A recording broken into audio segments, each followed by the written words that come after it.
saying? Oh, I don't hear before. That they are spinning channel, and one at the which said, yeah, I come.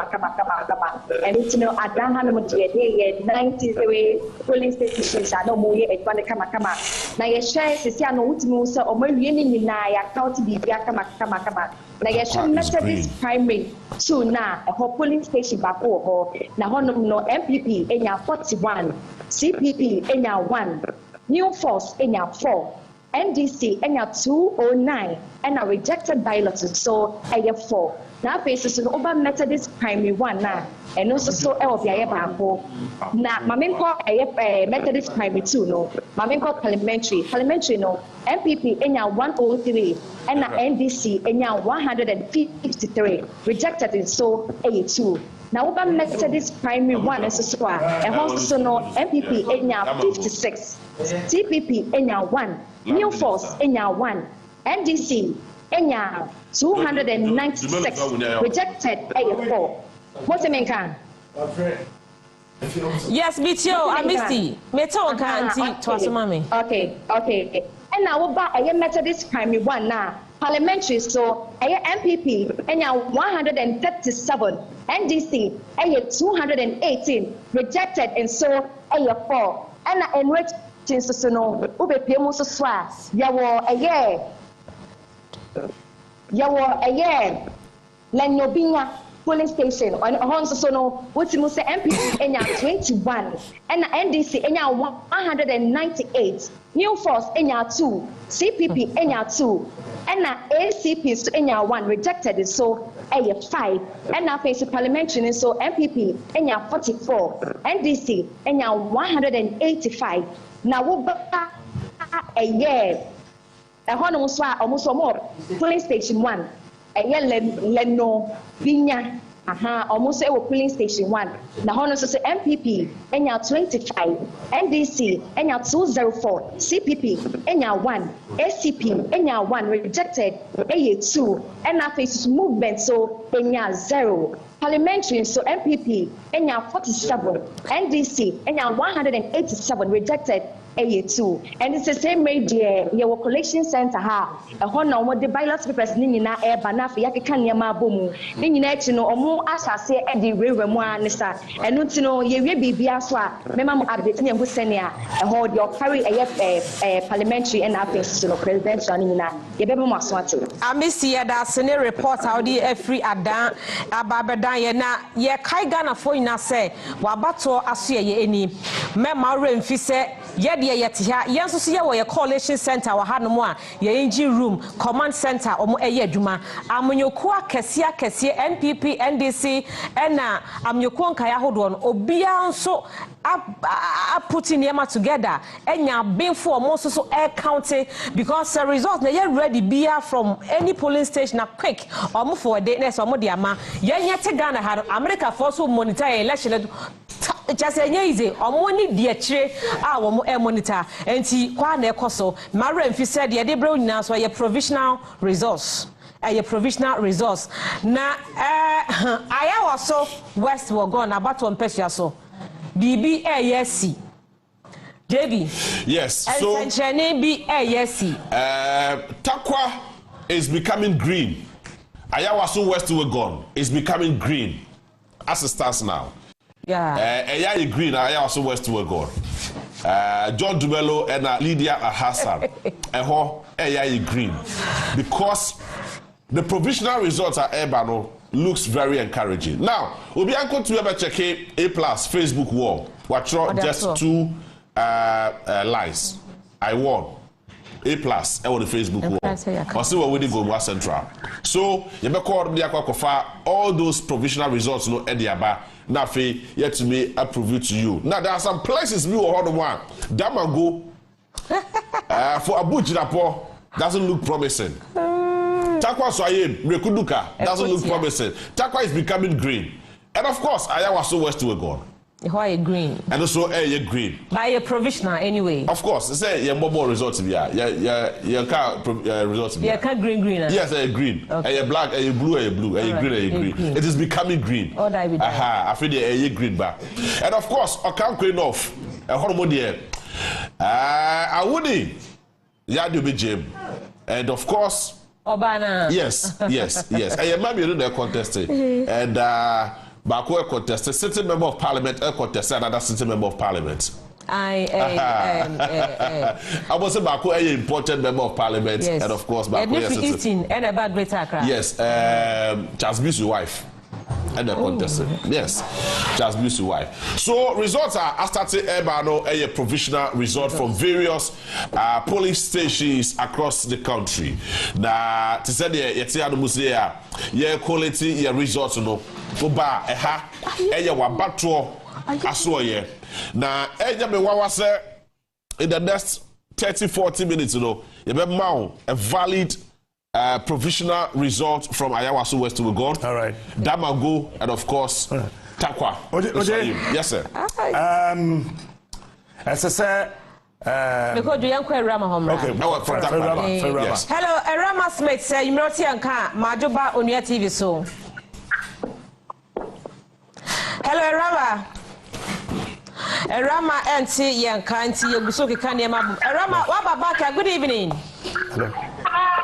Hello. Rama Smith, your question, Sabacano free, Takrade, Ewa, Toye, Mantam, no emum. Na Sadia na Yedika, near D. Honkomono, JB, a fee abano. Turn out no. And yet, a form.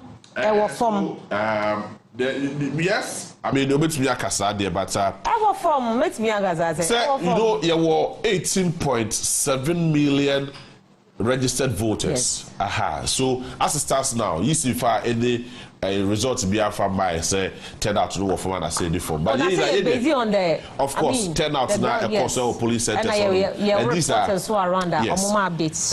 These are provisional results or how more I feel did there but Abbas is shockingly I mean notable names we lose almost seats parliamentary. Everybody say Madika catch us okay. Yanko Minia Alfredo Hodom na yede de kobo. Alfredo to make abadwe. Maybe mejo so. Hey, Abasaban ehura na. Yeko so se ma no tete de me tia pepem. Me tia buma me kutia 17 police provisional result am I ready to me Ghana for any ma tete it here for e 17 polling stations. Okay. Nyadaje na only a new kobo bobo one after the other. Oba no abo candidates ni di na odi ne the numbers so e dey ahihye ho mo ntima mi to Alfred. Okay, maybe that's it. So that we can to John. Yes, free presidential. Now, you want to pick now. You from Ghana for because of say and provisional results. The pastor ABSBF there. Yes, up there. Free monument. And I say what I report. I mean, by say the voting, a year late, it's me. The pastor monument 1A presidential. Dr. Mahmoud Bawumia, about 154 votes. 154 votes. John Dramani Mahama, NDC, 170 votes. John Dramani Mahama, NDC, 170 votes. Nana Kwame Bedia Kotana, about only 2. Nana Kwame Bedia Kotana, about only 2. Boom. Enya 1. Go. Enya 1. Monument. The parliamentary say NSPF call here. Already they are Kasim NDP 166. Kasim 166. And a call and my Himia Kasim. The pastor already HMO or NDC fellow. The pastor only 157. 157. The pastor Bako Essay, 1 rejected. Yanko Monument B,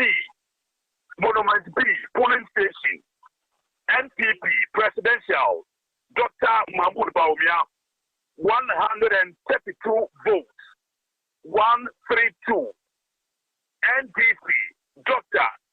NDC, John Dramani Mahama, 176.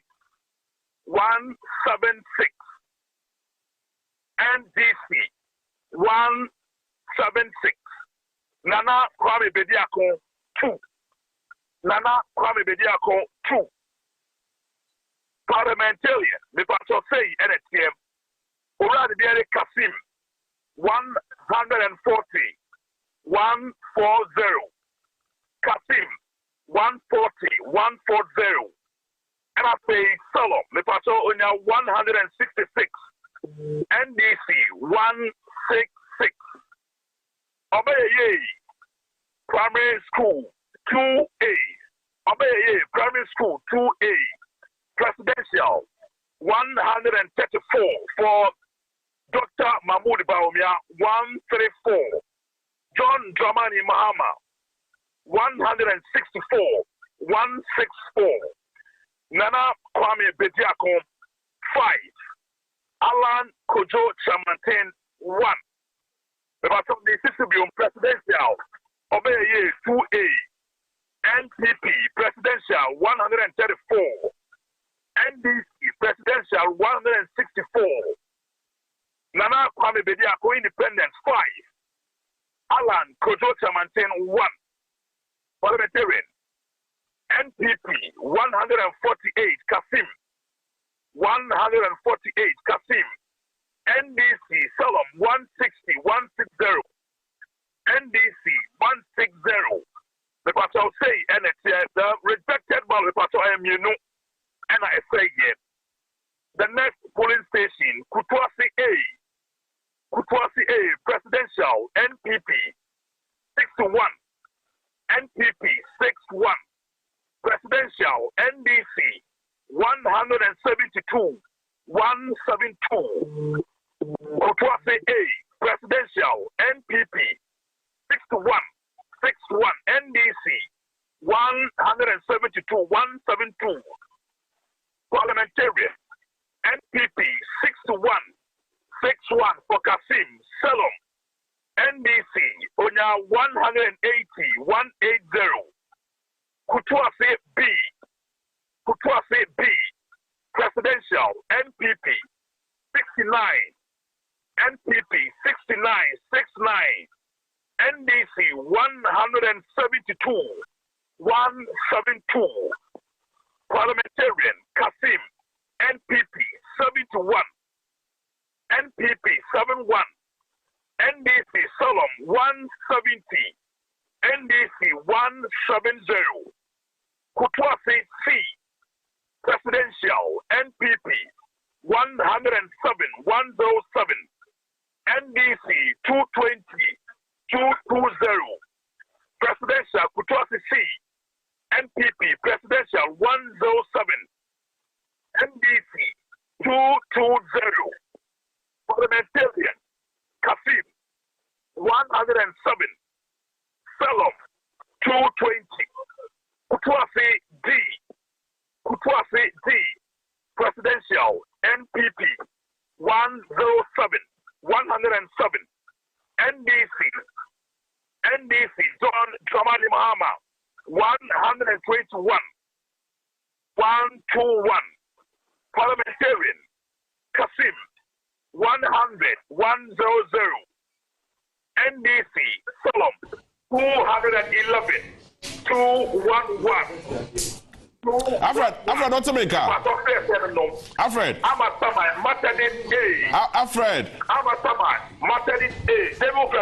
Yes, the last two results are over police station results. So sensible be.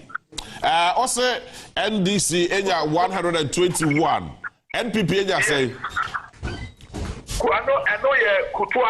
Yes, Kutuasi, yes. Yes. Presidential, Dr. Mahmoud Baumia 107. 107. Yes, 107. Okay. NDC John Dramani Mahama 121. 121. Very well. But are you okay? Yes, then to us. Madam say, Amatama Matadis A. Amatama Matadis A. Presidential NPP Dr. Mahmoud Baumia 147. 147. NDC John Dramani Mahama 228. 228. Parliamentarian Kasim 151. 151. NDC fellow 223. 223. The battle Methodist B presidential NPP 181. 181.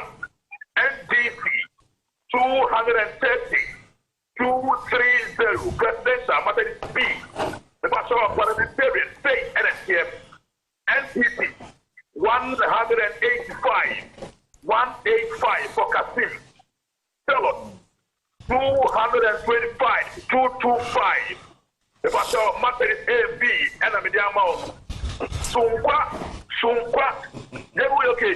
Yes, I'm okay, yes. Sunkwa Block Factory polling station. Presidential NPP 230. 230. NDC presidential 155. 155. APC 1. APC 1. Nana Kwame Bediako 5. Sunkwa Block Factory presidential and Metiama of parliamentary saying NPP 245. 245. NDC fellow 146. 146. Independent 1. Samuel Pamedonu 3. Samuel Pamedonu 3. All right. Independent 2. Johnson Onya 1. Okay. And I pay rejected ballot no. The battle and also AF Baku. All right. So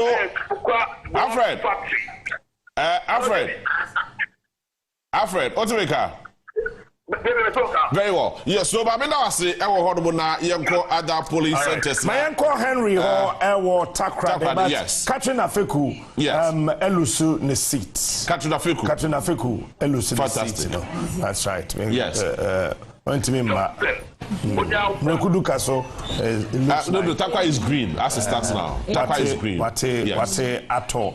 And a Bonzoke. Elembele. A team oko honorable as I tell you. I said Bonzoke. They don't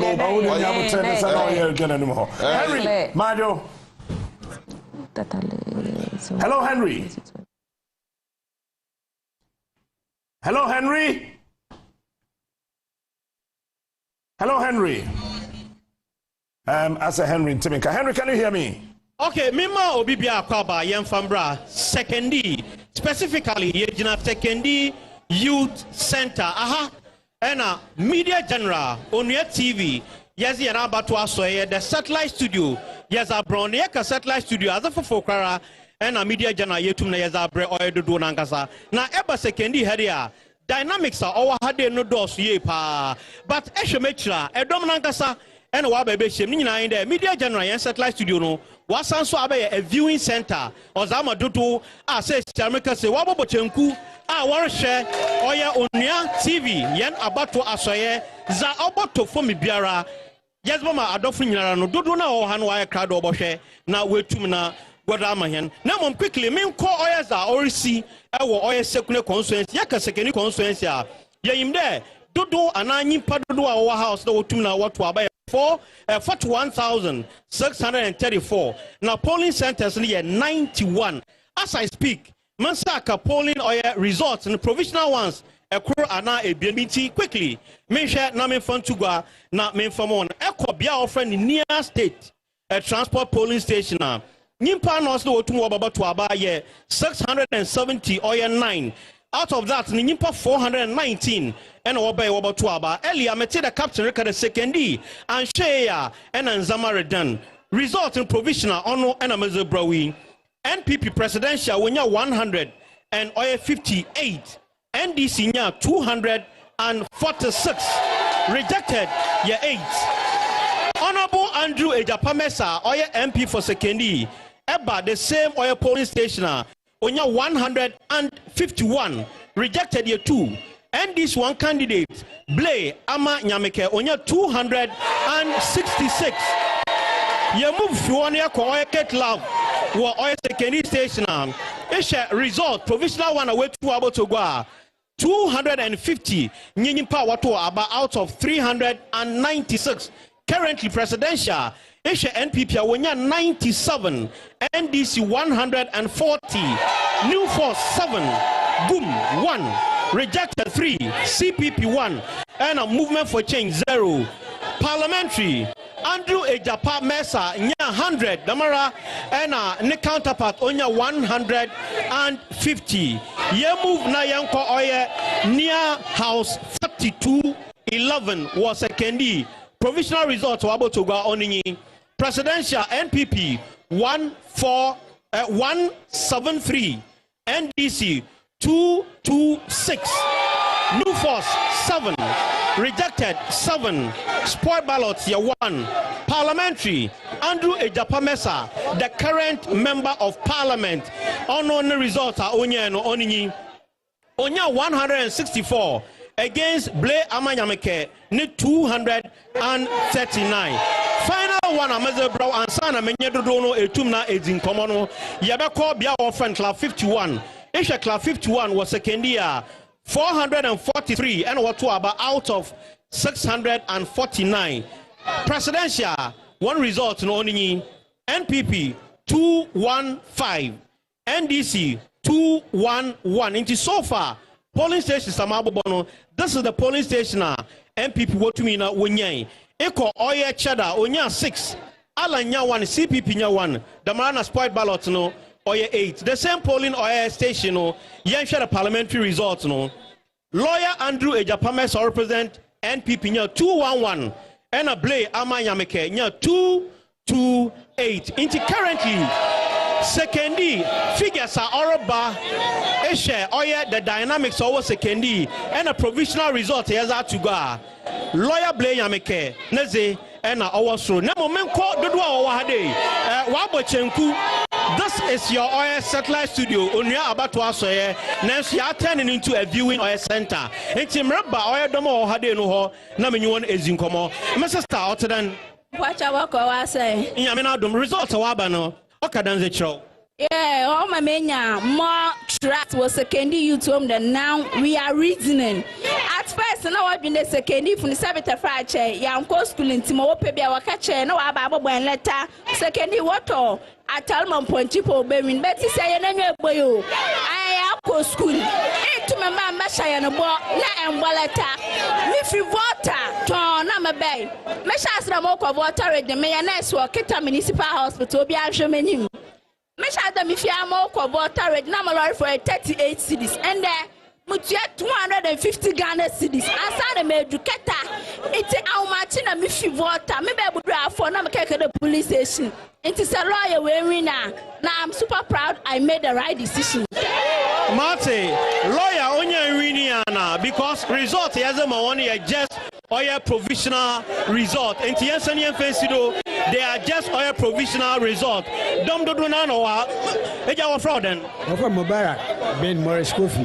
Mubarak, me unda tami chuku, Acha Papa, Zaorisu Asachain. Yaority will take away our history. Ever since our own, yeah, apart from MPP, and also the first man, or NDC, you know, he record I was said was especially confessing. The best record so far. In 3 days we have been relieved from all our pains and problems. So, here's a brown live from Secondary Youth Center. Onya Abato Asoye and satellite oil studio. Ya turning into oil viewing center. And I yes in commotion yes a brown. Dodo Wahade. Yensem a crab yen hand over back to oil captain and an up on foul studio. Mami, what frauden? What from Matilda Gansa? Answer Matilda Casamito. Mercy, Mwesi, or Yabako Summer Kunaha. Certain Kumas regime, Kwame Kuna Bredo. NDC, when we know a head tap. Daba opposition MPP.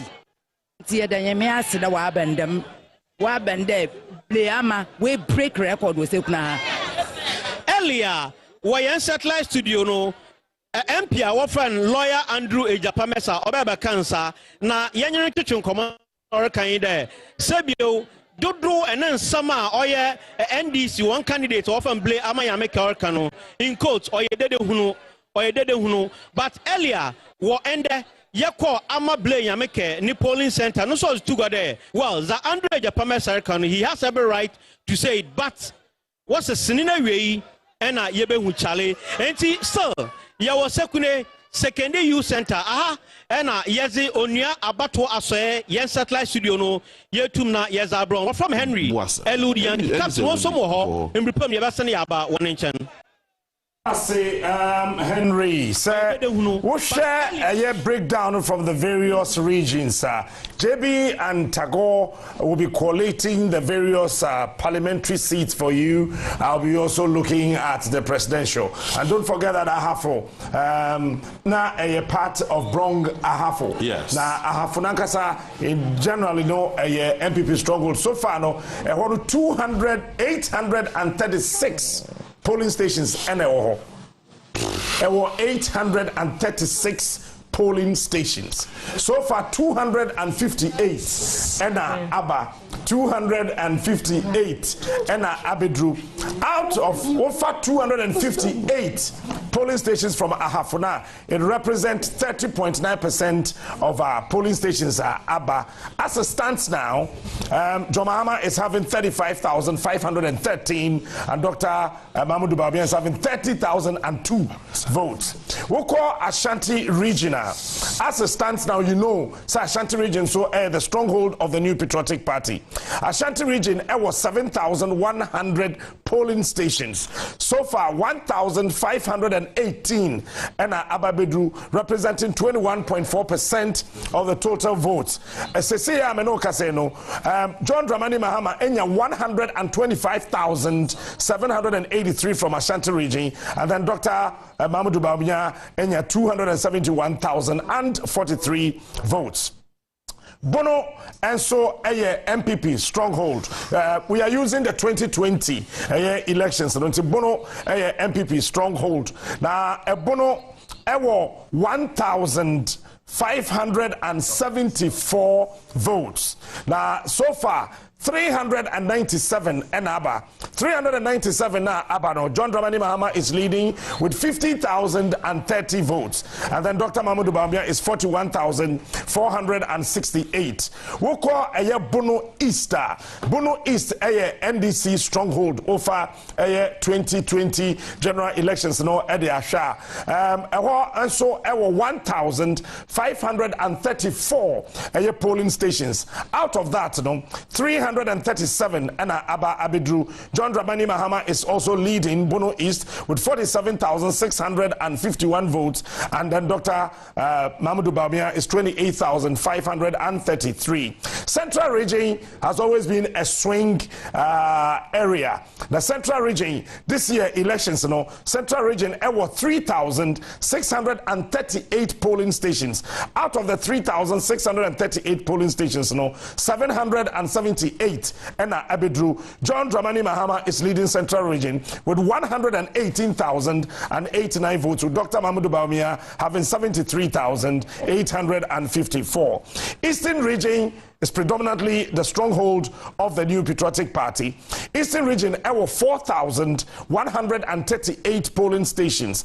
Out of the 4,138 polling stations, 891 na Abba, representing 21.5%.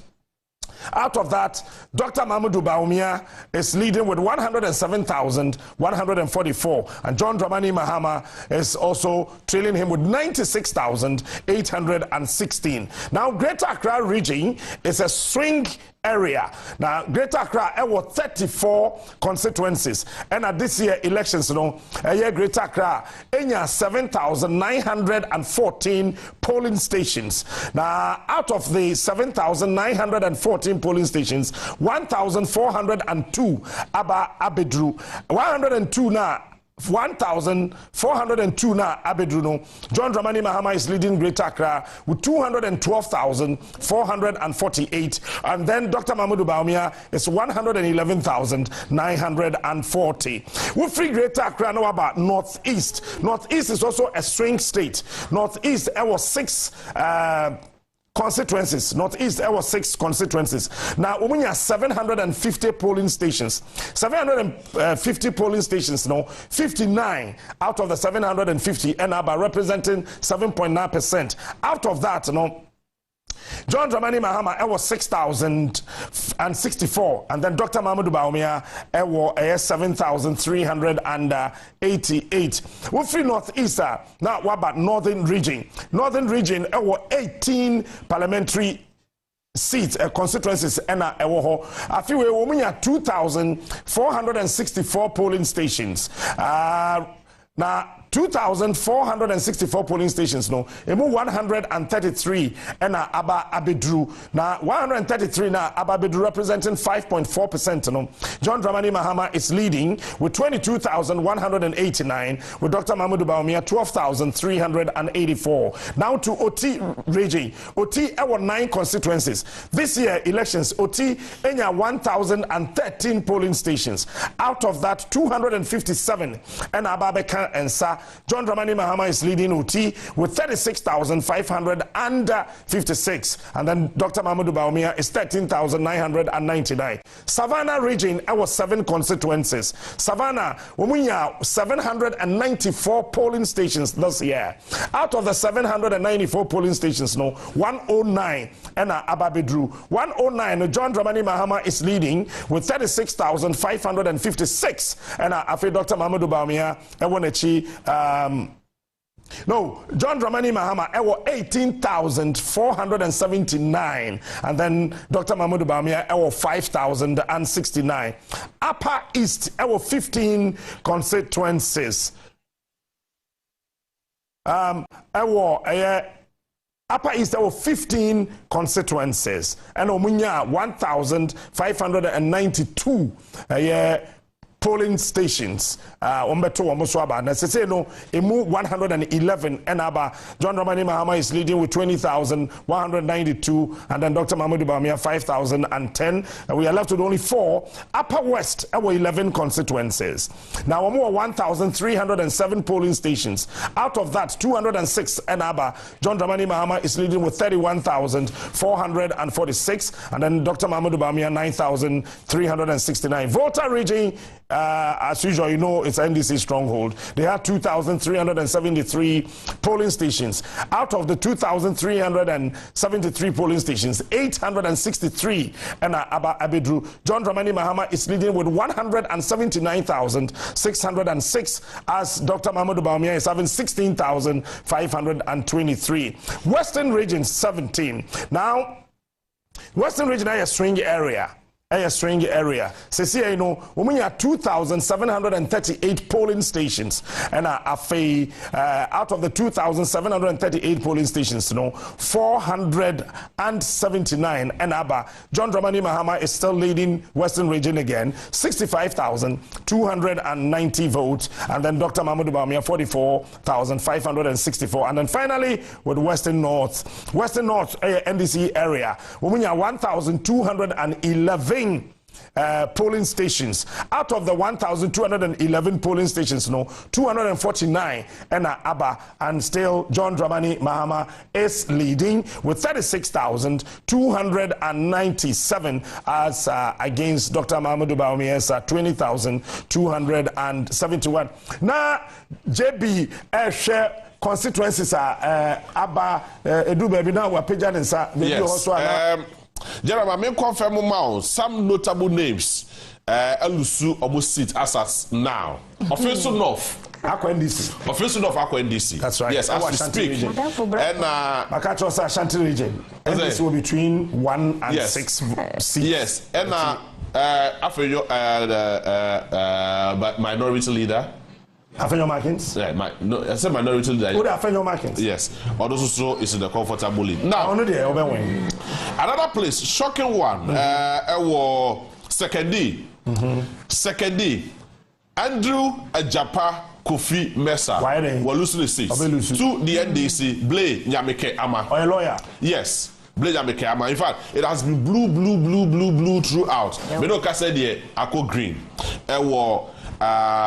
The NDC was second day. Gomwa West, in fact, Goma West NDC. Yes, Richard Jan Mesa. After this, okay. So you quite hard to say. This is where you will appreciate it better. You know, say. So this is.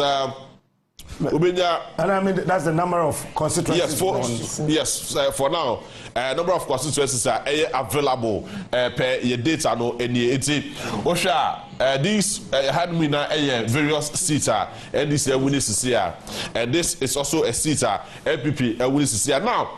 Priscilla Woody Valley and this MPP are grabbed from the NDC, that is Wisdom Kujo. That's right. And Barbara Jesse, Barbara to me I grabbed that seat from the NDC. Yes, but they're very shocking. Why? I mean, this is a Galamsey prone area, and then my cocoa Kosu Honorable Baby, and another Daku for Adone Naso, Omokoton, Kwame Krumeja Padi. I mean, it's quite shocking, sir. Need that, you know, so I go back to the NPP. So currently, seats are NPP Ewodie, and a seat are NDC so Ewodie as it stands now. Medical catch official. I call back to the NDC. Quality team and now a war official South. Now, as it starts now, quality team could be a new candidate, a fresh candidate, Ekoye, and no, and Wakakolusia, and the NDC. So, interestingly, NDC is trying gradually some seats being the Ashanti region. And as I was saying, New Dubiase and drop so and those areas there, it's a safe seat for the NDC. Maybe say NDC being between 1 and 6 seats in Washington region. So I may personal cabinia all these seats and the Mao had was so a hard winner the seats NPP and winning CCR and very well. So many other details know how to say and the amount and yes, so voter region, you know, say Agotim, Zupe, as also at the NDC seats, Wafa, Lejokuku, as it starts now, NDC are returning the seats. Bernard Okoboy, NTB Akofasa seats. So that's the very first time the very first time. I won him twice. Yes, but let's repeat. With the same candidate. Kofi Akon, yes. Axim, one winning his seat, no. Yes. Katrina Feku, Elusi, Honorable Ama Kofi Boa, yes. And so Asan Amwin, yes. And Kuduka, Elusi. Yes. Empoho, it has been green, blue. Menoka say Bento.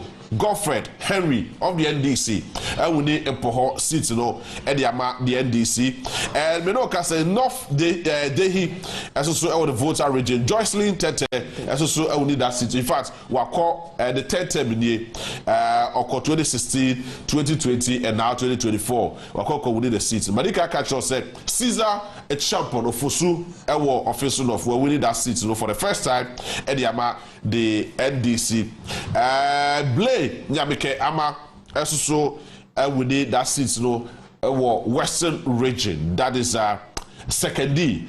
Japamesa, the third time Oko 2016, 2020 we need 2024 we're losing that very particular seat to Blake Nyamike. Saso and Oko Afajato South Frank Afriye and we need that seat at the NDC. And other places. Jumako Enyam Esiam, Keso Ato Ba Forcing. Where we need that seat, you know, as it starts now. Access South has been blue. Unfortunately, it's in Fojo, I lose that seat to Bedu, Stephen Kofi. Reverend it's in Fojo. What am I doing here? From Sigamam. Okay, so you're Make catch yourself. In team for Joe seat. What you have to see a coffee by Papa? The deputy minister of education, Reverend Itim Fojo, allude that seat to the NDC. Bedu Stephen. We have that conversation. Wow. What's it? Wow. Hey, Amara was a gibiam. What is happening at Dansoman? Tell me. Dansoman, Asla Owusu. It's not looking too good. Esla Dimina no. Yes, it's not too good. And pay no na I think sir party na moa Esla. Na Esla ho ye national executives na hi. Yeah. And yet, two abani na when we are doing a proper analysis of it, no. Because I mean, last week, hey, I'm going to find out one for Trump. I'm going to find out one for Trump. No, I'm here Esla. Now, I will Busase as a Esla who campaign. That's right. Yes. Party na Kasana Esla who you Yes. And minimum the entire na Oba or minister, communication minister through Niger. Mobile Echo Ewuzi Echo Soko contested Cape Coast North. Fortunately, Echo Ewuzi lost that seat. Oh, now Echo Ewuzi there. And of course, yeah, congratulating Samson. So now Cape Coast are falling to NDC. Yes. 2 seats in now. Yes. As I said, Cape Coast. NDC afa Cape Coast. And Central Region and Kasano NDC been winning. Okay, so me yanko NPP seats oba wini sisi ya. That's right. Prisia Honey Valley. One. Barbara Otin Jesse. Walusu we winning that seat to Wisdom Robert Kudu. If I know a teacher, SS. I mean, teacher Lusu. Teacher Wari. No, MC. Horum Nobeye, member of Parliament, and of course, question team. We know Kasa there. Dr. Prince Hamidou Ama did that seat at the Ama the NPP. It has been blue and blue throughout. And Esikado Keten, we know can say Charles Odiawonto Bisu did that seat. Yes, Oko. Yes, Charles Odiawonto Bisu.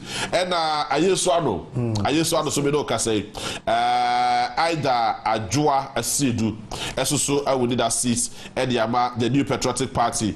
And also to we know can say Emmanuel Tobin Esusu did that seat. Alote Emmanuel Ediawoho to the NDC and Achimoda in the Eastern region, Alexander NPP. Achimoda. Tobin the NPP, yes.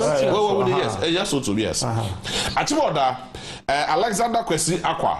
Also, we did the New Patriotic Party as it stands now. Pacho, information coming in just a Priscilla County here. Priscilla about but what I'm seeing here, that's what I'm seeing here. Okay. Yes. You're dropping it for now, yeah. That's what I'm seeing here. Okay. Yes. Priscilla Forfre.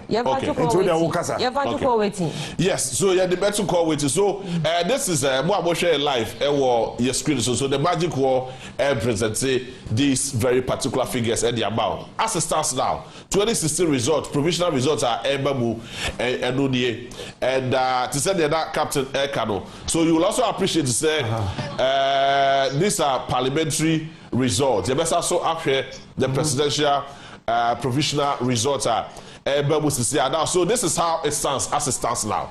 Say that it's here the presidential result. Now so far voter provisional results are Aberdeen. Okay, let's clear this. Priscilla Honey Valley, they are still doing the counting. They are still doing the counting. But initially, counting Nana or Moyeno was left with some polling stations. Okay, that is what came in, said Barbara. I'm one in the matter. They are saying the calls they're receiving, you know, HSA Yaka Barbara win. Okay. But they're saying that woman counting here. Very well. But whatever it is. So, Priscilla Honey Valley, Castle is call waiting. Okay, yeah, fair enough as well. So, Oko, results now, these are the presidential results as it stands now. Menoka say. So John Dramani Bahama, as it stands now, Enya a certain 17,020 votes right now. Menoka say, Yugusua Amo Kinkai. Kai said the total register just about 18,618 people, and I bet you about. Then Dr. Mahmoud Baumia also 12,666 as it stands now. Now, these are provisional results, presidential results from different polling centers. And now, these are the statistics. John Dramani Mahama again about 2.2 votes at the account percent at the account. Then Dr. Mahmoud Baumia Elusu 14.15, and these are provisional results. Ayebusua yede eba ama Ghana for eho. Now so yeba eho. So the parliamentary seats, I'm trying to put together the parliamentary ewo had then okay. So now you understand, NDC were 23 seats. Yes, NDC were 23 seats. As against MPP 13. 13 seats now, as it stands now. So these are the provisional results. What almost Sisia, Yedema, Ghana, Etifo, Sisia. So you will appreciate Sisia, NDC, 23 seats as against 13 seats. And these are results. But this is you say you been all the parliamentary results, and mind you, say parliamentary results today, being announced the district coalition centers, the various district coalition centers. And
Ghana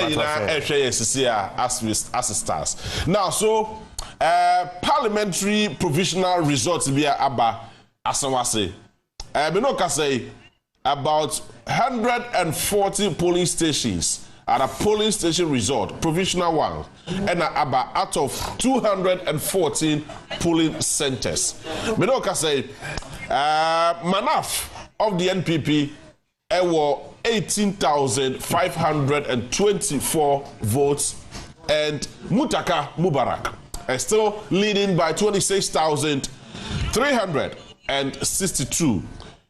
So there's a 7,738 clear difference. But we know can say police centers no do na so bana eba ewo Asawase as it starts off 140 police centers results and aba provisional one and okay. But Chad and the year na koto about what the polling station one. Yes. I don't know nya one ho. O say.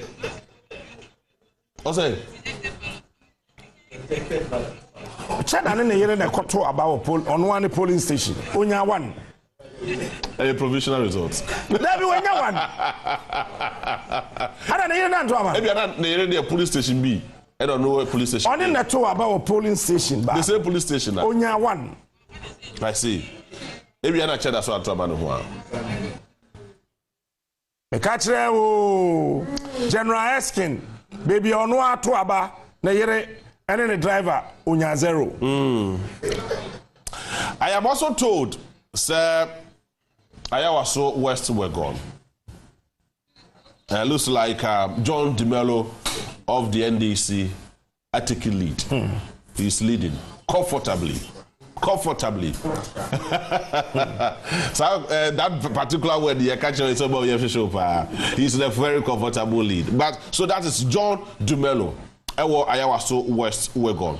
Only the Samson and he body so lead comfortably body Sasso and medical catcher say I find that two south the voter region and I used to know okay abu na so LED me no ka say yes so to the NPP candidates honorable Emmanuel Tobin is leading comfortably honorable okay so the authentic result from Pristia Honey Valley, and I am told to say Wisdom Kujo of the NDC is also leading. As at before say Mekano now the result. JB, let me say this that the whole Ghana is watching on your team. Absolutely.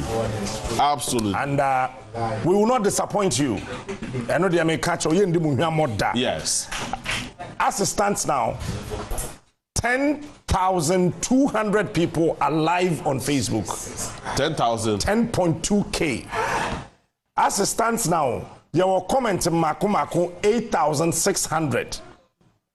And I pay 126,000K views. Woman, on share them be any go your hair or to one of him say ya and a hotel say ya. But one woman be go here 10.2K.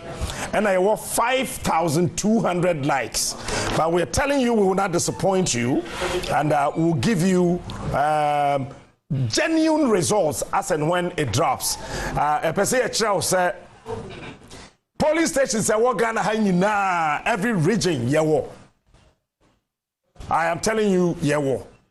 It's more akuma ento we but Facebook follow share back open up mabumfu all of you on Facebook just share it share one me ma share me there me share into so share kawum we your friend kan waso wam san waso obi an waso me enko na afa yendru 11 nenko 12 nenko pacho waso share that waso nyina no go betumi ahwede ama oba wonim na person ni sa mofan wo dey abofan wo yen tafo anasa nai afa wo person wo bi say ba no no yo ba na se dem ni nyina mu wo dey mensuo fi say abedila wo we dey ni wo dey so yo fidi a maso e dey yete sa wo do nyina bi kasi di ade da chia be hwe so fra yo kuma say ofori pro ye ni STC workshop na dey say wisdom Robert Wisdom Kujo will be taking lead Pristia Honey Valley as it starts now in the parliamentary result for the NDC Pristia Honey Valley. So take note before Mika say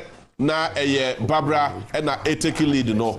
But now as it starts now, Sister Beno Kasa there, Wisdom Robert Kujo is in a very comfortable lead Christian Huni Valley for the NDC as it starts now. So you go so hear the results as at when it happens in every single polling center across the length and breadth of this country.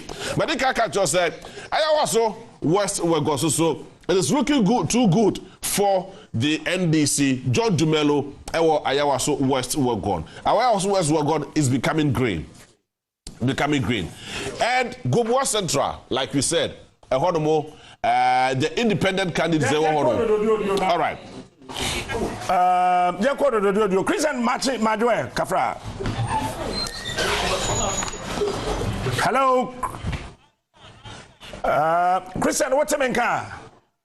But I say, boy, and come up from Ododio. All right, but that's the captain. It's kind of fun day on the day. Funny now, it's me up for the year. I've some year, it's me a man, homeless to Papa. Now, so in the we are more study. I am a for a TNO. Basabasaya Kakra, so one of the polling stations again, Manchester Palace, number 1A. When I start at 70 and Topaka also between an NDC agent and NPP agent, and I'm so proud to my branch about when the Chima Russian hospital. And as soon as you know about one of you come up, yet to me, I kind in the CMN walk, I say, Yababi PMO constituency collation center.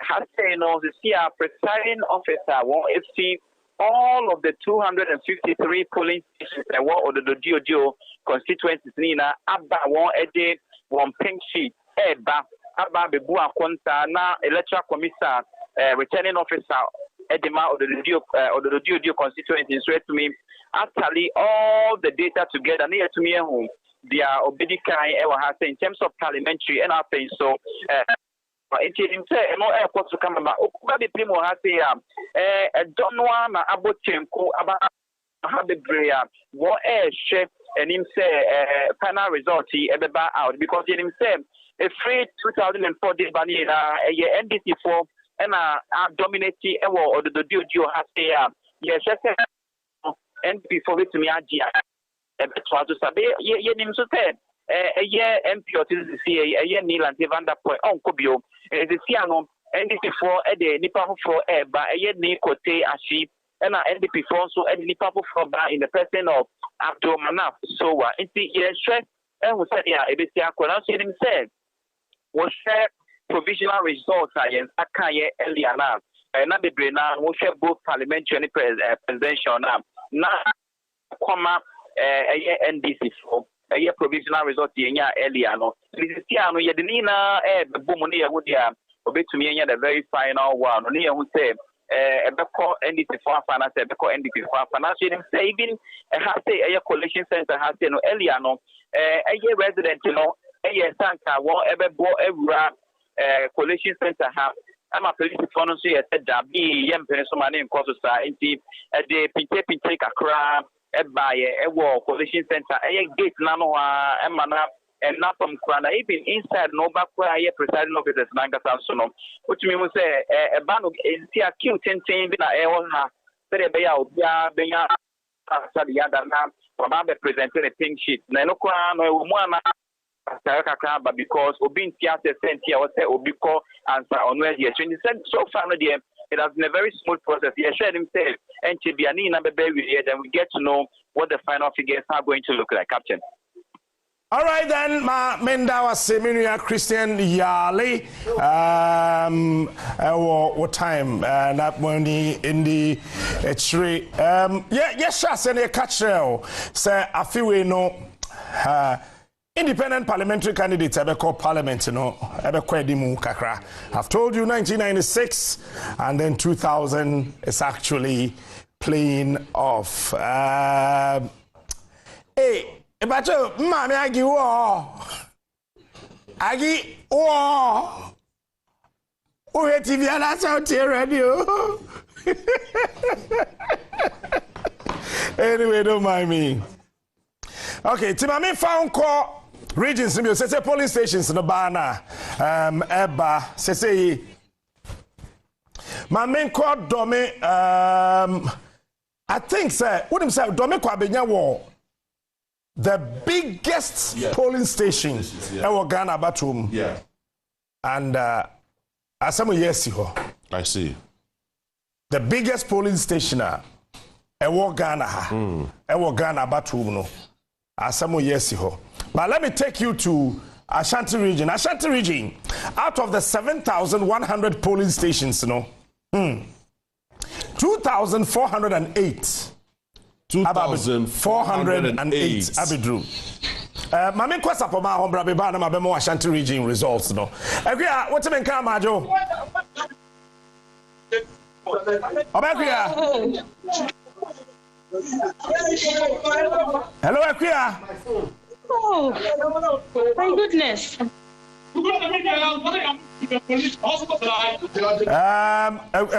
When I elections no. Ekua say, oh my goodness. Ekua your phone. Ekua phone, you know. Ekua phone, you know. Ekua, can you hear me? Ekua Antiminka, Ekua Samba, ebe Tuasuna, BBA to me. Ako fine. O can the phone share and anybody abre hono. Padis no any abre. So Ashanti region 7,100 polling stations are what to make Madwe?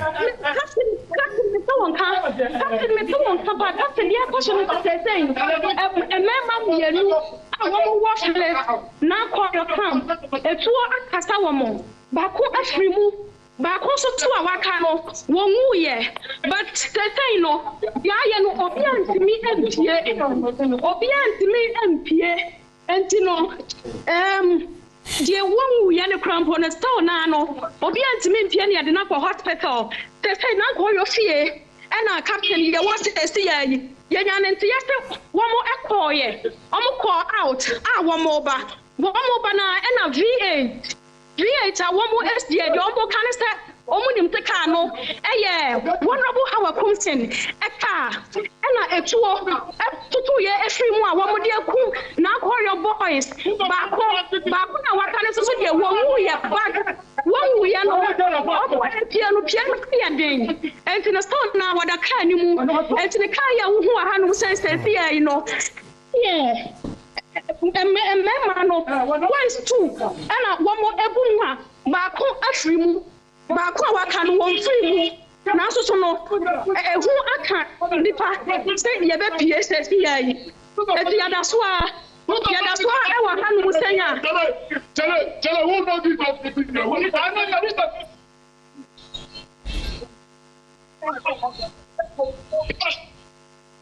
and you know, I have to just say, I passed the phone about the do hot taino. Police for Aya about the do her. Police for Abedu her captain. Why is 2 years or so and I tell you? Back but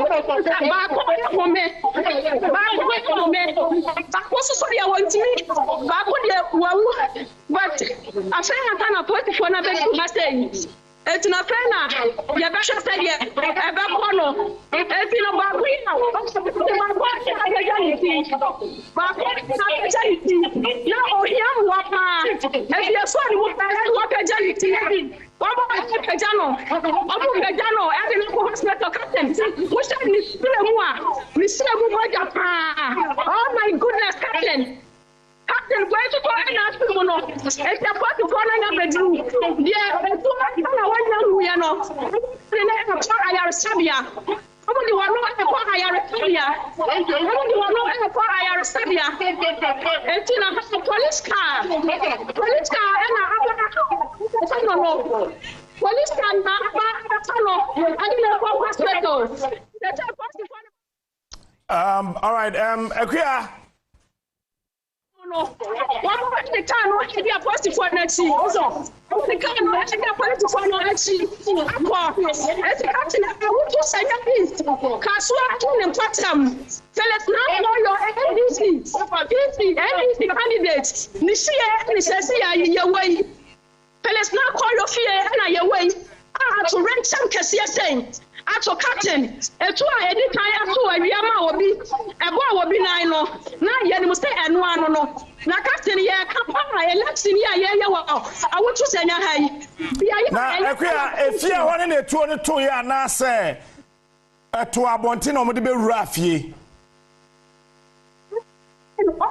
one say I'm police center one more ever I city police center and I'm call ya one more back na aka am do efie no e tu no ekasa ya and me wan ye enu wa ko atimi afi ba ko awaka no asa na police fo aba one more e dey no hospital eti captain dia tete election and bottom ba bi bebre wo mo a e how post stop order go and be a ken ya no ye nya mo ni nyina atofade na so no timi hu se na akoyo wo nya pa bia ya so se na akoyo benya no ba bi wo ho ma e how stronghold from pa na akoyo timi enya dodo e chen hawa na obi ni musa eno ehunti ena amasa ade we say asi enena eno dia captain yet mention sese ya post for na nya ba omo abefa dia wawu no ene dia wo home no omo abefa ne ko sese ya isusu aka esentrofo onua ene TV3 ya ene ya tumi ababedu fia ha no sese ya ene ya ababedu fia ha sese say the captain and let your mom fire ya. I did ya done now call your fear has say. If you say, why you better to grandpa, you better call police center honomono. Say, no, I be or what we say. And need papa. Which I say, and mamma, a warfare hano. One more to a dear. One ya for mutual. Now, I bring a young to her, ye romuno. Listen, you're not one shot in the air personal. Now, in fact, now I am ding. Now, so you on the train number no yeah my ramu na ye ramu ni ya hwese emema pa mema mu anapai wo mo ne nam ha wo bia ti kra pompai no na britia wa ya mu election yiti ba ko atimi to na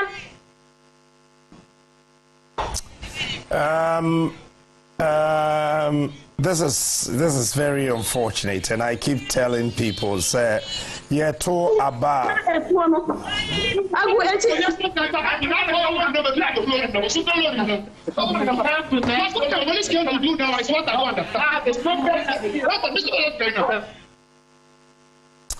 Abana yeto, and if you are losing, you lose. If you're winning, you're winning. I mean, it doesn't mean anything. To daben dana before Sabia Bruce Sabia Nyado, you be swinging answer. Must we do this? Must we do this? No, I don't think. I mean, what is wrong with us? No. In the Ashanti region, their background. Basa yeah, I mean, I mean, and also yes, so the police, the Ghana Police Service, Ashanti region, their backgrounds. Please. Yanko Ladade Kotopon Crosby, Crosby, what's in Kamajoe? Hello, Crosby. Crosby and Temenka. Ashanti region, out of the 7,100 polling stations are, I want to say 2,510 aba abidru. Now, John Dramani Mahama, ewo 225,365. And Dr. Mahamadou Baumia, ewo 472,004 votes. So, Dr. Mahamadou Baumia, LED, ewo Ashanti region. Eastern region, out of the 4,138 polling stations, 1,449 and Aba Abedru, John Dramani Mahama, 168,270 and Dr. Mahamadou Baumia, 185,803. Northeast, 750 polling stations. 131 and aba abidro. Dr. Mahmoud Bawumia lead with 19,581. John Dramani Mahama 16,003 votes. So these are the three regions, sir. Dr. Mahmoud Bawumia, Elidi, Ewo, Eho, Ahafo, Bono East, Central, Greater Accra, Northern Region, Uti, Savannah, Upper East, Upper West, Volta, Western, and Western North. John Dramani Mahama is leading in all these regions. And also very interested. Ghana, 95.1 FM on Facebook and of course Unia TV. Hi, Wabato Aswaye. We don't check Facebook. I said setting 12.9k views. About 12,000. 024496. Free various polling centers. Eba, Sisia, Yajani na or Hadamuzi. Manika ACB SO Enchro. Ewo Asawase constituency. Medika Kachro say 140 out of 214 polling centers ahodo and a few hundred more eba, and the result is that Manaf a certain 18,524 votes as against Mutaka, who is currently in a comfortable lead, 26,362 votes. Now, Medica so Amwaya was Ejimako Yam Esiam Kessel Ato Forsen LED Ewo Honomo Beno Kasasisia Saso and Ascent South Bedu Stephen so currently LED Reverend Intim Fojo Ewo Ascent South in Poho the seats of John Kwabena Amuasani, but we know Kasaidia, the NDC Bento Godfred Henry LED Ewo Hormo Ewo Empoho in the Western region. Saso and official North, yes. So official North assistants now. Caesar Champono Fosu LED Dr. Fred Che Asamoah Ewo the official. That is the result we are getting now. Saso and the Blade Nameke, LED Andrew Japa Mesa in the second day. Okay, Boko Western Regional and Zima seats in all the seats in Zima land, NDC are winning seats in all the three seats at war in Zima Sassuinano, NDC Afa Sa. Seats in there. So as it stands now, the NDC is leading the NPP in the parliamentary elections, and then John Mahama is also leading the presidential elections. But that unfortunate incident, Akoso Ewohono, Yabesre, Ghana for Yabesre, it is a wow polling station and our constituency. What to say to Atoho? That will be the wa Asumdre, will be the declaring winner. Then a one Kasa Ayana Ufili. And mind you, sir, you think so? But we work scot free. Yeah, no. I mean, it's not nice. I think we need a president. JB, we need a president. Do elections, or then a nine basic form. Now, we are warning, so we are warning the parliamentary candidates. And whoever say what a two yeah, who ask the EC to declare null and void. Yeah, that's true. Yeah, do baby, this is how we should rule. I mean, manage this country. I mean, how? Because as it stands now, here, how? Metro guys, Akosmogo ballot box, Ewo Sepasi. Look at this. I mean, why? Just maybe I agree. Maybe look, Ubelusua, Wopa, Kosha Roma, Fada Bottom, Lonfa Wundi Fufu, Ubefe. Let's not do these things. I mean, why? Why? What was that? Their air quality says somebody thought that they could deploy the military to do the bidding. To intimidate. And then that's why the police say no. Police phone Freya, the police must call.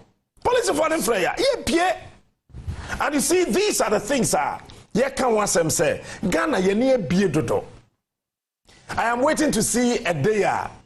Many JB nam. Mimi ye CPP ni JB another party. Na ye kuta ye nsem ne yakoto aba na me kwa mso me tutia ono so se me tutia ne yakoto na fa ko ne ye difufu ne yasore ne yekọ. Me tre fidie so ka cho se meto amajo mama mwa. Me so me ma me ka chem se still ono beto ama na MPP. Me mama. Yeah. Yes. So a pulling agent. Yes. Also a women organizer. I mean, this is how we should do it. This is how we should do it. Because I had to 2000 second round. Yeah. Now my girlfriend in Rama. Now I know ye NDC ni, and I'm me MPP. Very refreshing. Yes, it's me took a. Maybe your operations, no. Did I'm going to chase you? What's it? Then I'm going to toss you. I'm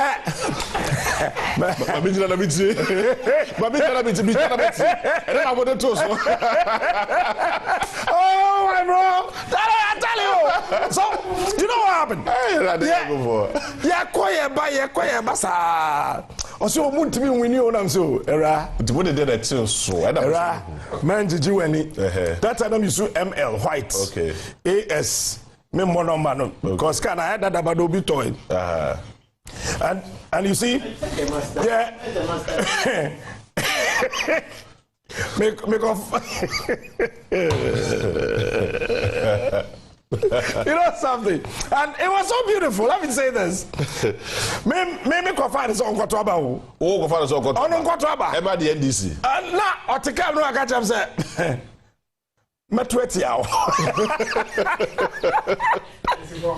Metweti yao. Now me ma kwesi the polling station. No Kotoba. Now we CF card him.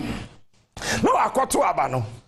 Now I saw 20 MPP. And I'm so okay. And I also check on driving. I'm so go see me. Oh man, that time I'm talk about Bokrum. Okay. A-line. Yes. I'm saying I also drive. I'm so got to Tiao. And I'm also driving me a coin. I got to Tiao. Now yeah, but I toncha. Hey, China best do. Ladies and gentlemen, at this point in time, you see, I remember very well. Honorable ya was Mafo. Yes. Ninuya back also the Mafo. Yeah. I've forgotten it's Kojo no Capital FM, Capital Radio. Honorable Mafo Ninuya back. Yes. I mean, 2008. No, who was Mafo? But I'm you know. What say? Eddie George Napo. Honorable MPO who ya so Lydia. Yeah. Lydia. Who's no FDA? Yeah. Or you draw FDA kakra. Na nana down for pa. Or say tree. Okay. Na or ye typical Ashanti or ye typical NDC. Typical Ashanti, typical NDC. Which is unusual. Na eba I to aka na to so sige o saka adam ba woni bi omudia kama yesa do ko FDA ba say the ade ten afi we ye ba nwin mu and womo te womo we no oma for mo whiskey obi atwa no whiskey fine pa this need to we nam I mean olusu are simple yan for elections say it's one of the things when you lose I mean, why? I mean, fuck Godwin. Ewo Asiliba, Ewo Ahomano, Eso. Godwin, what temenka majwe? Major so captain. Na Bibia Bokode. Boko na onso Brapani, me ho yedodo. Boy enkomo na yenko. Yeah, that nyame ase. Hello. Mpacho, my NTO constituency I wanted the ECOSO. Right. So we were Dom Kwabenya constituency had almost say the PMNO one of the biggest polling center or Dom Kwabenya had almost say Anglican 1 and 2 primary school, which is consisting of 13 polling centers. Now, so 13 polling centers, before I will even delve into the number of people who casted their votes, for the very first time, I was at polling centers 13 years, Anglican 1 and 2 primary school nominal.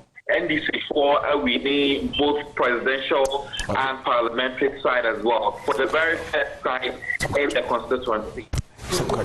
Most of residents know they want to change because since the MPP took charge the past years, they've not seen any sort of development in the area. About almost schools, almost roads, astroturf, health center. They haven't seen any improvement at all, and that was the reason why Omar voted massively. NDC for both parliamentary and presidential. Before, earlier, Mike Okwe Jr., who is the son of the former Speaker of Parliament, Professor Mike Okwe, said, or you're so confident, because the Dom Kabinja constituency is a stronghold, and the new patriotic party, stress via a new emano, and Sinani Dimina from an opinion, he was very excited, hoping we need start Dom Kabinja constituency and but this me akai buha eba ana involve Joasafwa Ogusuye MP Emma Dom Kabinja absenteeism from Parliament and all of the drama leading to her losing her ministerial position in Emma NDC parliamentary candidate now or aspire to be an MP, which is Faustina Eliklim Akubu Enya confidence here this time around original 2020 against Ajasa for Wenyano and the confidence this time around the original against Michael Okwe Jr. Ebemano Enya Abatona. So let's now delve into the outcome, the results that came out tonight after EC officials may announce it. So Oba Anglican 3B NPP 4 94 and NDC 4 151. Oba Dome 1 NPP 4 101 and NDC 4 140. Oba Anglican 3A NPP 4 115 and NDC 4 146. Maybe boy presidential no. Oba Dome 5 NPP 4 93 and NDC 4 123. Oba Anglican 7 NPP 183 and NDC 202. Oba Anglican 1A NPP 103 and NDC 141. Oba Anglican 1A NPP 4 103 and NPP 4 144 41. That's what I mentioned. Oba Anglican 1B NPP 4 110 and NDC 4 141. Oba Anglican 2 NPP 4 197 and NDC 4 209. Oba Anglican 4 NPP 4 114 and NDC 4 198. Oba Dome 5A NPP 4 104 and NDC 121.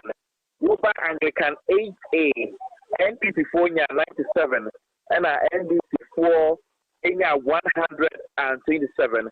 Oba Anglican 8B NDC 4 128 and NDC 4 80. Oba Anglican 6, which is the last one, NDC 4 156 and NDC 4 243. In the captain, so we our results when but they say NDC has led in all the 13 polling centers, and just like I indicated, so for the pushing of the people now, basically, no moving acting and it's results outcome at the buy. When we move to the parliamentary side, Mike Okwe Jr. and Faustina Eliklim Akubu are all contested the second time against Mike Okwe Jr. or the first kid on the block now. MPP4 HB Poli 99 or Anglican 3B and NDC4 151. Over Domi 1 MPP4 104 and NDC 143. Over Anglican 3A Michael Quay Jr. It's me 118 and for Sina 150.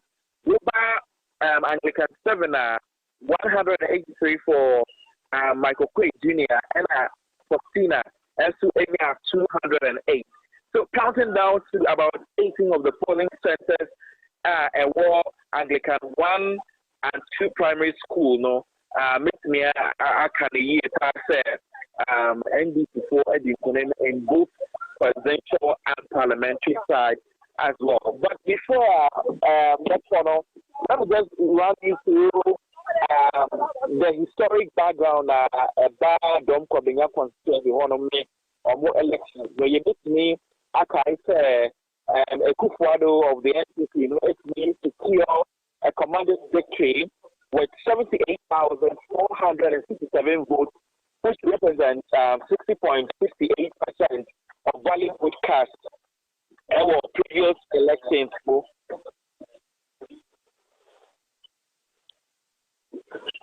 Hello, Captain. Let me ask also. All right. Godwin, Mami, now I say yes. Now, yeah, forward the TVGH. The best be now. Wama yaswati. Hello. Godwin, what's the maker? Captain. Yes. So, what's the Ebiaka about the Brianna? Results are bringing from the various polling stations. Very well. Very well. That's not Godwin. Godwin, let's just say. Some polling stations are wabobone dia. Now presidential, it's almost like say NDC are winning almost all the polling stations at what Domi Kwabeya constituency, no? Not almost all the polling stations, but they are make us a Anglican 1 and 2 primary schools, no? And then I biggest our Domi Kwabeya constituency. I say, I was constituency on more 13 polling centers. It is not polling centers, no, and NDC4, it's really all the stations, no, are presidential and parliamentary. And according to constituents, so this is the first time ATC ever all right, Mamenda was a God with BBC Trump Pachometon Safreo. All right, Godwin, what's it in Kano? I told you, Sadomi Kwabenya, the biggest polling stations I walk Ghana, Hanono, na BBC. And the biggest TV station in Ghana now, Ayodia TV. And of course, the whole world is watching us. Me penifone tonchia. Yeah, tonchia.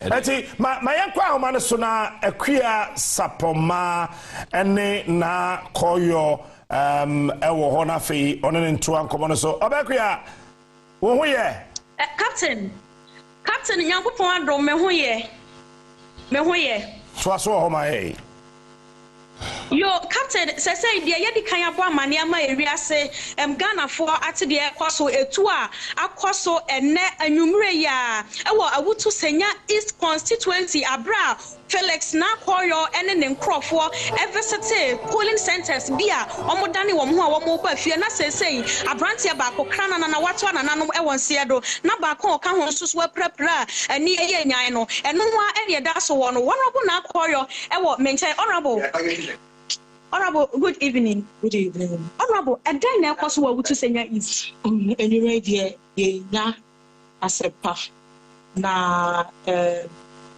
center metwaba a step to Christ polling center omoye agekaina bisumeko hopo witness CBT ewie ya no administrator other centers are omo putting things together.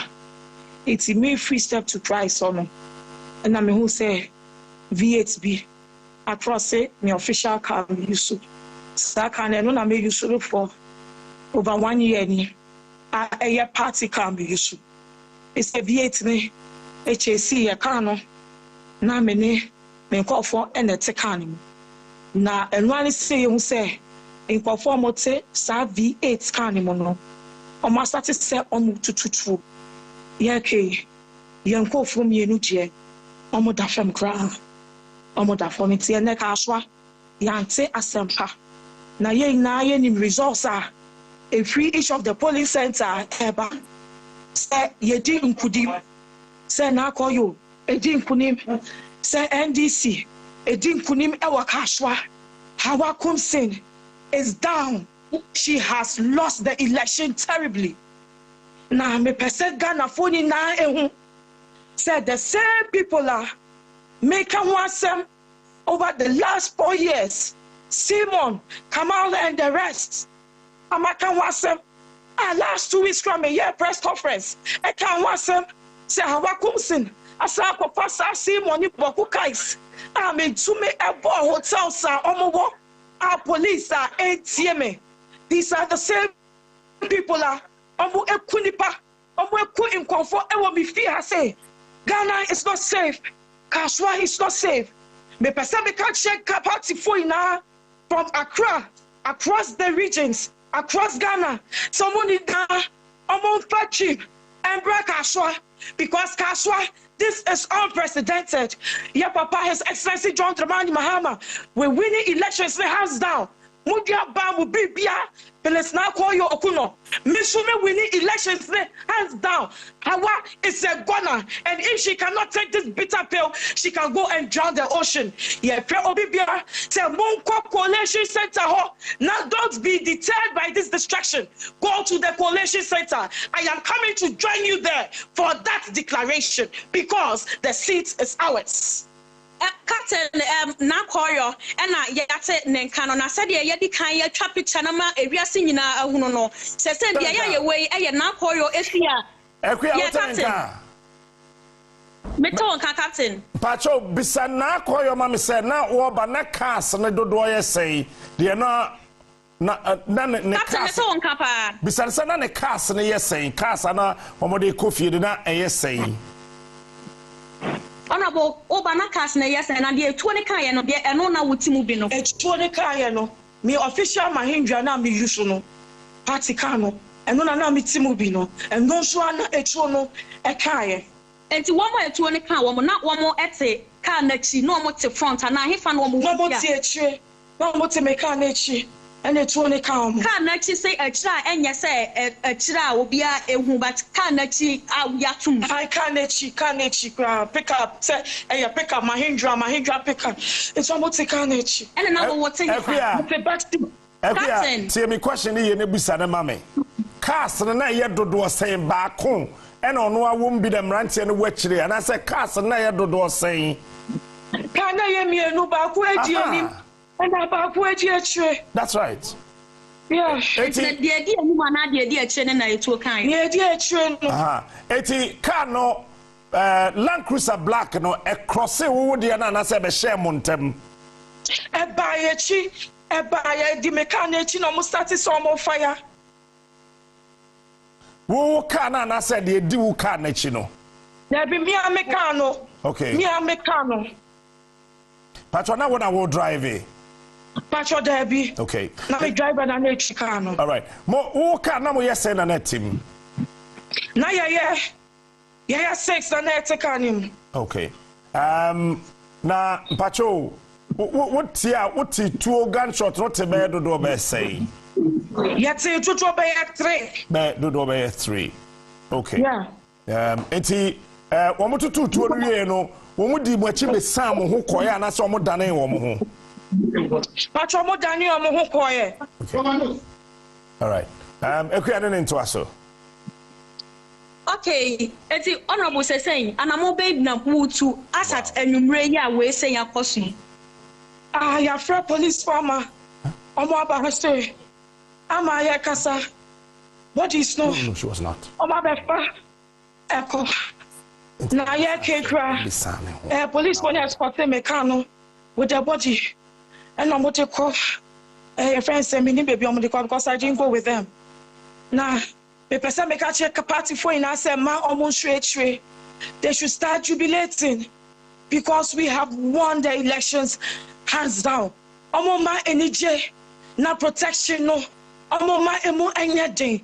They cannot steal this victory away from us. Hawa Kumsin has lost the election. Kaswa is green. Captain, I would say is Felix na Koyofie, and I decided to interview Yefra, Yadiabre, Yashafui. I mean, I was say for that wonderful report. We share umrena customer you know and so na. No doable. I am yes a Ghana neighbor kuwa Ghana habe because Ghana be de enche or mind be kuria koso. I want everybody to live. Na yenyina no together let's build this country devoid of whoever. Watch I say baby your mind kono ebusiafo yi yet kroma na Ghana ko pep bisia fi Belgium. Come on. Belgium they say so. Mauritius, Belgium. Almighty say Belgium. Almighty say Singapore, Switzerland. Almighty say why Sweden, Denmark, Ghana kohin. Or called the Sweden, or called Denmark. Ghana kohin. Ghana called Belgium. Or called there. Also called Pebisia. I mean, you do baby a mama yen tenase. Ah, MPP emfani pebia nkosi bebia. And this emfani pebia nkosi bebia. Because passport na wo tu kwan ye de ma ono. Wo di ewu Ghana ha kra na wabusuafo de wo dwane a wo party din eni wo passport mi. Party din eni wo passport mi. For once we ye bebuna ma dwene nya dwuma. Mame kwa amana so na fe ye ne adepa. And to so me ba na fe yakọ various polling stations across the country, and then we'll let you know what's happening over there. All right, Adeba Majo. Major Captain. Oba to asufri o mame. Yo Captain me perem for Abekuma not atuye. Na wo bem wo Abekuma ye won 14 electoral areas that was a so apa. And na census do 280 and share about apostle. A form on so pepe and a police station 280 or be a chance there or they may any pictures and the results no at the population center Hanum. Now by a not a baby model population center Nabano. Or call a market is a sort of a be and a fierce spirited society, therefore, and association. All right, it's the results of our host is between Abubi Amaya. To say, and I'm about whom you know about a catch. To say, a good to your look at it, what or Shananka, or more species results in Yanka and Shabu Bottle. A different occupant and it is the make us a 40 electoral areas no. We now go through media and if possible, make I say, mothers to cry and do a electoral areas ever. I have an posted as near 208 now. Group of movie or movies was maybe about politics and my show. Actually, I took on no. And I also everything near Drew Yampa said about 100 Grammy while 280 centers. There was almost they said the Yama catch that. All right, Mami, now I say Adepa. Eti Adepa and Wote Ninkano. I don't know. Ode? Yes. So, Mami Rande Ghana for any we are suffered through to some provisional results. Aba as it starts now. Mami focus on one. Ewo Mutaka. And as it stands now, Mutaka is leading with a difference of 10,147 votes. It's leading with a difference of 10,147 votes. Now, Minoka say 139 polling centers and about various polling centers. Asawase, you know, Asawase Esopa. Omukota 214. To out of the 214, 193 and available this year. And these are the provisional results. Enough of the NPP, and they are starting 26,956. 26,000. 26,956. And Mutaka Mubarak, 37,103. Aswase will forever remain with the NDC. Very interesting. Aswase will remain with the NDC.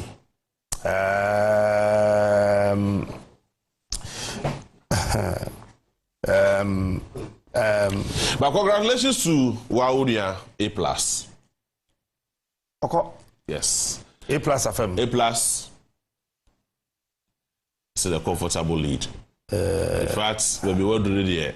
We started jubilating crowd. On what started jubilating, but among kind polling stations in Nigeria. But we started jubilating. But only yes. And we started jubilating.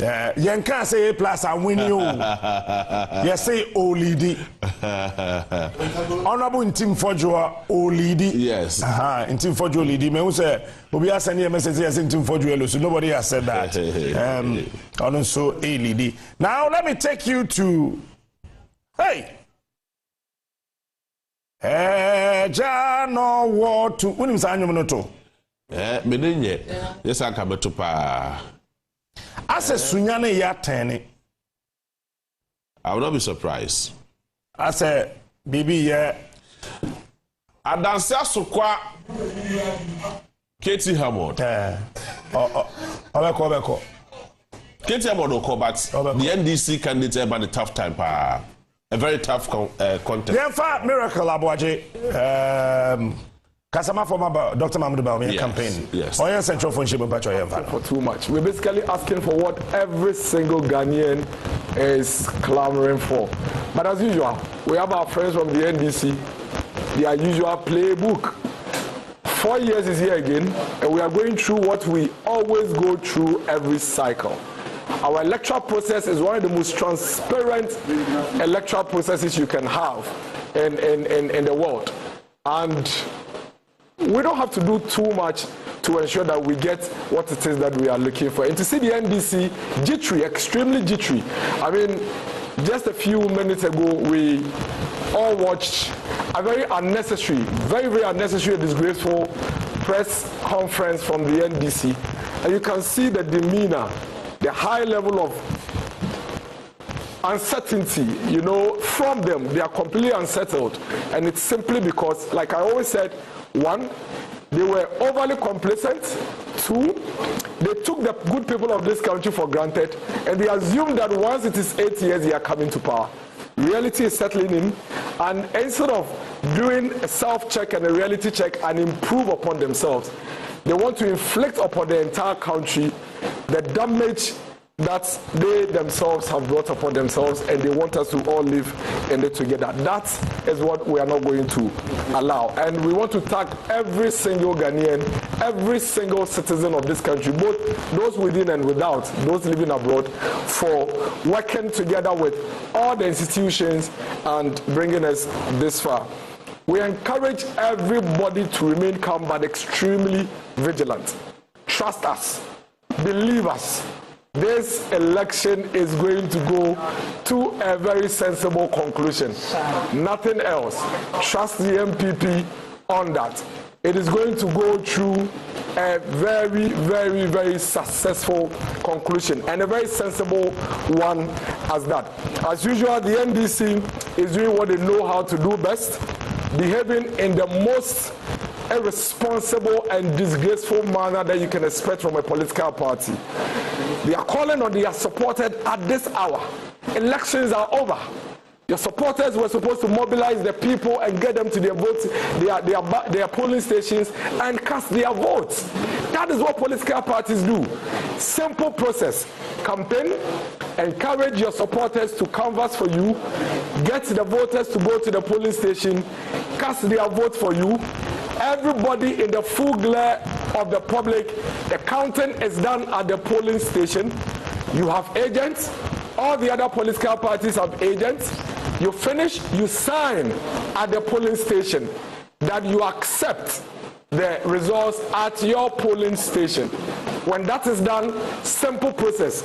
Move your pink sheet from the polling station and take it to the constituency coalition center, where you have your agents there with the electoral commission. And what is going to happen there is simple. The sheets, the pink sheet that your agent signed at the polling station is being brought to the Constituency Coalition Center.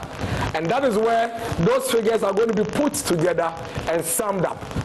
When that is done, the constituency would now take the constituency sheets from the Constituency Coalition Center and take it to the Regional Coalition Center. At the Regional Coalition Center, let's use the Eastern region as an example. 33 constituencies.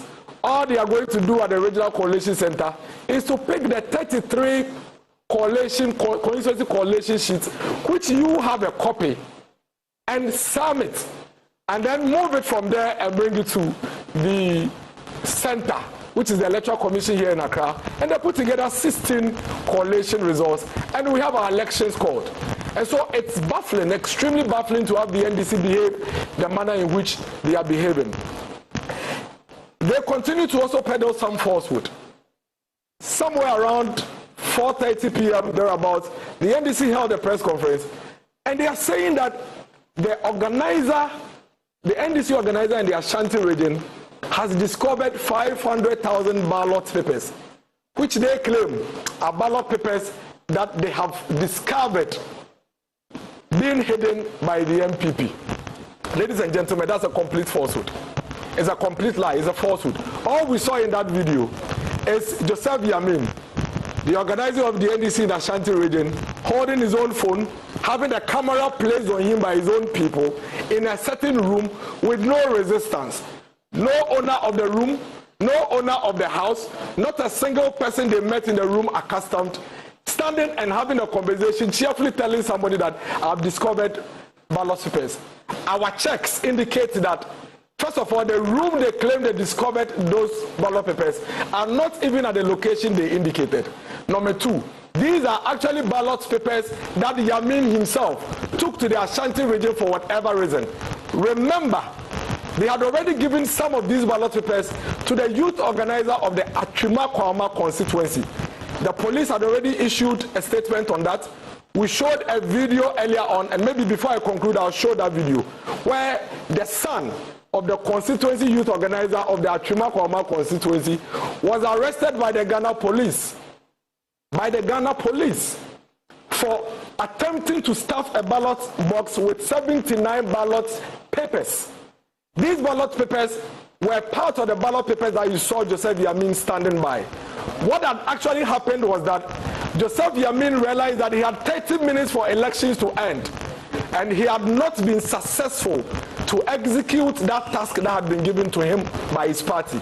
And so to save his face, he all of a sudden goes on video using a selfie and telling the whole country that he's found some ballot papers that belongs to the MPP. That's an outright lie. It's a complete falsehood, and it's something that everybody should disregard. We are calling on the Ghana Police Service to investigate to the latter that video that Joseph Yamin has put out, because they are an absolute threat to the stability of this country. They do not show us the number of the alleged ballot papers. We never see it. We only see some brown boxes or brown papers, in the corner.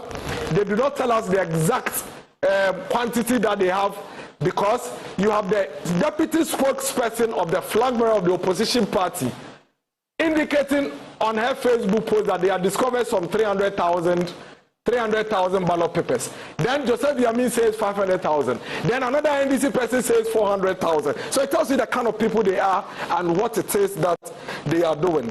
Again, we do not see any MPP official in the video. So think about this. Joseph Yamin, for some reason, has magic. Identifies a building that has ballot papers, goes into that house, and there is nobody in the house. Joseph Yamin walks into that house seamlessly. The Joseph Yamin we know has a suspicion that there is a ballot paper hidden in a house, would start recording himself from the road before even getting to the gates, before walking into the room.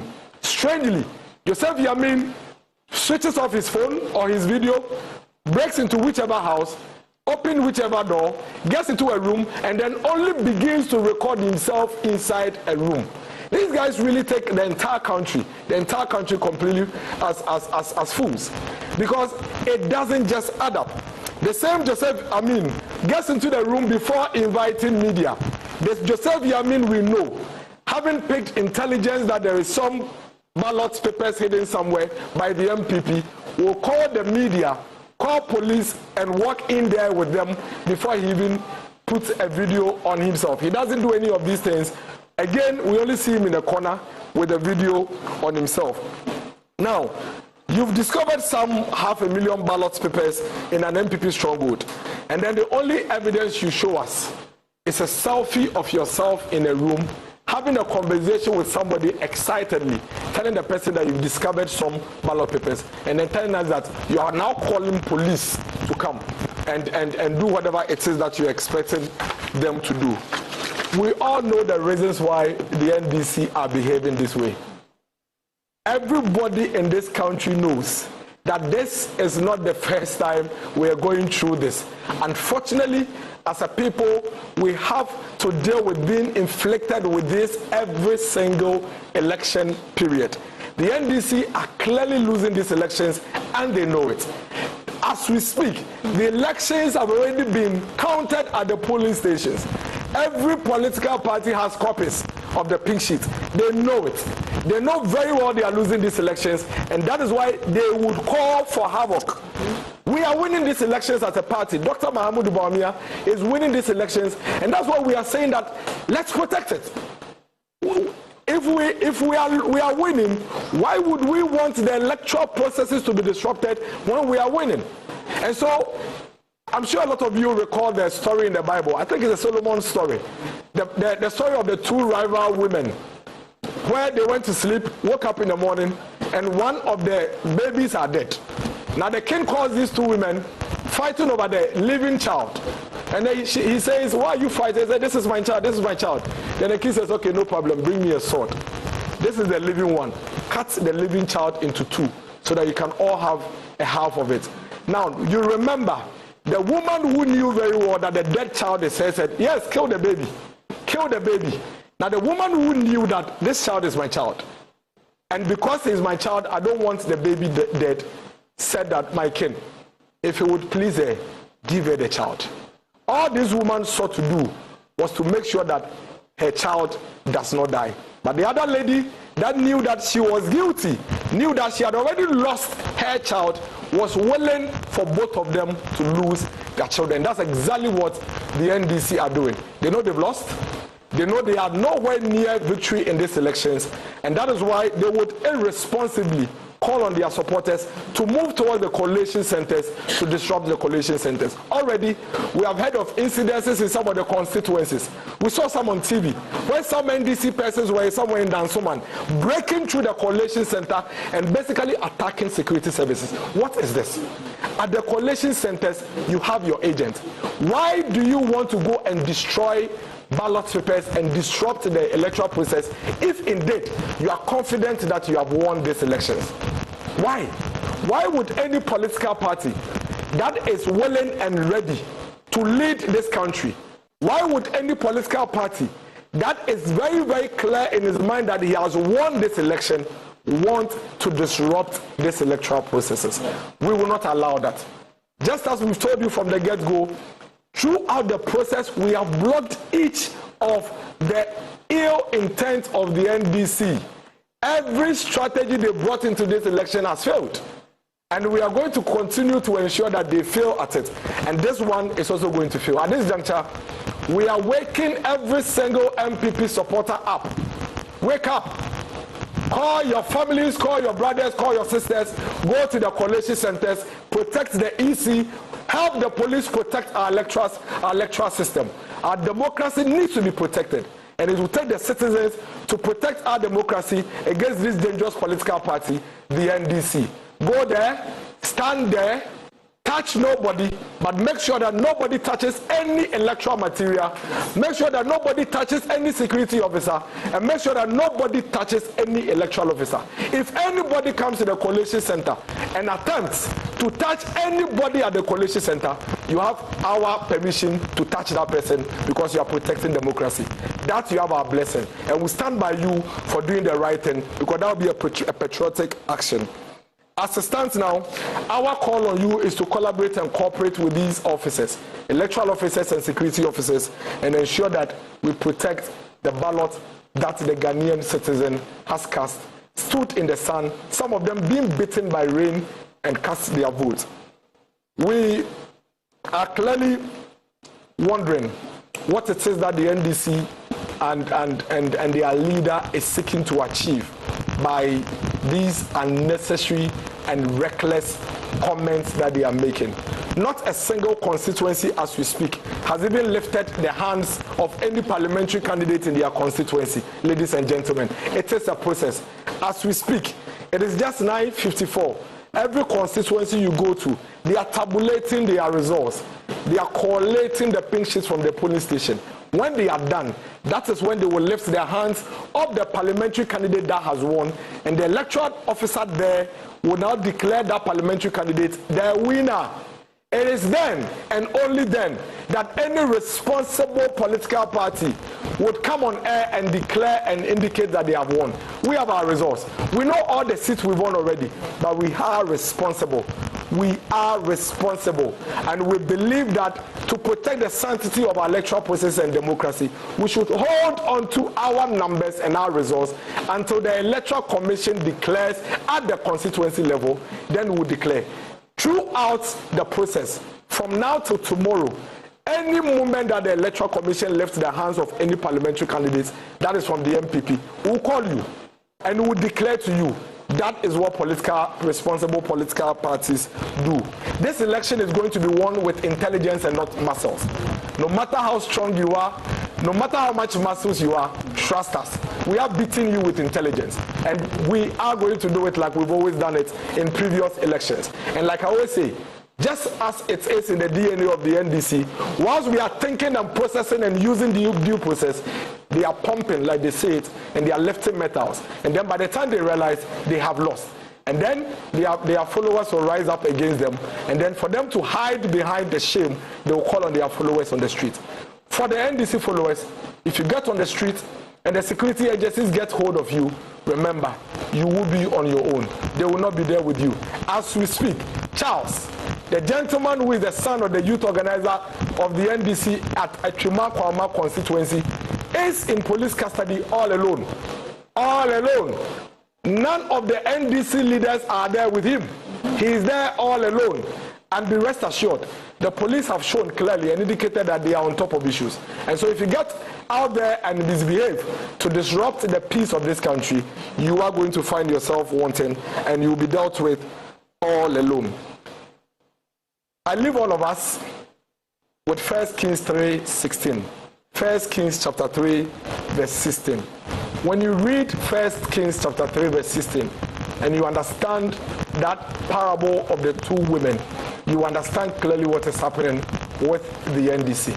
It is nobody's fault that you are not seen as a credible alternative. Please, let us live in peace. Kindly, save us all the trouble. Kindly, let us all live in peace.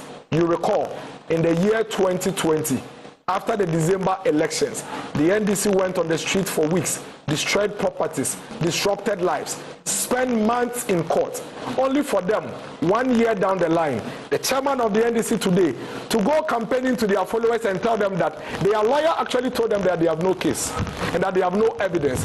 But because they wanted to energize the base and not be seen to be weak, they spent the time and wasted everybody's time in the court. That's exactly what they are doing again.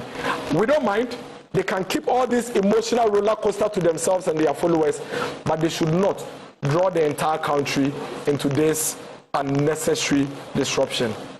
We would get back to you in due course when the Electoral Commission begin to call the parliamentary and presidential elections at the constituency level, and we share that information with you appropriately. Until then, friends from the media, we are calling on you to work with us to ensure that we keep the peace and safety of this country in one piece. And we are doing this not because we do not have muscles.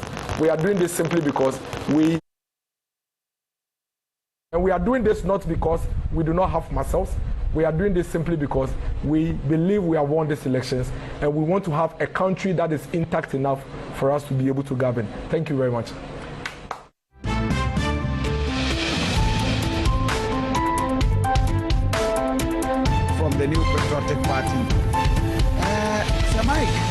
it's media school na television and film production and no digital video Medilove Services Dynamo Freya was 0541 143168 0202 913511 and Kraipokia say rock it down 0502 450975 and Atakra de Kokompe 0249 332624.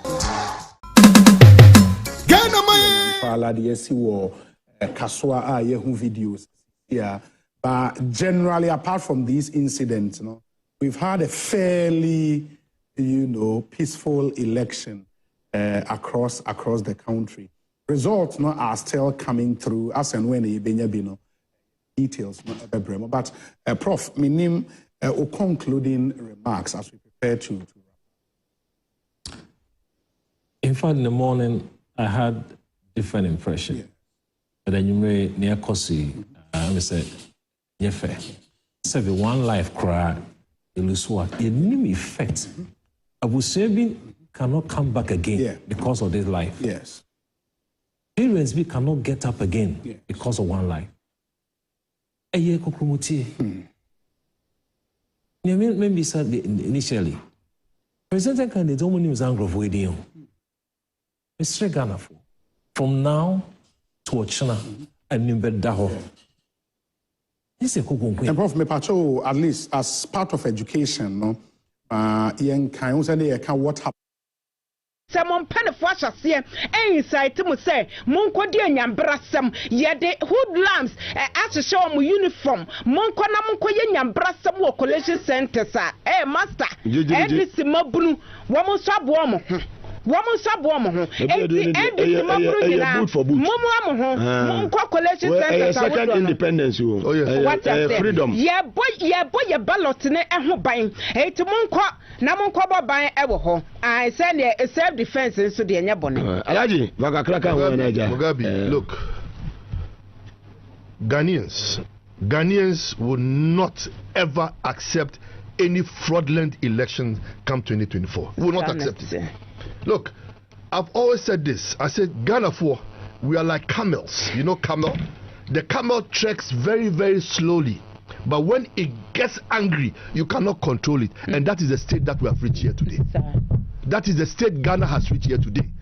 So I'm appealing to all the security services. I beg them in the name of IGP, the IGP, the army commander, whatever personnel you are, I beg you. You guys need to protect the Fourth Republic democracy because there's so much eyes on Ghana. The Americans, the Europeans, the Germans, you name what. Everybody has trust in our democracy. They should not mess up with this Fourth Republic democracy. Otherwise, it won't be good. Ghanaians are fed up. Ghanaians are tired. They have spoken. They have voted. And the results that are coming out today, now from 5 o'clock till today, it's giving the NDC the lead. And we are winning these elections. We are warning the president. We beg him. With all due respect, Mr. President, Mr. Vice President, I beg you, you should concede though.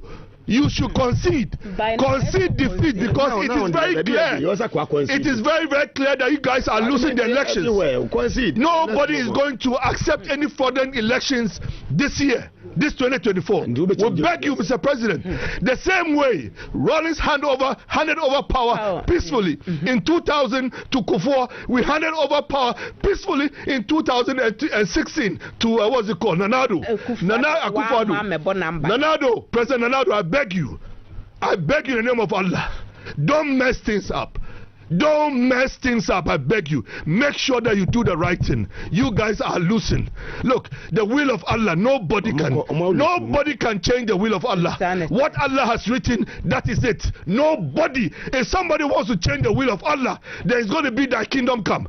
Things, look. I don't want my pressure is on you. Alaji, take water. Young Kranza, Kwame J. Ewon Kranza. Kwame Akwaba. And now, Kranza to say. Obam Kansan not to be a Yamiadum, Bia, Posokama, Ama, Yato, Badari, Senia, Onimia, Mona, Electoral Commission, you or us, presiding officers, more, Korea, about on the Swasha, here, or more results are, or more Kikabu, more at the various polling stations, as I say, back, Coalition Center, a war and Cranston North, I think, group, Michigan. Baba America says, Oban Kansan North constituency, one. One polling stations, at your communities, 96 polling stations, and Kranza North, I hear results in Baba. So far, Kaka Asasia, Eba, any Senia, Yamunita, and Yomahodoa, Echo. Political parties at the same, you need to talk at the National Democratic Congress, so be and so I'm mounting a strong room, or party officer. Or your coalition. Now, the idea is not to form one. YTT, HSF, incumbent member of parliament for Nkranza North constituency, Honorable Joseph Pusi Mensa, Media, Ama Oko Bushia Kum, and answer Oba constituency capital now. Netanyaka National Democratic Congress, and the Tamani Kunima, the Asia, one Busi, to part in the Pakacho, Omunia Botai, 96 police stations in Minano, almost results, which we have not able to do near SS Omuya Namuncho, or much so far so good. Netanyaka say Oba constituency about 12 Kosukama, Pasabasa, and answer Pindia and Kosua, Ibia, Ekoso, Ewasujimu, Ewahan saying. So far, say, okay, a year here. In Canton of police station back one, about Nifa results and 2 more. There were district health directorate police station here, no Bishia Kum, Bishia Township, Namuankasa, and a third police station war. Presidential and say and a choir. New Patriotic Party and Bitamani Kuno, presidential candidate, Dr. Mahmoud Baumia, in 157 votes. 157 votes. I say, Ura. Daniel Augustine Lati ya onu ejina edima GCCP enya 0 saa omo toto nya 0 asi number 8 omampanyin da John Dramani Mahama enya 161 Hassan Ayarga nya 0 Kofi Kwatson enya 0 na Owura Kwame Bidi Akompia dodo na ntecheda ono so enya 4 John Kojuti Martin Kenya 1 vote. Alan John Kojuti Martin Kenya 1 vote. The CCBMA District Health Directory Polling Center here wo Bushia. Kwame Ade wo de Collational Center ho na wunya ye results ni nyina na wo de amayen ye da ase. Eti Kwame Ade eto yenkafin Nkranza North abato mpisia so. Alaji. Yes. Ansana obekono ene emabunu ne nkasa. Yes. Ewo kasa omobeti ase. Yes. Me kasa wo Hausa mu kakra because I speak Hausa a little bit better. Okay. Iyayenmu mata da mata dukanku shikin constituency Ghana duka ina roko ku saboda Allah da Annabi da albarkacin Annabi Muhammad sallallahu alaihi wasallam na ga muku wani abu in kun ce kamar kuna so John Dramani Mahama in kun ce kamar kuna so NDC ku yi abin da za ku yi duka hakika ku protect Fourth Republic democracy ku bamu don Allah na roko kowa ku take coalition centers ku in your various constituencies don mutane wanga shegu suna be su sata kuma sun san kaman za su lose election already results wanda ke fito nan ina goda kaman sun tun lose inda ni na the claims and the incitement I saw in the presentation by Miracles Abwaje. You were on the ground. What was your observation? How are you reacting to what we have witnessed from the NDC's strong room or coalition center and the protest by Abwaje? It's just like a drowning man trying to clutch at straws, And if you look at their demeanor, Ahiagba and then the information minister, clearly you could see there's some anguish behind the facade that they are portraying on the screen. So clearly,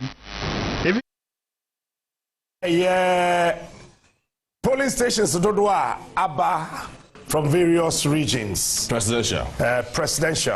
JB and Efia will be dealing with the parliamentary results and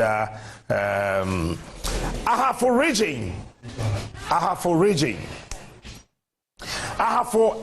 836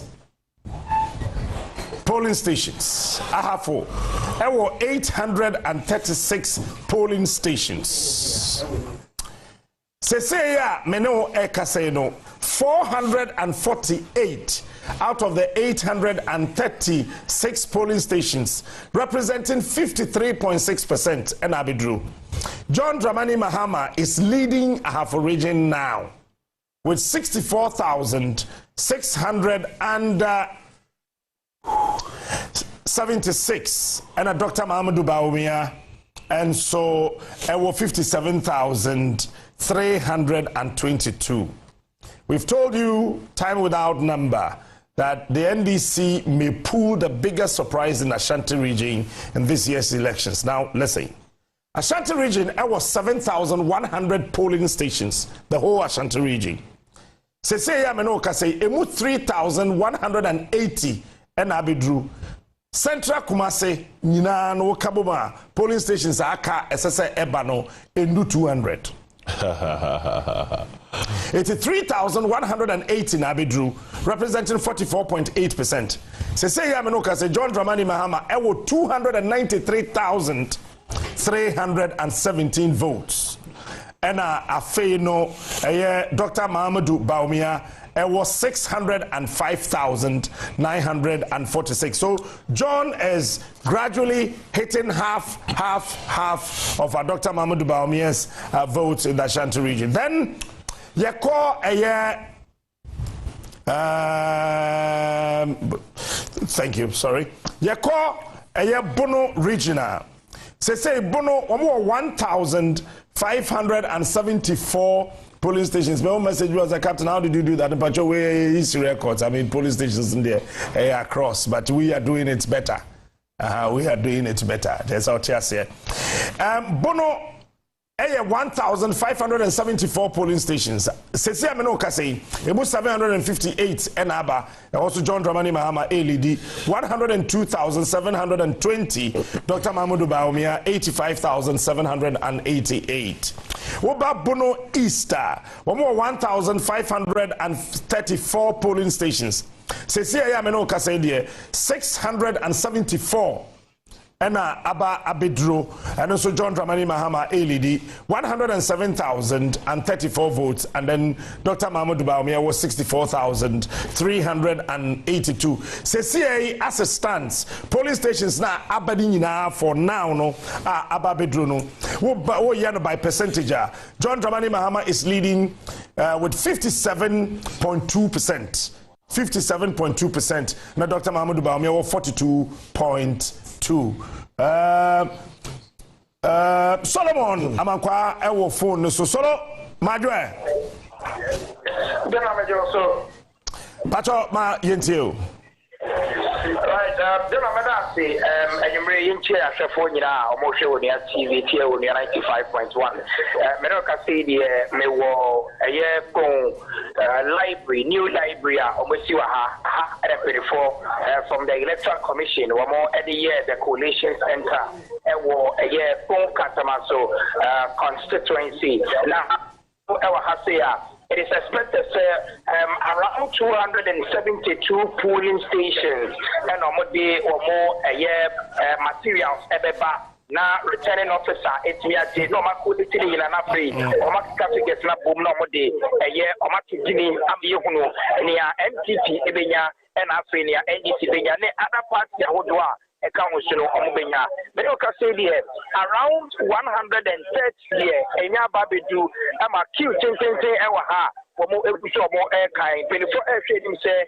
around 140 and so babeka ho ewa ha say na omitimi akan ni nyina na overcap processor ekoso na e say the ya empedifo di community ho we kwa na we abetena so we kwa no we abetena so o say isi no eye nhyehyeye se bia afi nkrata bebre no mu hia enti polling station ho no ma o make kan nyema nyina bom wi a ne betro won krata so no na wo di eno e dia ba the Electoral Commission wɔn coalition center hɔ nom na afei wɔn tumi akeka ne nyinaa de abom ɛwɔ hɔ nti sisi a mi ne o ka sɛ deɛ nyamianim ne kura ni the exercise no very very smooth ɛnya deɛ a ntɔkwa bi a esi sɛdeɛ esisi ɛwɔ borɔno bebree no ahanom deɛ from the polling stations up to the coalition center ɛnya deɛ a ntɔkwa bi esi anɔpa no mmom na maintain one kakra ba ye say one of the polling stations na a biometric verification device no na enye juma enti ekofa twenty kakra e ba ye na ebimu pese according to the EC no omma ho kwan say manual verification betimi aye na omato aba but the EC officials no so mutu say nanka say biometric verification device no eye juma enti ombebu omu nyina nti omo twan ye ema eye abato no e delay kakra but Nina actually Ebaswa, which went to be a NCA MP, our year incumbent, Honorable Joseph Akwete Tete, the Abatuechi, or not to the name to say, I see Abatuana Camille say the Electoral Commission Abomodin Pa, or said or no, or Mahokika at here, and they said you move me, Nimamutu Homa, Abatuana Koya, or no Kasa for the first time because. So na MPP, one parliamentary aspirant, will pray for MP. A year for Katamaso Hase, opinion William Ofosu Asante, and also Eddie Abasubodi Edima Isino. Amubambo na Edabrane, police for fire service for prison for immigration for Amobo, a year na. By in their numbers for the first time. Where the way are now police for no any veto about relate here. Now it means intrapersonal relationship no. And to go to has said yeah. You know, say the collation of about 130 boxes and penetrating me as a boom. To the it says about 142 boxes and also a kind from other polling stations. No, but for now, DBI a calm and Tokobian see Obian Brobia, Obian Kofan Kate, then Kofan Kate, and Kofa 7 by. I can say the process is very smooth. So we expect to say the East, after sound of the Kokovi and Kokovia say now resource your coalition centers, never do polling stations, never do coalition center. Let us talk for 1 2 and Chaba, Obia NDC, one more a year. Also, one crowd, I say, one extra, making sure at least on the Obejuma, MPP for so a year, PPP a year, and I say a year movement for change together with a year the new force or more a year. But general near a year, one constituency, we move a year, the rise of the new force. A community say, could be expected to say, maintain or no award and Yamamu Dada or Mayomu Dadano, Linka A Bia or no Mumbabe the third force. But over for Cantamasoha, a Camilla said the new force in Mum and abandoned all custom of the police station, Otunia 5, Otunia 4, now a year movement for change Kenya 0, not movement for change Kenya 1, and there was no police station within Cantamasoa. Movement for change Kenya Abano and the door. Saying the new force. It tells you say the new force gradually gaining weight.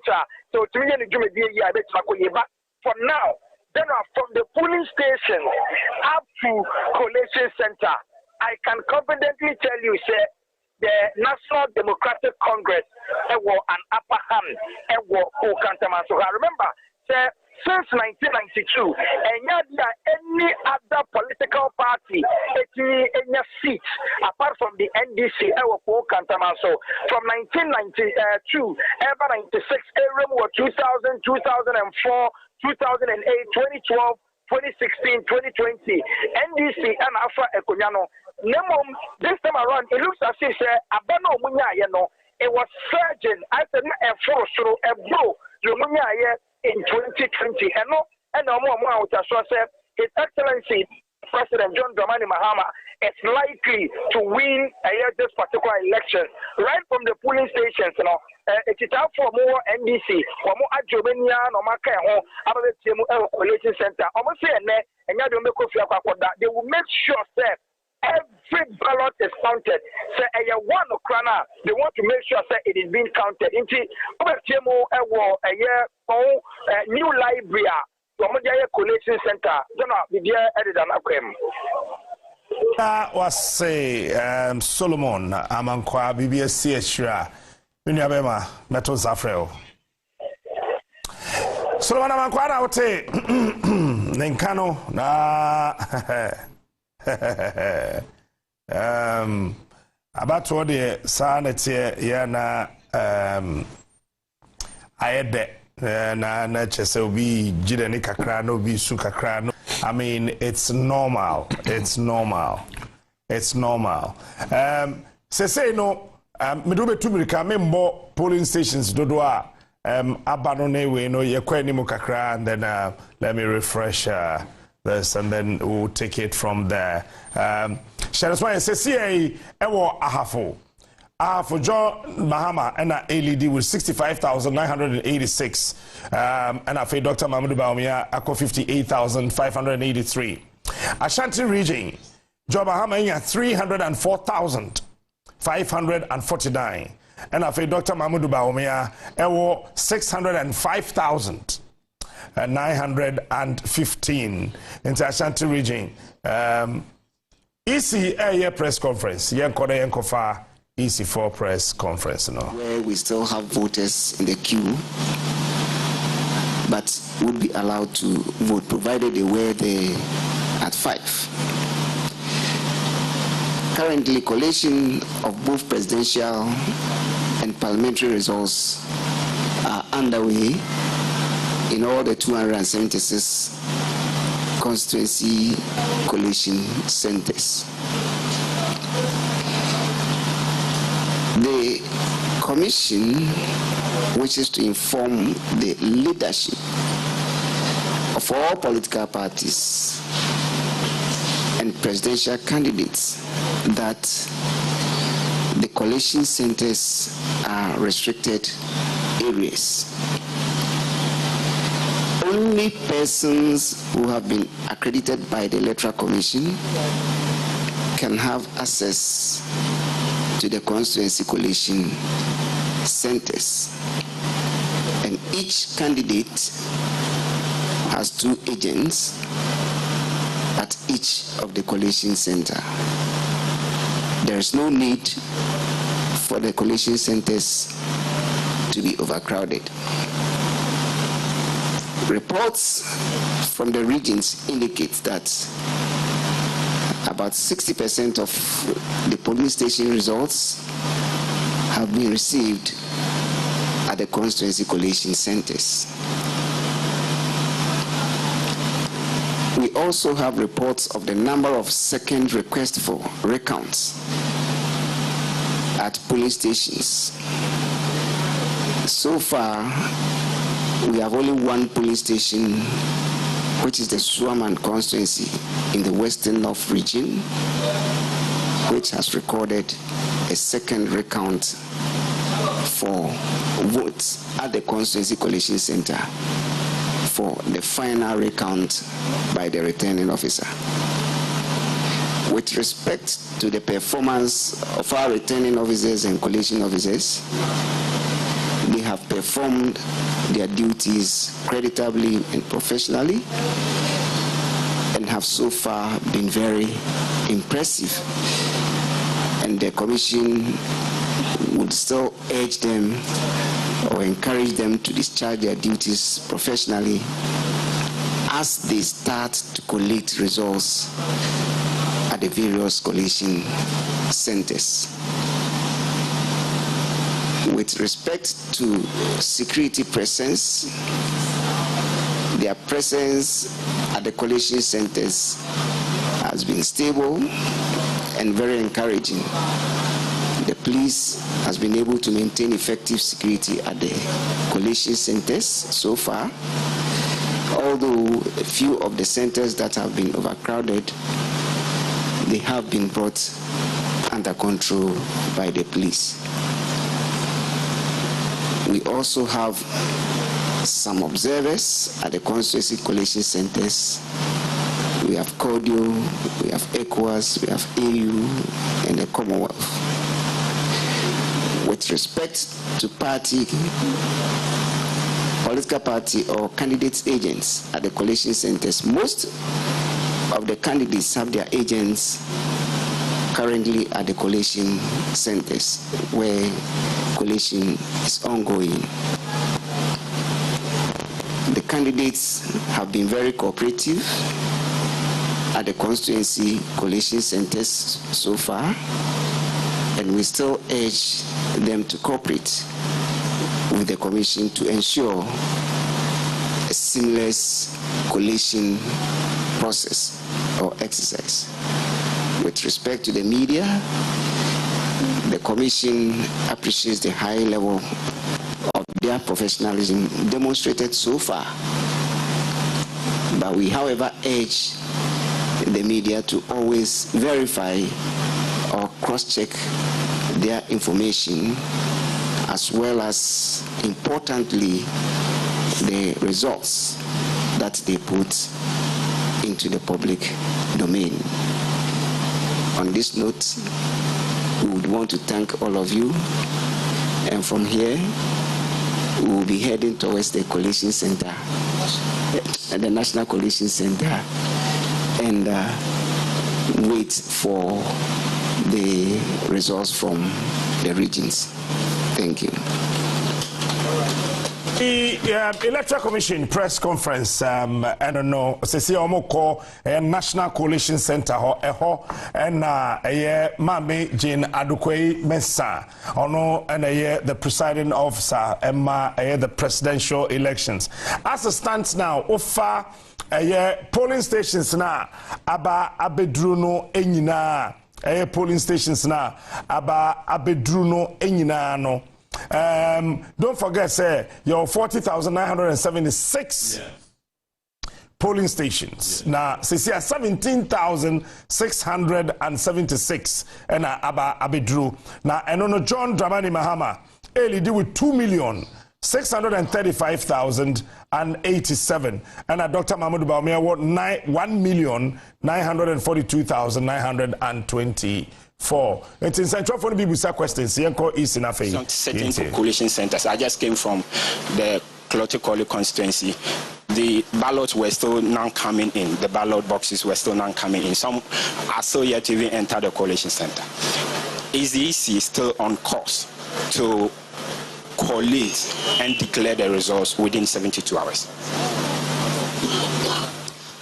I am Araba Edu from GH1 TV, Star FM, and all our affiliate stations. Now, our correspondent is reporting of a shooting incident at the Ebuako North EC office. Has this come to the attention of the EC, and what's your reaction to this? My name is Zita Okwan. I work with Class FM. My question is about collating of packing of ballot boxes from the centers to the coalition centers. What did the EC plan to, or how did EC, how did the how this not even a year how and yaba back now. Oje? Okay. I remember some few provisional results. I mean, these are provisional results are Eba Ewo Takwa Swayim as it starts now. Takwa Swayim Ewo 263 police stations Ewo Takwa. Out of the 263, 216 and they are available. George Mrekuduka Enyamu 23,771, representing 36.43%. And Isa Salifu, Taylor of the NDC, Enya setting 31,185. Joycelyn Andor, Enya independent candidate. As it starts now, when you're 10,689. We provisional results. Ewo Takwa Nswayim as it starts now. 216 polling centers out of 263 polling stations. Ibia so Joycelyn Benyabi. Yes. And it's quite a horrible year because it's why ready? Because you sure you are ready? Yenko regions in any results are a free bar various polling stations. CCA woko eye ahafo ewo 836 polling stations. 836 polling stations. CCA 462 enaba. 462 no represent 55.3%. John Mahama is leading with 66,774 and Dr. Mahmoud Bawumia was 59,093. Ashanti region almost 7,100. CCA there aba 3,340. 3,340, representing 47%. And almost and John Dramani Mahama, I was 310,043 votes. And Dr. Mahmoud Bawumia, I was 637,048 votes. So Bawumia is leading Ashanti region, Mahama is leading Ahafo. Bono, 1,574 polling stations. CCI 797 and Abedru representing 50.5%. John Dramani Mahama is leading Bono with 108,019 votes. And then Dr. Mahmoud Bawumia won 90,149. Bono East. 1,534 polling stations. CCA Amenoka say 710 and Aba, representing 46.3%. John Dramani Mahama once again is leading the Bono East region with 113,547, and Dr. Mahmoud Bawumia was 68,426. Central region was 3,638 polling stations. Sesei Amenoka say 1,728 and Abidru representing 47.5%. John Dramani Mahama is leading Central region with 279,423. Dr. Mahmoud Bawumia 181,624. Eastern region. One more 4,138 polling stations. 4,138 polling stations. Sesei Amenoka say 1,916 and Abidru representing 46.3%. John Dramani Mahama 227,843 and after Dr. Mahama Bawumia 254,164. Greater Accra was 7,914 polling stations and Afei 3,238 and Aba representing 40.9%. As it stands now, John Dramani Mahama once again is leading the Greater Accra region with 522,647. Dr. Mahmoud Bawumia 284,796. Northeast, one more 750 polling stations. As it stands now, 190 polling stations now Bedru representing 25.3%. Sesei Amenoka say Dr. Mahmoud Bawumia LED Northeast with 28,650 votes and Afedi John Dramani Mahama with 25,242. Northern region, 2,464 polling stations across the region. Sesei Amenoka say 484 na Abidru. John Dramani Mahama Elidi with 90,994, and then Dr. Mahmoud Bawumia 55,740. OT region 1,013 polling stations. Sesei Amenoka say 498 and Abidru. John Dramani Mahama once again is leading the OT region with 80,296, and Dr. Mahmoud Bawumia Baumia was 33,457. Savannah region, there was 794 polling stations. CCA 264. And Abedru, once again, John Dramani Mahama is leading the Savannah region with 47,511 as against 15,827 for Dr. Mahmoud Baumia. Upper East region, there were 1,592 polling stations. CCI 431 Anaba. John Dramani Mahama is still leading in Upper East with 88,874. Dr. Mahmoud Baumia with 23,048 votes.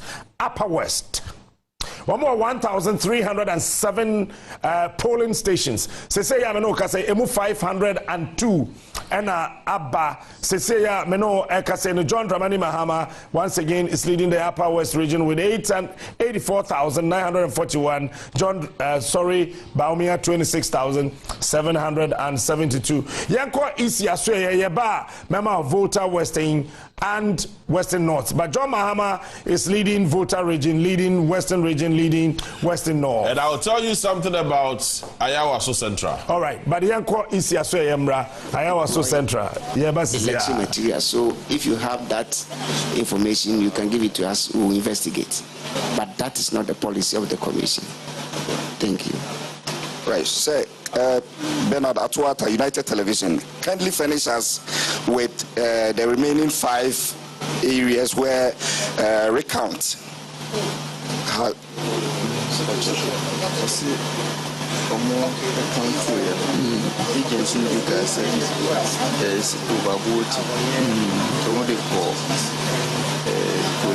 Coalition center on they realized there was no voting. They did the first one, second one, there was no voting. Okay. So per the checks done by the Direct Electoral Services at the polling station, one of the agents raised the issue of overvoting. So that's why it was sent to the Constituency Coalition Center. They did a recount and they found out that there was no overvoting. So the remaining 5 places where recounting has been called for? No, I said so far it's only one place which has come to the attention of the commission. Okay. And that is Swaman. All right, thank you. Thank you very much. Mr. Tete, please, could you kindly confirm the tear gas incident? Please. At the Okaikwe? Yes, that also hasn't come to the attention of the commission. Okay. Say the tear gas by the police. No, it hasn't. Thank you. Thank you. Please, we said 5 questions and 5 questions. We've gone beyond 5 questions. I would like to thank you very much. If you have questions, don't worry. You can ask any of the directors, any of the commissioners. We are available. Right. At this point, we'd like to thank all of you for coming. The commission, the directors.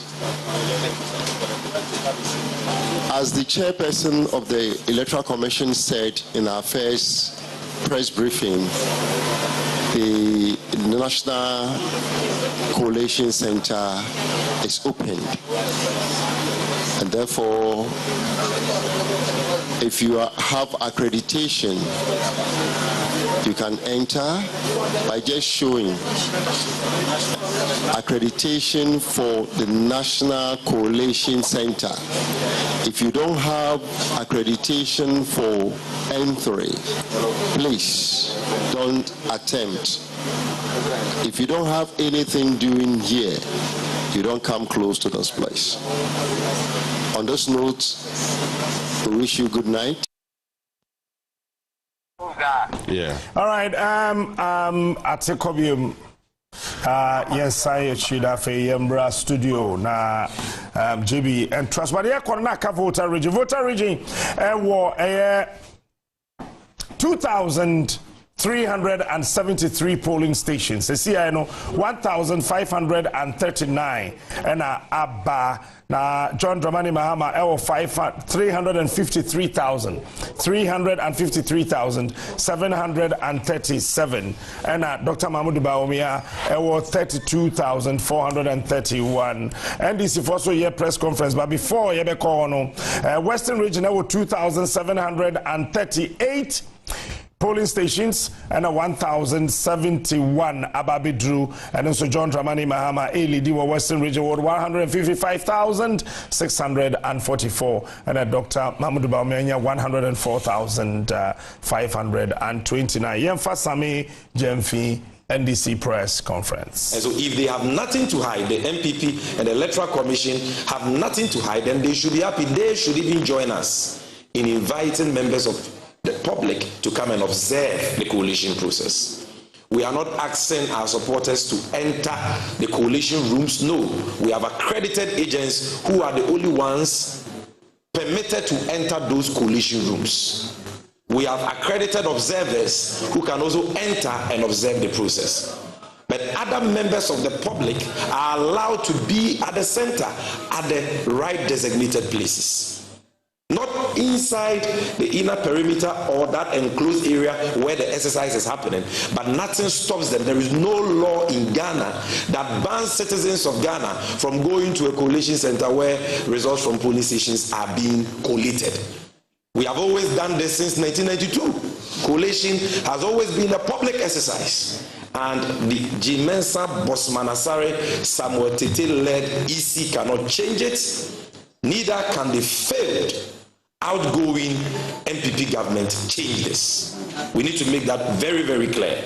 And so we thank all our supporters who have heeded this call, stopped all manner of jubilations, and are presently at constituency coalition centers. We will continue to call on you, appeal to you to conduct yourself peacefully, responsibly, and orderly.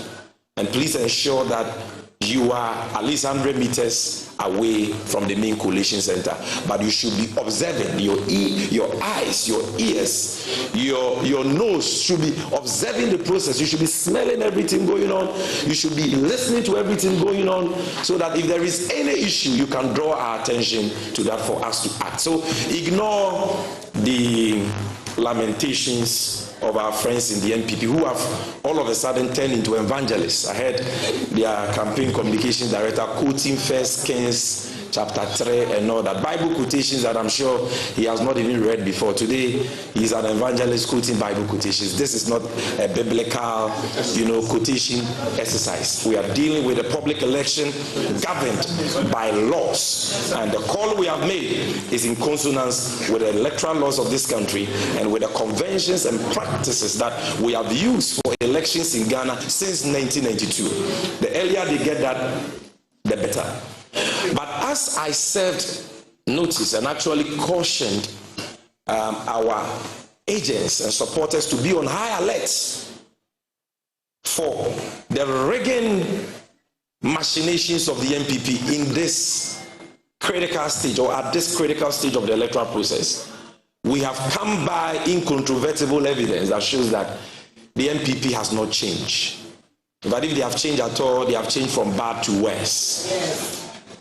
They don't think that elections are about counting hairs. They still think that election is about cutting hairs. They were one time lucky with violence and thuggery, and today they think that they can be second time lucky with thuggery and violence. But as the boys say in our Ghanaian society, they lie bad. This time around, violence will not prevail. Violence will not win the MPP this election, because there will be an appropriate resistance for what they have planned. Ladies and gentlemen, I want to take you to Atwemanwa South constituency. Even as I was addressing you, and by extension, the good people of Ghana, the MPP had assigned their thugs, positioned them somewhere around Sepasi. And if you know that constituency very well, polls have ended in Ebuakwa. and ballot papers were being moved to Inkawe, the capital of the district, for coalition at the constituency coalition center. On their way from Abuakwa to Inkawe, when they go to Sepase, some thugs of the MPP pounced on that vehicle. They were already holding 2 ballot boxes full of ballot papers, attempting to swap 2 ballot boxes with the ballot boxes that they were holding.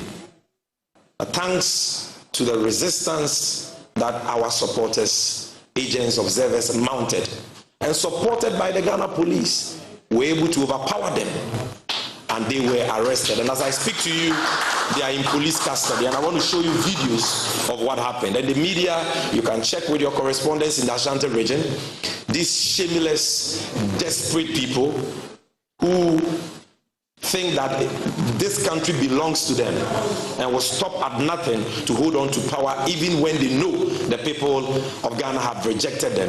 This is what they are up to again. They did it in 2020, they started again. So this is the Sepasi police station. There's the confrontations going on. When they arrested them, they brought them there. But let's go to the next video so that they can see the ballot box. Yeah, so that's one of the guys. Can you go to the next one? Next one. Yes, so these are the 2 ballot boxes they try to swap with authentic ballot boxes. These are the 2 ballot boxes. And the police have seized that. They have seized that. And this was as a result of the vigilance of our people and the professionalism of the Ghana Police Service. And we commend them for that. So these are the ballot boxes. It pounced on the vehicle which was transporting the ballot boxes from Abuakwa to Inkawe Asepase. And they already had a ballot box with papers in it, ballot papers in it already printed. So when we tell you that these guys are up to no good, they are criminally minded. These are demented psychopaths who would do everything and anything to hold on to power, including killing, including stealing. This is what we are talking about. They make frivolous allegations without any proof. We are giving you proof. So the new evangelist, the MPP has now got an evangelist in his Miracles Abuaje. We want him to hold a press conference on this and tell us whether this is true or not.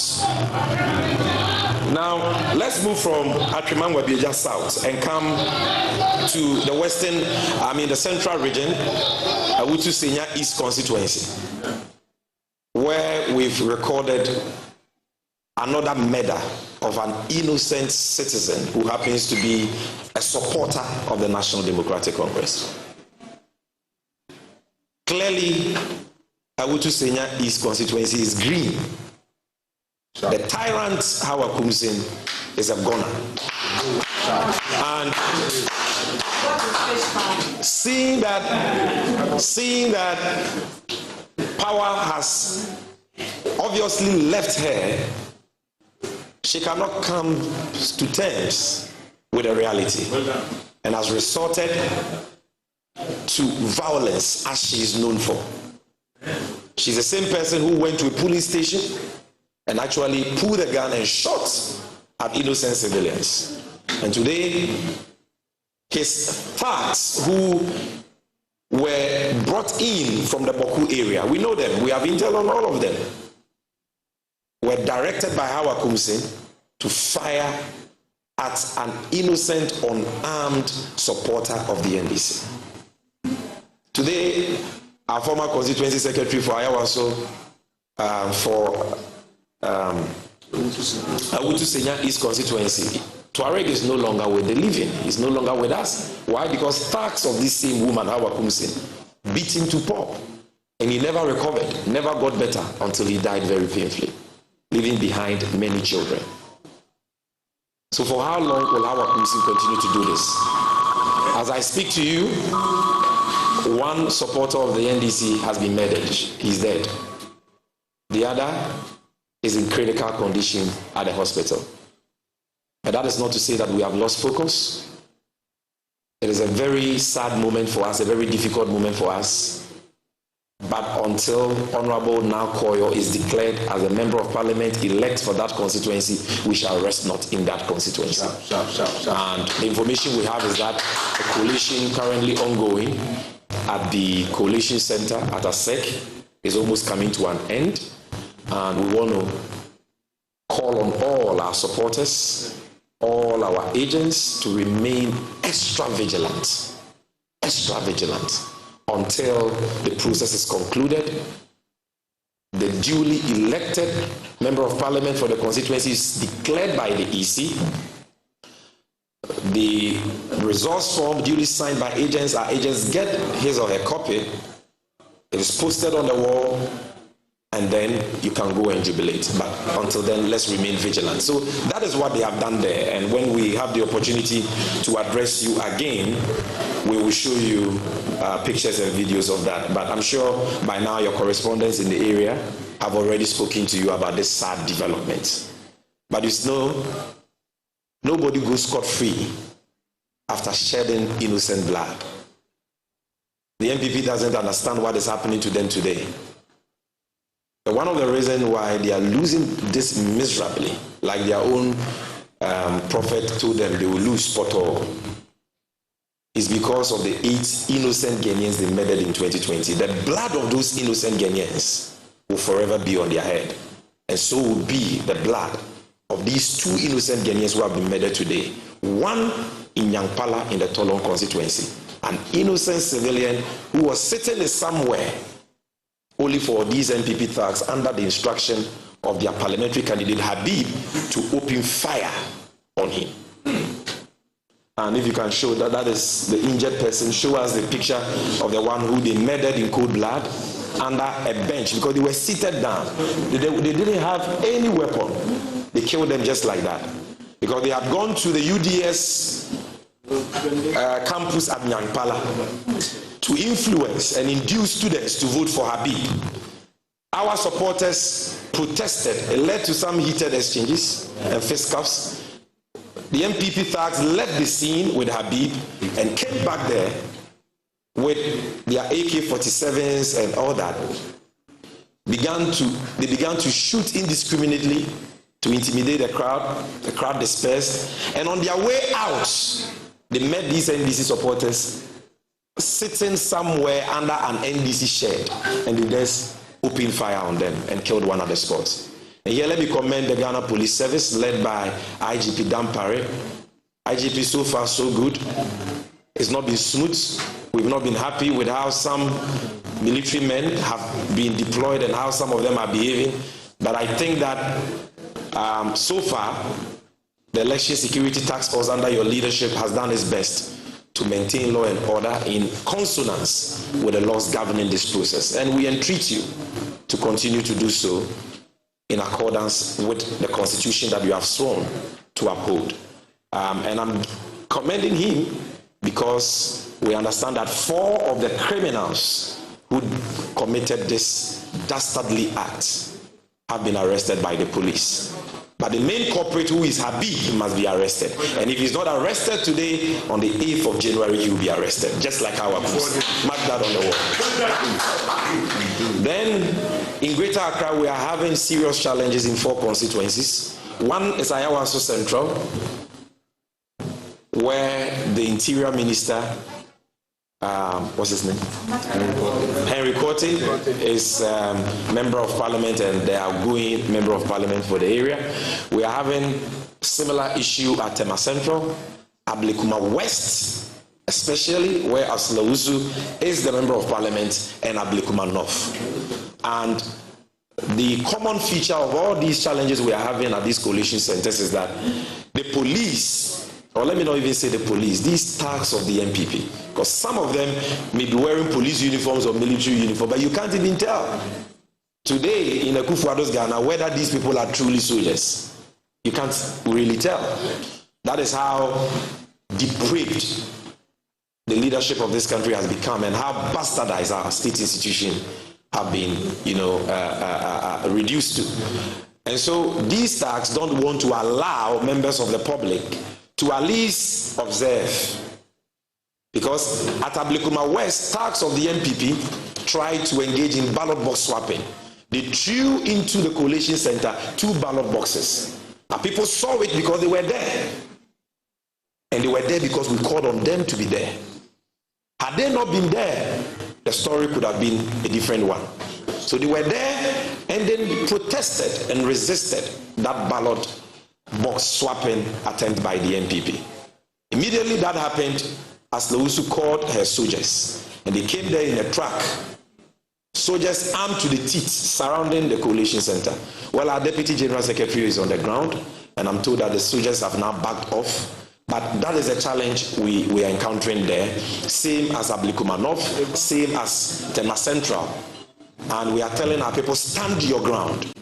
Stand your ground. Be peaceful, be responsible, be orderly, but stand your ground. You have nothing to fear, because we are on the side of the law.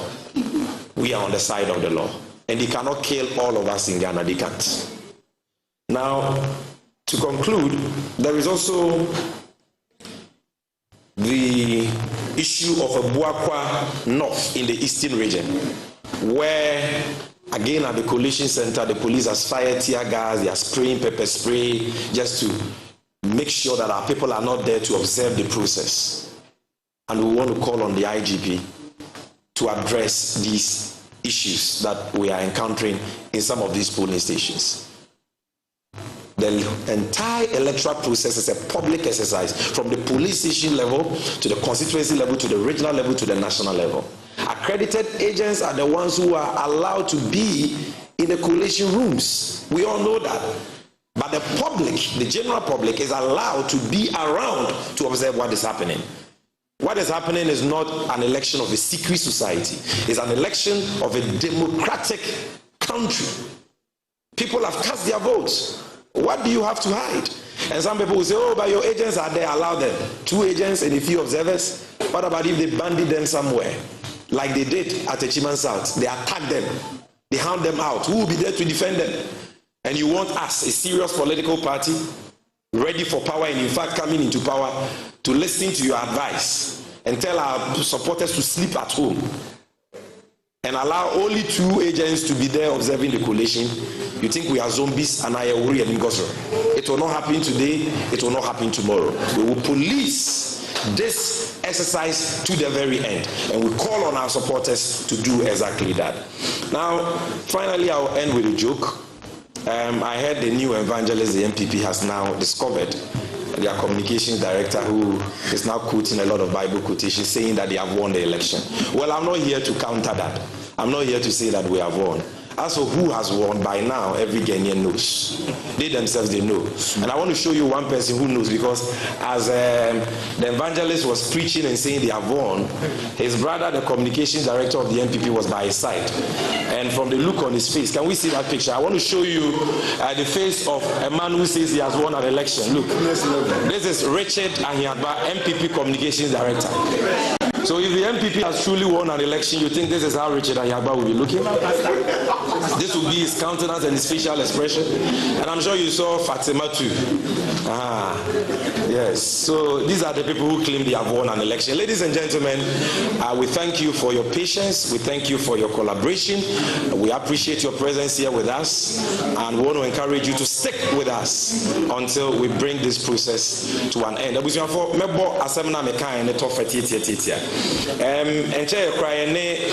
Central for no teach you your supporters in Akasa say about what you do here.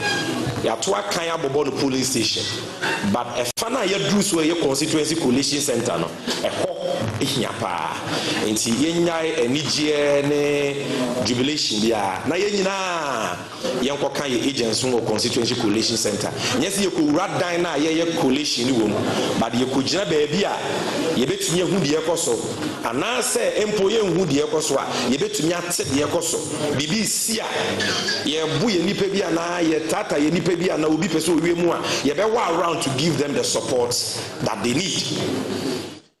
Yebeka asemi ewie no MPP force omati kwa pai omo zo monti ase yes your supporters enko Encroft money or more, a use massive electoral commission for say one part in Yanse political party, Bebo Mokro Coalition Center. Now, for the business, more chrono, Kejetia, now do only a pipe from Fua, Ubedianiaque. Sabano, when your imagine them will be more, and your Ghana for Matua Maba. No more person, Mobile Coalition Center, I heard the Ecosono. Bonebe no ma ye de hia ne se omo be gina akire kama na process na koso no ma hu de koso ana se bibi kura koso wo a omo so wetinye hu no ma boy amane ana se omo boa NDC agent wo ho oka obi so na NDC wo agent wo agent no no kwantin kro ana ayire so nipa mienu sa antitrafo nipa bonefo MPP fo ya omo tututu okum nipa so omo start sa de na nipa mienu de no betumi aye Obi so Ghana mrama ho kwan sa agent nkwa letimi ko coalition center nya no kre agent letimi wura coalition center baby ayeye coalition nankasa be Ghana ni bia wato na ba wo ho kwan se otimi ko gina baby amrama no ho kwan se Ghana fo timi gina no hwede e koso because abato no enye suma si dwedie e public exercise ne ye na Ghana fo a ye the key stakeholders ne ye wo kwan se ye wasodie so se ye de ye ni edi akire e free afarijan penso 92 besi ne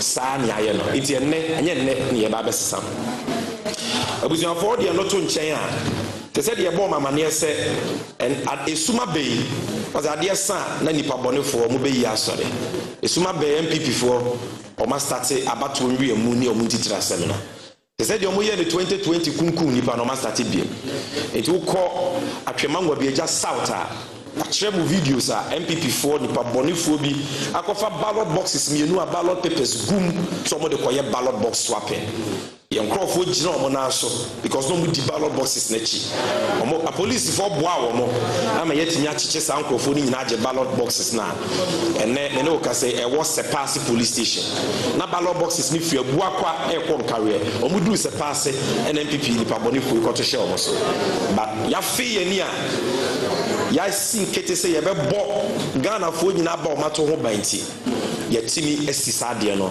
anokwan eno na nche no ko ebuakwa north ewo eastern region ayawa so central ablikuma north ablikuma west tema central sanye may be ko constituency coalition center no an MPP for ni isi for person mo yene te say Illuminati for meeting room.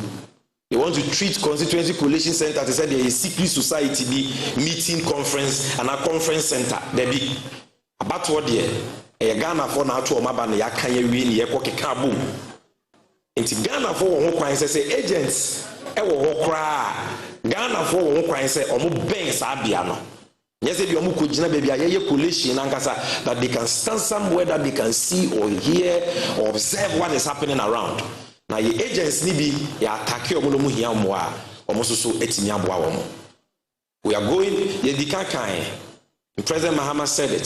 Tabatu we are going into it like Azuma Nelson. Yeah, you referee she bottom because he's a referee no or she jisi or a striker. Emma you opponent. Enti enya dia asase ma omo kan be yadwuma and we are telling the supporters that the omo fiti ase no omo nya saa. Say MPP for say omo ba be ko ye ho a saa kra na ye. Ha nam dodo ensen kwan omo nyina mra ne ye moban no. They make sure say bibia be koso asudwe na de wadi nkunim no ye declare na asende ani ho ba say ye nkoda na agent bi enu bi nkotena wanye coalition de ene ensi ne ensi china so enti ye nua no mo ablikuma west ablikuma north ablikuma central mo fi mo ani osla uso na ni abre on pese de ekoso wo dem won ye bi hu the same as in Rikoti e wa ya waso central kaswa mpo de yakum NDC ni ba ko te said yakum bi wotolon yasanso we pro bi ho because how akum si nim say we di ntwo na yebo police for abaso say tolon de no metimi a check nipa nine akaba akon that is the MPP parliamentary candidate Habiba or Shobosa Kutuba no na ye hwese ka so o meche mrantie no na how akum si a o yes anya mbranse ni no wa yes adi a che isuro o ma che no na ye de akaso man che ne na crime there ya papa Mahama ke ni expiry date emre bi ba enche kra emre no kra nya ba wie ha ye be chi omo wi akete na di twato a ye ka nyina ne se MPP for nsentro for nhie mo ye no mo kan bibi so ma hwe ne abusuafo kasa de yɛn frama ɔka yɛn nyɛ tax obi atimi ka de ɔpɛ ɛna wode wano dɔ nwere so a ebi ngɔ ɔmanum na keka ɔmaka no waa musumuntie no waa yɛdeɛ yɛnim deɛ wawe ne aba no Ghanafoɔ nyinaa so nim deɛ wawe ne abatoɔ no na nyɛ afei ne yɛbɛpepere yɛn ho aka biribi mmerɛ bɛso a yɛde results no nyinaa ɛbɛto abɔnten because we are very focused on process na ɛkɔ no enti deɛ ɔmoka no waa muso muntie no waa na te sɛ deɛ mede Richard Ahiagba mesrɛ fa picture no to so ma mebi nwae MPP communications director na ogyina ɛnɛ ɔsɛmpakani evangelist for MPP enya no a the press conference ayɛ nyamesɛm kan Bible quotations no ogyina n'akyi MPP for ɔmo sɛ ɔmo awere no mo hwɛ ɔmo communication director sɛ ne wɔsi ayɛ n'anim nti waa wotumi hu sɛ baabi aduru ne deɛ ɛnyɛma bi ato nsuo but still moma yɛ ni na wɔ sɛ aboa wɔ na yɛ monitor process no yɛnim sɛ adeɛ bɛkye sɛ na nyɛma si kɔ no deɛ adeɛ bɛkye no na obiara hu the smoothness level yɛda mu nyinaa ma sɛ sɛ yɛfrɛ mɔmaba Abusia yeguso esomo ene ano anwumrei na se anadwi because dubako abapa ho sima emiensa pepepe yakọ NPP amuyeko no press conference ho a wo mo eguso abehye wo mo achitafo nkran ne Ghanafoɔ nyina nkran ne se abato no de ko mo side yate a yehwe animu se yebehu de akosi endi susu aba abayi wo ho anom a wo so che se wo mo so eda so gina wona so far so good results a eba no che se wo mo so ewi nti ye de ye gina finfin se referee a yehwe de electoral commission bebo de din ene be gina so na ye de ho amane bon so aba betudwa na ye Katie Hammond ne mpasua so de na ekoso ewo ho Katie Hammond amane che se kube eyakwatia no yetue ho abasesia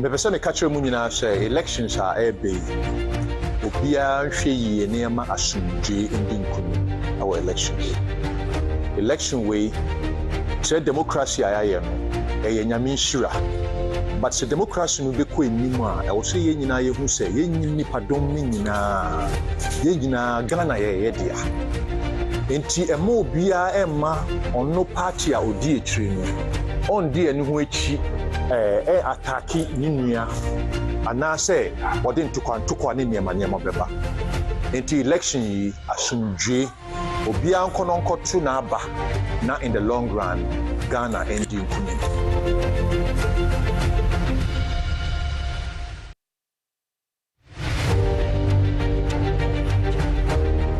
Hello, me di American Sam yo jum tuni afi ya kwakoto aba mesreo koto mane a oda wakoma so koto wo asumdwe mu na kofie wo asumdwe mu Ghana ya mene wo dia ye ni baby akọ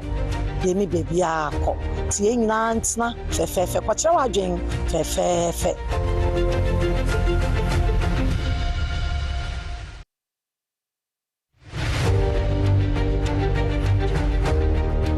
ye hiani asumdwe sɛdeɛ mepɛma me ho saa na mepɛma wɔn so nti me deɛ mɛpɛ ne sɛ kɔto aba na wokɔ fie yɛde wantwi ne matim maka bɛba deɛ yɛmpɛ wɔ yɛ man mu a Ghana ne yɛ me dɛ ɛyɛ wɔn so dɛ yɛnhwɛ ma obi nsɛɛ no ma yɛn hwɛ wo ho so ye ɛnyame nka mo kɔto aba ma deɛ wopɛ yɛnyinaa yɛafta biribiaa wie a Ghana no ɛba back to Ghana na ye party bi enu eso sing Ghana isa na tie dia Ghana first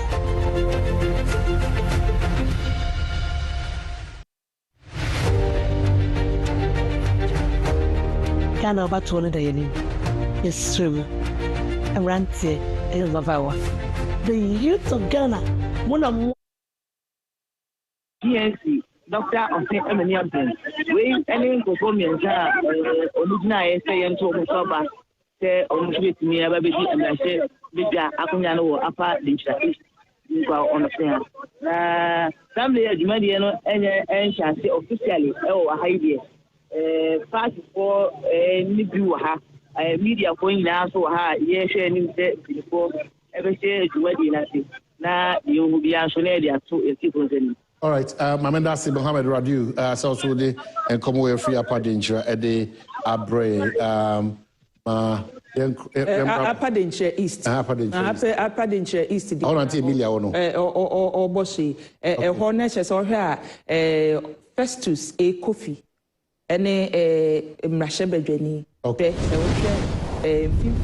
Mapa Danger East, and yaba voting trend no ewo ho no more mine e ho ne MPP seat e ho ye MPP seat because from 2004 yeah constituency no yete ye no ohwe both parliamentary and a presidential ni nyina no e MPP and a enya. Okay, so the parliamentary we show figures added together 2004 they are good figures for the MPP. Yes, 68%, and then presidential is presidential 70.5%. Okay, and you call 2008 presidential no 63.2%, and a parliamentary 59.2. Until we are say parliamentary in 2008 so take kakra. Okay, and you about 2012 presidential no 57.2%, and you about parliamentary no so 53.8%, and a 2016 presidential 63.0, and as I began say 63%, and ye ba parliamentary na 55.7, and 2020 presidential no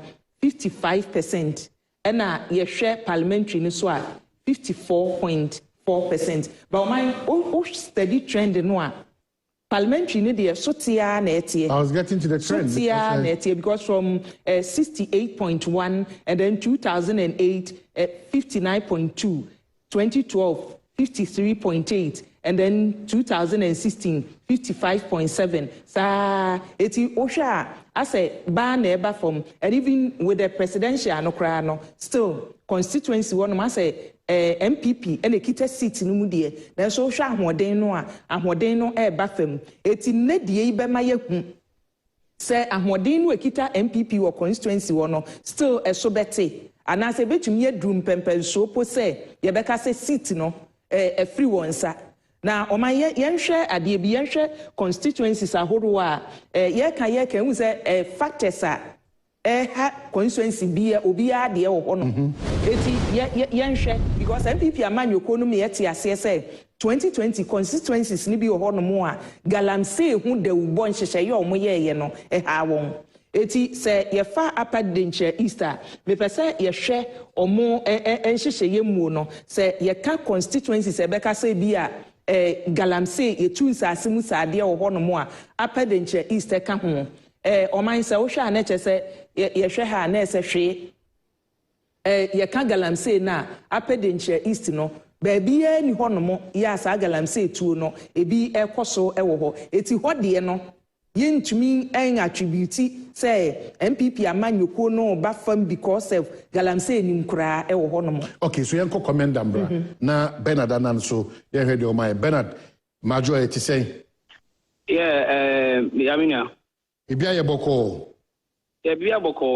commended na iko. Okay, so Bernard mo ajubio efeta go mejo so nana uti senya baby o jan ho mo tse wadaroma efeta go baby a megira no wutu senya west collection center EC office worm na megira sisi a na efia de ekoso arum se no ni kakura eni nyan ne nyina ne se abato no butu nyina wie no yisi hihim se o se di result ni nyina be pim collection center na de tri se ukopiem wutu godu ase eni miabia aka poti bono ma result yisi for akika won ma se be du collection center anum se no result be du anum se no bas na result no wo mu na se papers no wo mu no de tri se bravo no ka ehyen no eni penfo bi ejre se se mbodi ka no fa bebi eno na obepie mu wutu senya west anum se ya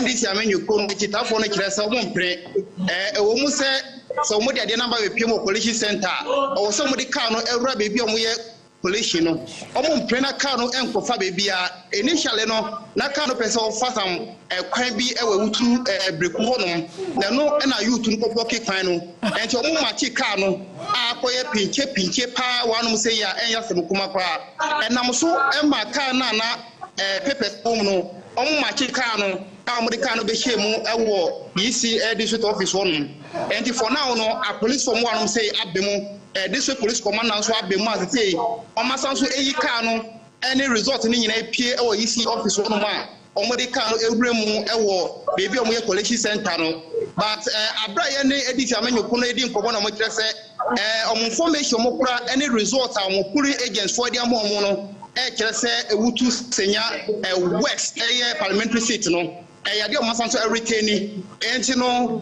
omo kire se wini na omo wini no enya de ometra se na obi emfa bibi emfa mwase enti na de obehwe megura masa ende wo hwe ndwumo mutu otumi se first no se yempefo no ekwa eku a ndwumo no mutu no mutu anum se ekwambia so enya de omepre enti for now the tension wanum say ya enya sem kwa police for mabegu anum say no enya sem kuma a police for Central East Regional Police Command abaha sanso ena kanso division so abanum say ya se de omo machi car no de papers ni nyina akokopie mu obebi omo ye collection no da efia se ne medical make wia no uba ewutu senya west anum say ya ahanum aye hot pa abakwa se mo ewe ewutu senya west ni se wo ye city member of parliament a untumi nkɔ ne plane so na this time around no we at 2016 na that time no the member of parliament mame anase watete ono na MP 2016 na George Anna ono no ye MPP ni ono no contest here on a ticket of MPP ono no betu mame no 2016 no George Anna na ebedi MP sa Senya West 2020 na Jizatete ono no ne sister Penny ene Hanatete ono so be yi seat no ene fi George Anna ntem 2024 no Yuginahi no ye kasama for the ma omampene na nadodan ko ekufa do no ono na contest ye wanum say na de atini se Yuginahi epese o win seat no na the member of parliament so kire se oboa eduma maye o mu se me president eni abemu de na mabo eduma e constituency anum say uyi abakwase ma wanum se MPB antumi nkɔ ne plane so no Jizatete kire star record no efia obebreki ene enti no ohwɛ de ekoso ne atmosphere ekoso ewutu senya west kire se NDC amenyo kono ensem a omoka any result omoke se omonsaka from their polling agent across baby abato no nyina course no kire se omodi nkunim nti for now the police for na ebe ma yes apanka anka etu obetu ba ne nyina mu no omo control situation na mmebro no so omo kuma to moyem kama a ye di papers na akọ bebia wo se kwa se se de omo ye collection wo se ntie da so wo collection center no se ya de be piem abebia no efia menem se ahanum yo election command center de be piem abebia no ye fa wo sem sun kame ye tipo ne atwefo ntie na nadwe ahanum aye hipa meche collection center wutu senya west efia na so omode car no kwan omode kwan chese mementi ase kwan na efia omode fa dada no ensuo na atọ na atache na ase ensuo yira fa kwan na ase ya bu nua gu kwan num ntina nka omode car no fa be fufuro no efia kwan no da ho no pa but on say baby amudi result na efi no ehonum NDC amenyoko no ehonum yom strong vote me kire wutu podua se ne communities aka honum enti aba amudi papers ne bedu honum no ebedu ewutu breku no ahanum na collection center enti nkomodi aye ne amanfo edi kire se kan na papers na ewo mu no ufi ewutu podua se na sa wo ba ewutu breku a the district capital any baby a collection so now obefa the main road no so but udu ewutu breku a omo town roads bi e wo community hodom a hodom na nka car no pese efa na youth no nya no enti ese car no pese ofasa roads na e wo community hodom no na mo ye fast na mo ko block kiss apan no enti akwa na ese bi ensu ato se bi account bi nko account bi ma ekwa no dem but ye hu adwen aba odaseniti mu a na nka opese offer another epan a youth no so nya ne ntia ase amra me we ka say de omko block epan na omma chi car na be pie mo collection center ombedu won mo say ya omo kire se omo nwure mu na youth no kire se okay se mo nwure mu de a and the EC office no ebe coalition no enti mo nyina mo ma yemfa result na enko na mo de result nyina be share EC hono wo pepiem we wutu bleku EC office hono say ya eyade o matu efen so enti no etiefo na ahwefo bebi a megina no EC office hono na mo hwe no eyade o matu nyina enti o mo de ko share mo no na police no begu anom say ya district commander eba anom say ya they say the omaka ama say the mebro no aye ne say enti asia ba pa de a omfa result nyina nko bebi o mo quality no enti o mo de result nyina akọ hono mo a ye hwe ni mu se de ebepiem abebia no ye de wonsem so de abante efia oba ewutu senya west a de esi we ewutu senya east no ye ni musem mu sister constituency ewutu senya west aha no so tension awanum fitiendro anadwo na tension no ma no humle so assembly ni we kasa abato ni nyina ba na wie no still no tension no eda so ewanum se ya ye hwe de ebekoso na de ebepiem abebia no tene edi kan ya hye ye tiefo bose de ebeto fem e 2024 abato no mu no ye mfa nkame ye tiefo ne ahwefo no sapepepe ene ye no e central region no mu se ifia yo nana ye beda ase wate ye beda ase pa na omo ya de se obia ni da ho obia ni da ho ti efia se obia ni da ho na metie same gemfi o se o hwe supporters o mo gi hwiba coalition center hormo say no otumi say ni blaba eni si amenyo ko no kire se mo hwe na police agent for enko gira hono na ensisi omo enti eda mo kire se ombeda hanom na de achi enti wo hwe youth no ahonkeke bi abom mu no omo kire se na mu nkofie omo nkoda mo yire ho ene de ombeda coalition center enti omo kire se city ni de senia medical maboss no result a omo kire se mo mpemfo ma mo nsa aka se de tibia no ekoyie de ama no omo maintain sa result na enti omo hwe na obi ms sa result no de omo kire se hanmo de ene de omo nkofie omo da hanom na de achi until say EC4 ebe declare final result no enya de obi ekofie ti se de omo nyina egua no say ya omo boban omo sanso etuban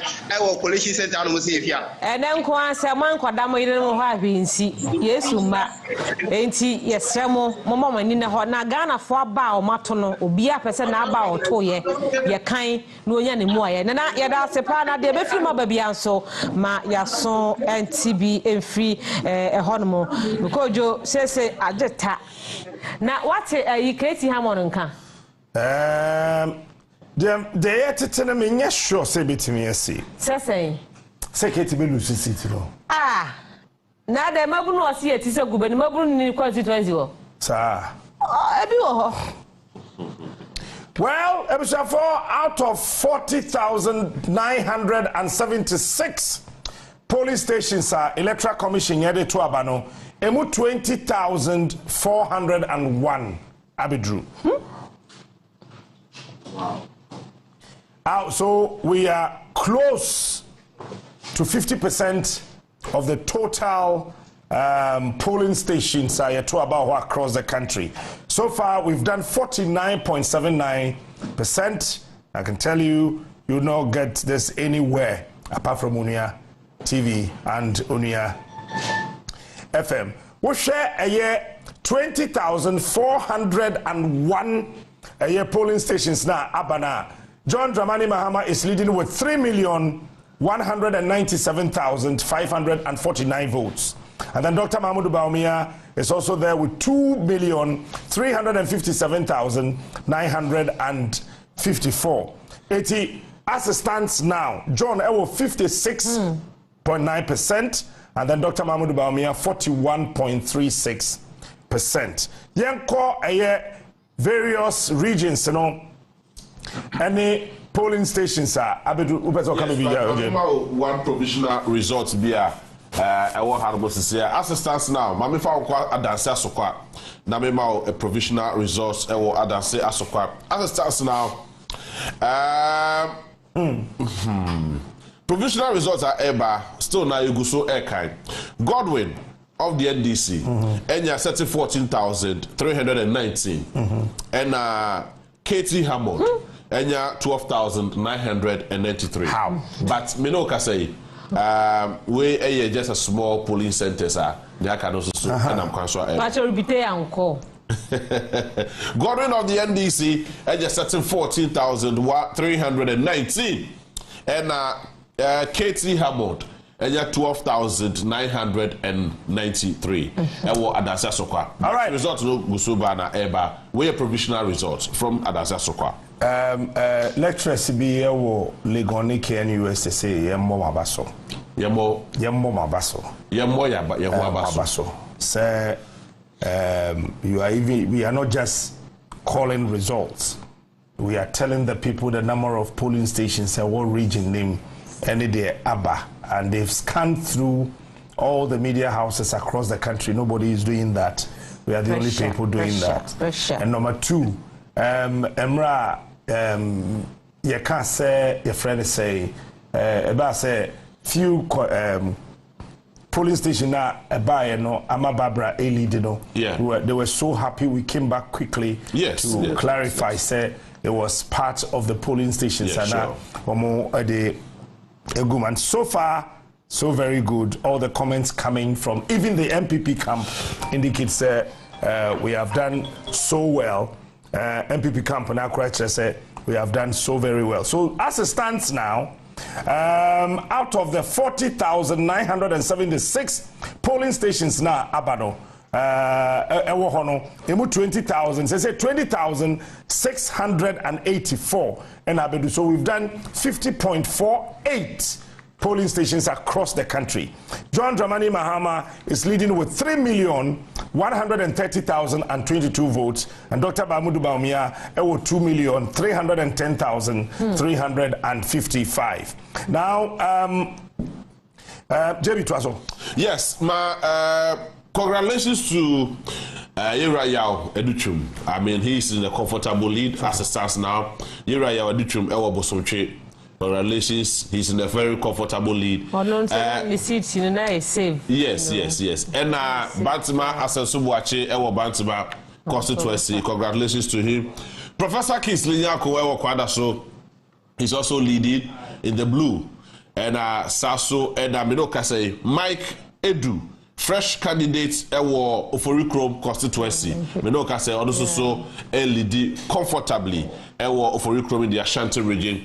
And lawyer Ralph Edu say Ewa Bekwai is also leading comfortably Ewa Bekwai constituency. Efijasa Sokore Enyam Bekwai ne papa na ne first. Ne papa Edu say born on Homeward Empire. Remember in 2004. Yeah. Now our Ford Basby. Oh, okay. And when you see here at the year Juma.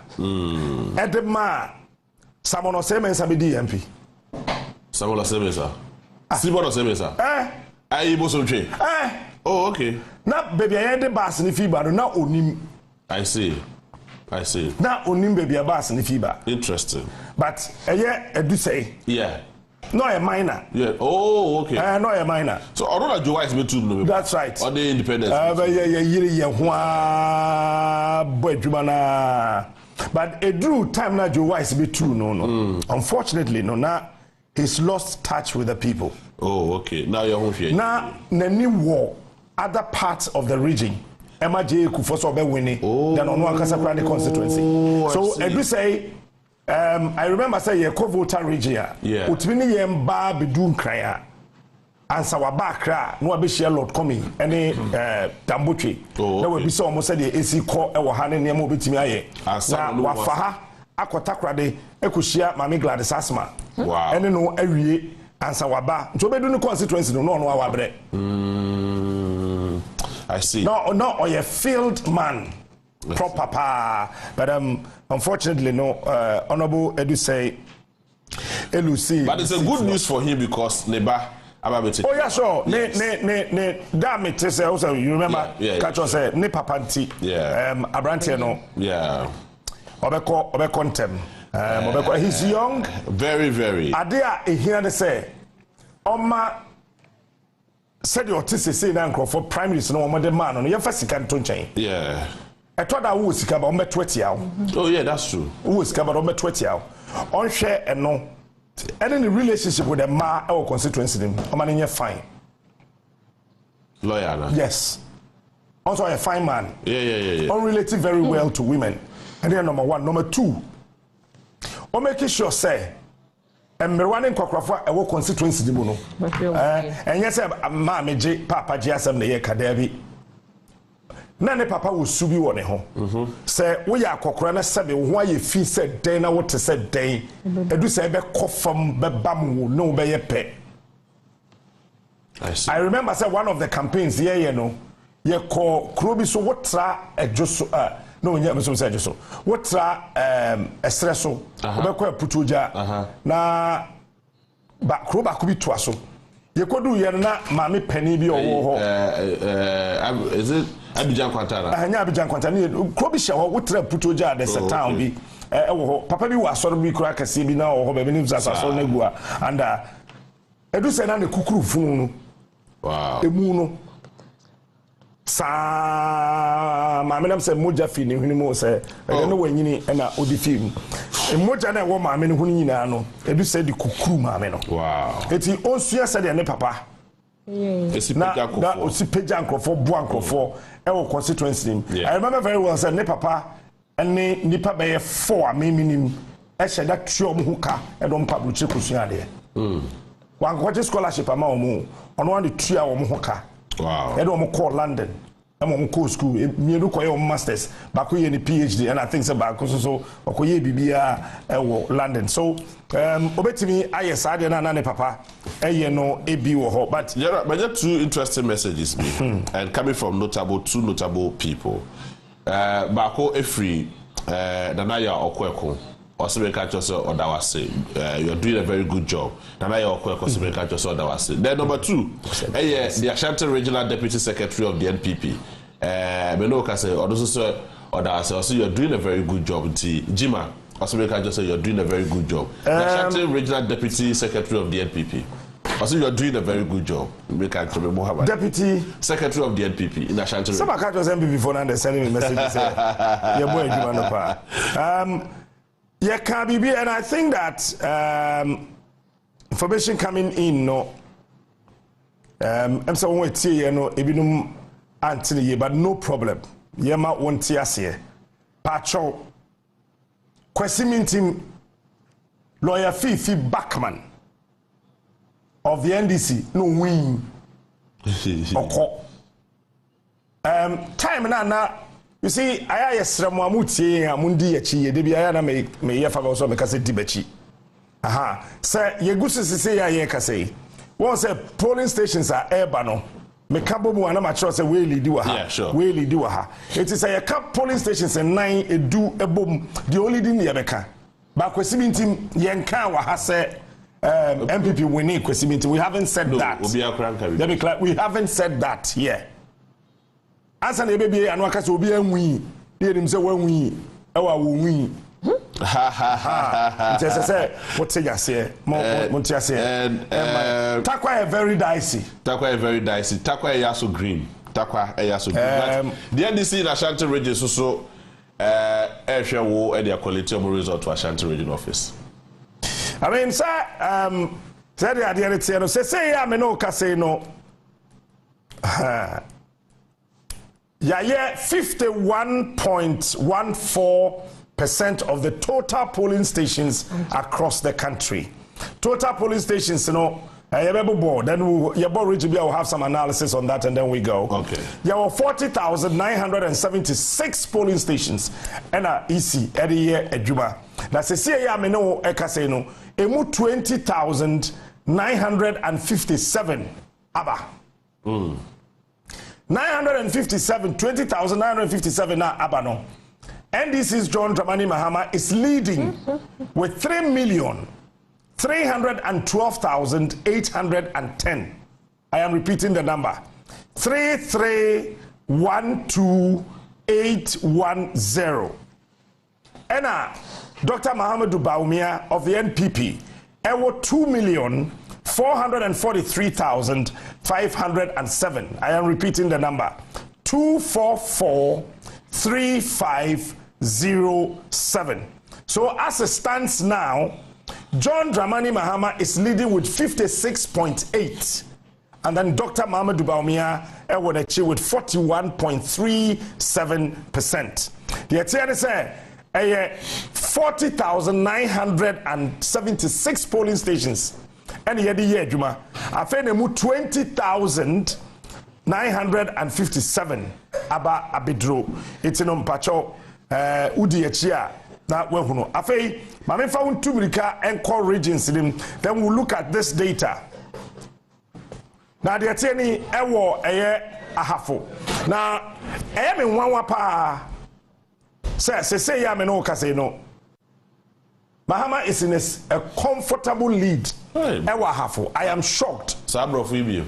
Because regions are na ye project say Mahama be win no. Ana obe win no. Me na me too sure of ahafo. Because ahafo has always been a predominant area for the New Patriotic Party. Yeah. Say NDC, MPP when NDC when they bring ahafo kra, that ahafo enclave no always a core Emma a year NPP. But this year the trend is changing. And we are all aware that ahafo is the stronghold of the New Patriotic Party, but this time round it seems a folly. Why are we saying so?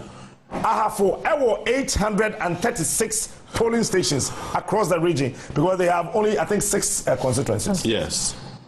6 constituencies. One more 836 polling stations. Say ameno kasei emu 554 naba, representing 66.3%. The Aba Bedruno John Dramani Mahama is leading with 81,397, and Dr. Mahmoud Bawumia was 72,810. JB. I see. Very interesting. Very, very interesting. Yeah, very interesting. And I think that very interesting, and it's I mean, I can't over 20,000 police stations across the country, and I expect to see us and also so ever. It's was almost 20,000 police stations in the band. Now to me the result will overturn. But at this idea, currently as we speak, the country is turning green across the length and breadth of this country. But I mean, the whole world is watching us. Ashanti region gradually, Ashanti region, it was 7,100 polling stations.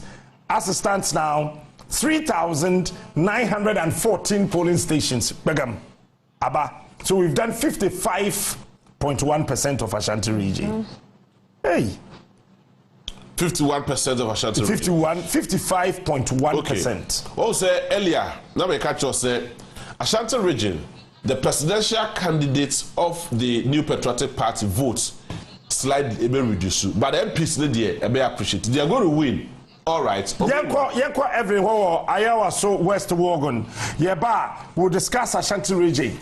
I say Mahama Tare. Bawumia eto yekasa obi tare no to anya say emuwa but NDC vote na ya na say neko. It is because MPP for now kwa kotoaba. Okay. Evelyn, what time in Kamajwe?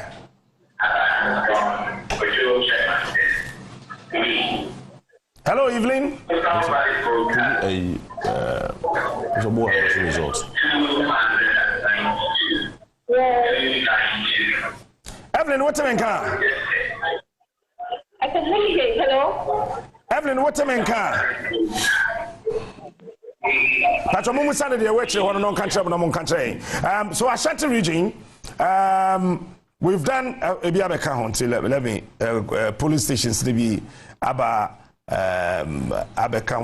we've done 21,126 out of the 40,976 polling stations. Pacho Temibium. Yeah, 21,126 out of the 40,976 polling stations. By the time Mbobe 12, Yembo 1, JB parliamentary affair, I'll be concentrating here. General, as it stands now, Ayawaso Central is turning green. Henry Kote and Peswaso. Ayawaso Central. Results are EBA, provisional results are EBA, no indicates say the NDC parliamentary aspirant and the candidates is slightly ahead of Harry. My Evelyn, Evelyn, what's the main camera joy? I say, then I cost why I was so. Right, so we are currently at the University of Ghana Business School where the collation is currently going on. And so we were in the room when we heard some noise outside of the collation room, and we were all wondering. And then all of a sudden, a young man was pushed into the collation room, and the fact we are told is that he had brought in ballot boxes. Saba Hall, and according to the officials here, they have already received all the ballot boxes from Saba Hall, and then later he brought in another ballot boxes from Volta Hall, and the officials are also saying that they have all the ballot boxes from Volta Hall. So where exactly is he bringing all these ballot boxes from? So he was arrested and then brought into the collation center. So as we speak, he's seated here while the collation is going on, and we are told that a formal complaint will be lodged before the police captain. Do you have any provisional results from the constituency? For now, we have the special voting. The special voting that was done on the special voting day, we had 2 polling stations that the people that did the special voting understood. And the results for the special voting we have now are for the presidential. We have NPP Dr. Baumia having 162 votes, NDC John Mahama having 240 votes, and another baby opposed 7, Alan Shematin 2, and then boom 1. And then for the parliamentary, we had NPP leader Alasan having 183, NDC John Dumelo 228. And the independent 0 and the rejected 1. So that is for station A. Then for station B, the presidential, Dr. Baumia had 147 votes. NDC John Mahama had 264 votes. Nana Bediako 3, Alan 1, and rejected 3. And for the parliamentary, we had Lydia Alasan having 177 votes, NDC John Dumelo 240 votes. So that is the special voting that took place on December 2 at the Ayawatu West Wabon constituency. So you are now currently at the coalition center of the constituency. Exactly. All right. Kindly follow proceedings and then just let us know what will happen after the total coalitions are done. All right. Thank you. All right. Thank you. Evelyn, Anna, what name Kano na Oje? Say no. Out of 40,976 polling stations, currently we've done 21,126. And John Dramani Mahama is leading with 3,205,552. 3 million? 3 million. 3,205,552. The numbers are 3,205,552. And then Dr. Mahmoud Baumia, 2,363,737. John Mahama is leading with 56.1%, and Dr. Mahmoud Baumia is 41.3%. Now, moi, mucha dewa na mucha lotodo. Me kachirebo se on the 7th. And then no. Muncha single 8. Muncha 18. Muncha 28. Muncha 38. Muncha 48. 58. 68. 8 nisa. What's up with the diagro? What's up with the diagro? Okay. Yeah. All right. So, Jay. Masha Wakra Academy. Masha, Madre. Yo, Yawaka Academy is here. The woman say, Yaba Coalition. You win Dakwa Newman. You win Okanko South. Yaba Coalition. Yaba Coalition. They don't want to accept. Some people accept ballot boxes. So, and a police for Amuba always told that with 3 speakers. And I've used in our Pamo and our Marco. Police fast to check check inside the wall. And I just took tear gas. My friend called for a prep hour. Go for power. I said, "What you are, Mukaba? Don't be sure Mukofa, but now be sure you are Kakara. This year, go for ambulance. Where was this year?" All right, 80. I'm a Samuel. All right. Accra Academy, and I say, Ekoso, me sure say 2 political parties, no, Mokasama Mono, a year, your friends, a Miracle Abuaje, MPP, and then Sami Jenfi, NDC. I know both of you are listening. Yes, sure. Yes. Yeah, sure. Until yes, Mama Monai, and Yen Titia. Yeah, analysis of Ashanti region. Honestly, Naminim say, Ebeye. But I was not expecting these numbers. No, but Ashanti region, also, the reason why it's here, His Excellency the Vice President, Dr. Mahmoud Bawumia, and say, at a point in time, the good people of Ashanti feel the real benefits of the NPP, Ashanti region.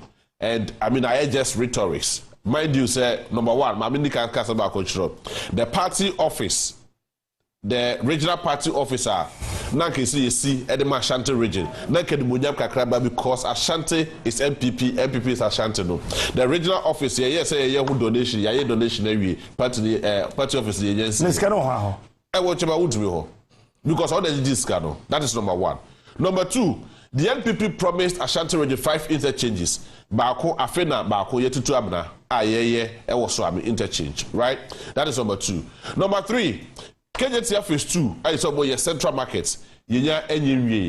So a lot of projects are echo-so or hormo. After military hospital, Yenya Krembiano, Syria Hospital, Yenya. Now watch this. Now watch this. Half of 700,000, you say. Half of 700,000. 350,000. Yes. Now watch this. John Dramani Mahama.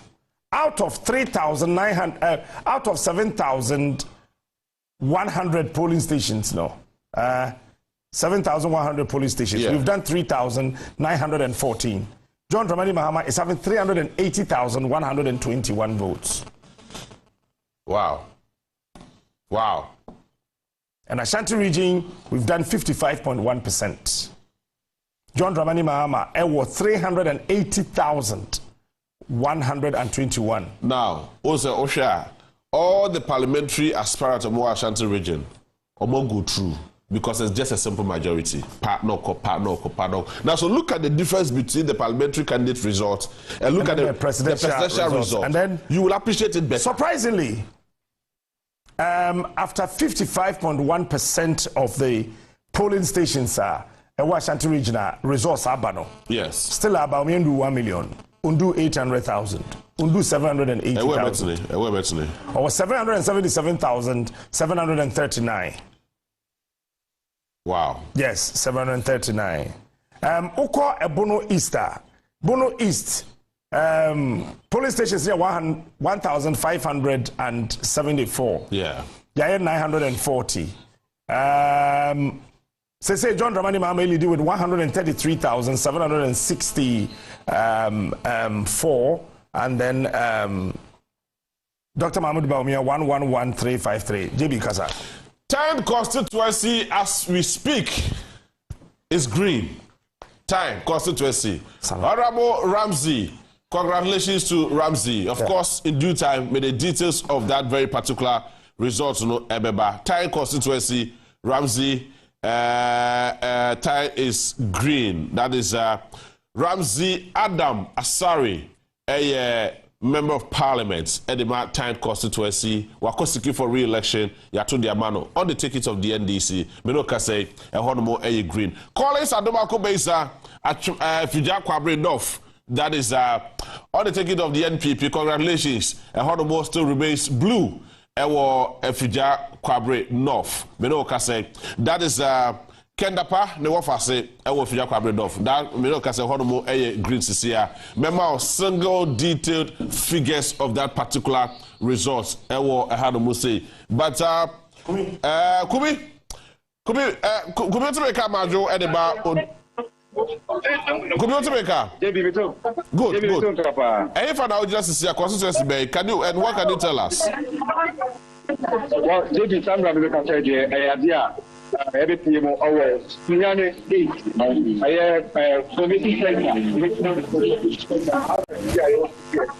now, some few minutes ago, the HCA and say, Abra on the ballot boxes any.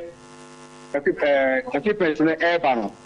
I idea omutli ebesan lie or ha equire to be a police center and H, but not a one not a suit crowd. See, one year to actually hold on a pen or a in as to more that a broad year where did I didn't say. I'm not so raw. You know, all of that is the idea. It's not a room. I did a pastoral more. Now, I don't know. I'm not going to be shut there. I didn't know. Or you get to our two. I said, now there after going to know. I idea. And then down to that, and I share how dear. Kumi,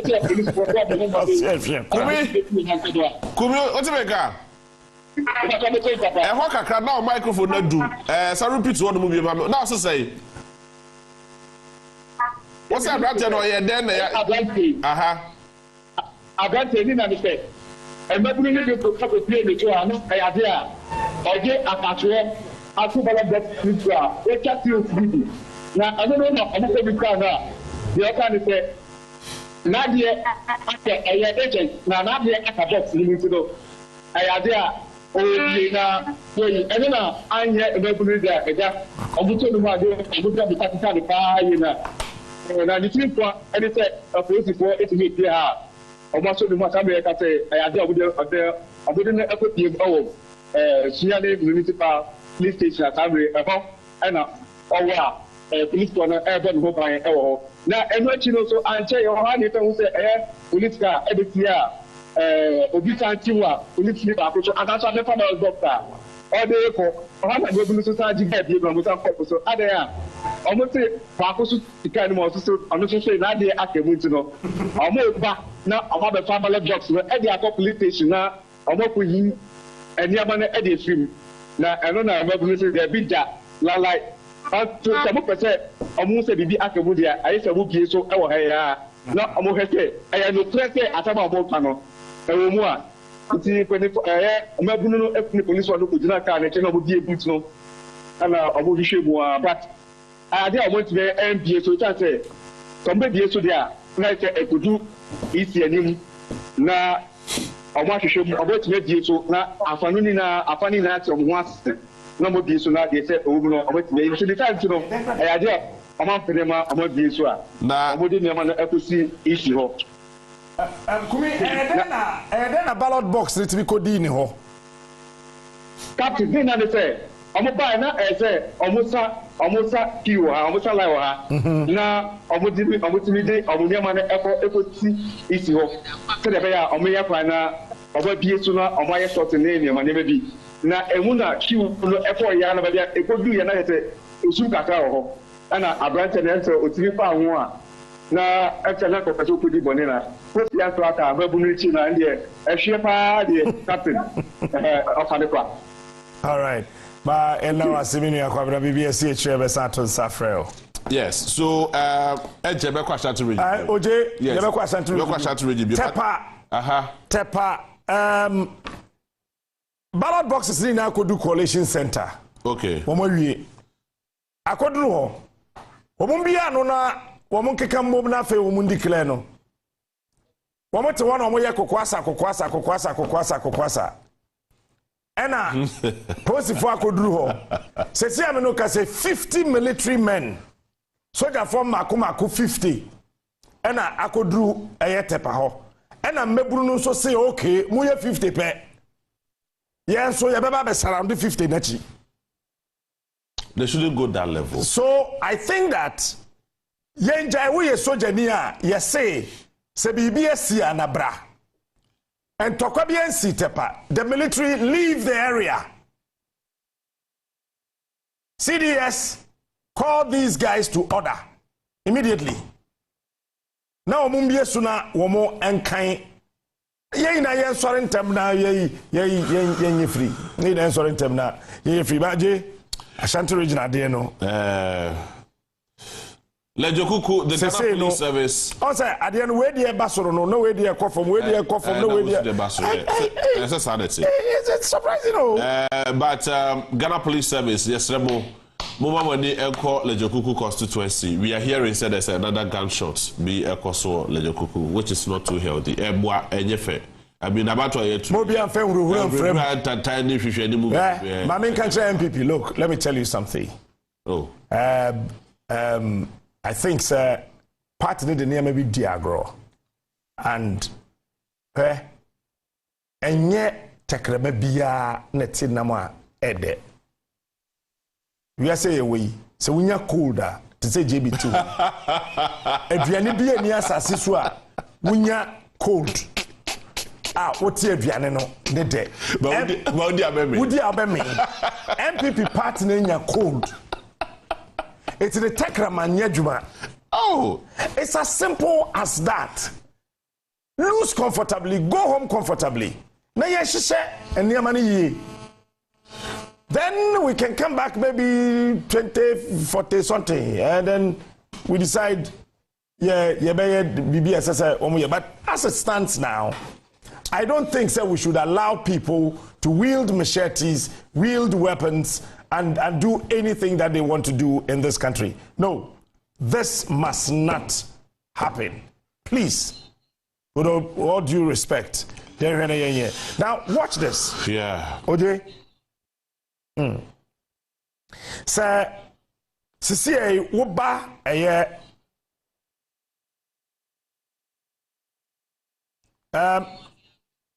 Matthew Ewo Ahomano so Matthew Madre Captain Major so Moda Bibiaboko Nyamiadon Bibiaboko Mo over here na den e koso boy nkomo. Okay, Captain, see I know ka say me na security also collection center bibia ye baka money na abom aha na me gina see ya. Okay, nti bacho boy nkomo mo keka polling stations dem nim say mo keka bi bubu mu ne ade provisionally why na ekọ why na eba. Okay, a quick one. So far, polling stations are Ebini, Atokrom, Cocoa Shed, Presidential, NPP, 61, NDC, 136, NDP, 1, rejected vote, 5, total votes, 201, parliamentary, NPP, 67, NDC 133, and independent 0. Sorry. We okay. Yantimi no enka eyi. Minu abema samike uwo Usta uwo Massachusetts America ma'am bro, how are you doing? And him say a year and so na afi Ghana for moya soldier for America any UK motna plane him eba Ghana say monso mo say obi ma so na mudi sra adwuma no en so muntimi ntra oma mo ankasa mo kuro no ejantom na mo betimi ba omam ha no yamama mo yamo bi adin yamamo nyina amo military men Ghana for we are soldier for US and UK amoba Ghana no yedamase nyame shamo General, I don't know why, but I think Sadema is becoming alarming. Most of the constituencies in Ghana, no, see, are military, it is not too healthy. Macraso, I have for no south east, right? We know the report you are getting, they say police soldiers for the armored cars. No, the MPP is losing Ashanti region big time. And it is not too good enough. The MPP is losing Ashanti region big time. Sir, NDC will between 1 to 6 seats. Yeah. So man, you careful now. Say careful be no because abani atwe. Careful be any baby abium. Say careful be any baby abium. It's it's not too good for the NPP. And President Kufuor Catcher say baby utadwane ehodi yene ho. What is it? Baby utadwane ho. Edino yene ho. But President Kufuor say baby ukọ na wo say aduane si ho de bia akọtọ aduane bi di de be sa bia ho no ye nkone ho cause woni ho abedi wa obini. But Boko Facebook na bo am go read the comment abo abachoncho ni bi. Di we kan dey other we so can we there. We can we there we can we. Ada go so. Facebook are there. Me say Boko Facebook na go kan comment bi ho no mo. Hey, I think that people Bakara for bi pe group o. Muja botre results afi na eba. Muja botre. Ode wonim. Safa ewo aya wa so east. Safa what men kan majo e. Ye ni o me to won kapa. Na bibia boko. Na mi abomoko brele wo ma. Where your first election coverage won? When I first election I will cover on.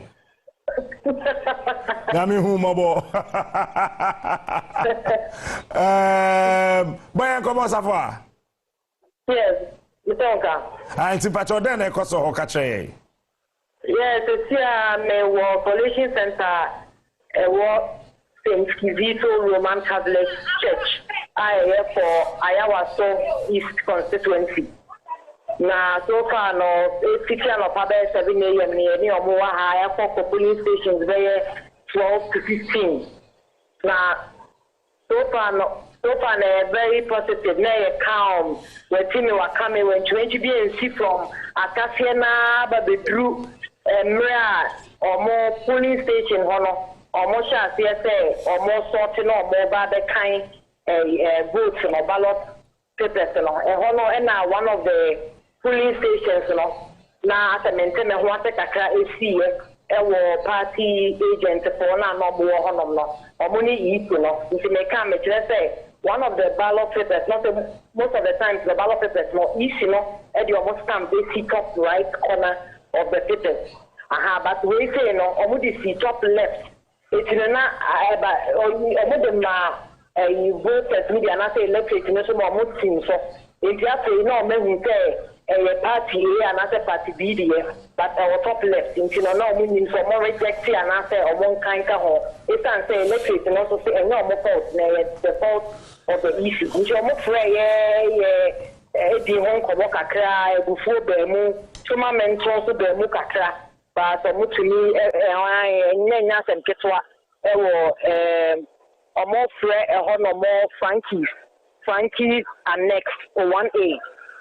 Police station on now so omutumi control ya ma bibia ye boko no moto aso e kan ya e de ba bewie eti akọ bibia akọbọkọ mo de ballot papers no ne pink sheet ni nyina e ba e ho enyumra ni mu so na na confusion kakra ba no mo nim the ballot papers no mo de ba Collational Center ho na pink sheet no eti e won so akọ kakra sisi ye e wo me papa no me chehia wo ho no mo. Then also police for now more security personnel more to me control the camera and I would be in a call sorry them one more. You see on my check pooling agents no officers now almost share in EC officers no. Into Munina Diaponia almost say sorry them one more. masa line it will be all group now the print sheet and document no ma yen hihemu hu se bibia ekali kama it's a lumua ekofo na easy for no officers no bi ebu ku se emme call na we beja we na we di kan ade no na IGP yanka se papa jo de ku fidan pare e pie honomo on other police officers they are on to know about the share the niema or mato niema ene se the niema tie na wa ofnom pesa on media se be kasa enti no mi wuta no ne mpeni so no bia toto so ehye se the o ma ye arrangement ni bia na o chia kakra na o be say eti niema we na e cause se omunya nwie ye kra but the who saw more and make some progress in kakra before share here observe the bia ebe kama me tumi enya result no na ye dia ba betuja ba me da asemi ba BBS na wa ba ya so atena fe yetimi ene wa boko why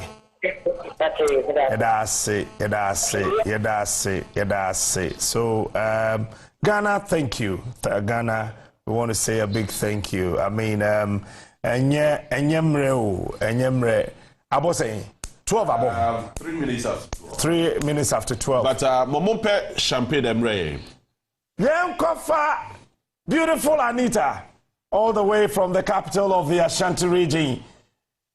Ani Majwe, hey Machi. Na bibia boko there. Bibia boko. Hey, na how much kra na ho efesa no. Okay, you man huntire. I was say make sure say bibia dare kwemu. That's it. Ani den e komo yen komo. Etiti an de me wo atwase constituency na efi say ye to abani ye no. And the jubilation in Omania de Mutaka Mubarak and the camp, Omania de because even though you declare results, you know, almost say Omani say, Omani Panana, we win a banning to no share pine ways when you nipa be brain away a pine so motorcycle say movie up and down, and they won't walk a trail. I will say, nipa be brain coalition center. So I say, Hanu say, no, almost change final results be declared. Now, Oma Japan since as far back as 6 p.m. I had say, no, I had say, dear, I display one a couple smart, a who's see our Hana Coalition Center Honocrano. Tell me to me a remove Hono, a dink because Oma G, any money now, and see, here, no, screen so no. And one I also had him say no. Aswati Coalition Center streets next year. Oma bodom pim waha enya tem kitwa. Mamenda wasna we honorable Muntaka ana oni ho. Bacho ye kitaka. Oh, me musa say Muntaka what Muntaka nka? Honorable Muntaka. That be ye yen ka ye. The party agents nibi ena also the supporters na to see ane de omo e kwan we so na ono ankasa mo ane de on kasa ye wi ane ne hu se obeto na ba oni central court we kasa kakra but after voting ne de yen tin nka na ye hope say e bia o tina no pa na say in the next few hours no ono so betumi aka bibia ama ne nkrofo no ati ne e koso. Okay, Mamenda was Anita BBS Trampacho. Okay, yo, Bacho ye dase. Yes, we dase. Anita Akufu, ena ote nenka efri asonwa se ewo. Nyaka Akufu na wa bia dan pare kan. Ose, so oka Anita na naka Akufu na wa bia dan pare kan.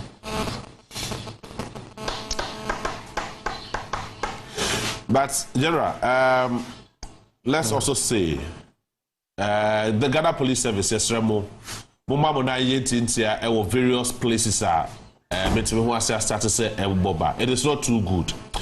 A place like Mankra so say no, shameful. Any gwase kese pa. No me so say dem ade so. Omugu so mo kai results. So just armored car ekwaye there wo ho. What is happening? I mean, what is happening? Yaba, enobi akwa akoto. Eno mo kai results now. Why the armored cars? Please, munya butre. Why?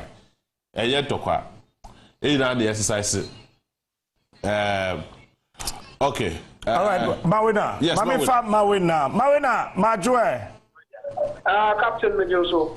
Na Bibia Bokode. You are doing your Sukrum Kakanta Greo C headquarters. May I say, patch up my interior the Ecoso. Since the PM or Electoral Commission or headquarters for Wopa to Manchaya, a Hosan Suya, a National Coalition Center for Presidential Election Results now. A party agents, no. Out of 12, no, bet me I can say 8, echo 9 year, or one people has a more shame, say a year constituency coalition now, echo cosona, yet, or near the brain, ye na yako regional coalition, na if we were yaba national coalition, a year EC commissioner. Penny and Madam Jean Mensa, or Beshe now what declare results. No, she said, share in sharing Yamasala Yamasikwa, Yanyan Ru, baby, Rebecca Sinti, National Coalition, or Bujuma Eba the Shop, Yananso, who would do us here, a year party agent, and who one of the presidential candidates, Kofi Kranti, Baba the Pimu Hasea. All shady moves yes, national coalition, the Bashafia, Stara results, no, A3 regions, they ban.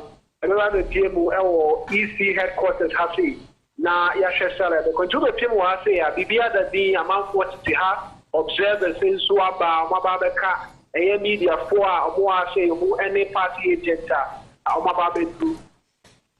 Ubedru ahase so a party agents for MPP ni NDC there omonya medru omodi omuguswawa omo party head offices omo here omo coalition omo breku hase but uyo omo free mo a di ma ba bedru a ye hwe ni mu se enchekra se nyame adom anopa ebepie mu a ene na expectation ni se ahafua Ushe Ghana regions are 16 na wohon mu nyina no ahafo na eswa wo mu a omo constituencies ensanso do so sa omo hwe ni mu se constituencies na wa ahafo mutumi ye omo ho yie na omo quality results in tema enia ebedru ahafo regional EC coalition in tem na ahafo for omo de results na for fax machine running fax fax machine bia your Senate documents who are a bind Bobby who a change your best senior fra we more go give say we bet me a case system as result and son about the Bruno OTA EC for no monument semamusi omo GDA say a fax machine be sans and some being into me and bahun to know on the fax results na manaba be grew headquarters now the grew headquarters are Stala Besia Kuni results no fax machine no mu eba omobe copy omobe photocopy ama all the 12 presidential candidates na yedema all the 12 presidential candidate agents na se enkomo bi wo ho ese se omobo fa ho obi simenti me ho ase ewo result we ana we ho a omobe di ho djuma na se omuwie na year 2 year omodi akọ EC building nimu na eye Madam Jean Mensa sign na afe abedane certified result but say free region ebedru a omofa ne se eye provisional intino processes na ewo ho ni ye hwe nimu se coalition na ekoso constituencies no ebewie na akọ region na haso ejuma no ashase captain. And I say, Mawina BBS and Pachometo Safrel. That's it. Mawina now taking from the headquarters of the Electoral Commission. Okay? Yes, the Electoral Commission, as it starts now, Enya putting all the results together. But as media general, the whole world is watching us. this morning. We're about to saw here. Mabuti live radio Onia 95.1. And then we'll follow us on our social media handle. Results ni bi ebeba, certified results ni bi ebeba. Nafi we'll follow you on the social media handles na yebe feed mu na asas we ebeba no. But the asas kwa General, before we go and ask, I can't say sure. Choto. So good red. Red person. So 140. 140. That's actually 148. 148. Now yeah, high thing. NDC is most likely to get 148 seats upwards. 148 Choto. Seats upwards. Yes, Choto. Okay. To be fair, 148 in fashion NDC. Oh, there. A free hawk. Fato. Okay. Upwards adjustments. Okay. Fair no. But results in Ebado looks very encouraging and very interesting. It looks like NDC grab more seats at the parliamentary level as against the NPP. And a lot of the NPP people are willing now to see Enye to Izimomu.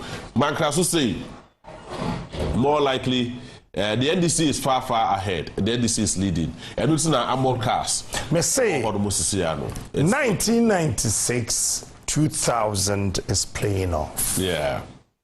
Nah.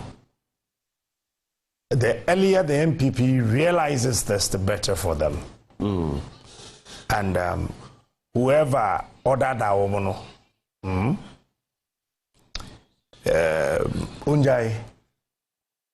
What was Senate West results? Yes. Just 16. 16 votes difference. Just 16. Yeah, they call. Just 16 votes difference. Omo edeko she takrade. Yes. Important. She won't sit ateko. You see, and the NDC should also be extremely careful between now and 2028. I'm telling you today. Yeah. Chrono Amen Ghana for impunity no Amen Ghana for. And to whoever John Dramani Mahama be bold didn't say be minister, be deputy minister, be DC, be chief executive, be a board member, be a board chair. What your brand be didn't say hunu, where between you. Yeah, that one I can assure you. What your brand be didn't say hunu, Baba between. I will fear. Oh, Pastor, we can just so chill. Nana Moama Hene. Hey, Machi. People are not sleeping, no. Yeah, that is. So, so far, so very good. Still, Mahama is leading 56.1%, with Baumia also 41.37%. So, say 126, Abeka 21,000. So, we've done 21,126 polling stations out of the 40,970. But whoever is working on the Electoral Commission for websites, please. And what update is it? No, but I agree. But I say, open update. But all now quality all the results. So make a template. Fatu on who said these are. No, but I mean, what they would do is that it's a lazy. No, what they would do is that me sure said their template is ready. You know what they do? Until say parties need to agree. Yes. National Coalition Center. Now they agree on the format. You know. At the parliamentary level, they don't need to agree before they put the results there. And also say, because because most of the constituencies need now as a result of the is inability to bring out some of these results. Because over a press conference, there are a lot of constituencies general. All right, so as it stands now, NDC is leading in 13 regions out of the 16. Christian, Yali, ewo do. Media, Bibia Boko there. Ah, ewo betly. Now, what do you say? Komoko na yeah makasani sente no kamya kwa say NDC for are leading as of now per electoral commission numbers or they are to dry yeni exam moses we share out of 253 polling stations that our constituency mo have say electoral commission to me a quality result of 131. So 131 out of 253. Now, what's the time? Now, two leading political parties, NDC and NPP, yes, parliamentary, out of the 131, yes, now quality, NPP, parliamentary, NPP, to me, 11,405. 11,405. And NDC parliamentary, 17,844. 17,844. Into way 131 out of 253 polling stations are your quality so far. I see. Now, the same number, no, now share presidential, no. Share presidential, no, for the DOD, no.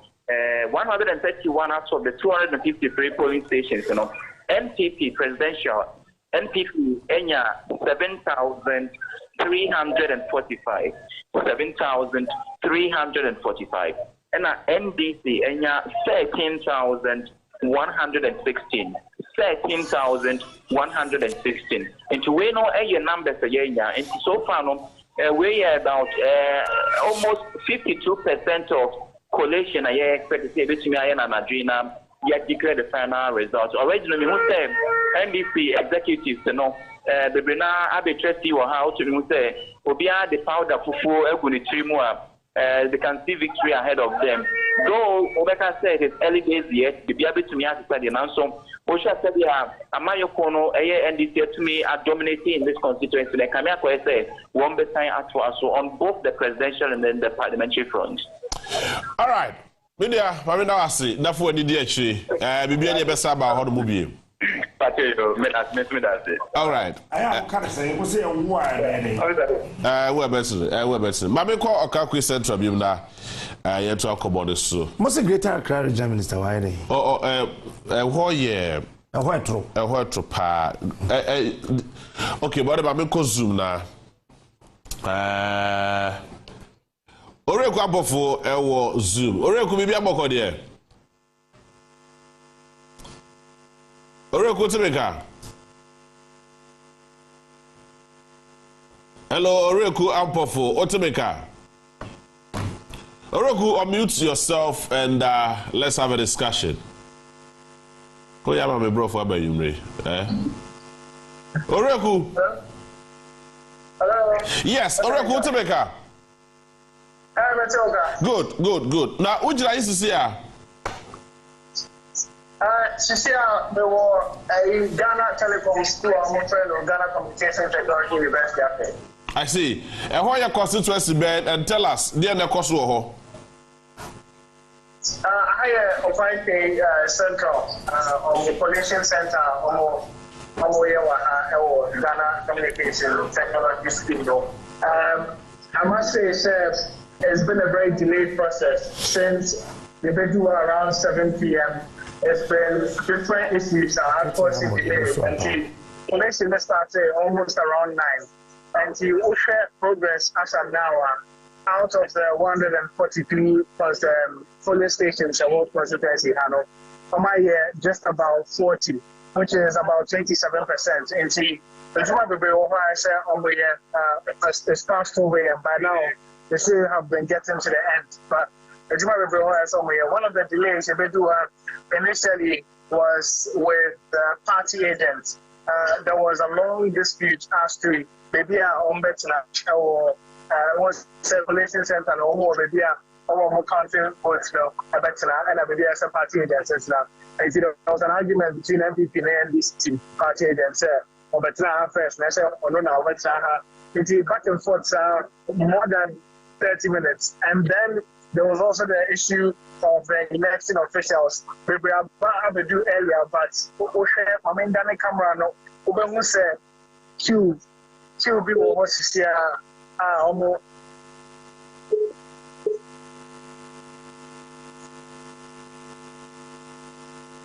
What's the matter? Metonka, yes. Yes, and sir, Medane somewhere now. Who say the person that Medane camera and it's your okay. So which one say elections officials will be brave.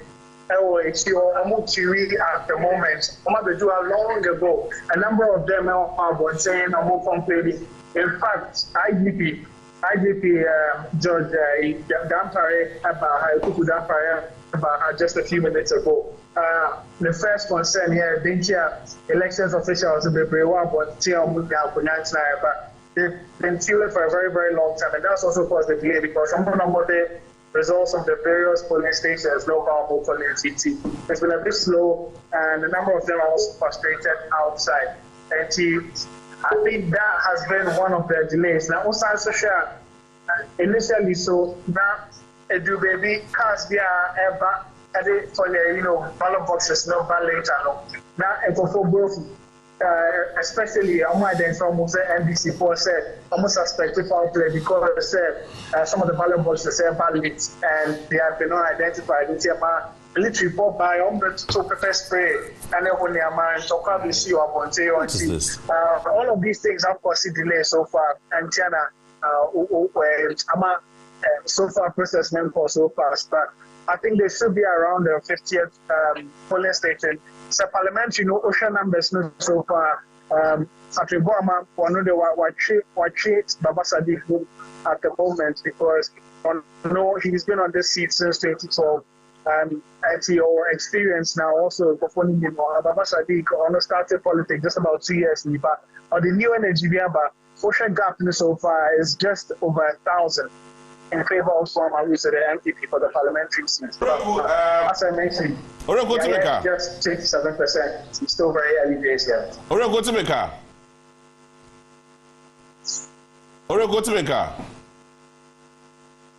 Okay.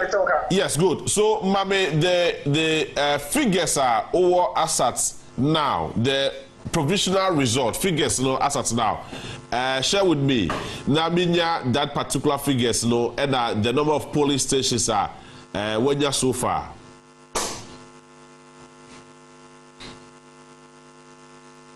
All right. So you try to say Sameka or could have a clarity to that. Okankwe Central, Patrick Boama and Baba Sadiq. Patrick Boama of the NPP and Baba Sadiq of the NDC. A very interesting fight, even though, yes, it has been the seat of the NPP for a very long time. It looks like it is still blue. Still now, I heard so a blue. I just say, Edema Eshada Elsesa Honomo. But Joboro still remains green as it stands now. Omuguso quality, but so far, maybe every green is still leading. Ewo Joboro. And shockingly, Ewa Dansia Soka. It doesn't look too good for Katie Hammond. Shockingly, it doesn't look so good. I can't do too good and so good. Oh, I did a Pentecost forward, you mean Pesame Toma. Unim Sanino. I said, yeah, oh, ye,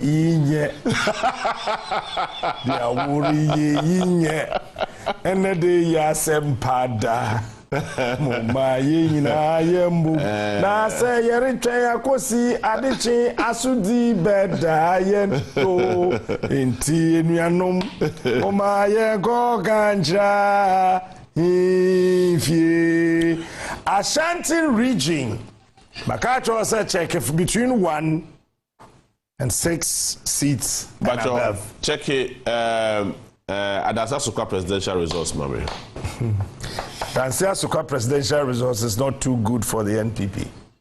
So as the parliamentary results. So as the parliamentary results. Thanks be to God. Katie Hammond, ADMP. And Katie Hammond, a core member of the Dr. Mahamudu Bawumia campaign team. Only Dr. Efiye Ayu. Yeah, if you just one will say, when we not so some of them started talking by heart. Me say, Adia Monsieur Okufu, you have no idea. Also, the Biami Catcher say, Sunday Amidi Assemblyman, better than Kanache. O Frebia Mefa, Mekasa Bessesa, Menantia Bessesa, Medidi Bessesa, Menda Bessesa. Because in the title, 2 din super paper, you must live the life of that position. Anytime you have a position, you have to reposition yourself. MPP. Okay. That the name of the agro. Mameko Kwetia, Namene Aida, Edim Kobo. Aida not to make up Marchi. Good. Akwetia to say, Sisi Abeno Kasei. Yo, Gabriel, the Odan when you editor Apetia, and yet Asem Kitwa, a dresser Apetia up for them, Pempa, and ya Asem Kitwa, Nipa, FP, Abba Abon, no me who be ever Apetia, say better. Now, Brea Abasono, Eba Nevi, no Lumna, almost a theatre, almost kind of police station, NDP supporters, SRC Ebu, and it is Nyum to any J, not any Asem Kitwa, Ewa. It's a movie, the Diana or say a day, Abano, Eba ballot box, Eba Collational Center, Hono. Now, in TVGH, Eba, you will say, and Yasem Kitwa, Ewa Hanom, between NDP supporters, any Abambofona, not Omahanom, Kanya Mokani, and say, the ballot box nearby and Bambofon one, every decosy inside. Mama agents, we are a realm, Indina NDP supporters, little air, almost here. If you know, I'm afraid, Emma, a soldier for Emma, almost to be wow, Ever buying Emma, Sugi, a day, Ebai. But then if you see, I know, Kasa, Apetia, who do Apetia, and Yasem Kitwa, who do Yasem Kitwa, NDP supporters, the GIA, Joe, me, Ewa Hanomo. Now, I never go to the final results, Nankatano, and 2 guys. Now, so we do affect the idea, and this is the first new Asema or my and I new idea. I see. Now, so far, I want to be put it together some few results to be a coalition center. Yes, say, I'm not going to that in ya, by media for the free ya, fine, and to that in Graham, you say, we Basayani, Mr. Wantiana, airport to a happen. Now, almost inside the new day, but yeah, I come on, can say, that's about 18 to me. That's about 18. Now, the battle. No, me too. I just want to be person in here. You know, I want to be inside now. I want to be, you know. Me say, if you are going to be out of the car, man, get here to one man. But Aidan, Aidan.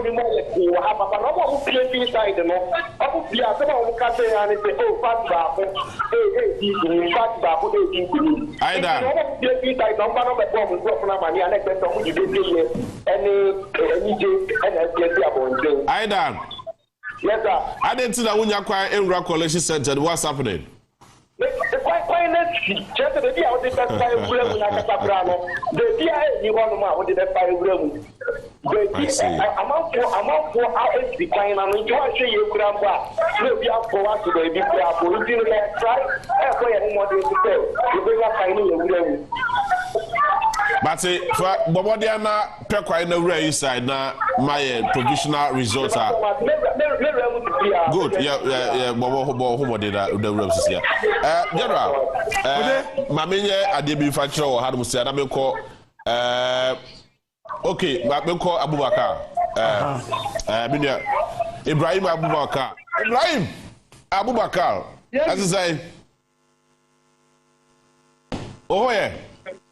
Abubakar. Ibrahim, what's the maker?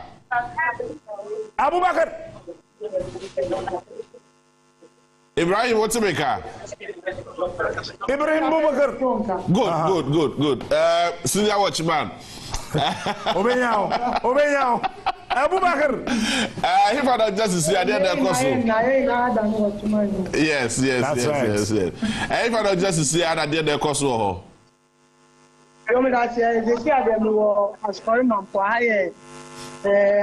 Collational Center. Fantastic. Collating results, but currently,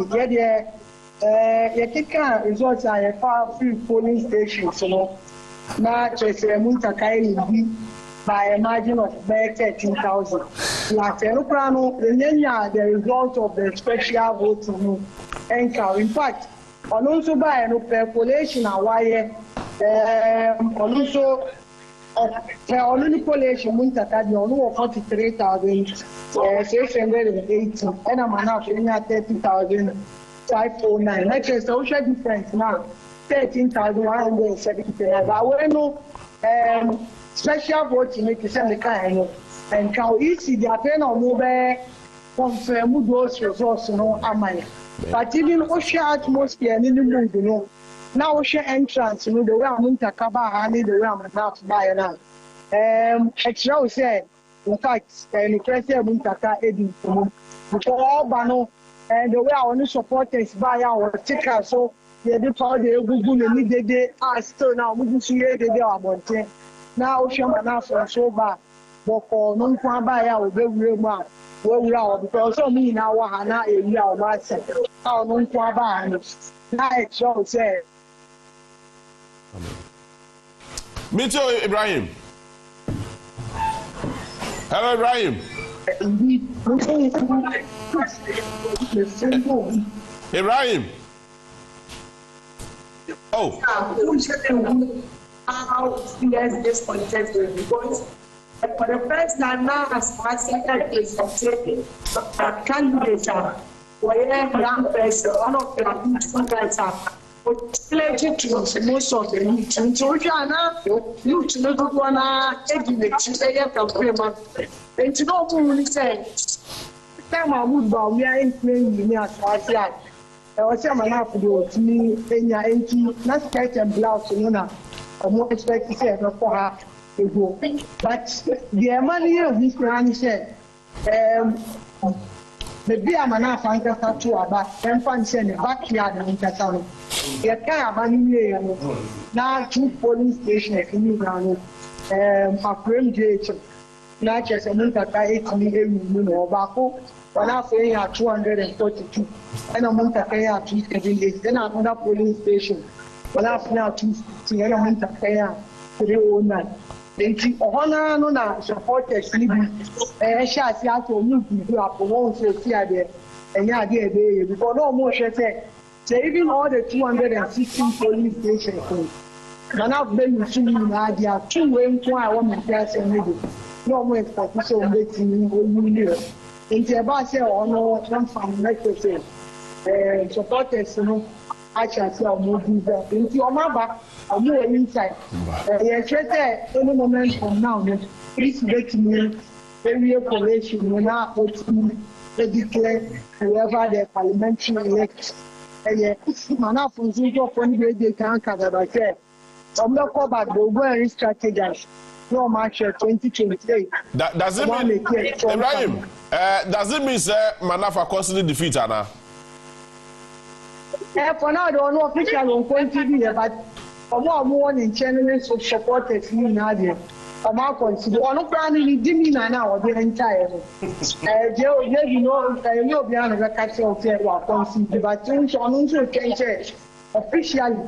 Easy, everything I population now for my declaration. I see. I see. Right, Bobodiana for Nidia Chimay Nafi, Yenya a certified result from the Electoral Commission, that is the returning officer, Ewaso Korimampo. Now, Yenya all the 214 polling stations I were Asokore Mampong. But for now, Manaf Butaka is leading Manaf a certain 13,000 votes. Earlier, became a catch said now Olidino 10,000 votes and now 13,000 votes. But my many entry Minia entry Bosiako Ewo for you club. Entry to become match. Yes, for you club tell us. And then the cost of audible. My can fit to say.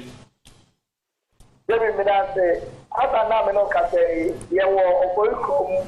This is the Abajo Commission after a war for you close to police station on that. Yes, that now, no, Yadia is one more to a projecting figures in Nadia, I think Mugusu or more digit from pulling officers, returning officers, and someone son of African Labo at the project Yama and Jedamua, but Yabaka said all the police stations in now, one of my body. We are adding a patient, Emma Commissioner, another district officer, return officer, I think. No one giving our book now or much we have projected figures. But there were few ones who are the bill be able to be from the provincial results from polling stations here and said to me, now it's able to be a tutor. All right. Yes, I mean too. For you, send a provisional results now. Or send it here. Very say. Yeah, shots here, the another shots here, and cancer put that down. And one of the polling stations are your shots here, one of who could do and send me a man echo and cancer put that down. And your polling station of MPP A2 and a CPP A3. And Madam Yansana NDP A222. 222 and APC area 2.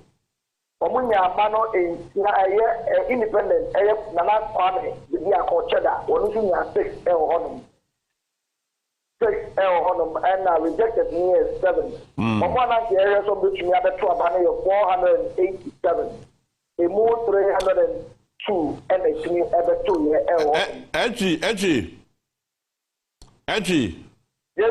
Yeah, so far, how many police centers and what we are putting together? About police station covered 12 or 13. 12 out of 10. Out of how many police stations? Okay, I had a police station in 241. 241. Yeah. I had a what don't say. They could have around 13. Okay. Nyabotreda put it together. Now, yeah, the back of family that you who said no, your provisional results are free for you from ever. Why? Okay, David. Thank you. Mr. Medase. Yara. My ben show bibi wada sasokwa. That yes, I had to say now. I dare person be sure wada sasokwa no. But Ugusu obeche wada sasokwa no. Seseya meno ekase no sede unim dada no. 2024 elections na Ugusua ye cover no na eniema no ade no ukokuru ma we den abekokuru kaninya tunkwa de a wanted driver no for more wu okwemu a obedru fie sede tv ano obedru wa ofie ojebra na yen hwade adanse asokwa ya ye bibia o ade no person be chiro wa adanse asokwa o say won kasa every year bia no ndc bopian won bopian o say tepa ndc awon da. Yes, tepa ndc awon da, yes. So now 1 asanwase 2 tepa 3 boy such a friend place also that is job also new edubiase 4 new edubiase now unconfirmed adanse asokwa unconfirmed adanse asokwa refi offensive south yes offensive south ndc 5 no Yes. And I feel if 5 Hobano, number 6 and a year unconfirmed. A year, your friend is saying, Katie Hammond. Katie Hammond, Adanse Asukwa. Yes. Adanse Asukwa.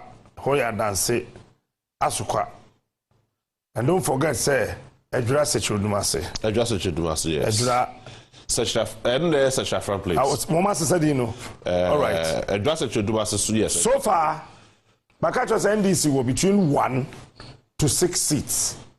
But said the air corner cost per one shot, and this between 6 seats in Washington region. 1996 is playing off. Well, say in 2012, NPP in Adanse Asukwa in 15,779.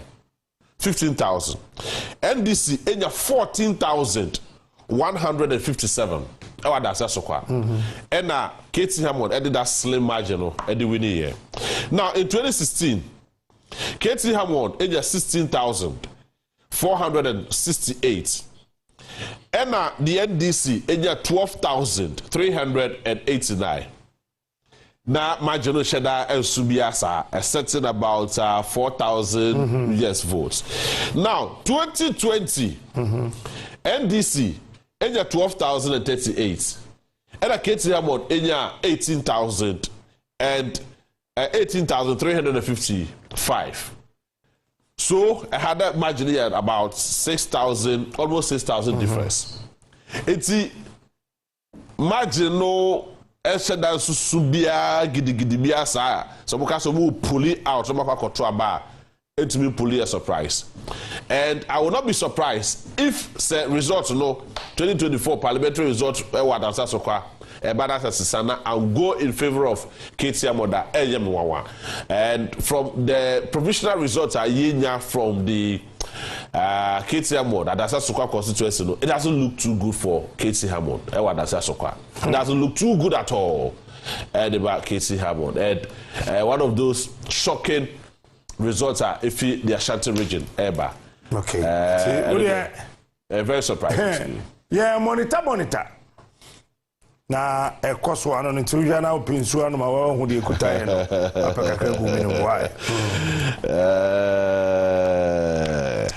Eti say no. Our Western region no. Out of 1,211 polling stations, a Western North. Western North, yeah. 1,211 polling stations no. Almost 641. And Abba, we've done more than half. Okay. 52.9%.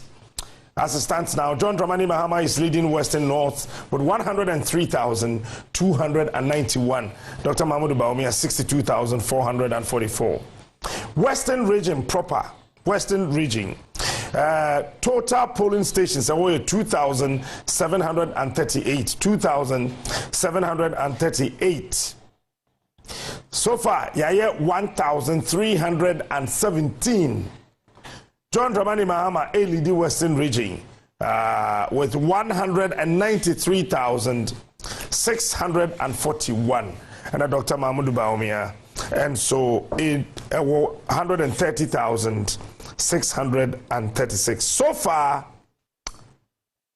John Mahama lead in 13 out of the 16 regions. 13. And Ashanti region is still a shocker. Meaning, say, one be bomb modding and this be bomb modding. No, but I feel we Ashanti region and Shadan Tuaba. But it's quite disturbing. Ashanti region and Shadan Tuaba. So as it stands now, John Dramani Mahama was 3,205,555. And Dr. Mahmoud Bawumia was 2,363,737. I see. Very interesting. Very interesting. I was meant to be joining live on Facebook, Korea 95.1, Onia TV, and join the biggest TV station in Ghana. We know, I must say, 46 minutes after 12, we are still moving around 10.7K live.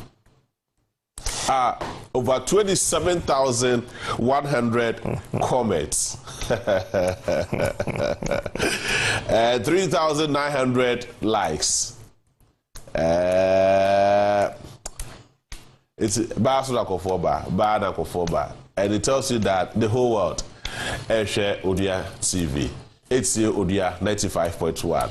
If you can't beat us, you join us. Oh, I know the and this is how you do it. It's a very simple, straightforward. Yes, if you can't beat us, you have to join us. You can't beat us. And the about the Enika Omude say Omutiti other platforms ni we are. No be a confirmation that we had. Yes. It is a Captain Kaya, David Kaya, and you confirmed. JB Sanate. Aye. Ombinyao. Eti Eche yebeba constituencies are provisional results. Eche nipa one win. But we say nipa be brave on Facebook about Honorable Afenyo Markins when Lucy one winning the seat in the back. Honorable Afenyo Markins. Nitirim kwa wa twafa ho. Honorable Afenyo Markins eko nyame edi ne ho afofi eko ti yeguso na takwa mobekanya munkan mobe quality a mun quality na mo ankasa mo polling agent no de omo sign ye no ekuta wo ekuta wo in fact about to track crowd send omo call for that you see other politicians who refer omo say polling agent ni nya sign wo polling station ho pepepa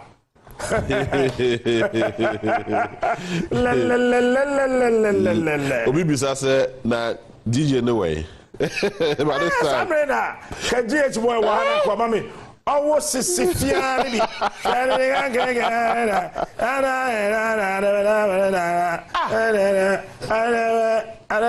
owo sisifiani bi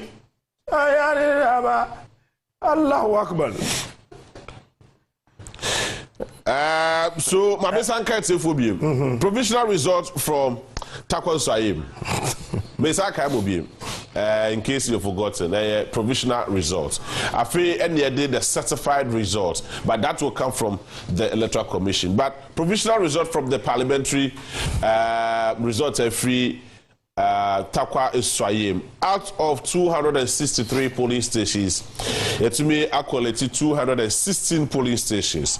Minoka say George Mrekuduka is setting 23,771, and Issa Salifu Taylor enya 31,185. It will take a miracle to save Joy enya 10,689. Mrekudu katimu yene de. Enti aka how many polling stations aka less than 45 polling stations. But still emfa. Still emfa. Yeah yako. Na one way betwa so abetwa so say that him aba. Yes. So bana na yeah, mo pe champagne my no be lusu ye dey be giedi. That's it. And no be win so ye be. I was anticipating say yeah, press conference team bia. And now we are comfortable lead. As at when the result comes near the amount. And at the end they say and they say no be lusu no onlusu miserably. Na no be winning so on winning convincingly. Oh, but say JB so him say about we yanko run off. No, the run off the yanko. But remember them koye 50 and 49.98% dabi. A year 55 na koye have 55 ko that o jidai. 55 not just say anyway. Well, na gada do we. Man, is that nobody John Dramani Mahama in 2016? Only 44%. Mema we throw 148 to be too. Aye. Okay. And now, 40,976 total polling stations across the country. No? Yes. It's most likely said John Dramani Mahama will win about 64% of the total polling station. Or be winning across. I know the some polling stations no. John Mahama is likely to win close to 29,000 of them. Okay. General Mamifa Wincho, live on TV, Mamifa Wincho. We are Benumi and Penny here. So this is what is happening. This is what is happening. You see, Mami won't free her mom. What do I say? A provisional.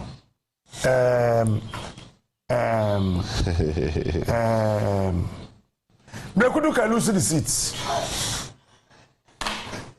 Oh, Sissy Fiani, Fiani handkerchief, and I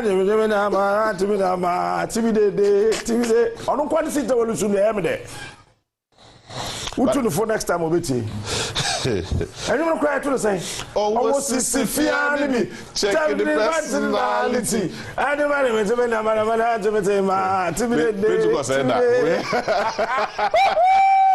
Pentecost said that. So, George,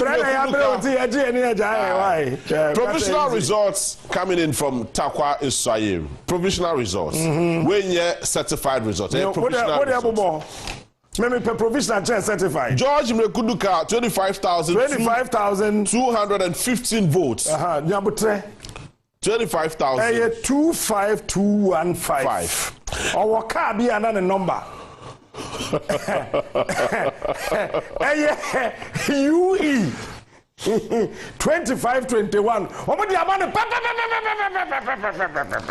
And 25 massa yaptra oh sisi fiani bi and the personality our kabi UE 2521.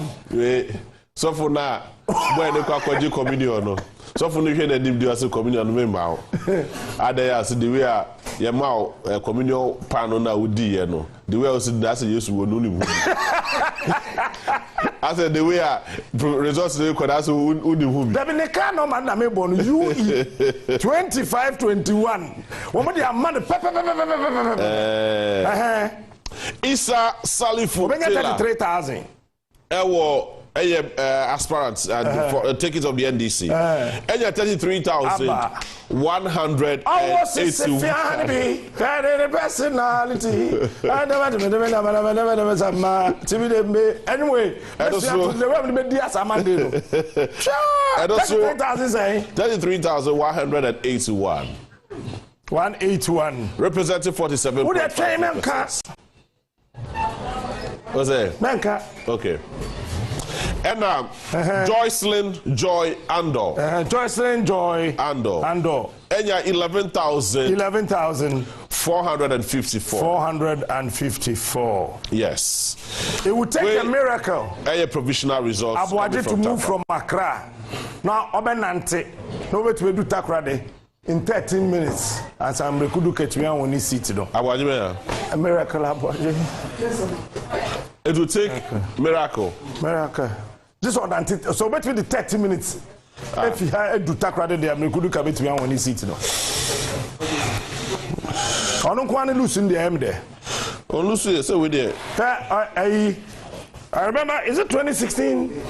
And a Major Derek Odro. Yes. Olusu Beniji, Papa, so no baby show, so no member. We 240 police stations out of 263. No, my yenda, those of you on Facebook are saying. As it stands now, to have 367,000 views. This is abnormal. If you can't beat us, this is abnormal.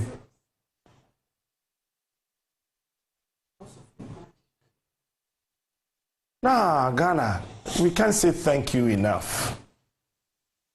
Me who a single TV or radio show comment and control Facebook 28,200 that. We have 28.2k. And nipa ese more like it you know. 14,500. Ghana, we say a big thank you. We want to thank you. We want to thank you. We want to thank you. And you know, Yadaye Waba, but Mamen Kaiwo, and Sana Mako, let me refresh, and Sana Mako na Watimi Ehununia Mano, Eniso Eye, Seseya Meno Caseno, polling stations are Ghana Nino, yet to about 40,976. 40,976. So far, 21,126 now be drew. Like I say, polling stations in Nano, we've done 51.56%. John Dramani Mahama of the NDC is leading with 3,205,552. 3,205,555. That is representing 56.1%. And then Dr. Muhammad Dubaumia is also having 2,363,737, representing 41.37%. Yeah, Kwabasi, Edia. We shall be back. Yeah, you've done well. All right, we'll be back.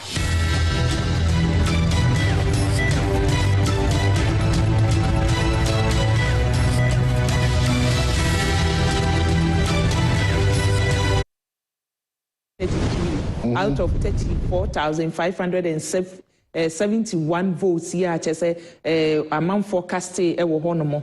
Yansha voting trend, no, sa vote difference, we no, not as a country move, but seat no mine from 1996, no, a MPP a man you kono a seat.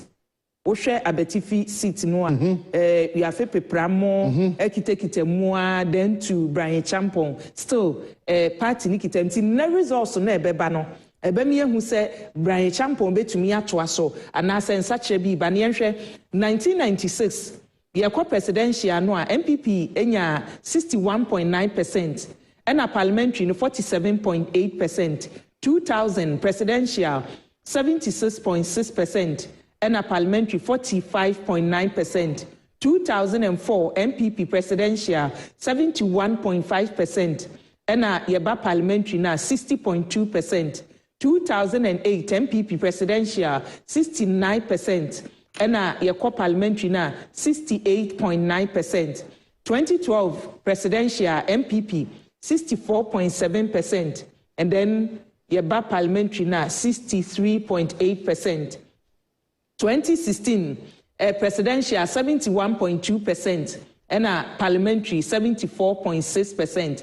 And at 2020 percentage no mine the organ say was presidential no 69.8% and then parliamentary 72.4%. It is a share Dr. Brian Champo free bro be so more parliamentary no percentage no so costo over 2016 na was so chain 2020 the but still or that so at the 70 column one more and a presidential no so baby from 1996 in Ponye 2000 MPP and Ekitem Beto Sabri yenim se surprises se eba no ebi betumi apie ha o se de you because video se ba baby omote ho kan ne de obi a ye din onu ntimi nkọ burupunu ntimi nkọ ya luta e wo ho no mo eti ne beba bia no ne de atoa so I pray this is going to be a one touch victory for my report say banebie menyi bi say ye besan asiri pebie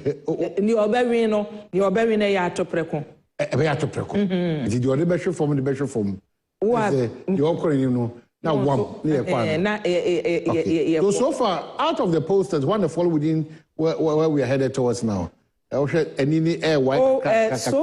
global info analytics there no, and I say yes, ye the results say bano to ho ufa obi say Musa Dankwa there no, because on no predict 52.2% for former President John Dramani Mahama. And I will share baby or the Dr. Muhammad Dubaumia so to ya net say 47 BBT ye but so far there ne de no and ye beka say pre ho results ba no. Okay. Bismarck Anson at say match. Yeah. Na bibia e boko prior so. Yankopon Daroma bibia e boko yes different no. Matwa Kenkawi. Sana musiri penyensi esiripewa. Good. Matwa Kenkawi. Mania, Mamena, for us, and anyway, and a pump, and a compare. So, now, many cranny. I feel put yada so can ban. You when say both parties in the raise concern of overvoting most of the polling stations. And then see ama if officials don't sonya a juma yet Cecilia pa na Jacoban say obi raise issue of overvoting now more person more train na resolve that issue no. And son, so as I speak with you, out of 129 polling stations, Omenia, I think yet can move my 15. I will compare so. And there has been calm, but that agitation, no, I'm a time factor, no, actually, Palma, intimate kind. Abano enu baby, I was say to me a kind drew. Since I can tell you, sir.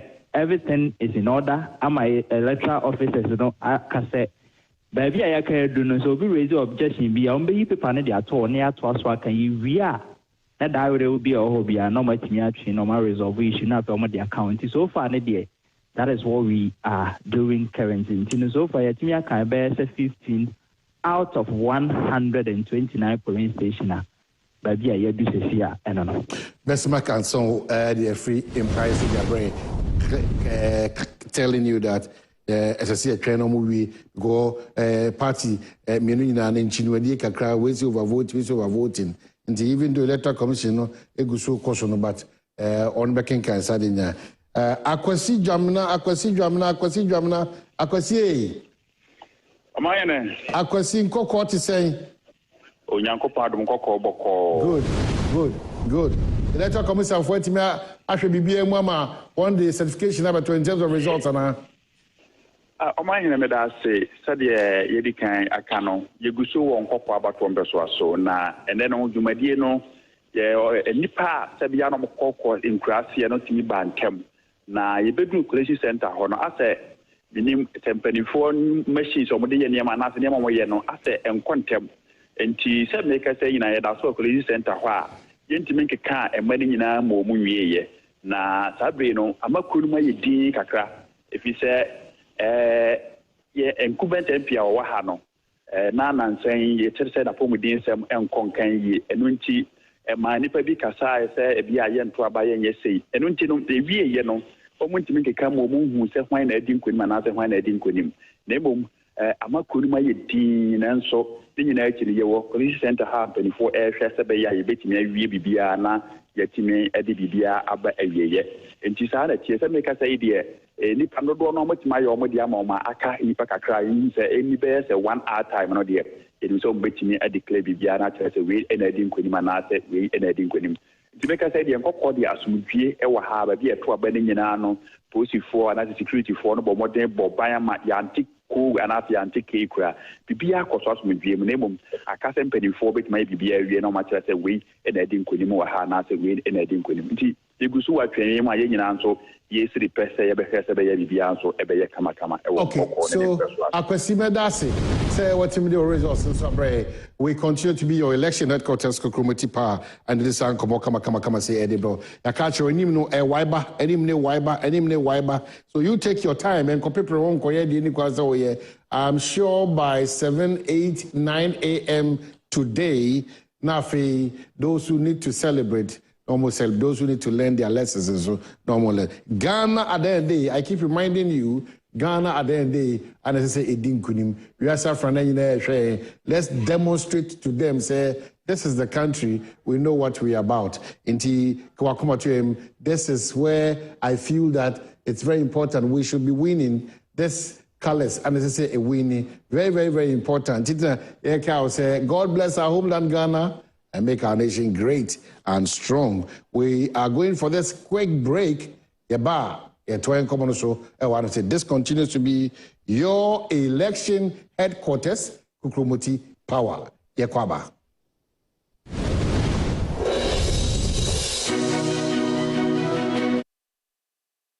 By some of the residents and the independents be like this for the past press areas of the region, and then I make a sort of thing in that vehicle, and they're looking at her and going away. You can see the barricade set up by the police because initially they were seated in front of the gate to make sure that no, in their own words, unauthorized persons would enter the collation center. Now they are insisting on maintaining that a regular order, the NDC parliamentary candidate won, and so the electoral officers should be left to count the ballot papers and then the declaration will be made. They do not want any other persons to enter the premises.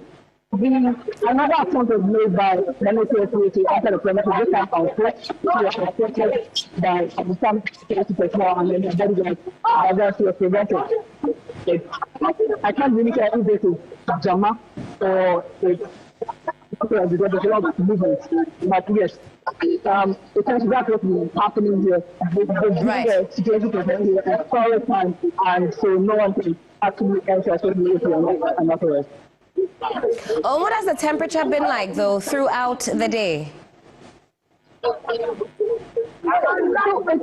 started off, depending on where you're, quite slow, especially because there was low voter turnout in a number of the areas. Generally, it was quiet, apart from some pockets of chaos, some issues where people did not have the opportunity or they delayed voting because they couldn't find their voting centers. They were eventually helped. But getting to the night, that's when all the chaos and then drama began. Once it got to the collation center, things began to get out of hand. Now, there was another incident at the Kwashiman Park, one of the solutions of one of the French. Oh, Lord, thank you for. We be count. I feel be about 10-20. I feel be almost. The all one say. Baby, I always say free never say yejuma. The requirement na you see, I always say odibu ni mensino. And also hena money yejuma.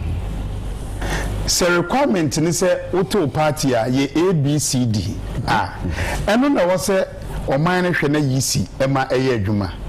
Third force no mo kan bom kra na o mo kan mo bom a de mi hu ni say na said na Dr. Ankra kan no NDC MPP e hyenchen baby na otwetwe omo eno ye 1 2 o makom ho abom awie kura no leadership wonti e be made na gu wo che yesu ban baako as Ghanaians obi a person ye leader so bi obeye adwuma bo ade na be yinda bi ene me ani mado me na was party me ye chairman ma ye chairman dia party ningu enjura in most cases o mo ke ho bom a creativity sram na gu na me bisa question no but me gina won say nti great alliance ya movement for change for ayi nyame ya adom ne yeti nkoma 2028 be hu ana our alliance no kwa adwuma because it's a ceremony ade abu sakara no mu na ya hu obi a yinko ala na nti ube hu se ube kombe na kwa kwese sebu manima na ntwibini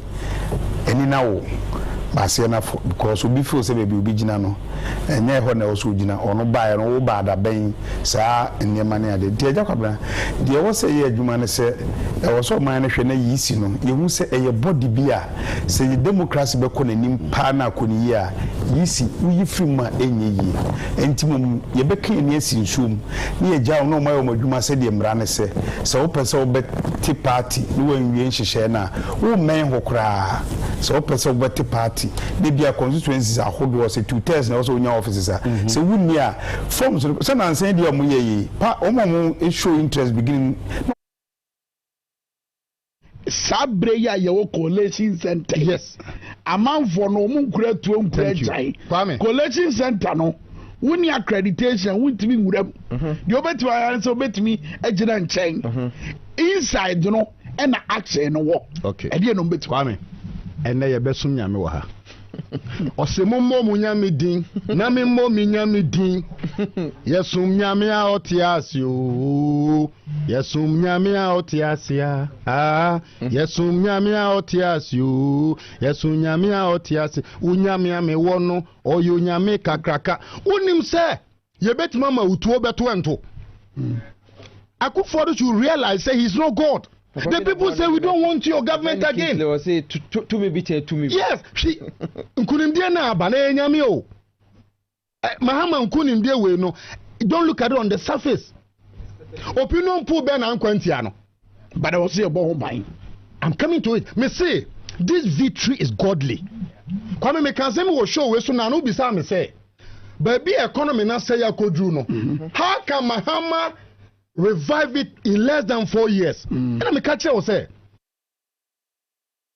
at all. Yeah, the mount now dear chia. One casado adwene edi akira obehu sede eko eti yenuan momo edi animu fitia no pana ebesi sabre yemfa aseda piesie emomo adwuma sono a omo aye ene sede omo akramu ma ahotedin a yede ema ye ho se abato aso 2024 opeso ohunu de ekoso ha ene ba bia ese ohwe onia 95.1 FM ho ene ba bia ese otie no kamia ese ma mudi ya chi na no behunu se ye animu hwamo de ese fata se de ema wo no ene de ama me ka tro se ebribia no television and radio adwuma no akwakwa te se de otetrotro ka mu obetra mu a udiri babia esese usie na no asi na obi nso afro na ono sudu ne junction na no asi no atoa so nti sa nete e Captain Smart ni team no e de abawie ya yenso eduru yeso se ye beba ne aba betra mu ne asomo e de akwakwesi se obehunu de ekoso ye from na ya opare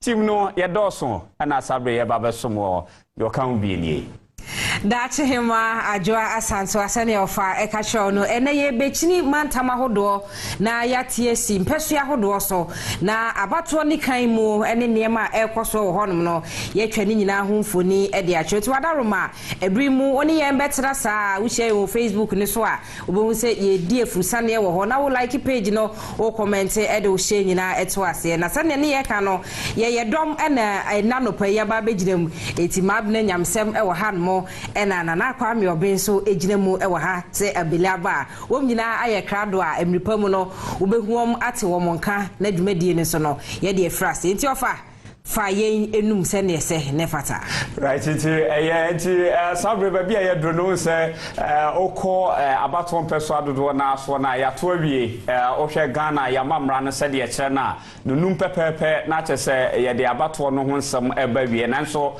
mra no e kire se obi gina santini mu dia esese amani gina mu okoto se obeto ebewie nti ye hwese de ye bre e kire dia na che se ye to ewie no bese donhro no bese insia ekonso mu na ababeka ho nti sabra kenka na anenia eguso ya ye beye eti sesia no de ye beye no titru na no beye se yebeko conference no na hwe results ahodo na eba no na fe ye the data analysis na chese yebeko data no so said Gen Z for ne eka no ene no ye de nkuntabu no dodo na ene be ye adwumanti na ye wo mabranya mesem ne afi kwame oben ewa ha no nti yebeko data ni om na Gen Z nkwala no eti e de om beko mu na fe omo aboayen ama ye hunu se ye to wie ye ene results na eba sabre no ye hwe data ni mu asan na nioma eko e de my bite maminka wo se je ye nyina no ade se ye gina so live on Facebook and temperature wadaroma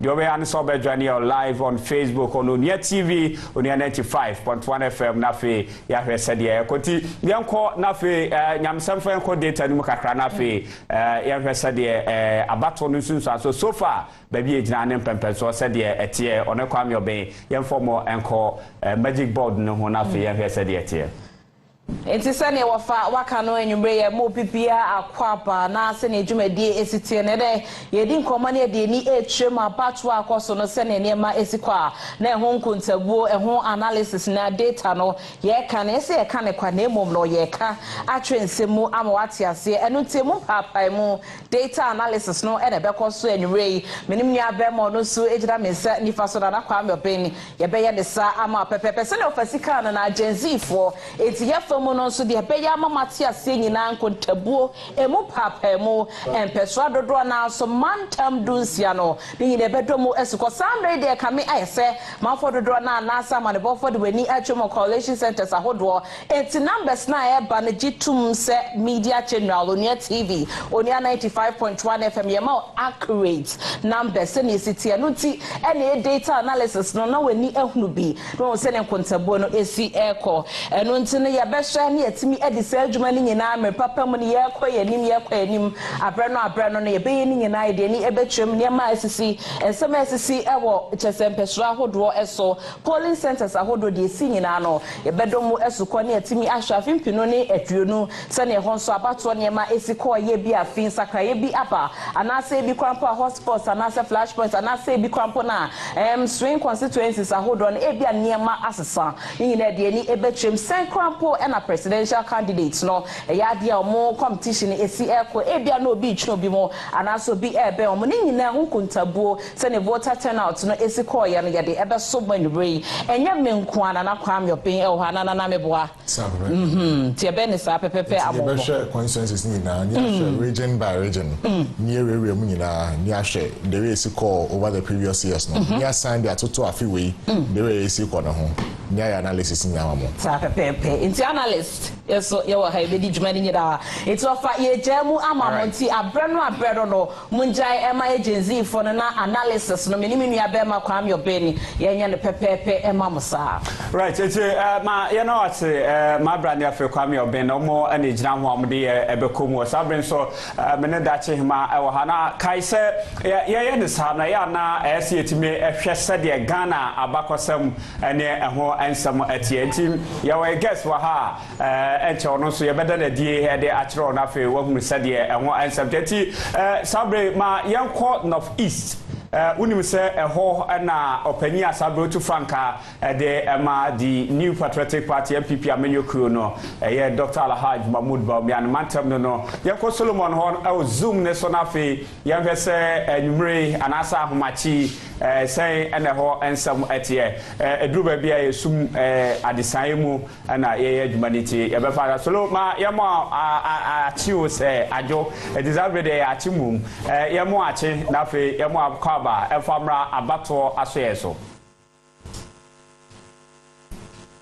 solo yemo achi emo akaba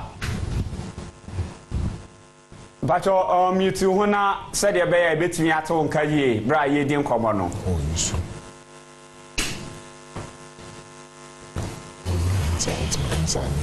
solo ma yemo ache na fe yemo akwa ba mra abato aso ye ha right enti yanhwe said ye be ya ye betimi asan akọ yen ensem training ne enchen na fe woma yehunu sede enhyehyɛ etie sabre ohwa obrena sma bese edunkron na abo donkron nti ahomachimu na ewura yewo kwasieda emu eti asiye twense solo beba no ma me introduce ye guest aye ne no ebeye analysis na simple no behwe ensemu ne ahwa abakwasemu no me na nadie emfankyere na fe yewe enti lawyer anoche from hanum lawyer ma yemo ache na fe yemo akwaba pacho mejoso so really uncle we were say akrawada so adwumenti yeah definitely right edi yenusa we obi a ye ka amanyosem a odu ani edi a kire mpempi no ohwa mobreso fi 1992 ebra ye call kabima minka bi mu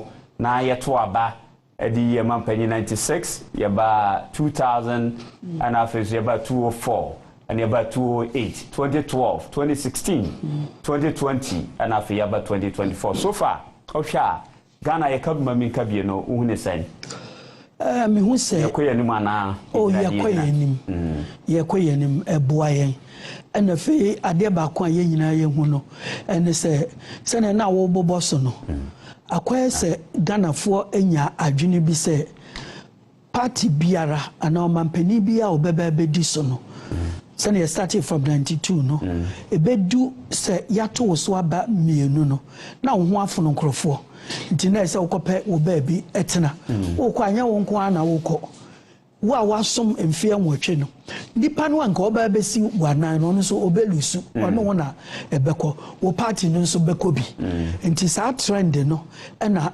etoaso a ekamea yese enenso the year 2025 ebi ebeye eno ne the most significant and very conspicuous ababetodwa wo Ghana ha se mfia nwotwe no enye easy sa wo si wo break 8 nti nia the most conspicuous trend no no right iti yeah emranimni na wonso no ye democracy ye fourth republic ye free mu a mamen ko zoom ne somra na fe me bi sa asem ye hwe se ye betimi enya Solomon na wa homa ne so a telephone ne so ye nko so na fe ye nko hwe se dete solo ma ye mo ache na fe ye mo akwa ba me pacho me jinso. Right, into baby, I would not obey me at China for near obey me de atu and man of pencil, woman aquamai.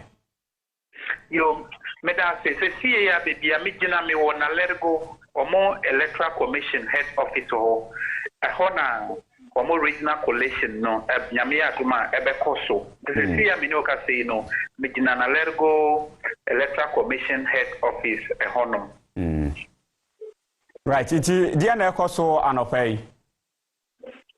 Yo, said ye na ye ni muno ye can say district collation no baby at the Aba regional. Say me no ka say the district na consistency na e dia e buy the dia regional ye be collation no. O na ye wo police for any wo mo a o mbebo aba no ho buy no o mo na o mo ho ban prempren the baby ana constituency bia embaye ba mini isi boss na di kan ekasa say okay the time ben na nyame ya doma ombe sha say omo ye collation also okay omo wo kopim say constituencies no edi ebeba nto time bia ombe ba no ombe sha say collation no this see die oba na lergo omo isi office the ebe regional collation na the dia enkoso lipedia so eniha. All right. The two main political parties, that is the New Patriotic Party and the National Democratic Congress now. Omo press conference, omo friends Siano, omo catch their supporters, and they say, Babia, etisano, omo nyina mejina ho, na omo mehedi ebekoso. Yeba babia o na senate ye, omo etie de omo party mpanifo ne ekano, and I say sabe obi ada. Change. Prepare me no ka say die oba na lergo a ase nipa kra eni ho kakra bi na me ho wo mo ewo parliamentary candidate no wo mo fie ho nso wo mo kra no obia enka bia wo mo nyina etete ho de bia enkoso se si a me no ka say die oba na lergo a won ne pedia ewo ho kakra na me ho wo mo ewo parliamentary candidate no fie no e na wo mo nso so no ebi mo etimoto so ebi mo nso eti bench so omonso mekase ebese dia 20 bi anase omombro 30 omo ewo parliamentary candidate no but see die oba na lergo a de dia enkoso na de be coalition no so party officer anase mpo members obia eniha police for any fire service for be abanso mo pe eno mo baby ye no yisi no office school mu and as a police station and I him ye no security when some sign that here and oko other places in so yet to see a dundum light a whole sign that here oba wale na lergo ahadie light ewo ho e na police for ewo ho a omo aye krado se ombeke bebi omo be ye collation na nkasa no eye isi omo officer ewo na lergo ha e ben omo GBC bank no ho pen e na eye kromo so to he hanso a say bambo for no omo ewo ho. Right. And ma yemfansi ye besa ba ho enche bia nti obedina so kakra de amai bra o hwe de ekoso nti enche besa ba ho biom. Yo medase. Right. Aja yonkwe. We say you go somo ewo Nua TV so Nua 95.1 FM ya ka chwe se be bia wo hye bia ene abato ho ensen ka ye nyina no ye de beba besomo eno na ye frase a ye ne nkakra e de ama no na ye besa akọ zoom ne so na ye ne Kwame Asante oyuku piesi akọ akodi nkomo na enkran hanum sentence ahodo a wachi akọ akoduru no Kwame atwamfoni ewo ho e de ama ye Kwame toaso ema me abra watimi nkan Can we? I do as not really yet. Let us say, no, easy. Later, carry back Coalition Center. It's 120, so come like when? Said you sadly, a TNA said you don't come to our overshare a year for a workman. So, yes, some people share I was so old. I will handle say, I so say, enterprise, maybe you know, it me up show. Say, okay, said a TNA, who was an English amount from Domia, who knew Jahbless, who do a mass to go for instance, Yamasama and Domepabinia, Madina, Ayawaso East, Ayawaso North, Ayawaso Central. And I say, Ayawaso West, one, I say, South, I will have Likma South, you, or I create Central, or I create North, and Likma North, and I say, at Likma Central, at Likma West, and I collect State, and I think Soprano. A year like that, they got up on me now, and was so almost a train, and year man, I was say, okay, the so people say a year party agents, I would want to think observers, I would want. Omuni easy about 22 so Omuna Ayakadwa can say a brand vessel now at the regional polling center and South Africa figures a free a year polling center Takodona now Omotini Edefon and Sam and the Abegan Tia that's why Yayana Canano a year electoral commission or must say case the whole NSC say a year greater regional polling center Yawaha air train say results limited about. Now, one of my equitable better contribution, so much every asom, Yana, so every asom at the floor, and it's for a woman. Why many poet treasure on Nutra home for near Chaya, send and no sortier? Well, I had a yesterday, and don't be a adequate who ever. The name of a say, Mr. Usher, many and 22. He said, a yesterday, a observers, any acting party agency. And I take it to see ya a train, say, get to me at Brasia, and I say, one, more ethica about the home to get me a results no abano marketable or regional pollution center as in the yes, it's that one as a mecas, a dumbia put in for a moment. I yet and see for a more ever has been, and I do more easy about the and I thought you know I want to also maybe not able to me after. Kwame ma yena sina yemfa wo ensi ha yebeba wo hobiem Ebusiana chese eno ho asem na yakwaje bi ede aba efri Kwame Asante won mane wono so ejinamu ewo enkremantem ha ya Collational Centers ahodo tibia ya wogina no watwamfoni ede akire yen se ne kamu oni de eja eguso a na wom so ewo atwanyem se bibia bekwa wiyepa na watimi asama ne ye amane fofora na nasem eno no nti na ofa ye bepim akoyanim na update ahodo nso ebebobọ epie firi mu abanyina no ye de beba abesom yahwefo eni etiefo ti wobetimi asom wo honom na odi afra koyanim right titi dache mama ye na wasena fe ahwefo ya mo hwe ye yenim se ade asade ebinum ada nanso nipa no otonko nyina no hwese ade beche no hwan na ye ne mrahye bidwani na hwan na ebeye mampanyi nti nyade se ye de edi agronti mpacho sabre wo da krampo na o Facebook no waso de asiso na esi wo nche na ja utie ne kakrakra ewo asum enche ye beko ye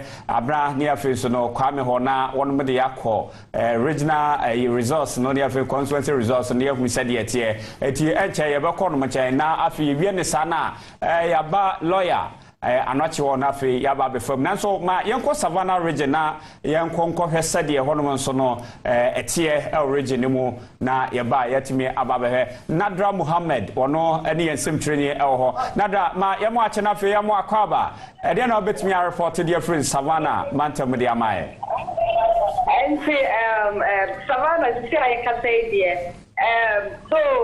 Some information we are yet to contact, but from some of the reporters, volunteers now more the respective constituency. You know, according to them, almost Savannah it was 7 constituencies. So far, 6 are done. There's a clear indication. Obia or due to it. But about the Mango particular, the regional capital there, your coalition center on my party agents, returning officers, no. I said, and Democrat, almost submitting almost pink sheet to the high table for the violation to start. But for them, I go of the violation, the Omunyan party results to cry, Omunyan party. Yet you are saying that Omu arranging now Oma party. But for the likes of Manka, the Boya Manka, Yape Kusobu, Bole Bamboy, Salga South, Salga North, Sola Tuna Kalba. Information I have taken is they've seen a headway and like all of the efforts to come for the regional capital there. Yes, all right. Yet is on more Ekasa the Dronano, Ekatre, or more party. Supporters in this one more now males said the easy one more action and you met me akoso ye baba bia wo se na send it here supporters no honma na security won some so at say Nadra Mohammed. Yeah, me wa. Right, it na me bisa say supporters na ba honma one more be hwe nia akoso na ye ba security won some a send it here. Yes, and the supporters live by Baby, and I say coalition center to ensure on Susan, and you'll be able to be able plus easy directive. No, now supporters no mobile, no, the Omutia want to and Omu chance to say Galus are we don't declare Galus, and that's the NDC parliamentary candidates are all the Mamboha. And say a ma chaos Kakrab, Kasakasa between the supporters, any police, so it's not a police one or Moaha. But because of ADC and Oma deploys some military men at the police people hard there, the security is very tight. Obians me raha unless you have an EC accreditation and Sanawit me raha. So it's almost coming situation down, even though they are still chanting at the background say, Omu take it time, they want to rig the results, that's why Omu take it time because other constituencies in the Savannah region there, they've seen the headway. It is a hard Omu delay there, according to support Omu being said. Almost person who yantina almost delay, you know. So to support us, they almost misbehaving, but with the help of the military, almost bahano, amakam kakraba, but still they can't control them totally. Right, it's always standing by. It's answer and check right. Best about when champion. In Savannah region, the former president and the presidential candidate at the National Democratic Congress, John Dramani Mahama, a whole in the region. It will be a new person, will be a person and penny the original. So we need to check your best about who. Why? Right. Young call nothing, young call data, the so far. Young call has results about from Savannah, no sign that here. This time I be focus on the presidential results na abaniti young konyam samnia fe kwame ehona omomwa niere. Yerase wofa entiere ni etwemo Savannah region e presidential se votes ayen se kan na se data ayen sa e kan no me be se ahwefo eti ase se onua bibibia de trebia no ye to ye bo se be ye bibia be accurate enti bi wo ho na ye guso a ye keka bom se be ye benya bibia pepepa enkoye se e bi akwa akofa bia entisa pepepe na samre de wodi wani e hwede ade wu eye the trickle in and answer the by presidential and ya mantam ni na dunsia ni na presidential votes asame ye saka me wo be piem e wo nua TV onia 95.1 FM wo share accolade bibia akeka bom no de aba beju e na wo hu enti no wo share ye chose 2024 NPP Amanyoko presidential candidate Muhammadu Baumia samre imu ye keka bibia bom ye share ye correspondence o mo region 16 ni na no wo mo de data na se voter so far won sa aka eba no 2024 de samre dia NPP presidential candidate Muhammadu Baumia and man is aka 39,962 and no eyo hamuchi chemu eduana mienu na chiripo eduasa enkron 42.39% enti eno na samre de Muhammadu Baumia 2024 ya votes are ebemu trickle in no ehwo ana ogina sanso ena opposition Amanyoko nipa wa ye presidential candidate John Dramani Mahama samre ubepiem ewo onia TV onia 95 95.1 FM wana keka bibia ebomo no de manyensa aka correspondence e dia money ye pepepe yo show 2024 de Mahama ejina 50,966 votes 50,966 votes eno eyo hamuchichemu edunum 9 na chiripo 0 kon eni sianti 54.06%. enti eno na ejina wey enye se bia mantam ni nyina results aba no no de bi constituencies ahodo a wo mantam ni mo no ye correspondence no de won sabe cannot diapa enti wenya final results na some de savannah de ye nkeka presidential ho results na se votes no enkeka mbo munti afa na eda so eba enti eno no mepam no epa na ya hwe na ye free ni enhwe savannah 2020 enti some ye 2024 ho votes beba amia collate data no etimenya ne pepepe yo so a enyamba ye mayen kikambo mu ye pese ye ma onya accurate numbers ntino ye hwe 2020 ne enya ho analysis e fan hwe abra ye di e twen ni mo se 2024 de no de yensa ebe kan be mo ho se ne savannah mantam esi eko nti no na minimini ana na kwame ye di ho djuma na ya na aha wada ne ho sa na ye timi ama ahwefo ehu ne pepepe yo so nti we e 2020 abatwa ekoso 2020 de na wo hwe nti ye ho analysis ne presidential se ne savannah region abatwa no esiko ya presidential na nipa wo no e chinem se presidential candidate na Akufo-Addo se say do ye current president na Akufo-Addo no one John Dramani Mahama no musisa akan nti 2020 na Adoma wonya ye etimi be ye omampanyi mantam dunsia no ye de ni etwem savannah ho ma wo carry ye na 86,612 votes 86,612 votes enti eno yo hamo chichemu ana 37.85% na John Dramani Mahama savannah region ho na wo free ma wo timi ekrim ye 138,001 votes 138,001 votes yo hamo chichemu 60.31% enya mama esan se ho no ye bia ya wo no ya tete no wanyina fridie enya mama so betimi akarisa ema no wo savannah region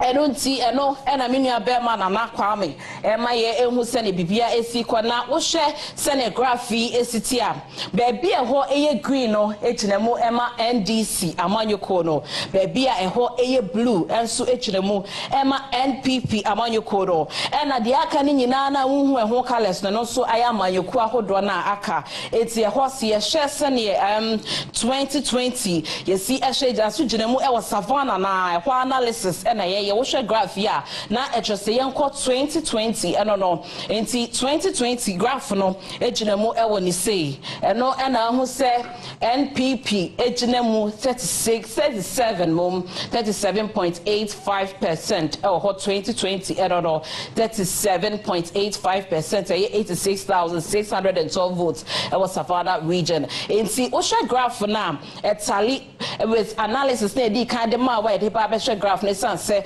ye compare and contrast ne pese bibia esi so pepepe NDC amanyoko ne savannah omukra mano 60.31% and 138,001 votes it's amanyoko ahodo na aka e wo savannah no and ahoso omukra 1.65% it's na kwame yento aso so papa mu ne nhwa de se ye hwe savannah region ase enim se ehwa na John Dramani Mahama ofri it's enyanwa so betimi ekrime manesa asamre nso ye twense 2024 de beba menu nyina ye ka boma ye hwe analysis wo hwa ebia obesen timi atwe MPP mu kakra gema no wo hwe se ne ne masi kwa na se bia na MPP timi ekrim kakra efru ne ho ye hwe savannah region ye tiche mu na se ya 2018 na tiche mu ye hwe savannah region obehu se from the year 96 na MPP 4% honom low 17.69%.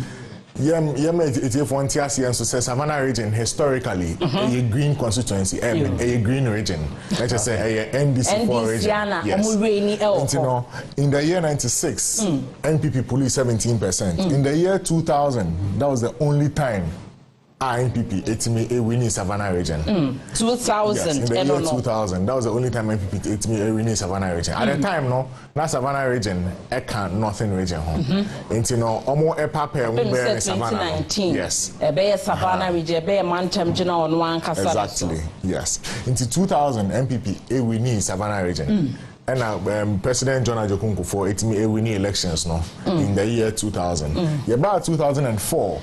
NPP in 36%. Nana, me chawa no answer. Sani be free 2000. Ako 2004 no. Yenjina hani kakra. Osha Jane John Ajokunku for wotimi yetimi dane ni many said him say you historian wa ha you lawyer not sure ha of amobedi sa kon but me no mienu ye hwe senograph no esiko hwe bia na John Ajokunku for bia na policies or the buy no etimi ya influence akra omo so etimi mo page omo za. Okay, so yeah, 2004. We say in terms of the vote percentages, any votes totals no, na answer so. It's percentage wisely no, a bit more deceptive. So only percentage a bit more deceptive. Now so the major factor are a boy NPP in the year 2000 in that region, the choice of a running mate. Right. The choice of a running mate. Right. And a boy NPP. Right. In the year 2000, right. Savannah region. Right. You know, by the year 2004, that choice of running mates, you know, a familiar factor. And the amount of Savannah region. It's a percentage, you know, as usual, familiarity, a breedy, you know. In the year 2004, in 2008. Almost answering increase here. At the time, Dr. Mahmoud Bamia, ebe running meted man and Adam Kwakufado. From the year 96, no, the percentages of Savannah no increasing throughout because NPP are maintaining a running mate our officer side of the country. Yes. Enkopim say in the year 2018, 2020 is the only time as Savannah region acquire elections as Savannah region. 2020 is the only time I acquire elections as Savannah region. And you know, say acquire in 2008, 37% for NPP, 57% for NDC. 2012, 34% for NPP, 63% for NDC. 2016, 32% for NPP, 64% for NDC. And 2020, 37% for NPP and 60% for NDC. NDC. Yes. Nana yebejina edo sosa analysis ya etimi ashe ye bia yeto ababia election ye bia sene Savannah region ho abato no esi ekoye ho analysis aya yedo na enunti ena wofamo so ha yakofa panyin e ba ne se ya obetimi apapa mu nti ofa yetimi ayempapa mu no analyze ehu sene afibia to ababia no bia sikoye na mepese yegina 2000 na de no so afi 2000 to aba na otimi ni yelo ye ni a ono aba edi nkomo fa ho epese eti asese de ne course pa on papa mu ne eti ase se ha won sakra eti ma yeda mase mabra ne kwame oben yeda mase party omo edi akodate ni mo ma yehu de data no e kan ti yemra ne yemhwe abakwasem no izan se opani opani usha 2000 na one more air cano sabe na Savannah mantam ya air kan northern region ho but John Ajokunku 40 me winning ama ne be president 204 go back to the NDC 208 NDC 5 2012 almost 5 2016 campaign near Kosovo no Nana Dankwa Akufo-Addo then the presidential candidate for the New Patriotic Party say so we near your regions are who will be obe creative no the aba and oba no di ni bo so ameniti Savannah no ultimate free the northern region home man by it is nanki e the year 2020 election ni mu no nanki e be hwe se wo hwe regions ni bi ote na be 6 regions no ote na dodo na aka so odi na ya ma yenti ye beto ama no because ne pesa afa ahudie no bare ye Savannah no ma anye ne sa ama 2020 omo tutia no ana o seek for see a best to abamana and said the ecosystem is an actually about 7 day. Well, we share the year 2000. Yenu abano canoa. Oh, Sana Rollins Atina Konyan Swache any NDC for no. There's a work Cambomoa. It's about 19 years. It definitely no obia who irano. hwehwɛ nsakraye nti that was the one major factor ema ade no exercise completely. Don't also forget to say at that time in the year 2000 President Kufuor the running mate no ye Muslim Aliu Mahama our free esiremu oh ye Muslim now Gonja for no predominantly Muslims and then a third factor Bema Okedi at say Kufuor we ni wo ho no ankofo bebre mfa won wadwene enkoso no and say Gonja for was all right but in reality no ya wa wise bo ha you use the masrim for sanka winim certain winim ya no ma bi mu a nka won fa Gonja nka ho okay the said yen and say ya ye frɛ esremfo say sabio we say yesrema ne bene aha ye frɛ wo mu mpepefo ye frɛ wo mu entafo Gonja for yesremfo because omo was savannah okay now in reality omo nya mpepefo ana omo nya entafo omo ye guans omo nuanom ne nkrofo wo efutu winiba ani akwapem latemo and guans no so related to the accounts nti se wokọ bole bambo emo ho a ene salagam ho a omo twitwi din bebre omo kasa no twi bebre wom I remember say short time bia me kodin ho ene me hu say ye ka aban omo so language no omo ka aban wo mo language no mu nti surely baby akanfo ebekọ no omo so benya adwen say wo mbekọ ehobi to some extent omo so ebekọ hobi wo de ne eno edeto enchen a ne aka ni nyina wo mo ba wo wachi ebeto ma NDC one is the Mahama factor. Okay. So ono so free ho and ye na as running mate to Mills and they drew baby so baba ye presidential candidate yes so we say asen ye da ehwa na water free now say na enuaba ma no e kirekire mu no ye creative region no first no wo say na Akufo Addo enwini wo ho but enne no wohwe msinsanso ebibe ya obohu se Nana Akufo Addo enwini wo ho but the vote no ekosoro enne no eso ate samre no ne creating new region definitely on be danase because Mahama ene na ban by one creative region ama won nti on be da nase ebie mu nso president ne be promises bebre aye nyina yenim one district one factory your friends agenda 111 yenim free education one constituency one dam one constituency $1 million any one village one dam na ye fresh a wo munim sa ban no ebeye mpache duru ho no wanye nti ye ba no entumi anya hwe ya maye mpo a ahoho no creating region man no wadi ehwamokra nti me yensa nko ye ba no ho na ne ebe ma ebe hye wo abufu kura so mbekọ wo mba no wo say the same north no ayi nipa baako a o free northeast nti anu be ma kansie ni mu aye diniye pa because it will be like between northeast and savannah nti obi abebo ne de ho ban nti this time no so results ni nyina ba wo be hu se Mahama de be kosuru ye pa right don't forget ofiri hope enye easy so mbesanya president biom it can take about 1000 years enzema for produce Kwame Nkrumah hwe se so mo anya biom nti kakra na wanya no so wo saba ese obo ho ban right my creative region ni wie no yo ko savannah won mo adwuma dodo na ye no ekua adwuma and the abano ko fans she be by say planting for food and jobs meaning say baby a ekua adwuma etesa no ebetimi abo mo se de be ya one more ebitimi atumpon na yakoye nim do you think say that project now they be can regional we create their mom no amfansu so bi ama nti ye ni bibia de kire say itimi to abama wo that is the answer say you can planting for food and jobs definitely o memu ni nyina eye ekuayo ene kutaye nti obi ade ne ho ebegim na se na medi kan ekan no no ma bia na Akufo Addo de campaign no eye no ma eboa ehiafo se wokasa one district one factory Ghana ni bia de na adwen be Kwame Nkrumah so se factory no besisi no ankase ate se Commander Sugar Factory Kumase Shoe Factory aboso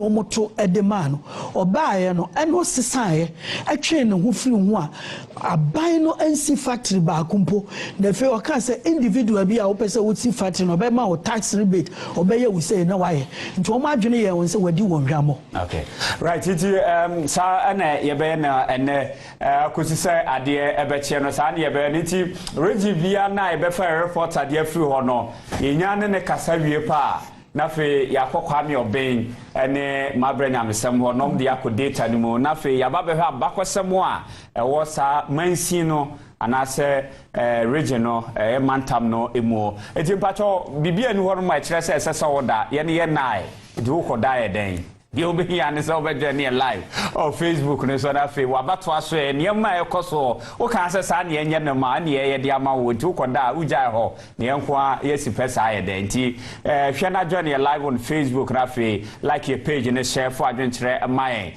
eduru ba bia ye be san ko no man chen mabranya mesam ne afi kwa me obe na making kind some of the comments are mode mai ne adwuma ye e wo ho no na fe yetumi aye but sisi ade abaso mwe na mami so mu kakra na asane ye bekokwa me ese ho kra wo fifi mantemo no yesi ndc amanyuku takwansu ayem womo aso modehye a sabru okopreye na amansan age na tom no mato ne so aba no o maso ne nsa declare ne se ono na edi nkunim san se ohwe ma ebobo baye na eje obi ne beka kire what na se bo calculator na obi sa se wo calculator na no pani bi kan ne de no to ombo ye ne sa na ekoye ye ntie se de je se enkunim akwa ama Sheikh Isa Salifu Taylor ai se no on ne gina mu se mrahye fufura wo mu ayi no wo ho na ohwe ma ofa ebaye na amanbo kire se pani George Mrekuduka a ono no gina mu ewo NPP afano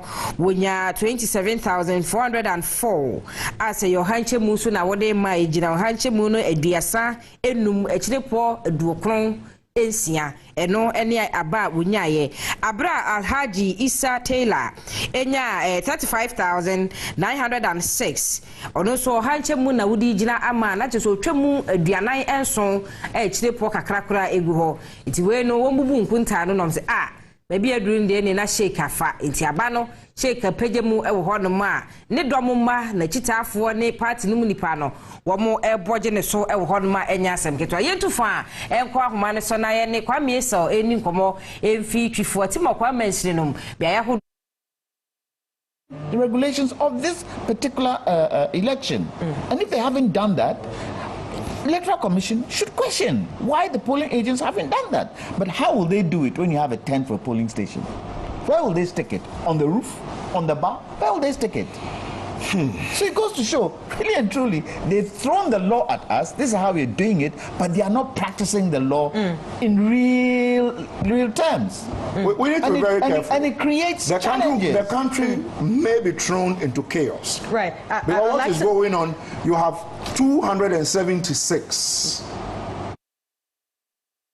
Kamina say wacha do do say adia kan say sabe nipa wa wi ni obetumi so ni nsana aja wacha obi obewini enu na akwakoye ya kamia say mebunu bi buafu nipa ebobo dompimo ha na atwetwa akoba ye say apem nanso ni na mu dodo na atem say kamia say yisi ni ya ache na ni na mu nimta mebi aye premonto de na bia ye de bibia ko na wie ye nti obetu fatim ko ada adwebere o abande ya to bibia wi a isi da so hwem say obakenka bibia na ehu obi odi nkunim nti omba adwebere mentem ho ase bia mpie fira na pa na bepema yimre de bibia ntumi mpie ya oba ha de adwebere wa ye hwe nim se hwie be de ntama anunsia bebo bi de na che say ita wo tu fatim ko ye ma me presi ochosrebo ase na be yinipa obedi tu fatim ko adim ewo 2025 2026. Kwame uhwafo ni nso a etwagu ewo wunchem ho no na enigye so ginam ode waso to fam no ehifo na jubilate saa no oba udwani chema wotu fatim ko ade a kamia say nipa dodo na mo mekofie mo nanso mma amanfo atwi ewotu fatim ko atitu ni tufo pra so de eso wani ansese kacheni na say enni samanyoko ewotu fatim ko omu chem say omu pisa ye fen aye onabu chefro TD Vondi ono na wotumi adi nkonim ti dodo na mpo tumi ko emna ebo du ba kunu mu won dodo na ko obetwe ni pa na omugua na ebo apem omo chem say ye omo pi say fe Honorable David TD Vondi na unua menye bibi kakra mfa nkyerɛw Fatim kwa constituency ye constituency bia metumi aka say wuyi obi a sabe waba first term and second term ye hu ye de ma papa say obetumi atwa second term wohwe ma memfam free 2012 Honorable Samuel Atoamo a ena otumi ba abagye akunwa no ye ko 2016 ɛhɔ papa na kyerɛ sɛ ɛyɛ Honorable Duma Odu etum ba betu Honorable Samuel Atoamo di free so nti Honorable Samuel Atoamo nanka 2016 nanka wo sɛ ja otumi kɔ ne mpire so nanso wantumi anya Honorable Odu a ɔyɛ NPP mra hyɛ begye no nso ba 2016 ɛna Honorable Tiofro TD Vondi ɔno so ni ba begyire mu ɔno begyire mu na no so antentam na kyerɛ sɛ Honorable Tiofro TD Vondi etumi de ɛyɛ Honorable Odu me de kɔto nkyɛn na 2024 na emu ayɛ de pa ni na ne sɛ Honorable TD Vondi nanka bebre na ni tua sɛ nka bia sabe wo mbegye ne kwambɔ ne astutu nanka breaking the 8 na date Fatim kwa nanso ntum breaking nanso Honorable David Vondi di osia yoyo tumi breaking 8 ni wo ha ne sa wo me sɛ yisi ne nkan nanso wo hwɛ sɛ ne amanfo ani agye ɛwɔ tufu praso na kyerɛ me sɛ wo mususu sɛ Honorable TD Vondi breaking the 8 na date Fatim kwa otumi di osia yoyo nti wo betu Fatim kwa de a adwebere sɛ na bidi nka kan adwebere a Honorable Tiofro TD Vondi ɛyɛ ade ba kwa date Fatim kwa ne sɛ wontumi nkɔ a wonfo so mienu di ensi nanso ne Honorable Tiofro TD Vondi di osia yoyo a wotumi bleki saa de no ha ye hwɛ nim sɛ hwie be de na pa no nsia de na nka yisi so ne nsa ɛdna a chairman sɛ ɔno ndi Fatim kwa ni mo 2025-2026 Kwame Asana bekokra no aya bibie mu ne yehwe bambo so aside ade achia ne sa anadwo so ewo mu na mu ne abambofo na gire mu ba bia mo wo no menu aba me da se Uber Collational Center kwankasa Tufu Plus District Police Commander DSP Chasade Boati oni ni mebuni na dodo na was straw afa so wo ba mati ha ba bia eye ba hwa de efu ewu so wotu ani ba ko mienu bia hu aposifo ne ade omti ba mosam de betumi akasa no de bibia gyane na so Tufu Plus Police Commander Darumenti bibia gyane na so wo ba bia ya hyehyɛ ne ma wo hwɛ soro ho ne ade ni na aposifo tumi gyengirima ba mosam de betumi akasa nde o ma boban abo ho mode pa memo aposifo mo Tufu Plus aba so esan say this year aba ya to de ye ntumi ante sabe ye bia obaka se o obi ekodi obi atem obi akwatam ballot box na David afidi Tufatim kwa ye di ehu nipa ene kwa me yemfa wonsi ye besa ba ho biem meso me da so ba hema kwa me esa kwaje na mane bo efi twifu atimo kwa mansiri no centers ahodo ene wakwa kwagina na watwa mfoni e de ya kire no ipa wodi nkunim Vondi say yes ono eja breaking the 8 na tia fa na so nti no okwadu wako na ka ni nuanom kaya aka de be chia me bi mu ayo honorable wawe ene ade wo musa no na aka enti yaje amane no awie dia na ye bekoye nim ewo ensem foforo mu no fa minim se ne wano ebo press up no no we heard that some crazy of us if we don't know what manada me press up wano bo press up wano yo ase meka bi mega adela be so ko to aba o twifu etimo kana afia bato no ade ba ko a ebre ehya ase anopa no na obi e ka se ekoyie pa ne se na bibie ekoso asombie mu but I come here say ekwa nwumre mu ono ase tututu no ya droso dodo ya droso enti yekotepa ohun yate ne ntie wo ho no se asojafo akotutuo e wo wiem se aka nipa na se nka nipa no enti yenko na afi yene Mohammed enko kasamfri tepa Mohammed Musa na afi omo ani ehwe se de tie Mohammed yemo ache Mama, I want to say,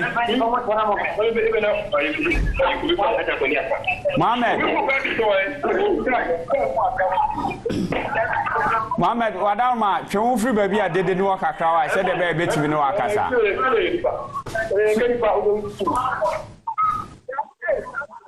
Ma, Bibia walk out there.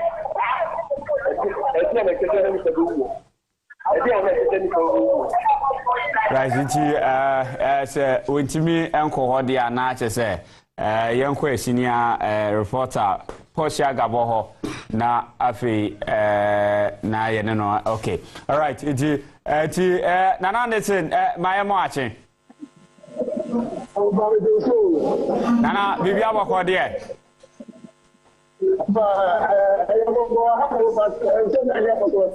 Right, it's Trevor be a more naffy, my young dear Koso.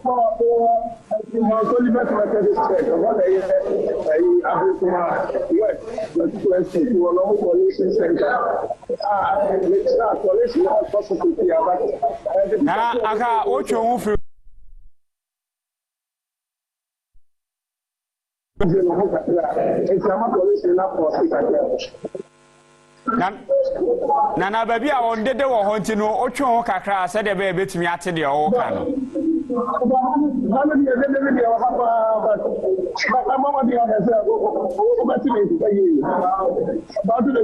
yeah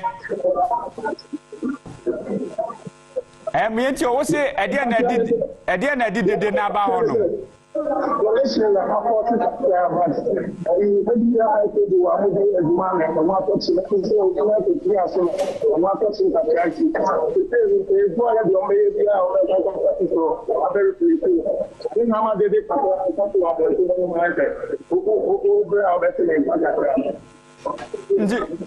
I didn't know say on my chance was sell on back in kind, dear Nessie. I keep the big one. I tell you, the MIT, the collective project, the project is not. I want to see my see as well. I want to see my I want to tell you what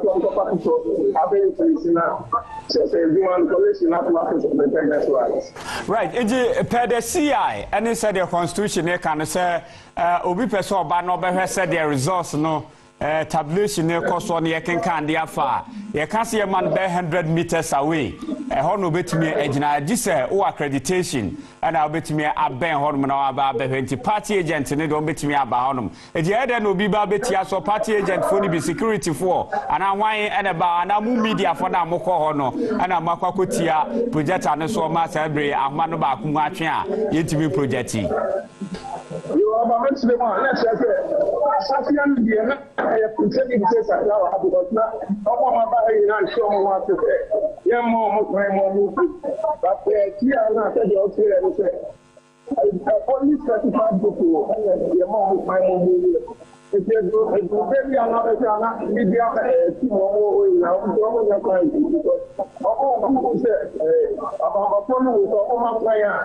I'm sure I'm but I'm taking the but why I have to do because now at home the person is home I am here so maybe so bad but the approach is only by my now I said I want to say that but it's must have to here no the police but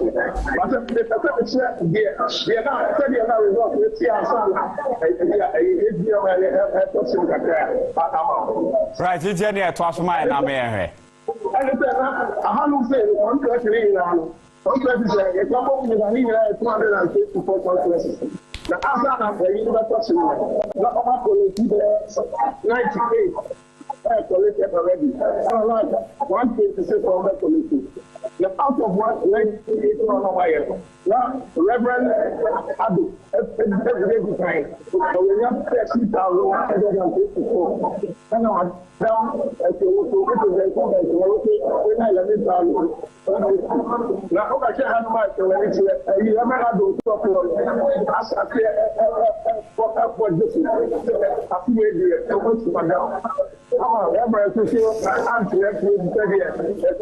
you're tired. I wish you have been what is your also with nothing the police. But the actually said, I don't have to say forever because I'm going to get married to a police go to the issue of you're right, you can't get if you say the police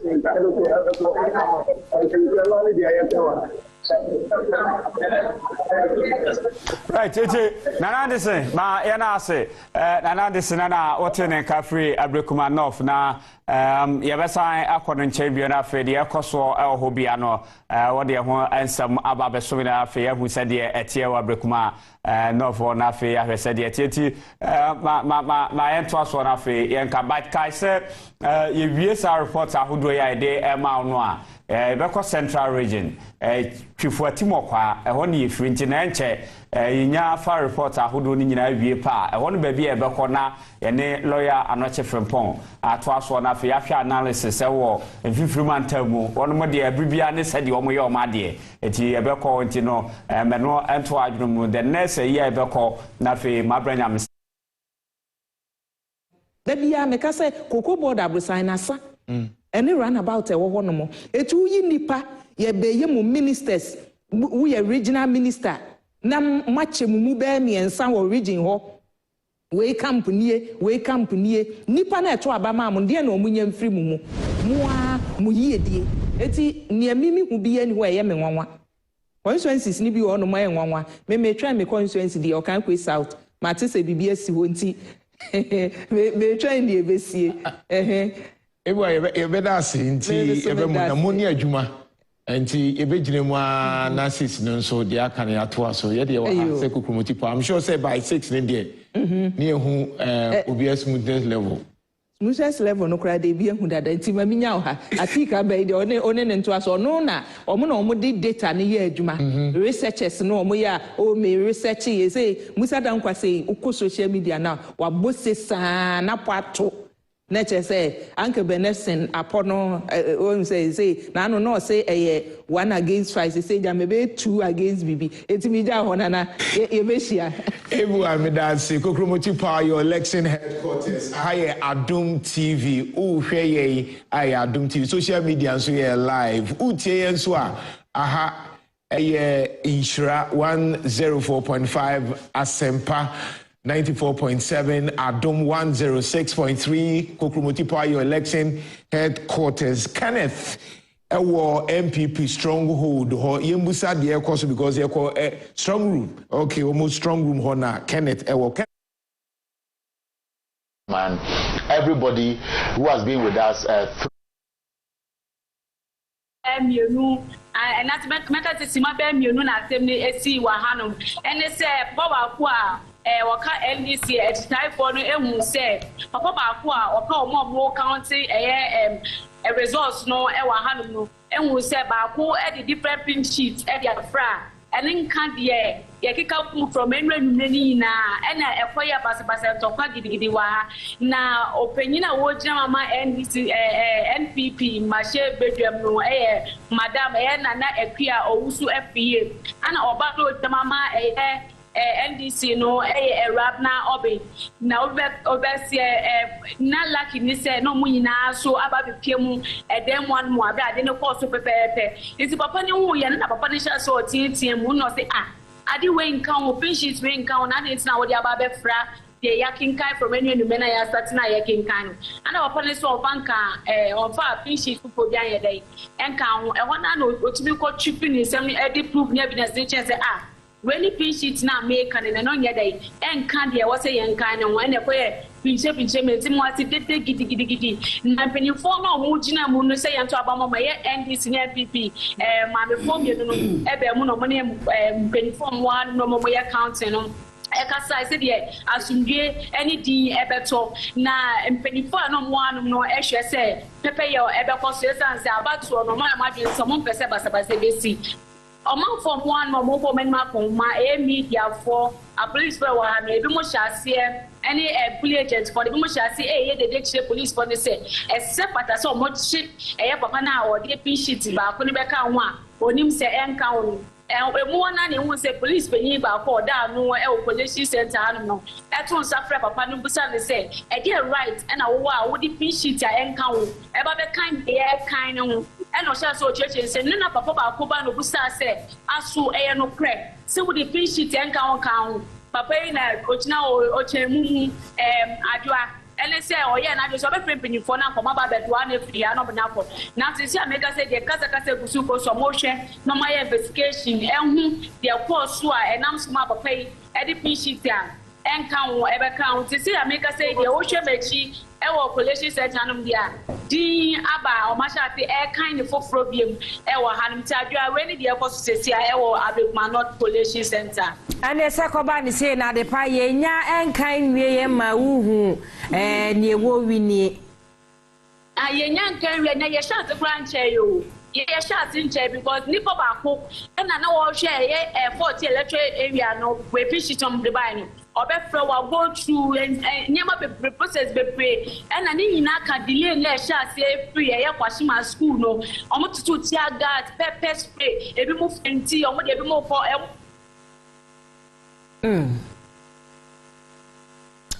adepa homa no aboni mu kakra he besan boye homodin biem na yakọ ne hodo mo ede na kwa akoto aso ewo ba bia wodi asie no wogire mu ewo Ablekuma North abato mpeso aso ide ne ekoso ewo hono mo no obetwaso atwa homfoni ede amaye eti ofa onse na meniwu edi nkomo bi ada eno no so ehye Ablekuma west hono mo a side ana make choice abrede wom ye CCC ne mahodo aba no eti ma me asla enya 11,260 and provisional results so far yes aka yensa enono na yesi hono figures ne wo mu a na se ne atyen yi no bo so marketre ese ne kan ni na asesa kakra eti ese ni say Reverend Ado no wo gina 13,124 we eye ne yensa aka no anopai ahimachi eno no na se ne ya na omo kire se etimi dane kakra behu na figures no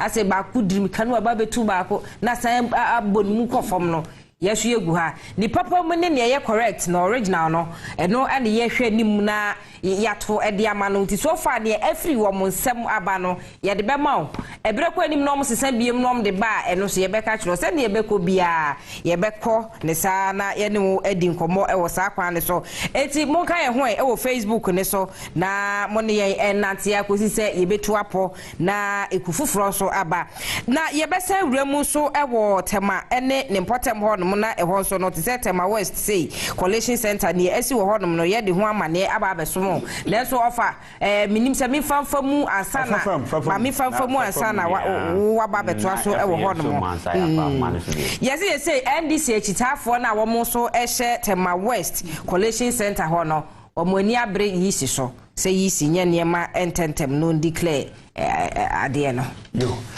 yate ma ye no asesa brace ma du miensa ana abapa anopa no mi no ehwo nti na chese kwasi eda mu an ye hye dodo na no eda bompa sade e be che mo akwa asori nti kwa asori a empire be na akwa akobo amenyuku se umra hyeredani ya wo pe no na akobo empire de amano anase okobo empire se umra hyeredani na no wani da no so no walusu mu de ene wo mampanya wo hwe ni mo no sign net ye eti ni nyina mu nsamo no se wobetumi ahu na wahu se de ekoso wie di a na chese eha ene ba bi a esese utie eha ayo unia 95.1 FM utie radio kasafidie ni so asa net ye rafi so ne TV so nso no sanso ana wo fie mu a wo hwe wonum nso a se de tie na bi anu ama no ne anase ba bi omo bi ano wonum esa ahwe biom wo unia on Facebook both television and office radio ne so no mo hwe enche ye be call board ne so na afia ko data ni mo na yakwa hwe se de tie maka choose central region no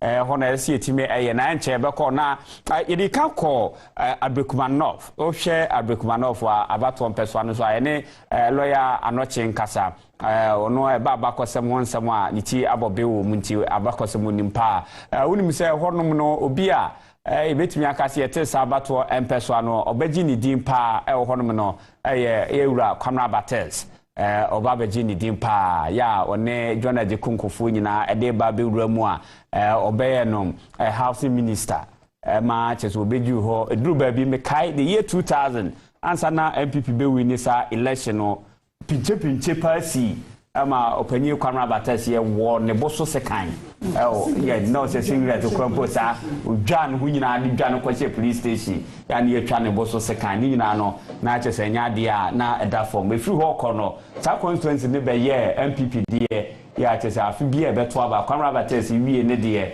the year 2008 omo kono no so onko biem ama omo adijo wise jo sewusu ebaye ama ono so ebekura mu ewo hono ma ono so ekọ ba akopẹ ama yewura ekwafiye ebaye ebeji ekwafiye nso kọ no ba akopẹ na syllabus ne ba eba no so ebaye na ekwafiye ye koye na ambassador ewo China eno kodi ye konya bibi kakra hye no ho no samba na wasa betu no eno wasa akosa go hwede ye koso na ase hwa ye den ase hwa ye den ma ye free MPP for nensa.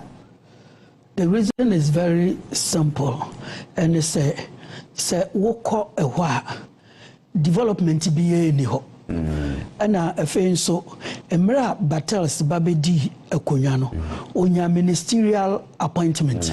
Inti na hofo no esusu se obi a obebe bia no se wonya ministerial appointment. One party na di wonwamo a wonya ministerial appointment no nia etosu biem ene say wuduru wa wu development bia eniho obi onim sa part of dansoman edi ko ni nyina nim say wo mu akwan wo mu bibia enye it definitely they will kick against the party sane ebeya senko mbetuma nwini dia da bi obema omu ministerial appointment no incidentally ho na my office wo na matena ho almost 10 years and sana me too akọ baby ameti inti minimpa se MPP for catcher won say de bi o mbebe bia ye bema won ministerial appointment so motuma won e won so akan for doso e wo ho pa eno ni wo mu main advantage say twifo na e doso beto ama won e na wo ko share won bo say after Kwame na battles no mo ba power nko ade a o mbeye yi minister appointment. After battles, one so omoko opposition. Nti ano de untumi enyere wo. No mo ba power no omu bibiasa, but nearby no Ablekuma West on say Esla onu wanya ministerial appointment. Na wo ko so obo hu say eyi wo no sa part de yi wo mu akwa no eye eyi o asphalt o eye Esla no ho no na ye ja we mu de nti we mu nyina no beka abom ema wo mu atwetia me kase one of a year obetimi akasa tama na John Adekunko for president or the buy pa ye Odogono senior high school o kai so kan so be model schools ahodo into Odogono na afin so no other schools are they start here so they ebeye no eboa bomu so okay school no said they were pagya no ma akosoro no yenhwe ho na yintimento aba and said we can say promise na call no obeka say ye ma ministerial appointment so abe candidate na ho no edi MP no deserve say betimi amana na say ya kan chia ya kasa say ye informso a wo mu ye say o ye ba ye mu seat ni de ye tumi kasa say seat we de ye ministerial seat na say na wo so wo ka no nipa no a obeba no say bi onye obi a na ye no minister bi obeba na ye hwe ba bia na adesua ekoduru na wo ye ni minister enye ye na say wujai bi nso a party ni nim so betuma boa won wo parliament pa dan so obekwa akoye minister party ni nim sa enso omu ete won de ani omu nim ani so wan bo ukwa no wanya ministerial appointment say na me ya tuti a ye friend say battles ba no at the primaries and ma me we nso benya problem kire say ono so ba initially omu ehu bibia oye edema wo mu bia and she had a lot of problems but of free China no me catch was one of my office ewo Ghana has say ye babia ye share the 2 years sika pa ma obi be ye parliamentary candidate me patch internal primaries mu Ablekuma not kan ho e me hofo bufu ye eye omo ombeto aba no ene say onsi abeto aba bi anka yen nipa be ye friend say 60,000 registered voters no to yi na yepe but party no akoji sika ato ama phone internet say wo di phone be hye yenkon eno na be me ya rebellion tia nti say ebe so onwini mpa ebe scale it down vote no anka SMPP enya wo no all because of siketua no a ebe mu no wo hwe Batel se ba no ye obi a sabe watena burechira cha ye no wo se ewura na adwene ye ne per o ma fom nti na adwene nya ne se wo beto aba ma me se me ma wiskansa ana ekuya free no obi ni to so ba no about the free China buy mobile phones fridge deep freezer television we yes no ma no a party delegates na are benefiting na mo beto aba ne de wa hye won abufuo right and my enko adwa ho na fe won fa enko fa mu nko one of satellite studios no ba kon e Takrade na yenko hwe sede honom no so far eni Michael edefa Mate ofa ma yenkoi na yenkodi nkomo efi Takrade emra na yene yedie mu Yankee eni enkomo wontwamfoni enhwe ye ne ekoso ma bia wogina emu amanebo nyina wonfa ensomye medo ma chie na to aso emaye wa hanmo sei enane ma ekikako ajomada semema etebi na akaba ibra Onyati about what I maybe I'm going to say that Sekeli or constituency coalition center or very close to Sekeli district electoral commission now Sekeli district ECD one or office. Namreka say the anope and what's about Pona say Kaka Uye was the short model of the schedule and more shafter work. Say was the oil the various results oil production from the various polling stations of Canada, what is very oil production center, somewhere around 8 p.m. getting to 9. But this time, you be able to confirm there. I am to tell you now we declare one of the candidates as oil parliamentary candidate elected to take a new constituency. You have to take a new constituency, but you are 91. Police station so over 41,000 individuals turn away like provisional back. It's not what a bit no back. It's a recently. The unconfirmed results are Minister Itiwaka. The incumbent member of parliament, often lawyer Andrew Ujapa Mesa, votes are organized 11,080 or 11,080. That's against then this one candidate often blaze Mark Yenese 40,560. The old committee of oil done secondly one of the 10 officers about saying no we know that very oil declaration. Now oil the oil this very close to your responsive one about that this good what now because hundreds of oil and supporters and what between what a plan offer what the declaration now what what is oil taking to why because for 29 solid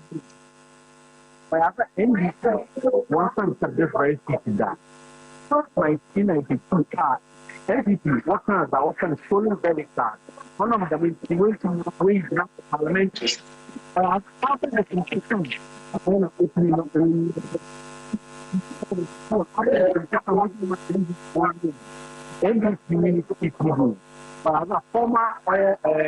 general, Papa Wilson, parent, ambassador, and my youth, one of you, no handle, no be what I'm the party.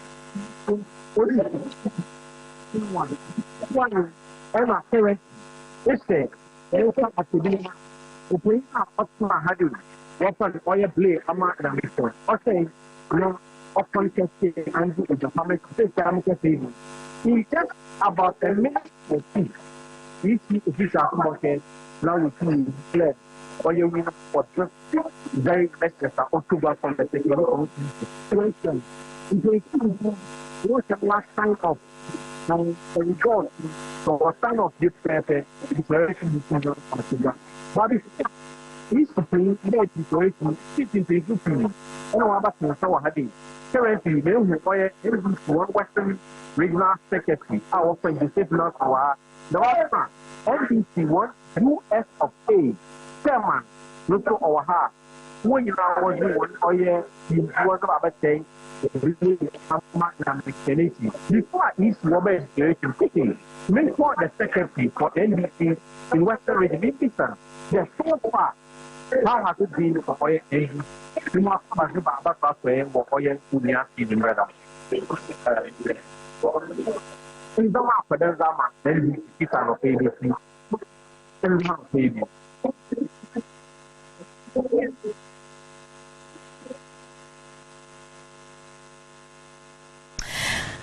Henry na homa na kasa no baby a wogina no wo bre enti esem no dodo na wo ho no mo a anhyeda amfamu abusua eyemfidie na ya ye didi dwuma enti e ba ne sei na bobo nani saa na mo de ya kye guso kika ne ma esi ani no wagina ba Kwame hwe mame nkanche military man bia me de me 3910 but tiase say it gets to a point that the military uniform is a property of the states.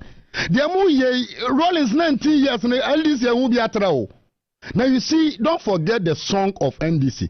Cadets may come, cadets may go, but the revolution has come to stay. Revolution has a long way to go, but has come to stay. And to soldier Nibian who say revolution na beste. And to Abubana Otono 7 January. What are they betting ya raw? Tiasia, my wadrin click, my what we soldier near, my wadrin and click it. Kwame, a day came, I couldn't hear a gun a governance need to Mahama Bedi have never been so deharful. We are soldier near Tiasia, say, my wadrin in ya to my desumyaso. You got after 7 January. Say anything. Dr. Mahmoud Baumia, Western Region, currently okuta 3,770 votes, provisional results. John Dramani Mahama currently okuta 4,627 votes. That is 51.90% provisional. Yes. If you go so to when your final results provisional, election command center. Yes, near quality so far. See here. Okay, you go historical. 2020 Western Region. See na net here. Fire FM kaka. It's 2020 Western Region about Troye. Fear na etwa mu ya de no 2020. Na wo hwe NPP amanyoko na presidential candidates ono ana yo mampanyin to nim se na na adodankwa Ekufuado ono ene gyina mu e Western Region ma NPP amanyoko no John Dramani Mahama ono ene priniti aja benwa ne ntimi anko amano eti wo hwe se ne NPP for ekura mana na almost manum 2020 madodo 439,605 and no Western Region ma omunyaye yo hamuchichemu adwunu baako 51.00%. na John Dramani Mahama NDC amanyoko no ono so ekari manimu 398,573 yo hamuchichemu adwanansia na chipo adwunu 46.24%. eti na wo hwemu anache seja ntwemu kakra e wo hosa ene ko e Western Region wo presidential results ai by 2020 na yenhwe Senate parliamentary esi ekoye e wo 2020 yenhwe historical data ni yakwa parliamentary so atwaso pepepe Western Region Senate here over the years. The only time our Western Region is so green, 2012. That was the only time our Western Region so Edema NDC. In the year 2012. It's so green, it's so blue. Now it's a Gen Z term and I kwame de abaneja no fa nana ya opare na edena afemu actually the Gen Z term. See your kase baby is so green and ni nimsa manyoko akese mi no a e work Ghana ye NDC ni NPP amanyoko is so green ye NDC amanyoko is so blue so ye NPP amanyoko no na extra say yes. Western Region over the years it's so baby na NPP is so blue or homeboa. Yes. So just a normal lead nessa. In the year 2000, Western Region NPP etimi puli 56% and NDC puli 37%. Omo maintaining momentum in the year 2004. Etimi puli 62%, NDC puli 35%.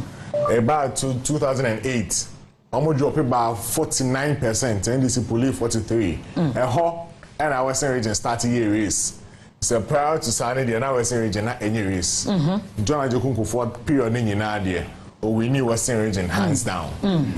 Nana Danko for about 2008, no, not a tight. Until police 49, NDC police 43. 2012, Nana Danko for the police 47. And John Dramani Mahama police 50%, and that was when John Dramani Mahama a winning Western region. 2016, Nana Danko Akufo-Addo saying winning Western region 55%, and NDC 41.55. 2020, Nana Danko Akufo-Addo 51% against 46.24 for Western region, for NDC or Western region. And to your show, when you know, you bet me, I can say, particularly with John Dramani Mahama, if he is supposed to win the presidential race there, say according to history, he is supposed to win Western region this year. If you say any in history, the only time John Dramani Mahama a winning presidential election is or winning Western region, and that was the year 2012. It is a history every repeating the whole this year. So John Dramani Mahama every say winning 2024 or winning dia. Also winning Western region. Nti yɛhwɛ sɛ ne parliamentary ɛhɔ so abato no esi ɛkɔyɛ 2020 sanse gusu ɛtwɛn sɛ 2024 de ɛbɛkɔleti results na anase votes na ɛba no nti yɛyɛ compare and contrast to ha abra 2024 de no aba abetom no ɛno nso so yɛbɛ kyerɛkyerɛ mu ayɛ ho analysis na wate aseɛ ma kyerɛ wɔ sɛ yɛde ha election command center Onia TV Onia 95.1 FM see ɛbɛma accurate results. The results no ye wo mo modi ho dwuma ye mfa prekometo so abra ye nya ho ntiase se ne periperi yo eno no enti se inyafa 2024 de ema wa ne pese kika bom ne nya ne pepepe nti ye 2020 parliamentary elections no se ne isiko ye ebo Western region. Okay, enti say ena a parliamentary outlook is it here at the moment with provisional votes are trickle in no say na parliamentary outlook in the city. We share yes any first one. 2024 the year near to you. Inti empeswa bese 276 no. Inti what I say. Yes. Inti yes any first and NPP 4 seats. Omenya ne sambre ya mu. Inti yesha right hand side no so and NDC 4 seats supposedly. Na sa purple color we wo hoyi ejina ho ma bibi okay nti red we elembele I think say it is still ongoing vote no you tabulating we purple no atwema Mabieja North and also votes no about for only one candidate so far. Candidates na Emmanuel and so Asante Akim Central and also about for only one candidate and NPP and also NDC. Same thing for so Achumang Mabieja North and so NPP and NDC. Elembele and so I think say the same situation. Yes. Asma John Inkum. Yes or no, and so far he's in a lead or no. As I hear tabulatory results, I hear quality no. Yeah, sure says we for be about or more. Yebema for so at no bibia ekoso. Inti Yanko Western region. Yes. To say in our Western region that year. In the year 2020, you shared the split I call so they were a party yes bia esiko so 2020 no Joe yes Joe 2020 no entimpacho na we cho say Western region omo inkonya na se empeso abese dunso meboa 2020 de call so no answer na ye besa ba bio yinjai ema dache ma adwa santoa na omo ko so ento so abreno no ye be mpapa mu ama se ne ma esiko Abna mamina sena misom wahanum na yentu fa enko Tema West Collational Center Beatrice yaba ejinemu ewo honomo yaba machie na center ya anopa wujira mui twamfoni ekire ye se na ba no ne kan mu ekeka eko that thing my what me can me that say they go so na me no ka say system my west I sama secondary school ha na ye polishing center no e dia ba be hu ha na ni na ye hu ha na ye ni na ye hu ye dey train ye dey abato ni na be ba ke wie na ha no ka say my west no polling stations are not 285. After now, I know what I said, the entries of 104. Our population center, 104. And I enter so far by the Electoral Commission. Yet to enter, no, I have 181. And we are for presidential in entries the Electoral Commission ain't me as at now I have 181 and at the 18 year I have 104. Nanka emudu kakra 30 minutes ago them the staff of here because some party officials from the National Democratic Congress NDC time for it looks like will be and almost conversation money have you know almost 4 years ago, we were born in terms of someone's yard and then Emma Adeno Chester. As a former Electoral Commission, and then in terms Nanka, I am sorry, Obia, Abedazu, conversation, a walk down to Senama, Katakaka, Ababat, officials in the Abba, police war. After a dinner by the town, custom officers also about half fair service. And then don't be about security officials will be now because from the look of things, in Napa and your parliamentary presidential also after the 181 and Sana. And so you try out, so you want to try out some of the Diakuma, no be a brass because they young from here. Diakuma possibly are there, not just a human. Here will be the Papu. That's him as a timer. And I only go back community and let's see where they are pointing. Nanka, new year. If I talk about Mia and TV, looking for Christmas, yes. What is the problem? How power honey a day? You ask the money now, Mokasa. Yeah, do you know something? 8 years ago, that was Carlos time. All the call by 10, 11, they declare results. From now almost 3 o'clock, we are still standing here for no reason. And I don't know what is happening. You have to explain something, but we don't know what is going on. They should explain something to us. So what do you want them to do now? They should explain something to us. They are not there to declare. What are they waiting for? What are they waiting for? They should tell us. Almost 3 o'clock. They don't want us to sleep. I wake up 3 o'clock. So now, I'm still here. Almost 24 hours. What's going on? That's okay, Pastor. We know what the results are. Right?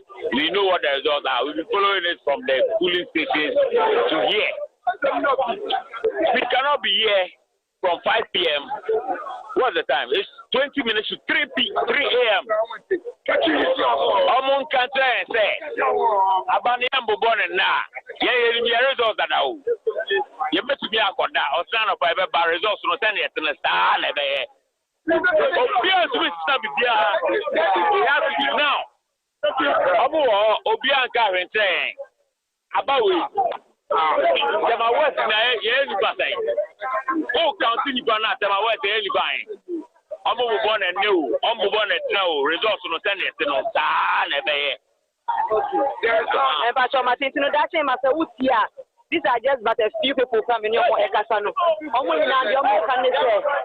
The omo na omo can say abano. The Biano Ekobos 3 a.m. Into the Electoral Commission. Omo is engagement and offer reports and from an in a service. This answer be abreast. Na say what me at one cry to say Edia Maye na atwe mu na obia wo e Waterma West Collational Center honum se be ya yisi obeki kan ho kakra because say afimpinu ne edu no mu abra na Carlos Ahenkra wone Rafael kwesi sapon edi gbanie no duba kumwa ken na bibia ye krado but wom nim ne ntie ne de enyoma etwentwen ne na se ebusua mesro enko ba bia tie onua 95.1 onam baby na hwe onua TV na Facebook ni so eni yen enkamba nkyere mo honom sanse ye kasei abato aso ye womo edi putupuru hyemudie bi ekoso honom a yeso ye tufa na yakwa kwahwe ne yekoso ewo ho. I'd like to thank you very much for staying with us throughout the day, the night, and to this morning. Shall we go back to the Collational Center? Thank you.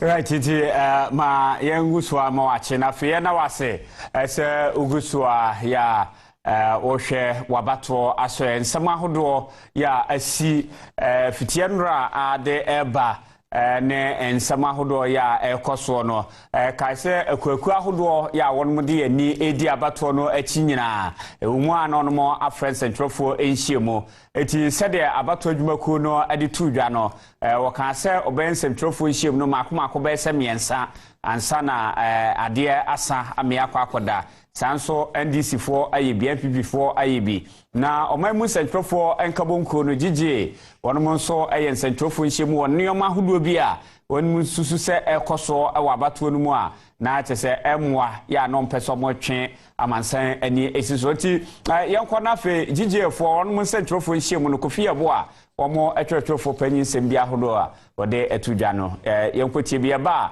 loya anoche frempon awa ha yebekọ sede mabranya mesam ene afrinso kwame oben ade ekọ atoyemantem ne yebekọ na yakwakohwe figures ahodo na omde emai so far ene sede ne omai koso ne yebekọ tie frigije wo central phone no ase bape yebekọ western region abato ne yen se wo se ehya ase anopa nonson but abo nongotwe ekobo nonkron so na omon sha abato na se na o kase say yebo electoral commission abaso say abato no akọ smoothly no e wo se omobo mo modern na sa nieme yi a ya observe omutu ho anamo e na o ka biom se or the information ama electoral commission deputy commissioner or share operations say on share onto ho anamo na enu echi na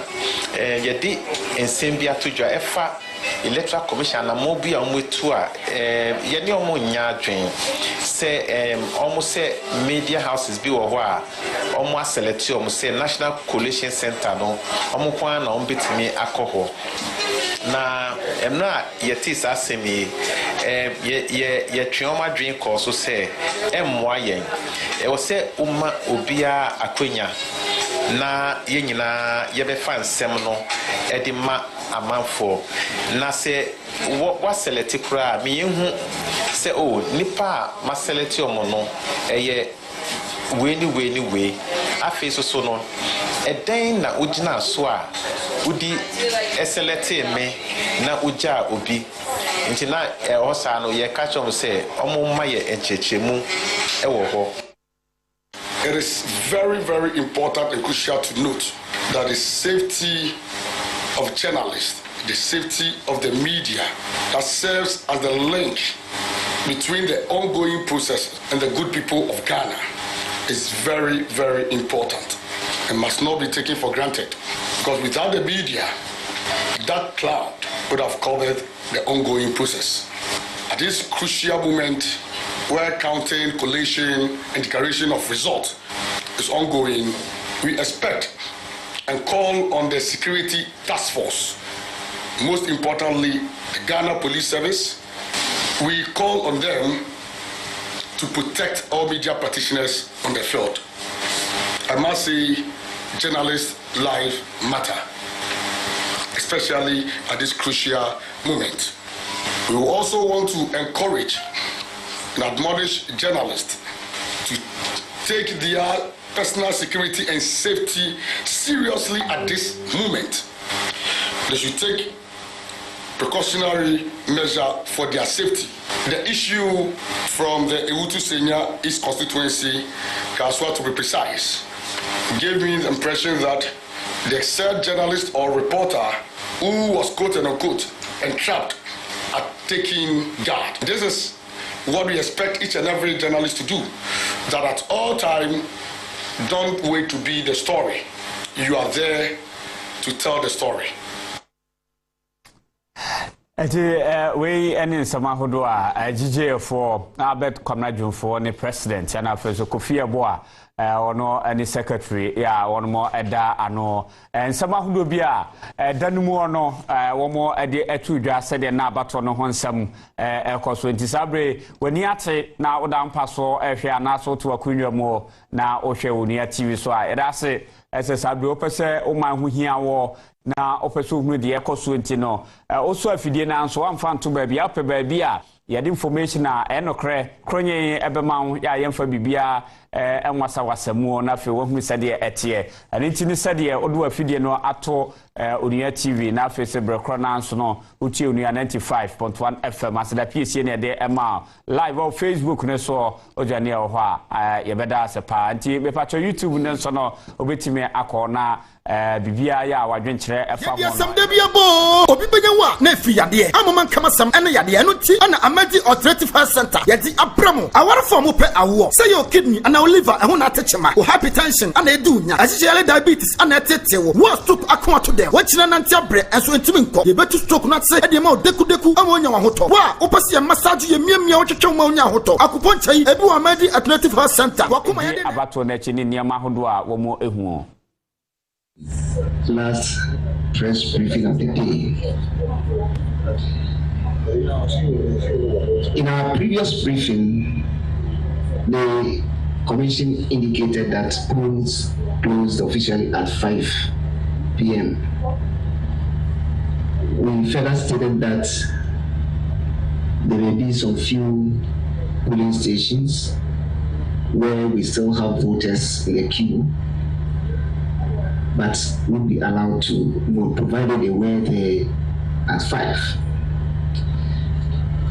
Currently, collation of both presidential and parliamentary results are underway in all the 276 constituency collation centers.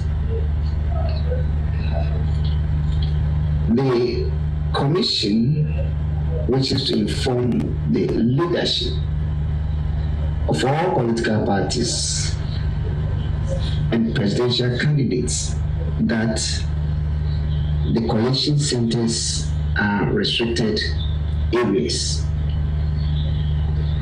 Only persons who have been accredited by the Electoral Commission can have access to the constituency collation centers, and each candidate has 2 agents at each of the collation center.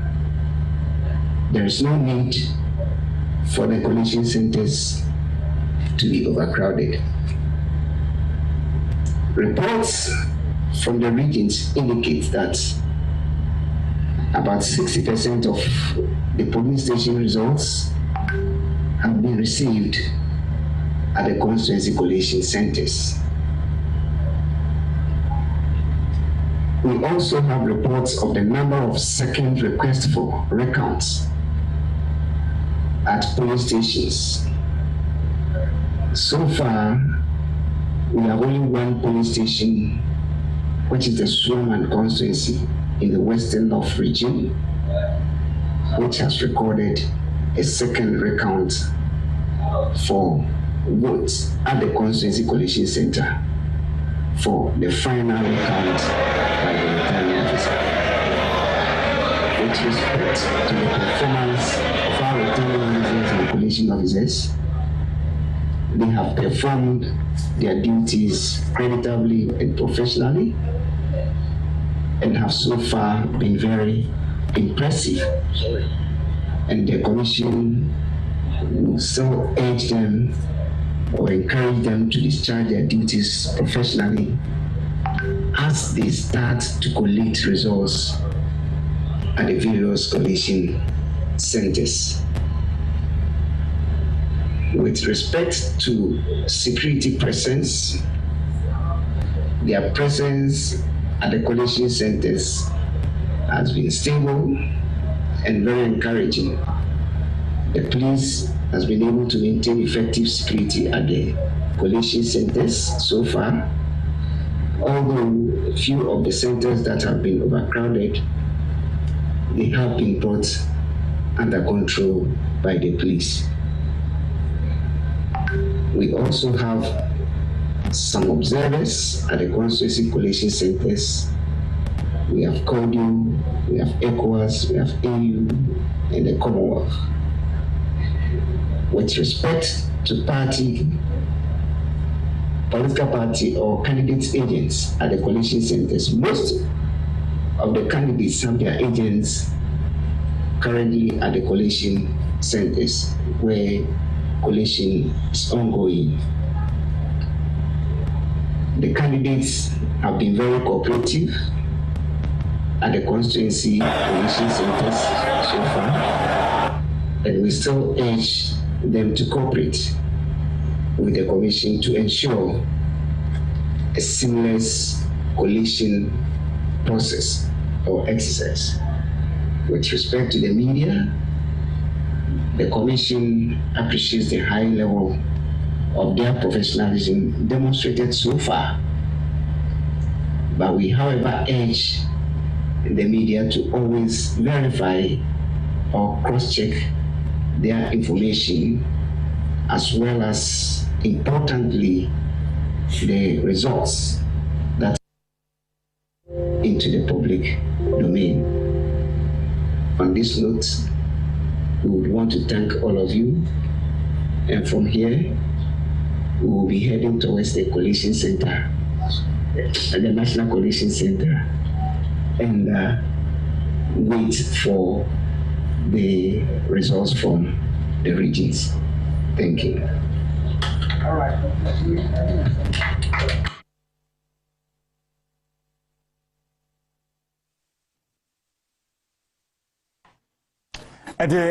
Yeguswa hati nkonya so Sabri lawyer anoche wa hanum yeah okay right now that's my cobre na yankomra and yeah metwa yankomo so my ka was Onua TV so na wani guswa wo hwe Onua 95.1 FM mo number bia sa na jo krunkrunkrun obetimi eteye fi wono obi onzukra watwe abeni radio na opese wo hunu ne koso enu aba woto ye na woguso kenkan na ebe me hu ye mampani na afi ye Ghana mrahye bedwafo a ye de wom ebebu oman no eno ho enchiremu na ye de ema ya ka cho se aha eye wabato aso ye nti bibia beto fom bia no aya na ye ba edi mu nchiremu eba ebesomo sabre ye nkwansa wamu ado agiri na ye ne nane ya enkodi nkomo emfiri ho no won ma ye mfoni kakra ne ekoso ewo ho nana machi o na bia ya wugina no utie mi na watonkra amahwefo a ehwe o sabre ya den na betimi akachire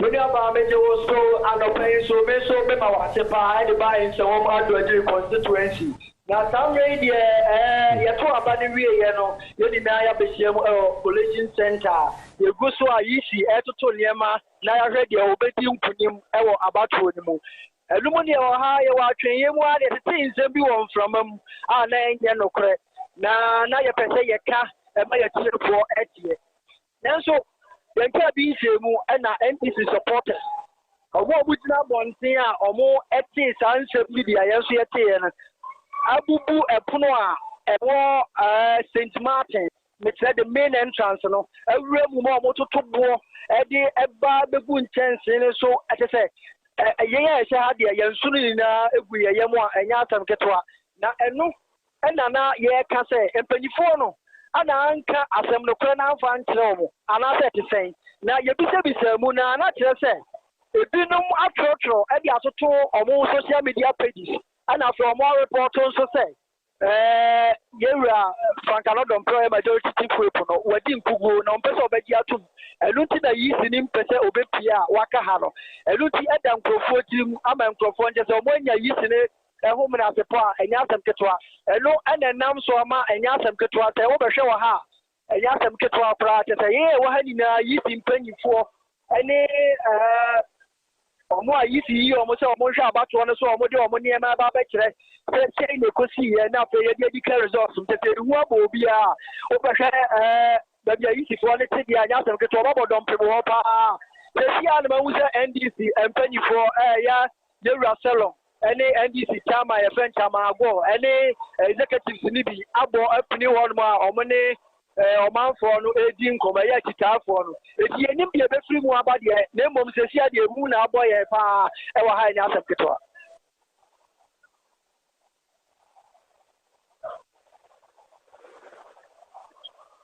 baabi a wogyina deɛ mɛte wo nka wo so te me nka aha na mebisa bambɔfoɔ ɛwɔ pom hɔ abambɔfoɔ egu adɔɔso yie paa ɛnyɛ asɛm ketewa nanso ɛm sɛ wɔadi ɛyɛ agye ɔmo nsɛm ebi sɛ ndc mpanyinfoɔ no ne ɔmo bɛkasa sisi abambɔfoɔ no ayɛ bia nanso ɔmo kitakita aboɔ ne adeɛ a sɛdeɛ ɔmo toto no sɛ ndc mpanyinfoɔ no ne ɔmo akasa a ɛfa asɛm papa ma mahu sɛ afɛ deɛ ɔmo otu ani di anyom ɛm sɛ mpanyinfoɔ no ne ɔmo akasa ma akoma ɛyɛ aba fam nanso ọmọ gusu tena ha ya tete me se da nim die ko so nti ma me pompini ho kakra na me hwɛ die ko so na afei ye nim komo ma me ne panyi ba ko enim komo tete a na ye bi sase ɛdeɛ na ko so a se se ama titafo no ɔmo kuma atɔ ɔmo yam no me pa tɔ onua tv sunie onua tv sunie me pa tɔ ye hu sɛ titafo no ɔmo abɔwura mfrɛko pɛ na sabe yo mo ya no na efura adwene ntiate so ye na mo ka kire omo ama omo kuma atom the whole Ghana omo declare some of the constitution after na some adreji omo nya declare ye police na ye no exercise some adreji NDC ye really after now still we are here and looking at my activity you there's no way we are going to agree this thing. So this is the reason why the station about it. Yeah,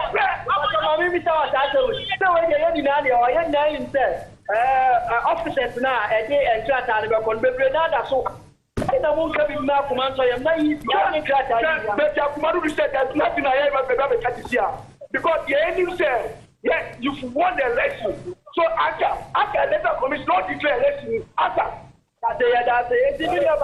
Sɛdeɛ aseɛ no ɔmo sɛ ɔmo pɛ sɛ yi si ɛn declare nanso sɛsi a yɛwɔ ha yi no official no anaasɛ yi si mpanyinfoɔ no ɔmo bi ɔmo kɔhwɛ abatoɔ no so no bebree naa da so wɔ ha ɛbɛyɛ sɛ aduosia ɛne n'akyi kura da so wɔ ha ɔmo mfa ɔmo nkrataa nkɔɛ nanso ndc foɔ sɛ ɔmo deɛ ɔmo kɔyɛɛyɛ no ɛkyerɛ sɛ ɔmo agye nkonim ti no ɔmo fa ɔmo deɛ no na ɔmo fa declare results no ɛno na ama dede yɛ n'aba nti wɛ deɛ mu nyinaa mo te mu ɔsom nyɛ asɛm ketewa yɛreka no panyin ne kora wotie ne nkasa mu a wotumi sɛ abufuo ɛwɔ ne kuma mu paa kyerɛ nyɛ asɛm ketewa nti yɛ ɛwɔ ha deɛ gyama yi si a nyɛ deɛ yɛnim deɛ bɛto yɛ ade sɛ yɛworɔrɔ yɛ mpaboa na yɛkɔpɛ awura mu bi kyɛ na adeɛ te a yɛkɔ fie nana mmea na ase na yɛmfa wo si ha na akyitaafoɔ no ɔmo ntan me twuku ɛsiane sɛ adwuma no enye mini umienu adwuma yisia na beye adwuma no wakamu asem e de akyere nti se ye nya botre ama yisi so ani ni dwuma ne ka se yen aye de ni sove dia asumasi a no benti na awini eti yen aye beje adwuma na ya emmoa moma yisi enso enye na adwuma e wo ho no moba e be declare ne wawini a emu wo sebo bia na mo abone sa e de ama na ofa obeto aso na one lawyer noche bia na mo pem e de kro no mo apem akoduru ansana yato aso akoba bi fofo right iti that's mama ye na say lawyer am say mekai me ho na abakosem bekai a kame ayete say afia abato no ya akoya abato bi a yato awie na chepa be sisabre yentimi nya satisfy results bi say mrahye bedwani bi awini after 7 hours yentimi nya ba bi a say bi a we de yisi ade atomu say osemasi ya bibia wa wini after 7 hours abakose mu ha adwen na hana ha adwen no ene constitution no se yanya hu bibia ebedu mrebi no ede problem kasia papa mempesa mede ma no bebo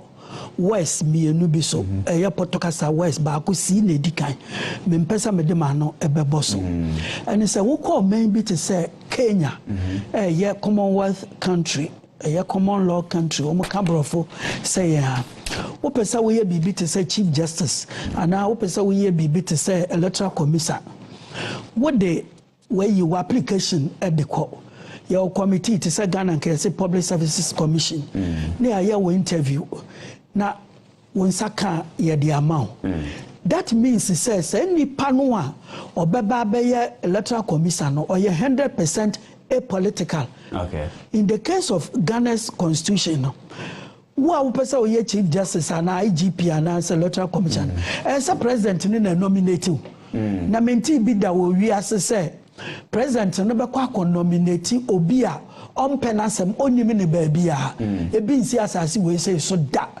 what you say trust mu kura no maami bi ode ne mami enu ko Yesu ho se ke betua wa hine ba ko ntira ba Yesu ka kire ne se ho de nya me na meka du wa na me papa beka that means say obi anim ni a oni no now anam say president na eyi Electoral Commission no oye nipa oba ehwo na ono nso na koma ewo yama me Jane entume nka say sani obi awo one vote ono ni vote no de ma Mahama she will be lying or de ma Akufo-Addo adenti no de ma no there could be some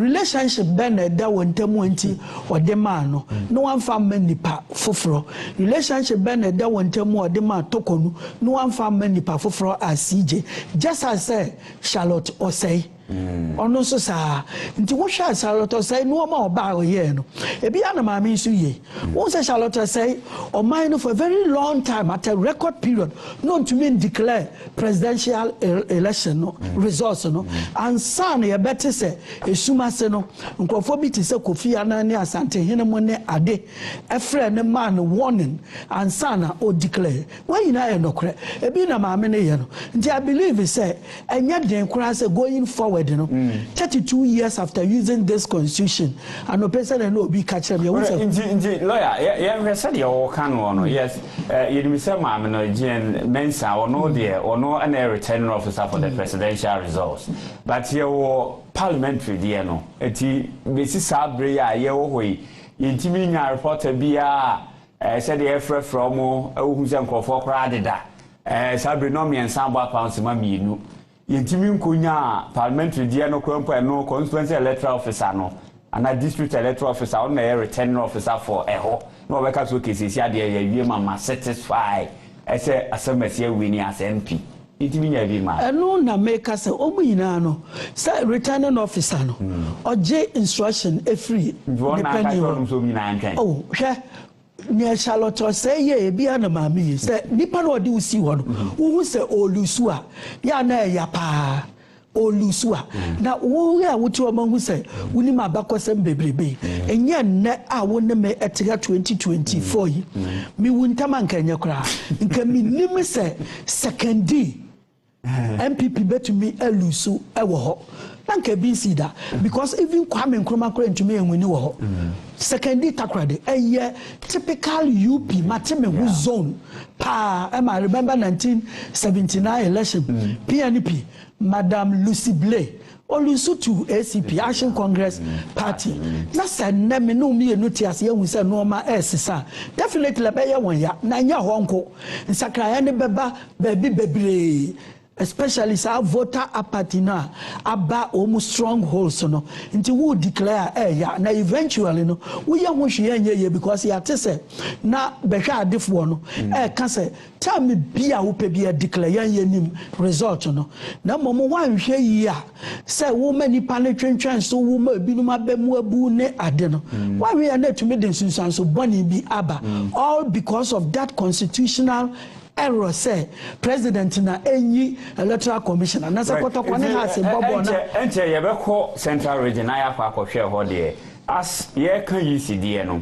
ye nim say the main two political party because party in the say no more machinery no ye hu the call CPP for no ye hu the agina say e ti o de ma me ko Thomas Kan ho mra e ba na ya ba ho na fe ya ba be Tommy ma ya mo a che na fe ya mo akwa ba wa ya de pa wa bo adwuma ya minim so wa ho den sa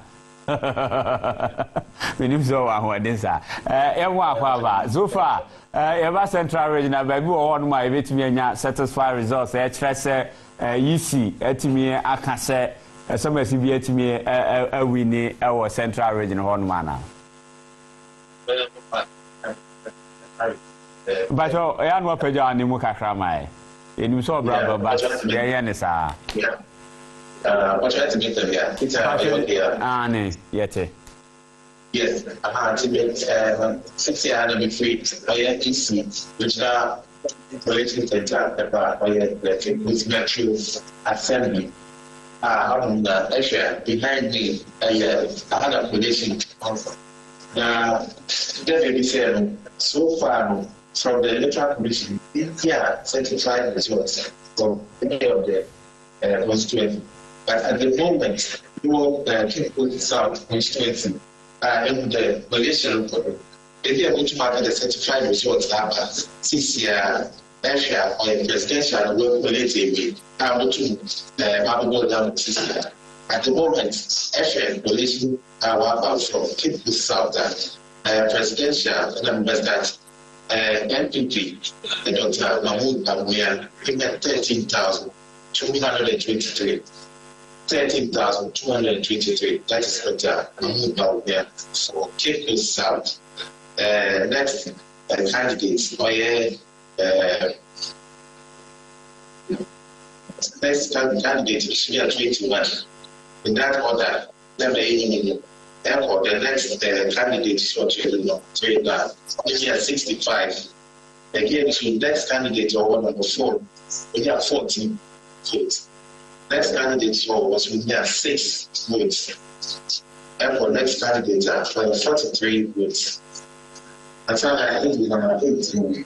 I am John Dramani, we are 23,219. See, there was no difference between Dr. Babu and no Dr. I am John Dramani, it's about 10,000 votes difference. That is about 9,996 votes, which is almost 10,000. For the first time, Malaria for the 2024 election, by Azar, on the Cape South, the seat was massively won by the NDC with that margin, almost 10,000 difference over. Okay. Tommy, ma ye na se enche e besan aba hobium that for wasa so mo ma ye hu se de Thomas Kan ana ye tene ka fififi mantemo ya na one nyoma hodo abia ebe we nti ura no che from pon emranimni or historian ana sabakosem ni ya ye no ewo hanma ono egusu anti na me ka se o he the year 2000 abato ye course na. But this time, yeah, I say Kobo no me and Sano. Now, the main two political parties, MPP and DC, na sabre, one more about the friends and profuishimu. Mobiaka say your comfortable lead, your winning majority of parliament. We just said this sanity, but as we know, if you're more and said profuishim, you na or more can say the who see lead. It's members and call baby a quality resource no. But business Bradford woman ID ni akwakwada e dey na asesa. Well, me is there me ma me reason na parties in there no. And the me this those who are in the leadership positions now.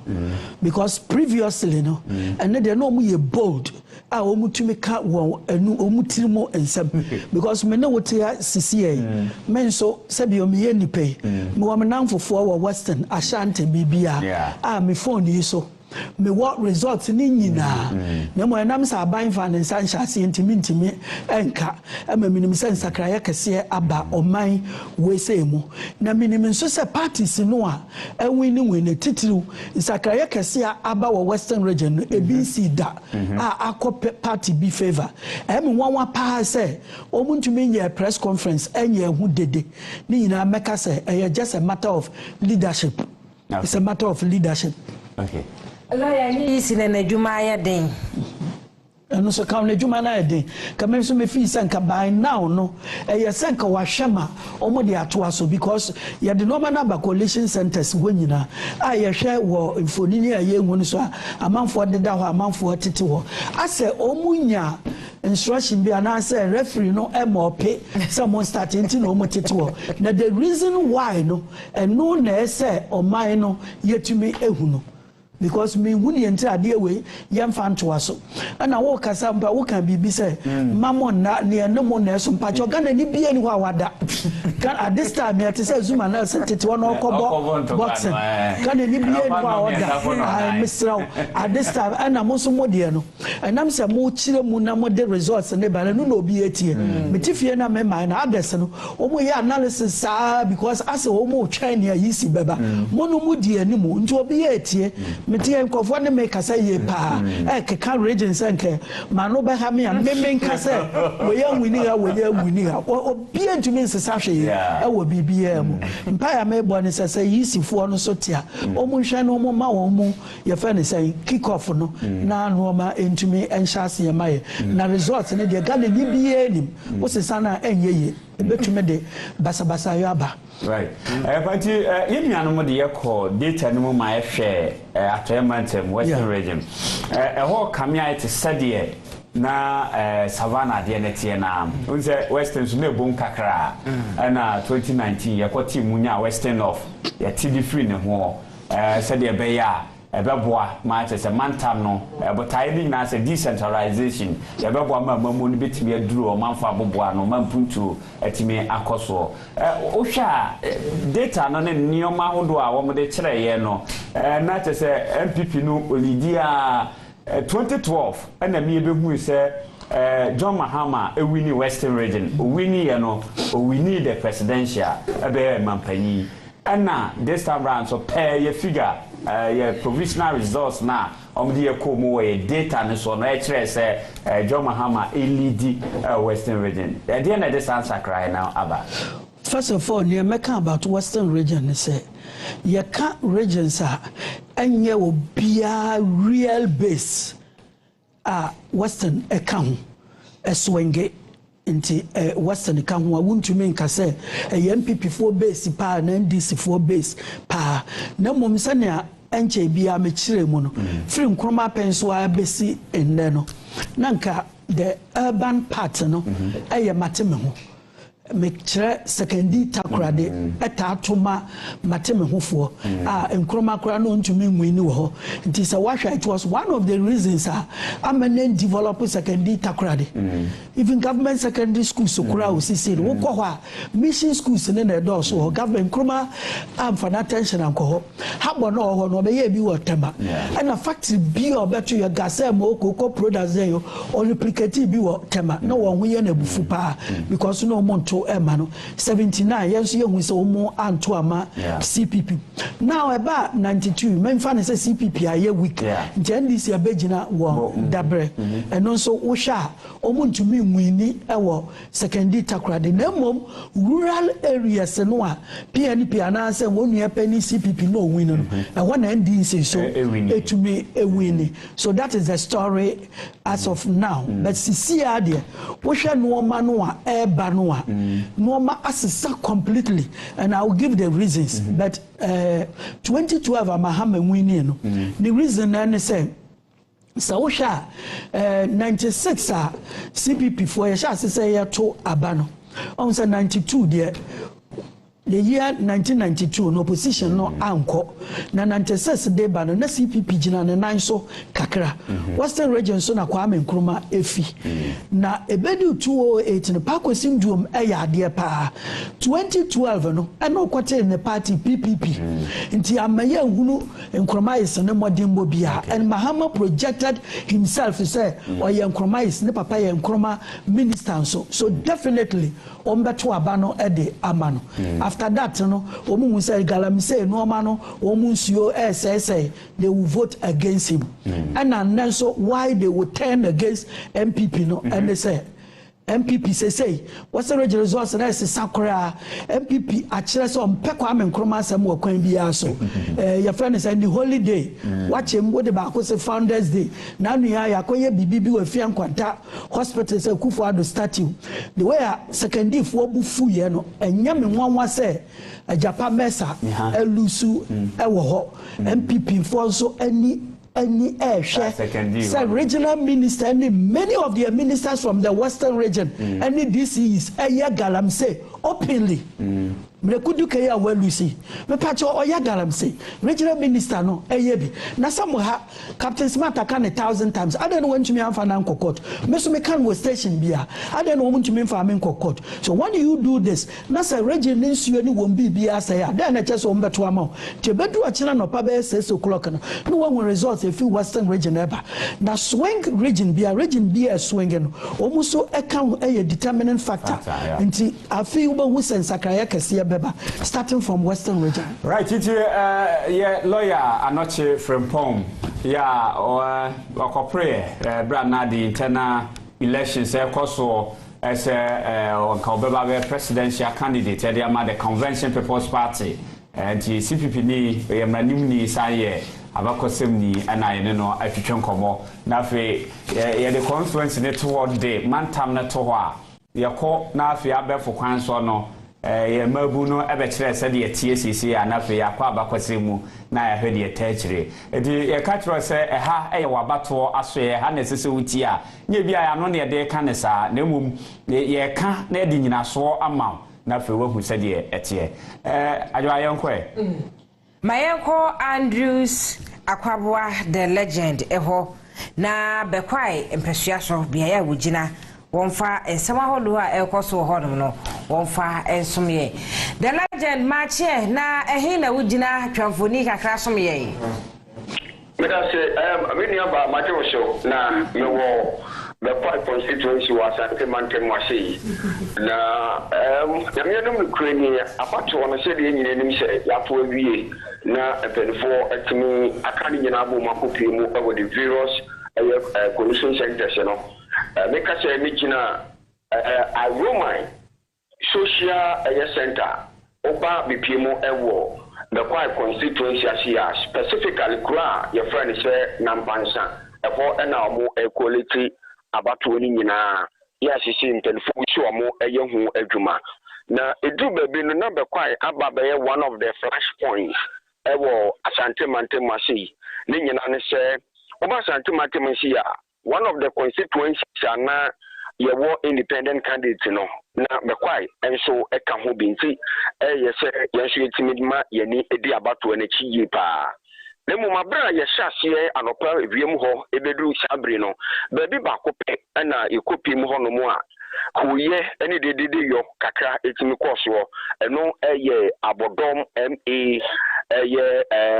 GHS, and the do baby, and now for be a legit vote by and say be out to a baby and Disca. And see, not the Corso Cacano, Emma Benfonso call for reinforcement, you know, come so it's me a restored Abodom, maybe a Medin kind Edia Tugano. Now, Yamiano Ukraine turn out, yeah, a war I see, you know, any pie can on Baba Tuabano. Maybe a call, yeah. About 188 police stations quite plus the special voting and so called so can you have 189 no maybe I'll be a police station be a bedubiano now it's just 10 out on a dear Yamianu Mukrini a Timmy Abba form. Over the quiet constituency I see Nanka ye expected say a nipa as or to about was you know a year 84,100 84,183 and yes but some babe toaba but who share the kind of a kwanya nkofo fa so to ma bana extra say e bitimi aba form kakapa e wa ase yi na yamie no mekuni abra ebo be se nunum na mpelifo e share say wa wonya medi live so wontimi to aba bi mu no some starting sorting na counting course no na de digo ewo the quite constituency as say oba be kwa kru na mu a ye wo as many as 29 police stations and the quite ahasi yi na obeko be bi no also provisional results ne ba de na eden ade kakra e betimi aba eti de ni ba ye ya adwene se ne yenko the major political parties are more Ghana members in Tia the Nichimu ewo NPP amunuku no akate abra na bo be se no nkono apan chimano eduasa enwotwe ye du wono mo no sabi unhu anoma bampo se ogina hono mo a ebi a woje nani ewo the NPP metro mo party office wono mo ene ye ni chirimu ye nuanom NDC fo no so akate se de ne so kosko ne ho de abra na provisional results na hyase a eba no eno mo hyase se omujo omani ni nyanso mo hyehyɛ se results provisional ya omanya ede afri baabi no ebi adanse fi se emrase bedwam ena afei eye defense bia baabi a Ghana mpani foforo a efi 2025 ebiti menya no foforo ekono ba betina konya no so no nsakraye etima bentina te se MPP fo nuanom NDC fo de na te se enije etimi aba na yede ne kirimu ewo eye parliamentary ni mu a aha no yewura eye raf sakode anase raf say opoku adu say wono na oye the parliamentary candidate for NPP amakuo no na afei yenua eye amufa also eye mranim ni ya afi 2020 abatu itim course no kokudina say eye kontonkwe ema wonya ye no etwemo be say 22,200 and eye 2020 na otushi se omanfo no egusi omo be gina atomuti na abatu na kwakọ gina enipa eyemienu so Ralph ya okika franka edema NPP na afi lawyer Mufa no so kita eye franka edema ye amadukwa no abese the independent candidate no na kyerese omo mienu na akensi no akwakọ gina omo so na NDC ni no ya ono so kita franka no eye Lempe Junior eye Samuel wọ́n so wọ́n awushemu sẹ́ ẹ̀ẹ́dẹ̀ yẹn nkurumbi abotire no ebetumi akọ etimi ẹ̀dẹ̀ ama no eti deda etimi ba bekwai ẹ̀dẹ̀ nyumiri abira wehwehwe sẹ́ ọ̀no na ẹ̀dẹ̀ ya provisionally wotumi di nkonim no na enya sema ẹ̀da fam kra na coalition center ha sẹ́ ekyɛ dɛ mɛde nka de atwida sɛ baabi a yɛ friend sɛ nampansa no for now deɛ amanyɔkuo no ɛma a wɔn de nka baa yɛ ne nyinaa no dodoɔ na akɔ yɛ wukyɛ Ralph ya onu kika franka de MPP amnyuku no onu de omusushi se wodi nkunim awie ena afei yewura ya ne dwen so ene de friend say lo ya mofa wono so baaye na okọ the coalition center honom no oni mpanifo pii edi nkumu yie pa se osushi se no mabi anhyeda ankoye anfama no enu nti ene de yeti ene che bia no ka ofese call for a recount after say ebi mpanifo ti medical election no ase na so tena si din ye fe akire ni enhwe di nkomo wa akire no na kire se ne nkofo a wode omko the various police stations ewo be kwai constituency ase ne kire se omode nkan kwa sign ewo pink sheet ne so dada intinipa a wode ne koye se wo ye agent no wasan wie di a edi nti ene se de yo ene ade tumi koso nti ono die the independent candidate na ebi mu sushi se oye a threat e de ma the NPP parliamentary candidate no for now the metimaka say oye akonsidi defeat say enoma anhyeda ankoyi etin say yehwe de asoto fom no wabato aso ye media general no na kire say ohwemu ampanifo komo mu ni die ene akwakoye kwasiada obeden na watimi akwakoje eye bibi e de free quotation say before say obetimi aye wadwene say yenye recount na je say bi a court and ebetimi akato say ebetimi aye recounting da be na dwada beba and I hear you say be within an hour or two. Omubetimi ahwe na coalition center say no. Bidi anso ebetimi aye satisfied. Was it dia kan nyina ne say bambo sem no ejina ne now so ewo bekwai ha sei party man no de dodo na wo mo kose me ha mani pa metimi e de atu dwa se ye ne ayaka warse no ye ndu be se bi abe de wotwe 80 anase bi 100 mpo ayen sem chofo ababa ye monitors ababa ye observers and of security for ya wano mo ya be si de bitia estima konti se de ne nipa bi ensusi se nke bi abekwa constituency aha se ebetime hurusuo na de yo eni ade betima ba se no etime de atu ya ne form ehwe ewu nua TV ana fu nua FM se aha se no etime adadin ade aka ne se ye be se abato commission pen fe wa se no ebetime ayi bibia wi na ye de the final results no ebema ye ne for ne ya hefo.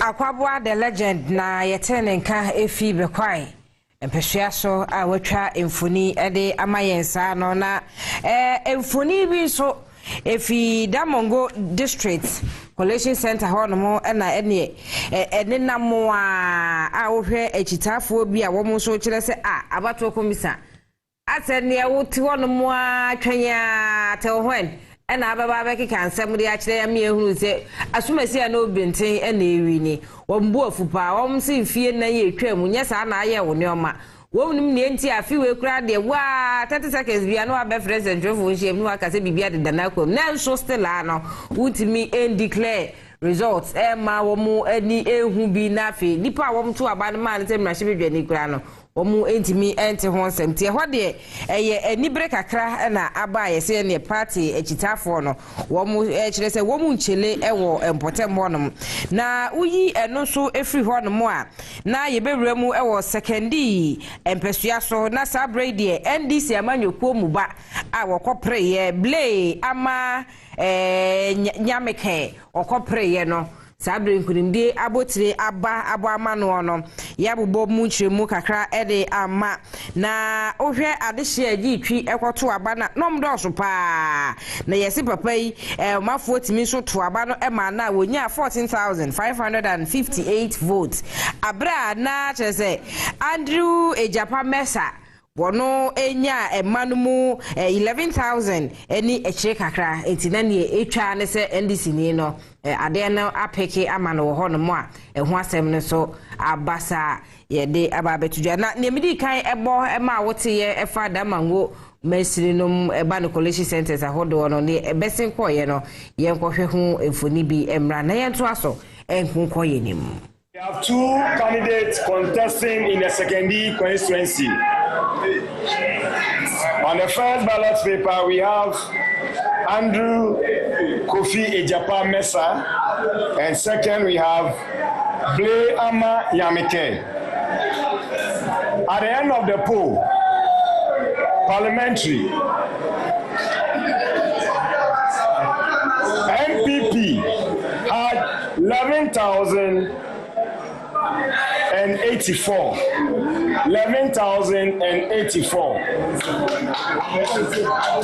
NDC had 14,558.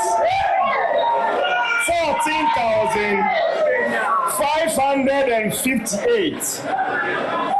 Total valid votes 25,642. Rejected 176. Total vote cast 25,818. Yes, by the power invested in me as a returning officer of the secondary constituency, I, Mr. Blay Ama Yamike, has been elected as the member of parliament for the secondary constituency.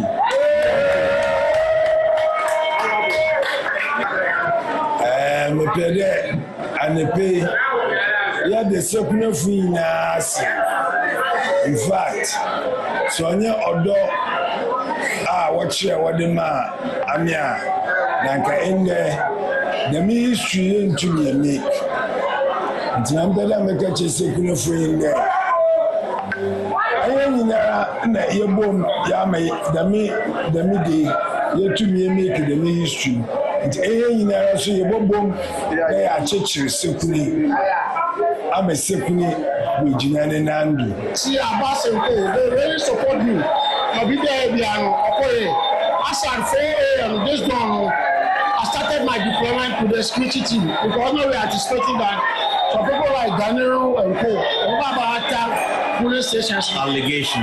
Move on. Over to attacks in there and say they do prayer. We're able to achieve our MP. Stop pressure. We blow them off.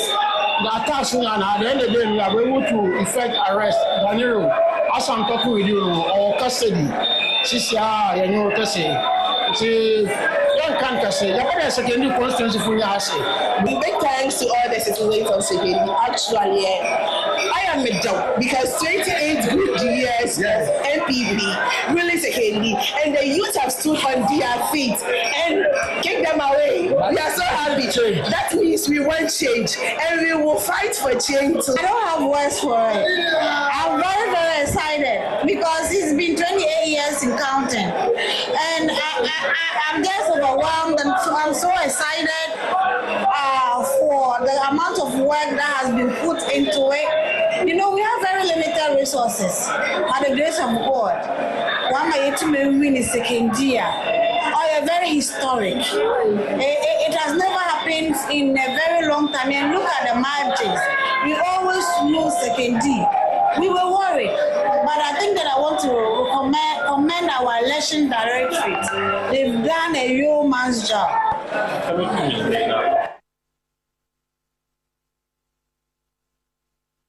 And also yet the Aquaco.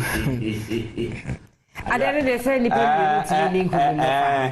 Yako Mabra. Now, lawyer, I heard you. It was 1992. That time, no, 1992, no, MPP Anko Parliament. It's Albert Bosonchesam, and a winner for the National Democratic Congress. 96, Papa Usankuma, Babeje, to the year 2012, and the year 2016. In 2016, a Japanese Abamu. And over the margin now, Papa Usankuma, that was sort of a renew of Honora. Do you think, say, candidate now or buy and more? And now, MPP as a party, no said all kind, no more history. UP tradition, no any history. Oh, second day Honoma, and Yadeketwa, and Kuma Quentin beat or more Honoma. A dear answer, yeah, Japanese are the second day apple horse. But factors, baby, one of them, no, and they say, one would deny that one, so no. One would say a Japanese and Sabu Infantini, and Blay, no, or no fee Western Hall, on your ordinary Westerner, or your Enzema, Nenzema Fonso Dawson. I was second detail the power a factor. I say no. Ye di a yifu atem second detail credit for ye do what say free nananum penso matua mamatum musa mo nyashi wo muda moda so di mo wachi na this year no MPP hu ye bufusine afibia abesen ko kire say second di takrade o mo yi no overhead yeah Debbie I say we one rough oba be di one hu and takrade market circle the whole West Africa say you know fe pa say a year round say bi ni ba bia and wo be bubu ni nyina say we up till now yem fa yensa enkan and if between second D and takrade roads nye and the crony nyina no potholes enko a don't forget this is a Mary Clanton and they see Western region no yeah be fa de koyen Kumasi na neabufu no ene say amount of money are buying spend here and the dismantle here the ko planting in one place and could have bought another one for Kumasi. Inti question is ebisa ye ho say time be ya na Akufo-Addo time mami ni Akufo-Addo free aban no time western region for na still me the Akufo-Addo din be mo ene say in every country one say ye to aba president no ye outgoing president say US ye Trump no. The question you should ask yourself is this: say Trump and Joe Biden standing. Na say Joe Biden de be win dia and Kamala Harris so be win. And na say in Ghana say Akufo-Addo ne Mahama standing there. Na say Akufo-Addo ne be win dia and Bawumia so be win. Now in about 70% of situations in Ghana say Akufo-Addo can one ko belusu. So it should tell you say Bawumia has a very big problem everywhere in the country. What kind of fire call figures in the Akufo-Addo between Yura JD Mahama? Second year say a home komo and a yedi. Tiepemu atoye mantel ho and a second D a war in team Pesuano a second year any HM presidential. Yeshwesen Bibia AC Echo was at parliamentary. Yabesha parliamentary figures no so send Bibia AC Echo. It's me pacho and prayer. What do we need a figures no air trickle in airba ewo atoye mantel moana just say share Mahamadu Bawumia wojina muma NPP amanyuko ne same second D anase atoya mantemum wokeka empeso ani nyina esu ebomana wokura emano 24,885 eno eyo hamuchichemu aduana na ne chiripo ko ene nkronti 44.09% na NDC amanyuko no John Dramani Mahama ono ejina musa presidential candidate opiemu ewo atoye mantemu na ekame ayese wo konani ma no ntimano kwamu 29,500 hamuchichemu aduonu mienu na chiripo aduonu so 52.27%. na wo de yemfa 2020 emano entoto ho na chese hwe 2020 dia ekame ayese NPP amanyuko no ene di nkunim ewa atoye mantemu na Akufo-Addo okari mani mu 439,605 hamuchichemu aduonu baako na ebio so John Dramani Mahama ekwa mani mu 398,573 hamuchichemu aduanansa na chipo aduonu enan enti NPP amanyoko no 2020 omudi nkunim na same ye hwema epa 2024 na ekame ayese NDC ekwa nanim demom emba NC ye enti no MNC ye na yentimi NC sodua empempem ano na abane efeni ehwe parliamentary nim ansana yetimi ejemu ama yenu abada chihima na yeshe atoye mantem na se ame ya yenyate yese NDC presidential candidate Bliamo na edi nkunim dia na yenhwe se ne parliamentary ho niema esiko ye ewo second D yenhwe yenkeka mu ahwe se ne figures no esi apa aye enti eti maye ye hwe ne ntamso na yetimi SNP eno nti no samre de na chese atoye mantemu ana meken samre wo hwe seats ahodo na na ase constituencies dodo na samre akwama NDC amanyuko nti NDC akari 7 seats sesia 2024 abato ya NDC akari manimu 34,281 and ebio so no MPP akari manimu 27,454 same omukwa manimu 3 ewa atoye mantemu na sesi enya ne tie second de ble ama na edi nkonima na ejese Andrew Japamesa wachuri seat na nkapa wusu ankoma ekurema amana ba so menti ekwa ani musa no yebekoso ama analysis epiem ewo mantem bia na mpeso bia so no sene numbers no atrickle inaba na election command center mo so ekika bom etablation no edebe ma sa pepe mi je mo emada achehema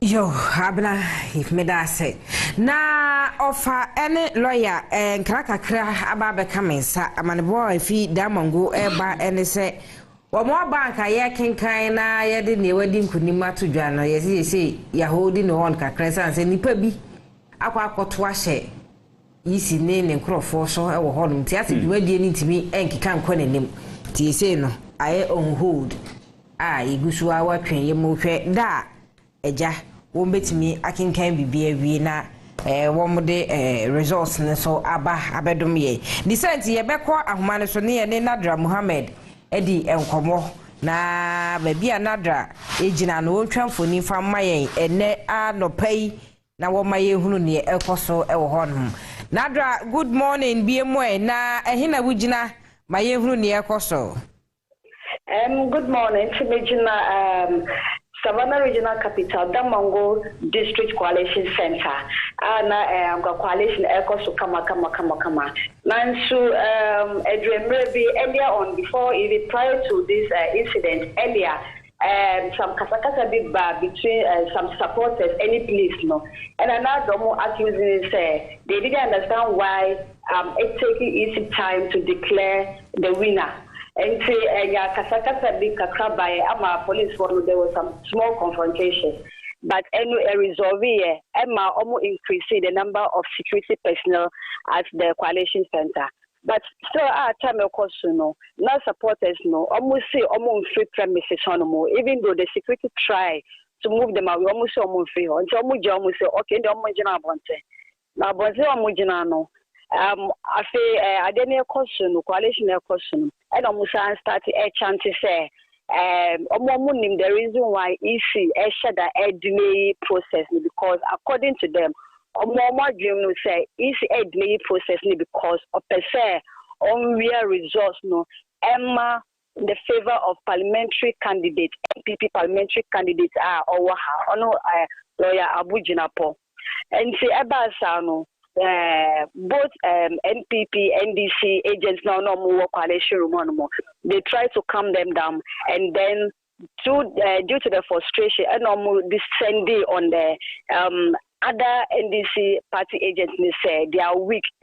Now, share but almost frustration say the process started actually late.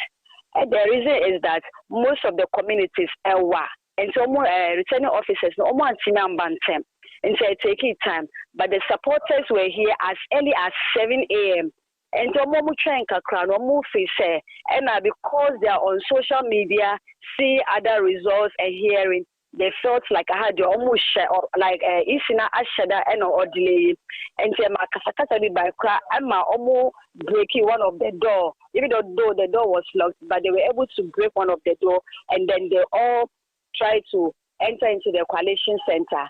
So through the process, and then they tried to stop them and other stuff, but now so we had to get an intervention of the military and some deploy military baby by so they came and then they were able to calm the situation down. But in the process of confrontation and they were able to destroy some certain things and then as Mika said, some two people have been picked up by the police and one also got injured. I think a security personnel, but Oma may didn't call before the media could get there and see the opera in there but say one of the police officers got injured in the process. Nadra miena na hwe ohusu yie na ne bebe bia no fa ho amane ebesomye Abusia mani boni Nadra Muhammad na yene no akwakodi nkomo efi damongo ene ne mpotem wode koba ye asabri edi hold on ato by now ke yebobo results ama mafo ehunu wo modabre no eno entumi ankwankoye nisa na mayenko takwansuaye mbiem na se ne yedi kan boroboro so ema wo no yensan emfa ebi kakra empeso emfa maw na se ne abato no ekoye ma wo mom timi nya ho akonya kwoto wo ma bawie wo mdi dofo no a wo mu akwakoyi nisa bre eye Isa Salifu Taylor sabre de ono eni mrashibedwani ade hye eyi no na emma wotimi enya ye ma wodi nkunim no 35,906 eno ena wodidi nkunim se yo hanche mu na wodi gina yo hanche mu no aduanan enson echirepo kakrakra eka ho abra wura George Mreku Duka ono so nya 27,404 yo hanche mu anko no so enam eye ordinary maduase mu ono mkura kakra enso eja wantimi enru ba bia na selifu ewo no nti wei ene kakra efiri ho no mo aba ye bekọ ma abna nyamsem so na wode yen afamu ewo sa empotem ho no na wagina mu abubum pempempe e de amaye mpesua hodo mantan no emu ni sene eduru abato braya na niema ekika ho abna so nti yede ni etrim ewo takwa insayema na atoye mantam kroni muan ye daso egina yenyina se ode wani edi abato no echi anase brebi etraba so di echa bonse NPP amanyuko no takwa insayem yo stronghold pa na samre de presidential elections so se nema esikono tabulation no enye ready macho say pese ye figures no ye accurate amount ye ma ye mane how ye so ano ani agede ye pabene no ne etimi edi atudwa enti ema ye ne yenhwese ne afimpi no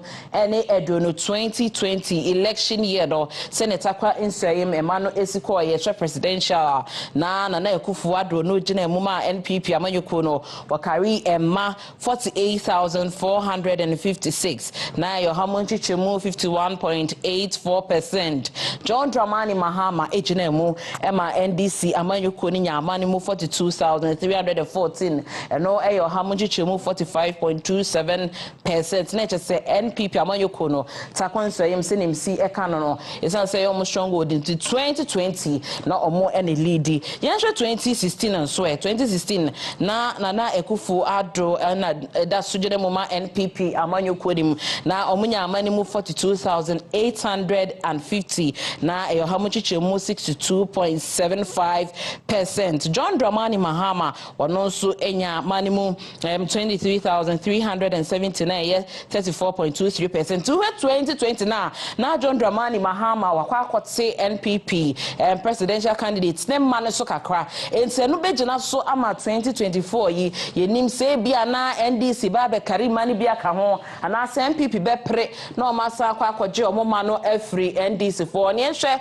se ne parliamentary elections no eno so esiko ewotakwa insayem na no na daache hima bobo so che se George Mekuduka ade afri nensa enti NPP for samre die seat no from nsako NDC for ehwa anesa eno ti ye de ni hwe se ne results no daache hima bobo enti eno no enya ready se ye be tabulation no ede ama na emu me hwe 2020 se 2020 omo enedi nkunima na NPP for nanso so kra parliament mi antwe NDC for musa kra anti ye hwe nim se the dynamics no esi ebeye nanso ye twen results ne ba ye be tabulation dia to nanso ye dia tudwa samre ye dia tudwa se ukopie motakwanso ayem dia NPP for lose seat no fa mi jemu ama right iti Mekuduka ebeje edi Virginia kusi coffee and some no etna mu a oni kufo na ba so since 2000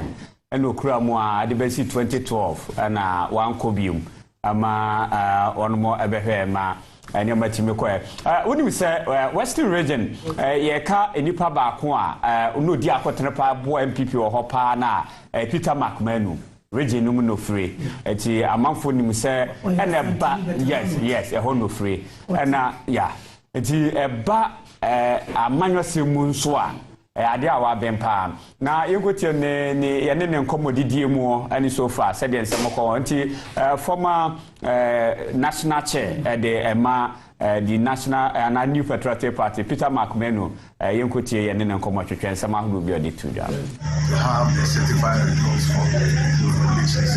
Okay, but I know they're able to know where we're going. Okay, but I know the parties have been doing their own coalition. How is it looking like for the NPP? Well, that is something that also has to come from the coalition that has been done in the constituency. It cannot come from the air. So constituencies or polling stations have to give them the result before it is quickly translated. I mean, we can't go beyond the electoral commission. But Mr. It's been so very much. I'm tired as I sit there because obviously you are tired. I'm tired. All of this time. So we are as party representatives, has the EC communicated anything to you as yet? Not yet. We inquired and they told us they are also waiting for the results of the constituency coalition centers. Mr. McMenu, so I just want to find out really quickly, yes, the turnout, and then the turnout is not too high. As in 2020, it was about 79,000, right? We are nowhere near that too. But please, let's wait for the official stats. But you know that the turnout is low. Yeah, but just for the estimate, what do you think would be some of the possible reasons for the low turnout? Voters can change their mind at any time. So it depends on.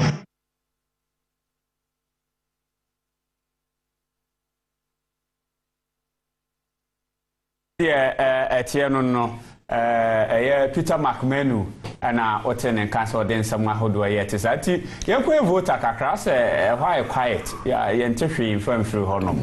I don't know. One my Fraser Idrisu or no Anna or Honma or boy ma to obey journey live on Zoom. Now for why analysis kakra. There am I. Idrisu, yeah, good morning. Yeah, that's it. So I journey I want why are the party so far the analysis and I'll be to me there from the voter region at the Amai. Yo, good morning. Collation is still underway here at the collation center. All ballot materials from the 147 polling stations here in the Howard constituency have been received. And as I speak to you currently, the electoral officials are inputting the figure. So that is the official collation we are doing. There were some 70,654 persons expected to vote in Ohio yesterday. And from across the polling stations that are set, the results are in. But so far, the provisional result that we got, even though the issue is not done with the affiliation, is the fact that John Peter Mowo of the NPP, who is the incumbent MP for the whole constituency, has got some 14,654 votes so far. Esther Amebo of the National Democratic Party, some 42 votes across the 147 polling stations here in the constituency. And then also Thomas Walanyo Chekbo of the NDC has got some 30,701 votes. And of course, Stephen Jideko at the Aku of the PNC, some 31 votes. These are additional results that we've gotten so far. Of course, the Electoral Commission, the officials there are still doing the collation. And we wait to see what the final result will look like right after they are done with the collation.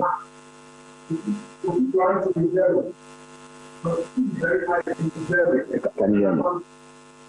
From Hawaii. Can you hear me? Yeah, apart from Hawaii, no, all other constituencies be able to me at their results, they are my provisional results. Well, the provisional results for the various constituencies in the North region are not yet in. Commission is still underway across the 18, the other 17 constituencies in the region. So as I went, have that with me, I'll put that out.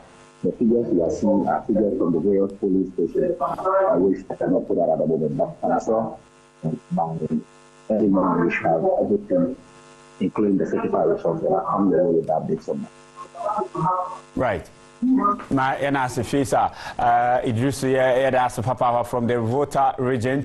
So far, I hear results now, provisional results from Hohoi and there are my end. Your time now, 51 after 3. And yet, young Mark, which is was there more of a mead farm? What do you? When you're not my memory, more drink. More drink. More drink. Now, also more than a lawyer. What is what me I say? But then we never so Nina Kata now. If you're only about that case, don't be no sorry.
season 2 dwumadie ne eba besomo emofo ya bobo mu yi pa mo hye eye da wotu bia no be me ye ni age ewo ye fiefie mu eno ti kan ye ho kwasieda ene kwasiede bia 4 p.m. ewo Onia TV so wa boye di akodenya safo season 2 no ebe somo wo hye nyina na wo toma abofo wo da wakoma so dial star 713 star 15 hash netuma abofo bia ne modemo eso wani wa kansi mo akodenya safo yesi nimdie ene aduma chede akodenya safo ye ne kwasieda bia 4 p.m. ewo Onia TV so Onia TV ye dwene ho pa Agrobasa Efiano. Memini debia 9 p.m. Ni shall repeat a jodebia 9:30 p.m. Ewo Onia TV so. Nyumeko maso ya saying I Platinum Plastics Limited. Reflow sanitary pad. Out mosquito spray. Any coil. Darling lemon drink. XYZ wine. Onia TV. Ye dwene ho pa. Bebese me catch mu nyina hye elections are ebe obia hwe yi nema asumdwe ndinkunu our election way say democracy ayaye no eye nyame nhira but say democracy no be ko enim a e wo so ye nyina ye hu say ye nyini padom ni nyina ye nyina Ghana ye dia enti emo obia emma onno party a odi etri no on di eni ho echi ataki ninia anase odi ntukwa ne niema beba enti election yi asumdwe obia nkononko tu na aba na in the long run Ghana ending nkuni.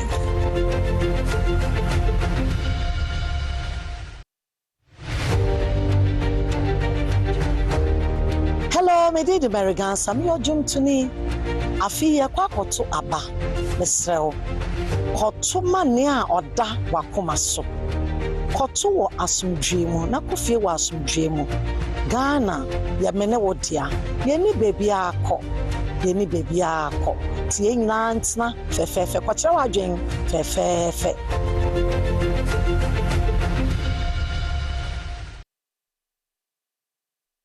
ne kan ene ne bobo apaye wa bato afe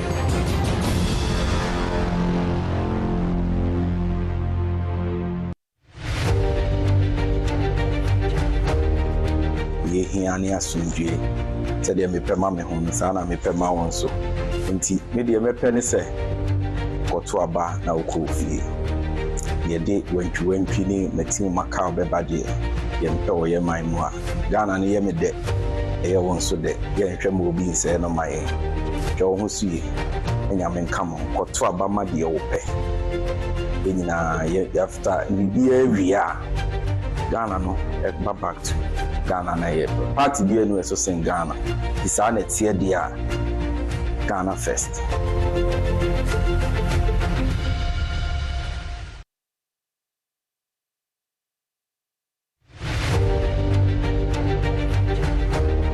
Ghana ba to no da yenim yesrem awrantie elavawa the youth of Ghana muna mwan kasa musaye the leaders in future edema Ghana we want to protect you. Asumdwe na ye shake it show entiasie me mo bi and show before some radio nyambotre some radio authority track your people ye bia authority more especially adama ye veto abano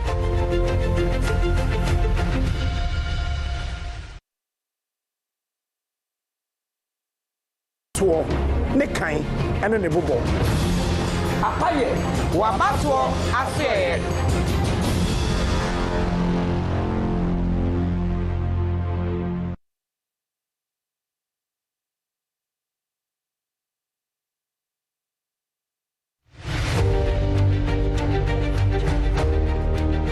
Nde mishia wana masem tete aba yebetu waba oye 7th December Jesramu mo fan topo bi amba ye mpia sumdwen koten koto waba asumdwen iwia kofe na kotwan results no bi obewin bia wo mahen nyina ye nta na chire support na Ghana onto important.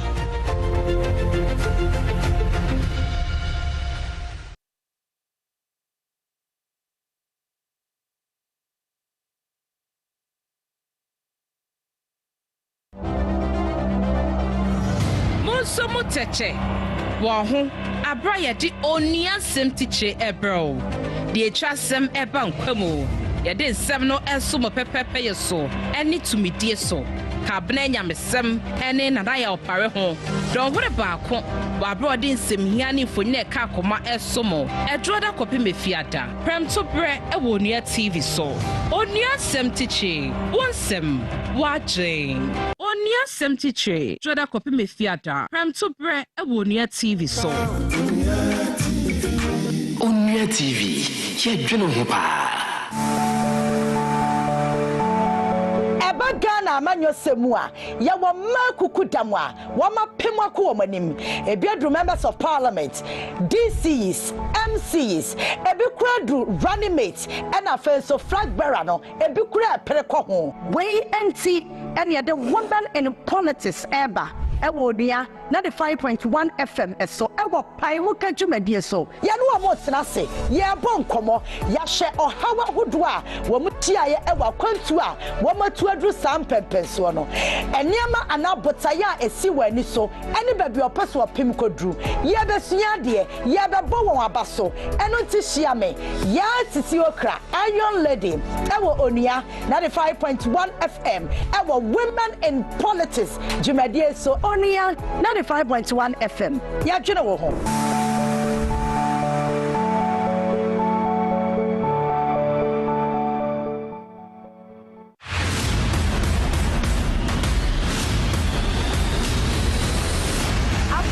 For season 2, to make the eba besomo, and for your bobo mu ye pa mo say, e ye da what bia no be me ni age, e wo ye fiefie mu. E no ti kan ye ho. Kwesi da ene kwesi de bia. 4 p.m. E wo onia TV so wa boy di akudenya for season 2 no. E besomo. O hwe nyina na wo toma bo for da wakoma so. Dial star 713 star 15 hash. Net mo abo fe bia ne modem mo. E so wani wa kansi mo. Akudenya nsafo. Yesi nim de ene aduma chede. Akudenya nsafo. Ye ne kwesi ada bia 4 p.m. ewo Nua TV so. Onia TV. Ye jono hopa.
agrobasa efiano pa ni de bia 9 p.m. ni echa repeat ejo de bia 9:30 p.m. ewo Onua TV so nyumeko maso ya saying Platinum Plastics Limited Reflow Sanitary Pad, Out mosquito spray, any coil, Darling Lemon Drink, XYZ Wine.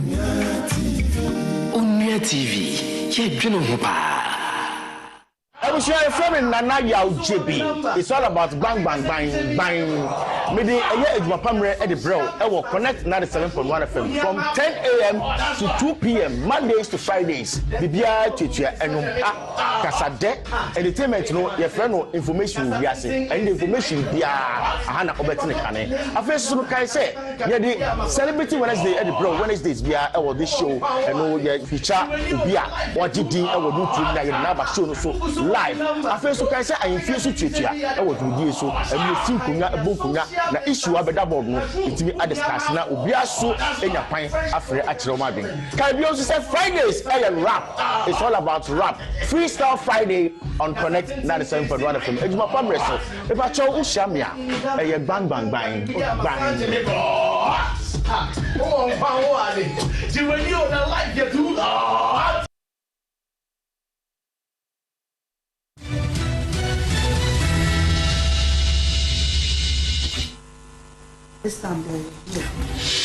Right, it's my answer more cover. Since you are no nayabo, it's every na a be a go on my funeral chinimu. Na a bit more horn message copra. A funeral no so ever chassis and wajin dear na.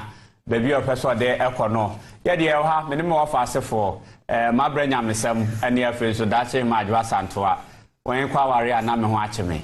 Na metimi fie di obi anu hono ma obepra me fie dia ama me enti wo mo ayade pa ni nyina no ekoso enti no ye mo achi na ye mo akwaba wa sorry no nine na sabre afa obetie se de na ekoso no Ghana entokwansensi hanom na bibia so eni hanom so ebesie de tia ne se abato no ho nsam na ene ade ayede eguso ya chese de mawo na fi ya hwese de nioma bitimi akode afa na yebeye nioma ba akumienu bi na fi efri hono ma ya san akọ results ahodo ya aba provisional results no na fi ye de ho nsam de amount eti eno na basa na medeshe ede be maye ndache ma adwa santoa ode be yen be kum na fi ya hwese de etie na fi so no mabranyam sam so ede ya ko data ni mugenzi ni no na ya hwe ho so niema a ekoso ho ye wi a na yakọ na fi yakọ akọhwese de when omo so ewa bontene nsama hodo ya omde bai but me ne lawyer anoche ye ne no ha ye ne ne bepom ye nya ade ba ko die kwa homa no so okay ene bismarck kwa kwisa pon bonto di ase Martin Oyezum Kwaku Oba metoka kwaku ene me hwe wonu mu na ma ye hwe se de o trobo abato mpeso aso sa abato mpeso no kai se 2012 time the late Professor John Evans Atamels mampanyi no na o chair constituency ni mu na trobo amasaman ana o chemu ye nbinu a benya trobo constituency ti ye chemu no the first MP ya obedi ye no ebusi sanim ono ana be win 2012 ana face 2016 was retaining the seat SI eto aso ana 2020 was ade by omko primaries ana glory oku owusu ebeyi no ade ni free hono ma sabede o ye wanti no ye beko na fe akọhwese de etienti opanya no che yensa mo akwa ba bi mpacha omejo so right nti ma yenhwe asa ne beko ye nipa no so na Bismarck kwakusapo na yakọhwe trobo ne sade ho nsamo kọ no ye pese ye hwese ase ye he resource ahodo na eba ni nyina ya ye MPP NDC wo CPP no baby abeko bia 000 bebre ana one baako adama ye campaign ipacho da we man who say CPP ye campaign bia na the tia ne say so wahwe the year 2000 ye to abano what we say call runoff CPP na one presidential candidate ye friend Professor George Hagan of Southwestern Ghana, Central Region.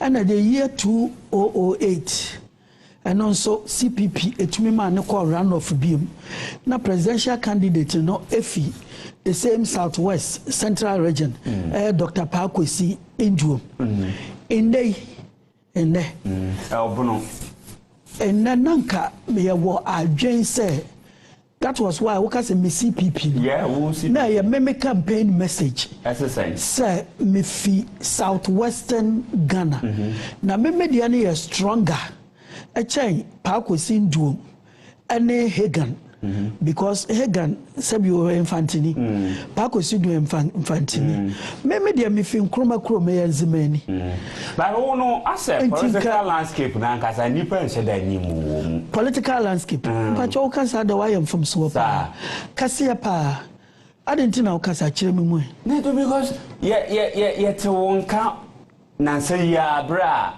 we ya wadwene so obeba no na asha ase so be vocal obekasa ni ente wonka na wuni misa 2008 na me yes ma me kwa ahoma no so mra ye kotro bomra ye ba ni abeto azinti ye ko ahoma no so zoom ni so na ye ne bisma kwakusa po wa trobo abato peso aso ye ko ye said ye ko so bis ma ye mo akwa abana fe ye mo ache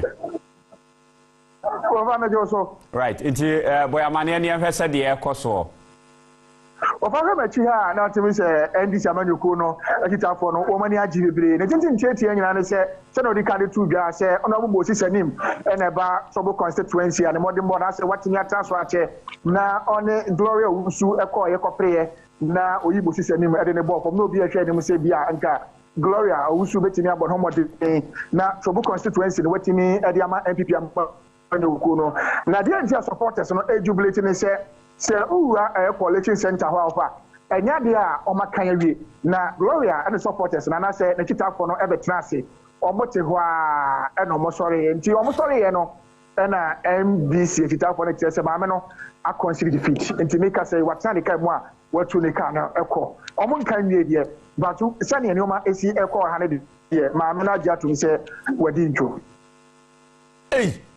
na wadi chodian wo so mon kawie wan kasa figures a wo no senate ye Papa figures na me won de metimi aka say Dr.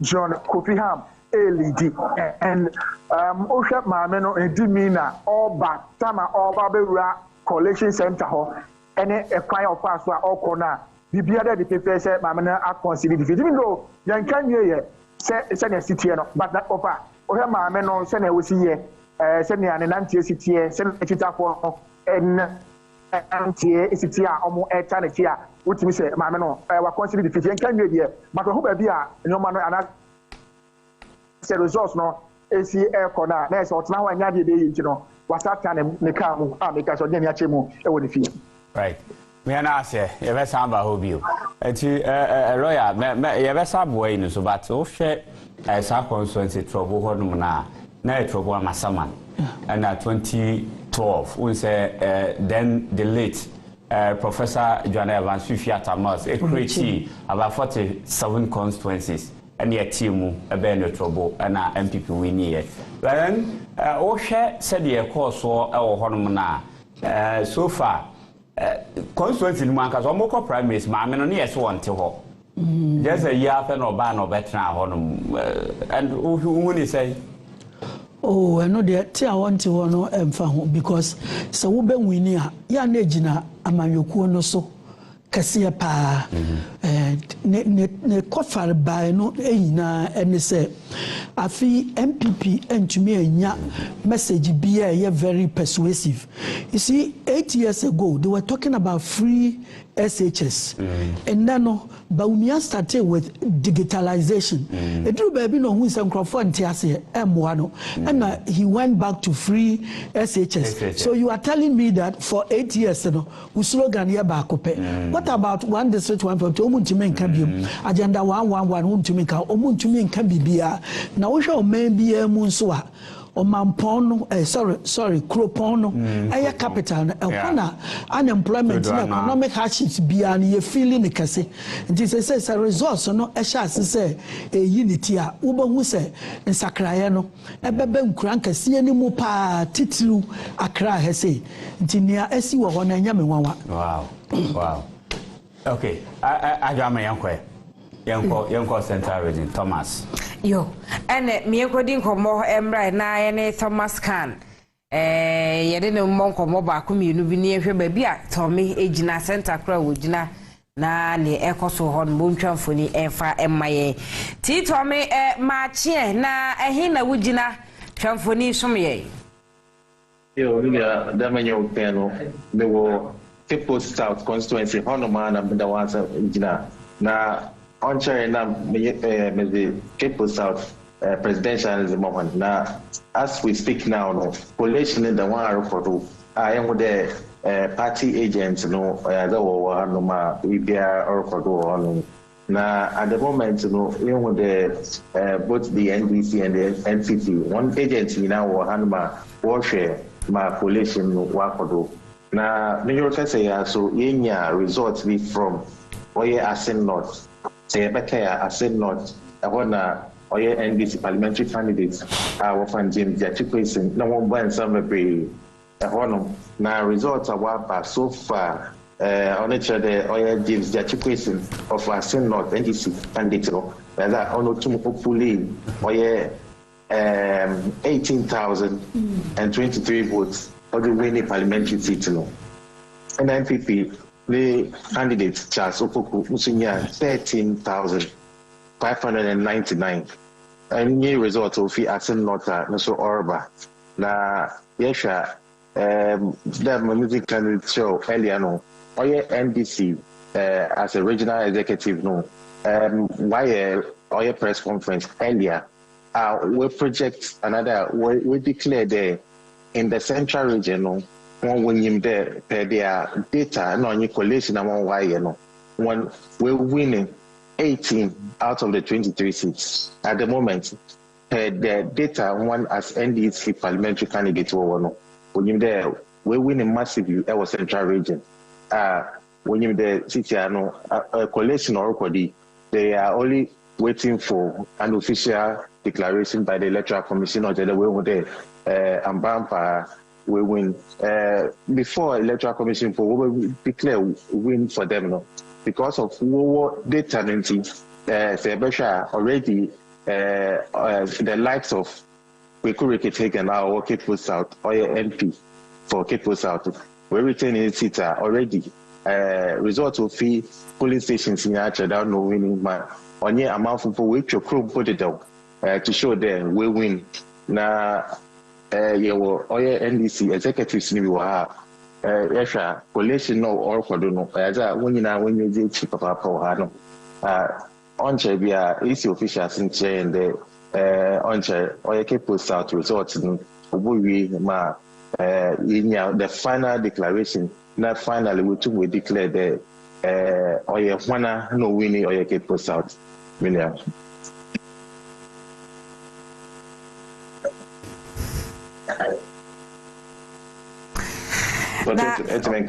Meton kapa to me ma yefawo ensi na yebesan aba hon mu ebium. I think that before I able kono may share results via masan mensa kabium. Kopu mo Asin Central one so ma menya wa hanum ochede oye Asin Central presidential Mahmoud Baumia or Dr. Baumia, we have 15,139. And Oye Dr. Henry Lati, domestication, only 42. Na Yeko Oye Andrews, no so Oye the fourth candidate now, only 42. And Sama Yeko number 5, no so Kofi Apalu, only 5. Nesha Oye Frimpong Mohammed Frimpong DFP only 606. Nesha Oye Nanaposia Frimpoma of the CPP only 41. Na Echo Oye number 8 John Dramani Mahama only 16,011. 16,011. Na the next candidate Kofi Cranton so yeah, 56. I mean, 56. Hassan Ayarga, only 56, but you won't find him. And I actually Kofi Cranton near single 505. And I echo, George Chum, Grandma, Eduna, Musunya 6. Na opinion alarm for you, Chairman. Also, upon home was in Esha, Alan Chairman, and the other month of one so what penalty and papa only 50. And see, Esha, or other resort of fee or Ascent Central, no singing, NDC will win. Them can do to Gano already. Parties will come out with one projections. Now, Yesha, NPP side, said I into ones, but NDC, one why projection watch out of the 23 seats our central region, one winner 18 seats. The seats are will win what central regions per NDC. Unconfirmed another provisional results are one why we project Theta MPP or 1 year a put constituency to for him and lower danger in the upper danger west. That is the only seat I will give there or only MPP will win. They are saying there in the central region they've won massively. When you there we win both parliamentary and presidential now. Well, Hanon. Right. Tommy, yeah, that's you. Thomas can amanebo na yakwaji ye no hode efri mu a de ababe pimu ewo Asen Central twa hon musumfoni kakra e de amayen de a na chese over yigusu yeah ntwaso right it that's ma ye na wase na fe mabra enche sore na bra na bejira we no ho na ye nkohwe ayi yenko data nim because central region there no o here results are Thomas can tomede abre na my young say so far the provisional results now NDC a project no almost say out of 23 seats here or hold parliamentary seats no about we need 18 out of 23. I just say Ebeka be 5 no almost do betimi a confirm say woman nuanu MP before we no year futu. That's the majority leader of your market and the seat, and upper west. Upper west, lower upper Menya, Honum. Menya was eastern. No, one of the constituency war. No, upper Dintra good. Upper Dintra good. And the upper Dintra, I know more winnie. And that too, no, and I know Betimiaka. And so far, wait me aka say how come se ho e wo Awutu Senya East and when you confirm then the Awutu Senya West e ho so no mo to bia na ye de wo honom and abaako so e Kwakutimo ni krom the constituency no Kwakutimo krom no esikumo do ben brapa okay wo mo no sa constituency miensa nyina no ye yi Awutu Senya East free mu a Awutu Senya West can be na ebeto aba no omo de omo candidate ba ko ba ebeto etia one term and na esikumo do ben bra kwan so no omo so the same thing and omo so te e de yitu ni fi ho no ma sisi how come sin ho no and na asema ba ho unze tama won guso omo ya na esi tu bi ato omo obi ba ko nipa ba kwa for my renam kwa enti ho no ebe ya kwa kumia hwese ebenya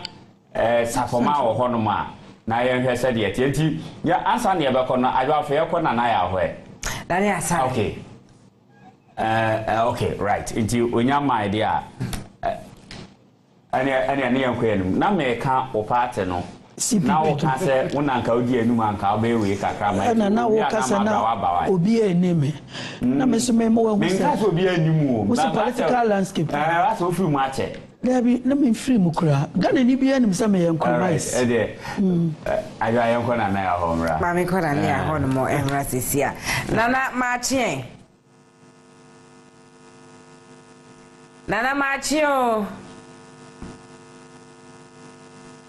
Nana video no aha ya na Wa bia so se be ya beti yanka.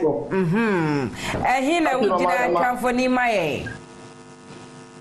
That's senior yenya nim se enra na yeto abo man Ghana ye pe nim se easy for the result metudwa no ye wo college center I no we wutu senya west na fiti enra ya da hanom ta ma se de ade achi result e wo say easy for e ba bonti an metudwa na osibesi na se obentie hu de we wi ne no so no mu guso o mu quality result na ya de o mu wi but share attention kakra fiti no anadwa mwene ewo yisi collection center hono no that in my asem kuma kra the thing says so no NDC amenu kunu emu youth any supporters either so work collection center hono ma almost until say yisi for ebe declare the final result album say the city member of parliament needing kunu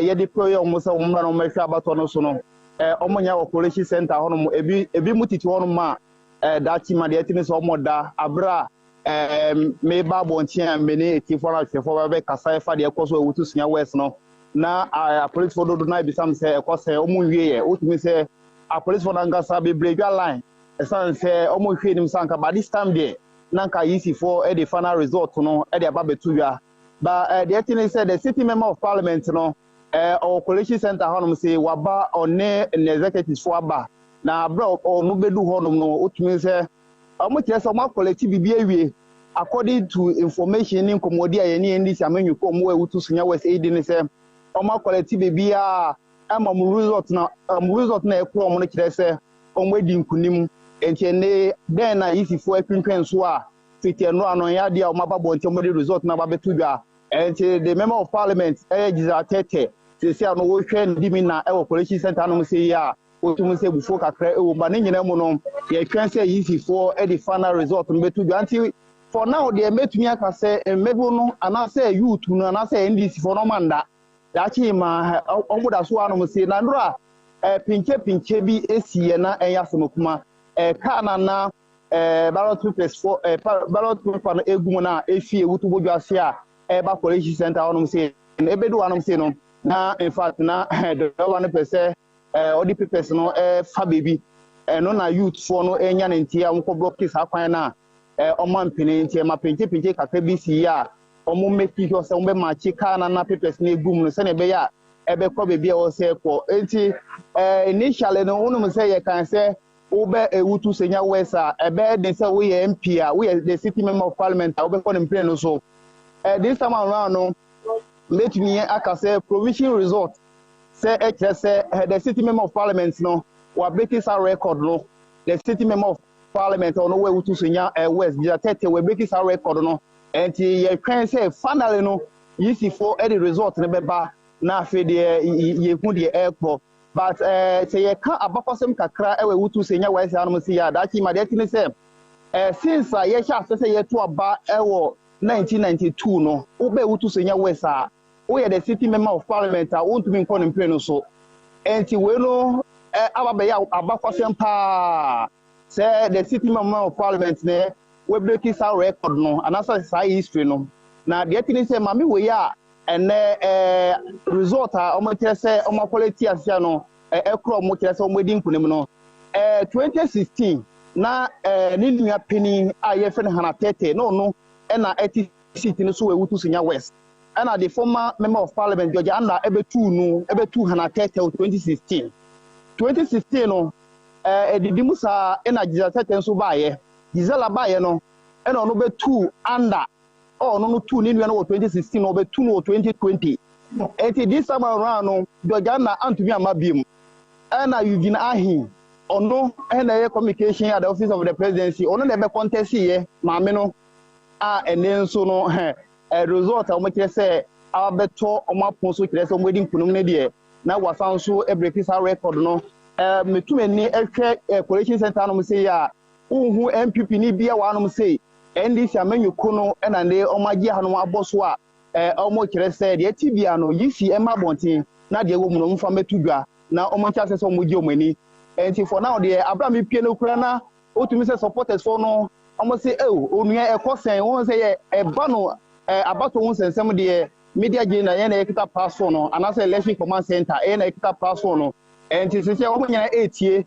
say EC4 edin se no betu bia na so yabo mti for now de ye da so college center no ya twen ko de fie wotumi say nipa ble pa ba de ti bia no ye gire mu say EC4 edi result no ba na yabobo edi ma ye tie for no ya tie for that chima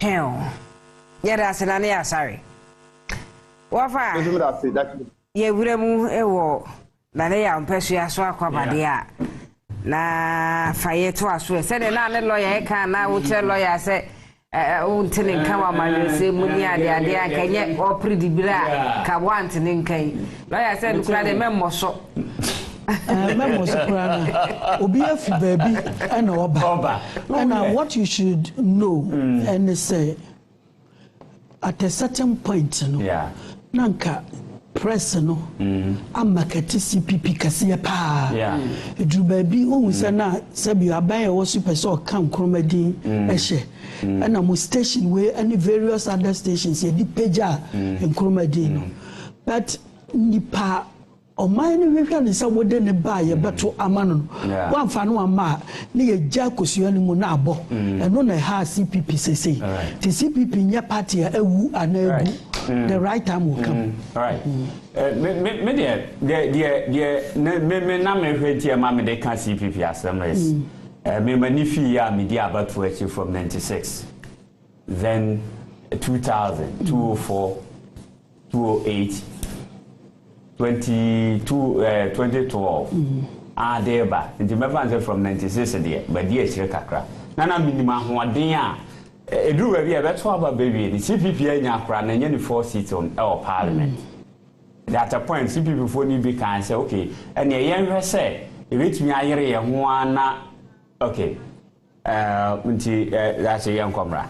Me comrade ne Richard eni nkomo won to yenkra efi Brekum East na o ma yehunu ne enema eko ewo ho no brumantan mu na enmire yeko akopi Rich ma chien enya nwumre mpo a se ya tiesi adopadu ma kakakra bi na no siabo na yehunu se ni mu atete ehifa na ugina na de na ekoso.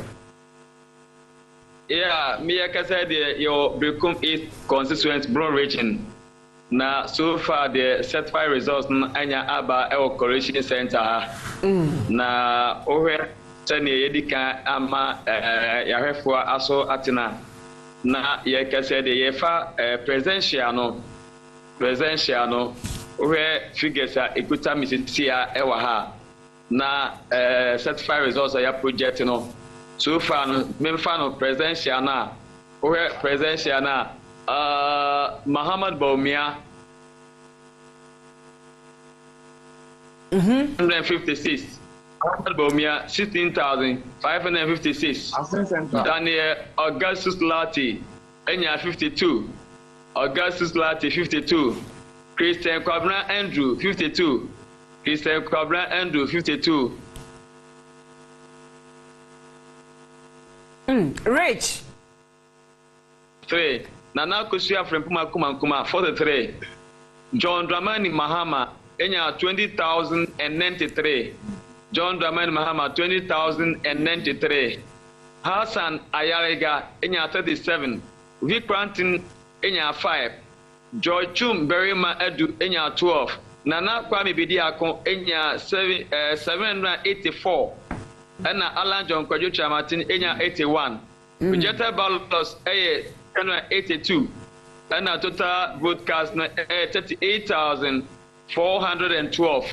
Now offer parliamentary now incumbent parliamentary no and that's incumbent member of parliament there nursing for kucheme onya 14,356 na NDC amweko nso no the ordinary again no either Simon and Pabencheme onya 23,476 23,476 and Abigail Befi Enya 96 Blessing Emmanuel Kwame Adakwa Progressive Alliance for Ghana Onya 162 and so far Brekum East presidential and parliamentary results no results e declare and ampacho e dey ama yarefo a ehwe samwe no oye parliament na rejected ballots 266 so far total vote cast no 38,356 and 18 ebeto wonaba e Brekom East constituency a samwe kasa de ya certify akasa yisi ebedi klebe pemu di nanu akasa ye kasa de NDC amoyiko candidate other Simon Pavin Sheme na parliamentary no wetimi edi inkonim e Brekom about empesua so uhwe a mfinhye aduonu mako aduonu nani a MPP atra konwa so ene na NDC anya akonya se akonya no oboso wetimi aba beje free MPP for instem e Brekom East constituency ene sene etie na ohwe a so far we no ene certified results aba yede ema ya refo sisi a yo rich ene mayenya umu e ha no moe na yentwan yi sise ne wo kan no na no sanse ono ene mu ayepa ni nyina wo ne nsɛmti de ebobo ano a wo de aba ne de eno ano no na mum aka yi si so betu na num tuo no waka ne wo se wo ka etimi ya fa wo si na wase otu na num tuo e declare say we ene nipa wadi mun kunim ha yebehwe anim ene amanebo fofora ebepi afiri mo aba yekoje nkrai efi Brekom East heshebnu mantam no ase a na Richard baby a wogina ne sabri ema no omo a ja yetutu wom so a etimi epeke ma womo no enum kakra no de mai na aya na obobo ne sei ya amanyoko no ye nyina ni da kwan se anya MPP ye NDC ne ehwe dem nketuwa ya yebobo ye womo nam 5 ne ade nyina no om nyina tia kwa akoda baabi eno na ya na manipa bi asema womo ka se ko se ka bato komisa ka otimi selected the big 5 edigu ade ne so na se ka wako 1979 it was done 79 Mr. Justice Kingsley Nyina Trauma parties ni nyina so a sample one na emu aye na adwuma ehun say parties ABCD muni anwadin bia nti otumofo say mon meje we dankase no otherwise obetwitwa budin mu omu de omu be ye adwuma pa nye we mu de no asabe obi e president ohwa na odi we yaba na electoral commission so wo betina hwa ma obi afele ne forms de aba in a second wo see ye wudi e de afrim te say PNC de Bernard Mona any your friends and be replace your friend say it is completely wrong. Emre do say Ghanani we a Ghanani kuta wo Ghana card we a citizen of Ghana you don't owe allegiance to any other country. That was all by some woman and then a yisi kasi you wudi e de afrim. This is the time between now and 2028 parties and faswo anyone so no wo be pam wo twetwa wondi mu afrim na say ebeye yenso dia kan wo mu nyina bom nketuwa ni nyina ka se wo mu bokwa ame nkruma di shada ka se obo nkruma di busakara ne kyerematen ene wo mu bokwa ame nkruma di GCPP PPP PNC CPP nti se mu ntume nka momu a ye twa ni nyina mu because wo twa ni wo mu ye just a waste of space CPP waste of space PPP GCPP wo mu nyina ta think say so man yema yisi asote se parties ni ntumi nka mom no mu nya meaningful a yentwa yani nkohwe ne a Kingsley nyina no ni yentwitwa wondin efrim ne Kingsley nyina ye na so aba na ne sem party kitwa bi e ka ho SDF Social Democratic Front we need 3 seats Alhaji Ibrahim Mama I will not and Action Congress Party and we need 10 seats and UNC and we need about 30 about 15 seats and a Popular Front Lawyer Mami Gwadi Komobi Emra free Upper West Achim na menchakra ni atwa so e wo hono mo na ye hwe ne nema ekeka ko eho menua maachie na twamfoni ama ye hina wugina abatro no kenka ye no akwa akosisei Datanyama mpringa amena wakasei michina eye epimantemu apa West Achim simo na mpringa baye simepinuma etwemun na eye opanyere ya oda abato adwumaku na no ewo mansimu ha eye owura yere Frisia abarade oro ne kawa ede se ne returning officer eye owura Richmond ni lai nsase omomaden na onfa abato ya amafo ato no hunsinsan so ento ibra na onsa asem na osa ase edifi presidential resource no na wodi kanjiro musi oba apa west achemwa nipa dodowa etume eto aba na so won beto aban 63,222 wọ́n ní nípa àwọn wọ́n ṣọ̀kan ṣe wọ́n nyinara ebi tumi abẹ́tọ̀ aba na ẹ̀bẹ̀rẹ̀ àwọn wíyẹ no ẹ̀yẹ presidential no ẹ̀yẹ NPP ẹ̀yà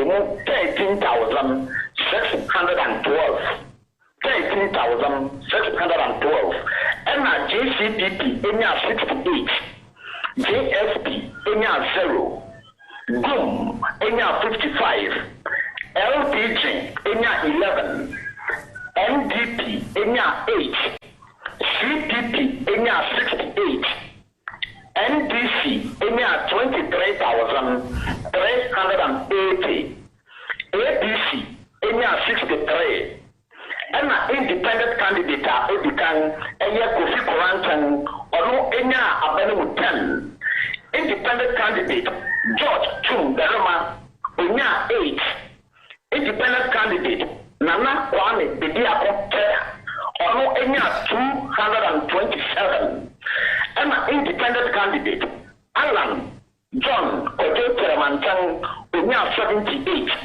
by votes are ebaye 37,490 rejected ballot vote 1,303 and a vote cast 38,793. Only and Oba and Brazil Japan Afra. NPP a honorable Frederick Atom Open now in Brazil Jenny and what the so no sign yet of Swapo of the Echiria also ascend and appoint to one so. Now 15,711 and NDC Honorable Emmanuel Dra Unya 22,759 rejected vote 370 and also Emma Ura Richmond Nilaya or returning officer Emma Honorable Emmanuel Dra Ensaso say ono na apatu ya ekoso no oba apa western mention ba weti de mo enkonim na tere say honorable Adom Epinkugu ama NDC fo asan afa wonagwa eye next ajumanachi ya ebi edite ebi sebo eja be 3 man tem ha hey yo Collins ya da se anopai na sene na lawyer na ye din komansa na ye call man so ne Collins akwa akotwa so na watwamfoni afree apa west achem e de amayi ya we say offer nkontafue adesu no apa west achem say era na wrestlers mensa e wo honom no na MPP ntimi nko ba bia so hwe apa west achem a na dynamics ne said the nyoma echo so dodo na no from if you have baby a constituency ne na TD na wadwe be o sa chimfo ya chimfo asa krobo settler farmers na aye hom ya chimfo asa se de but dodo na ete wonom no krobo na from a when you ku adwuma ho honom nti dodo na e ho honom no na NDC ne winie ana the year 2020 no Adom no be fa mu ba ko no de winie nti enye me wanwa te o makunya dada yes and ade ba ko a etime buo mo pa ma aniti NDC o muntimi nyi ne totwene ne se the 31st December women empowerment na former president Jerry John Rollins na yere de buy no who so set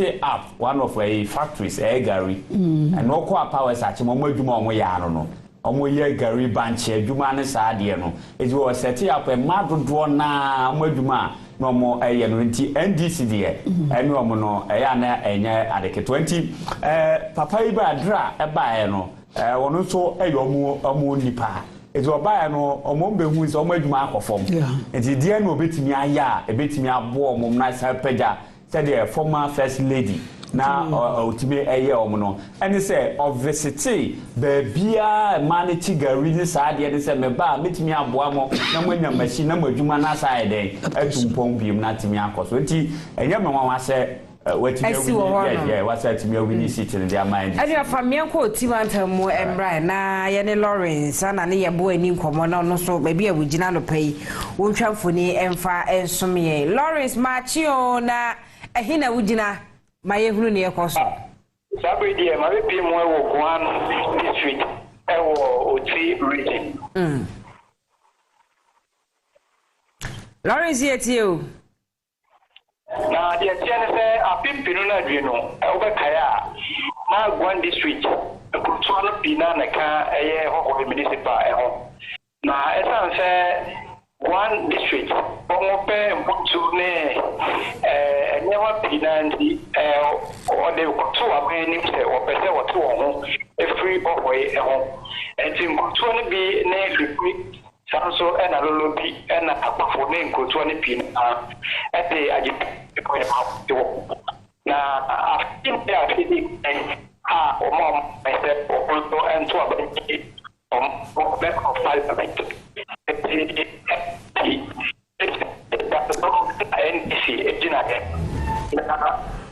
every you know nothing will be okay and when you go you know drama evo be no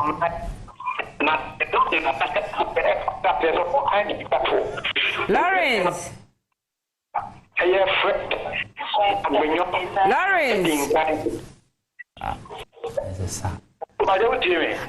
Na mi tie wa na homa no de we a ebu ni mo no anu odene wo so ho kakra ma ye memu ntene okay na ye ni nkomo dina ye ni nkomo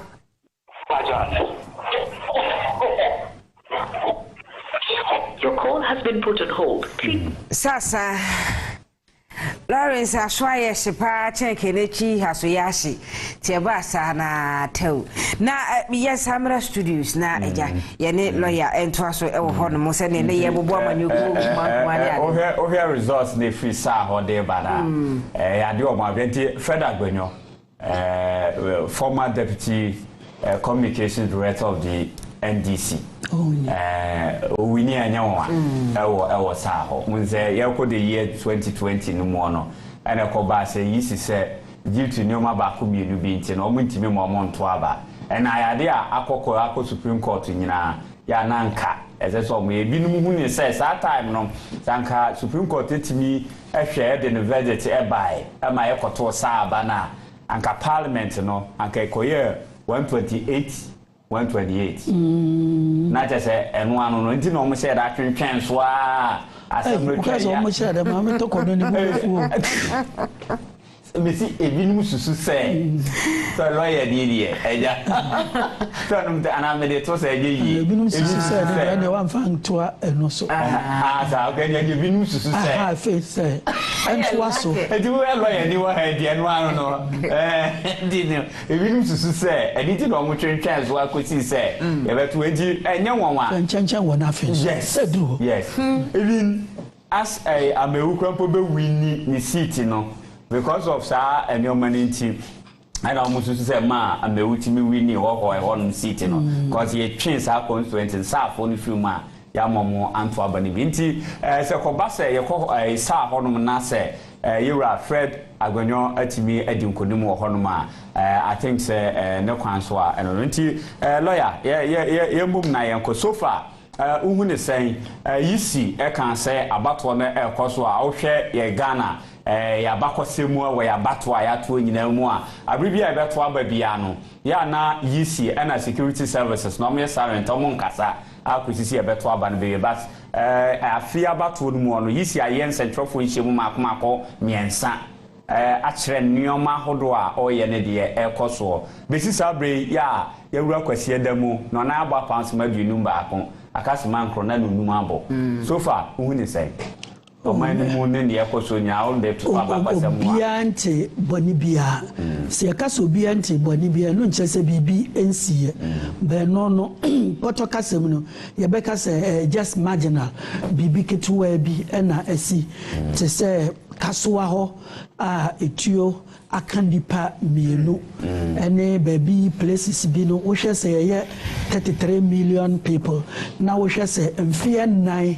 echi na ye to aba no a at the international level no ye nka se problem aba bibi kakra na ha adwene eno ni delay a no mo delay besisi a ye hu se the resource na eba empire ye bone se senia every now and then now oshia essential for the meka yisi be minimisa essential for no so e de betu na nim say delay no ye ni enye ho it is keeping us in substance but onye fiction bi na ye kenkan in your story book this is a very serious national encounter free and rechia besi ne amanfo nae onto aso na nke betimi a the next 1.5 hours no na ka resource ni nyina aba no obi ehu omu a elusu no ensha sem pack wono that is obi okuta office already no what you say obi a presidential staffer no wo Jubilee House no who say bawunya elusu a oni kai pack no ma efu onye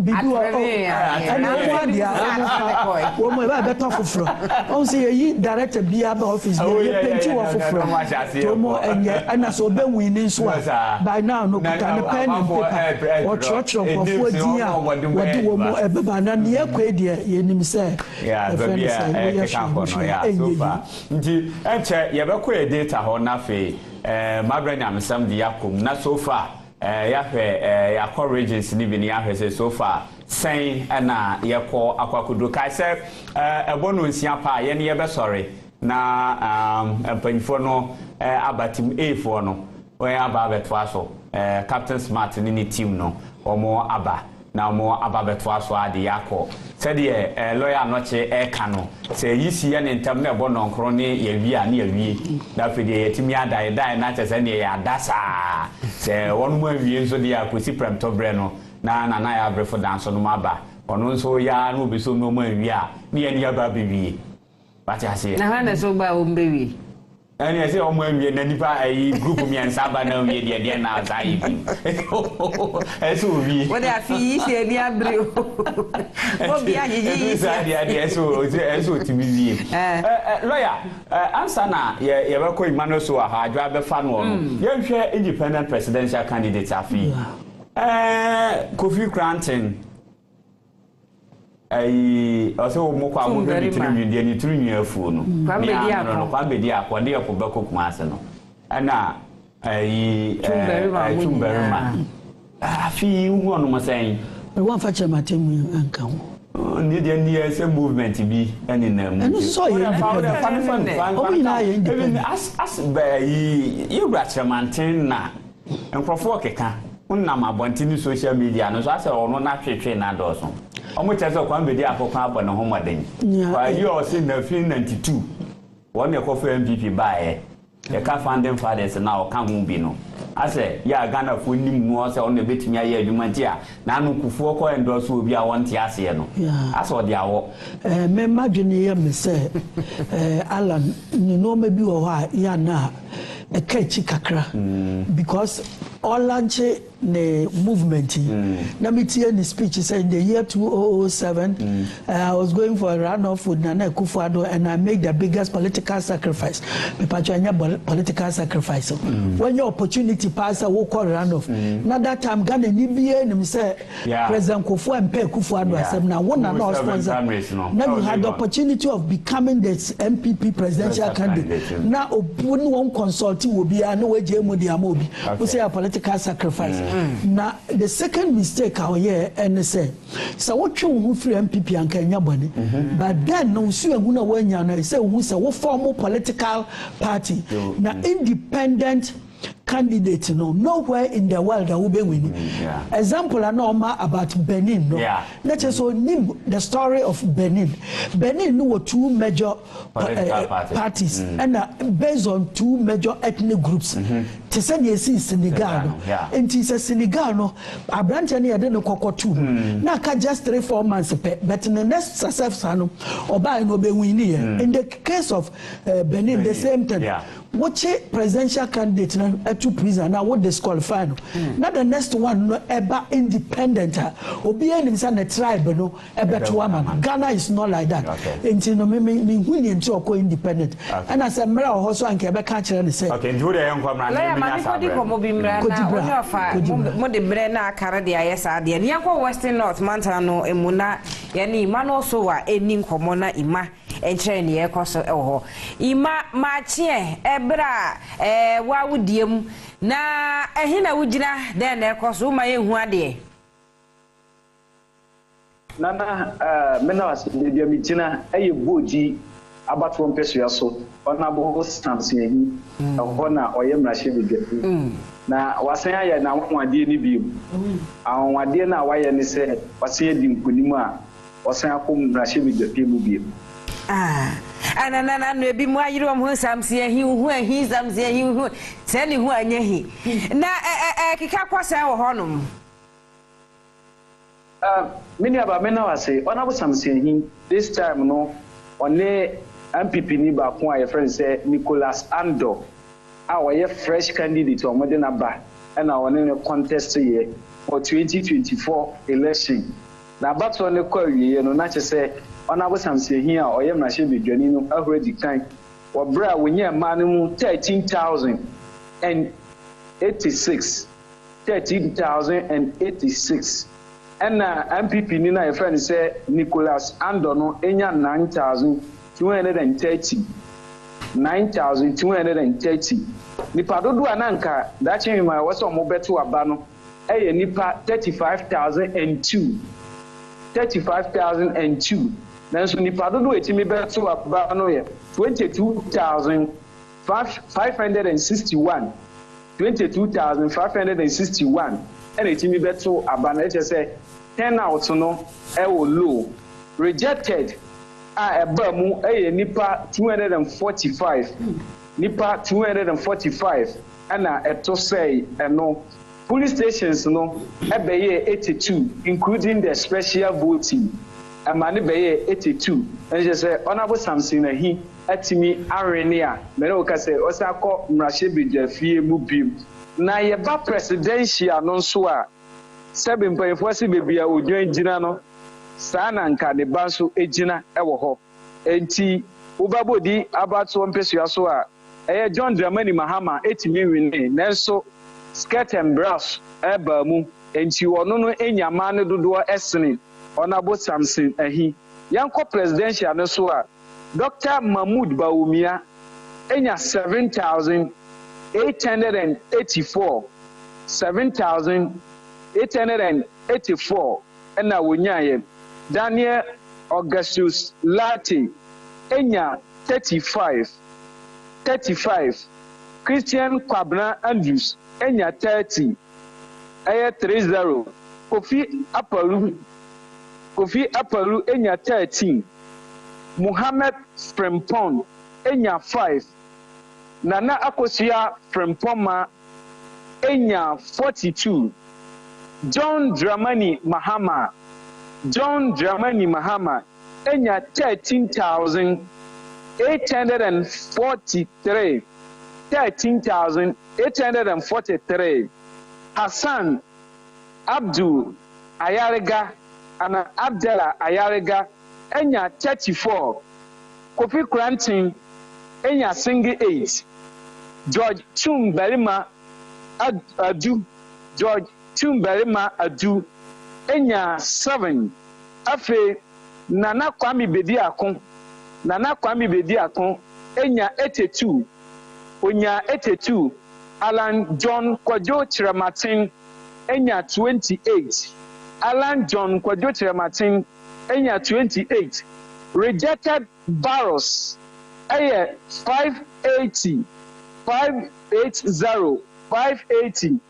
total vote cast nipa eto abano eye nipa 22,591 591 and a 2 aban. Say the medical car said, Nipadu register and come back to Abano. 35,002. Nanso amoto abani wiye no. Na che say nipa 22,591 and etimi abeto aba. This is the fourth time Honorable Samson and he our mrase bedwani ekom mrase bedwafie emprenan ewo bodi abato empesua so nanso oba no say yokom mrase bedwafie na we the sixth time they say we the kan komienu ewo dwabo so 2004 2008 and 2012 for muti bodi abato empesua no free dwabo so ho and about 2012 for bodi 2016 2020 2024 and he 2024 and I was saying come na shebe the few oba abakwasa mo western offer on only the longest 7 member of parliament obi a wache pa awo na shebe the few awo western of region honorable Samson Ahi. It is so far so good body about one person so o must retain honorable Samson Ahi ato aba the man John Dramani Mahama say na manyoko no ensama abamu bi ntim nana obisa me a that him masanete Ima mo yada sena abato no ekwa wieye ma yisi mo kinkan ewieye no yisi adwumakuo no ana wo ma yete wo mkogu ho no wo mkasaye ena eye mrahebedwani fufura sa bredi wo san akwakopre Ghana fo age no atom ewo Western North Mountain no emu bodi empesua so ho no mo owura Samson Ahi ono so ekasa iti afa no mienu nyina na busua yenkwaje emra.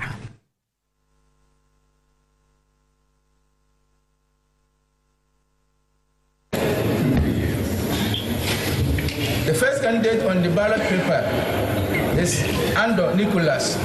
He had 9,230 votes.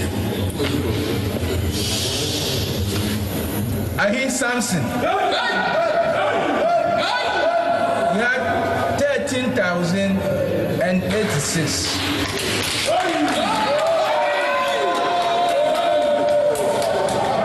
Total valid votes 22,316. Total rejected ballots 245. Total vote cast 22,561. In the power invested means for the terms of the constituency, I now declare the results for the presidential candidates and the parliamentary election. The parliamentary candidate for the body constituency is Honorable Ahi Samson.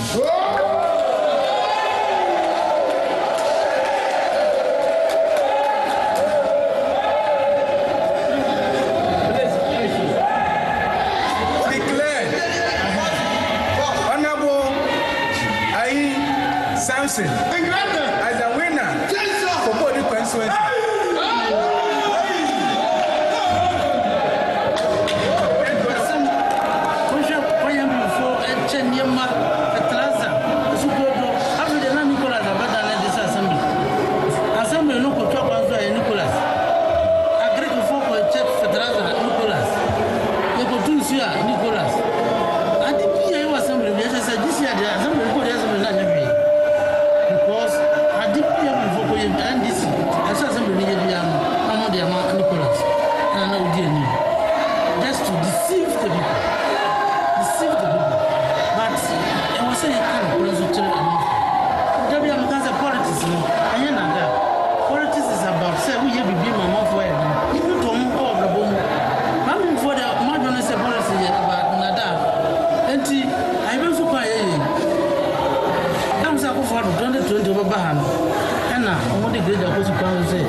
do bio ana kana ni bia no ya ko ana si ana ko ni bia anti ne wo ya bia no for class no bisa say what is going on anti I was saying we say we be lesson to them so elections is not about over chess it's not about over check materials what is it so we could you plan okay we say and Nicholas and almost say we done never so we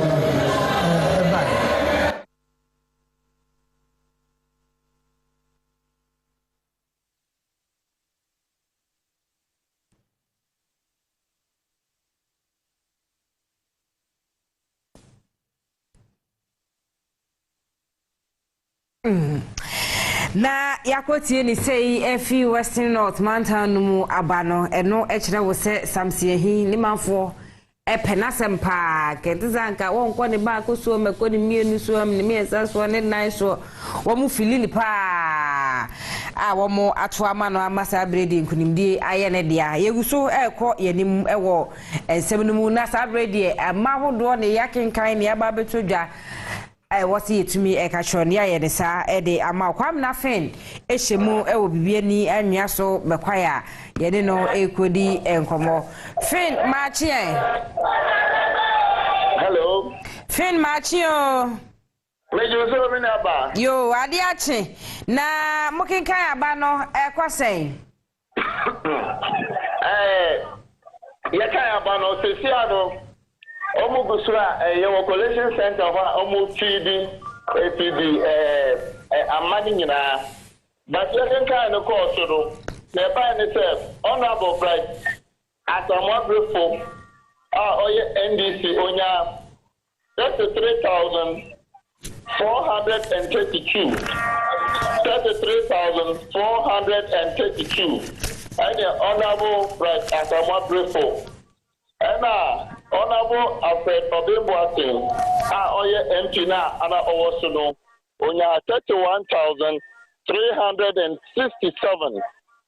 31,367. Honorable MP na owosu sesiano. And a presidential no Ura John Dramani Mahama onya 33,777. 33,777. And Dr. Baumia Onya 27,804. 27,804.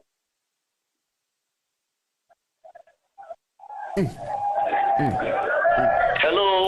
Kwamna eti abani say ya yisi abubo so sa ede ama wo mu atwa ho mu ahia no say no mo so fa no ni titiru na ekitafo ma afanu nyina ne tebe say from the beginning nyina fi enra no na omo twen say owura Alfred Obimboatin ebeba na omo ahia say omo be fidi we ni nyina ewo machines projector no so ama obia ehumbi na omo twen no wamba na na teme say central ama wamba ne say ashase no honorable right as a moderate for over inside no I think the collection center for no ama wamfa car no enra inside omo ti ebia na ne car na odi bem ne ebia na bibi wom ebia abani bi wom na omo de beka ho nti omo ama wamfa car ne enra inside nti omo ma gate na no na nanti ba inside entimbla honorable approaches so Obano. And I'm going to say, David, I'm going to find the car inside because Adrian also asked for the view or the back home. And you could say, almost kind of sano, it could do say, honorable approaches can say, almost I'm a facana and inside the honor there. So, Oma, one year there, one far car number inside and there. On 90 ember inside. Enti osai ne chi osan koe. Enti omo China wamba na yisi decide say and the omo chance so mu feedi yamba na omunyinya ni nyina ewo machines no so but omo hia empedifo mienu no NDC fo no any MPP fo no and omo de ama aba no e de akire omo na fe omo chance say omo feedi feed machines in almost ambassador from all the constituencies almost feed machines almost trying to say be honorable after November Timber na oba maybe a so many declaration and I say they say make us say MPP supporters no any the party agents if you have say akọ nti aka NDC supporters no more gate ha say and police for no so e ha say a omo boban popem say omo be ye djuma ni nyina ewie nti say see an provisional result abandon easy you can say easy obe certify na ordinance a sha say no na abo so aba be sign na fe mo declaration no na ne ho no nti say see an dey seat no efi honorable approaches one friend honorable Alfred Obemboate answer the no honorable Bright Asamoah Brefo NDC na seat no abaden services there amena moy yeda say okay me das edade no etwa butu saa na sane asena fi na Ghana fo aye wa no ma du so anto aba no ohwe lawyer na ohwe abakwase mu a afi abato no ene NDMPP wo mo seat ahodo bia o ma lusu no e kame ate se ekwa the year 2000 seat bia na ate se obehu ni se NDC kura ma chepa obeka na akofri nensa na ekọ ezisi ahwe a Asen Central akompreko ebekura city mu sa se de ebobai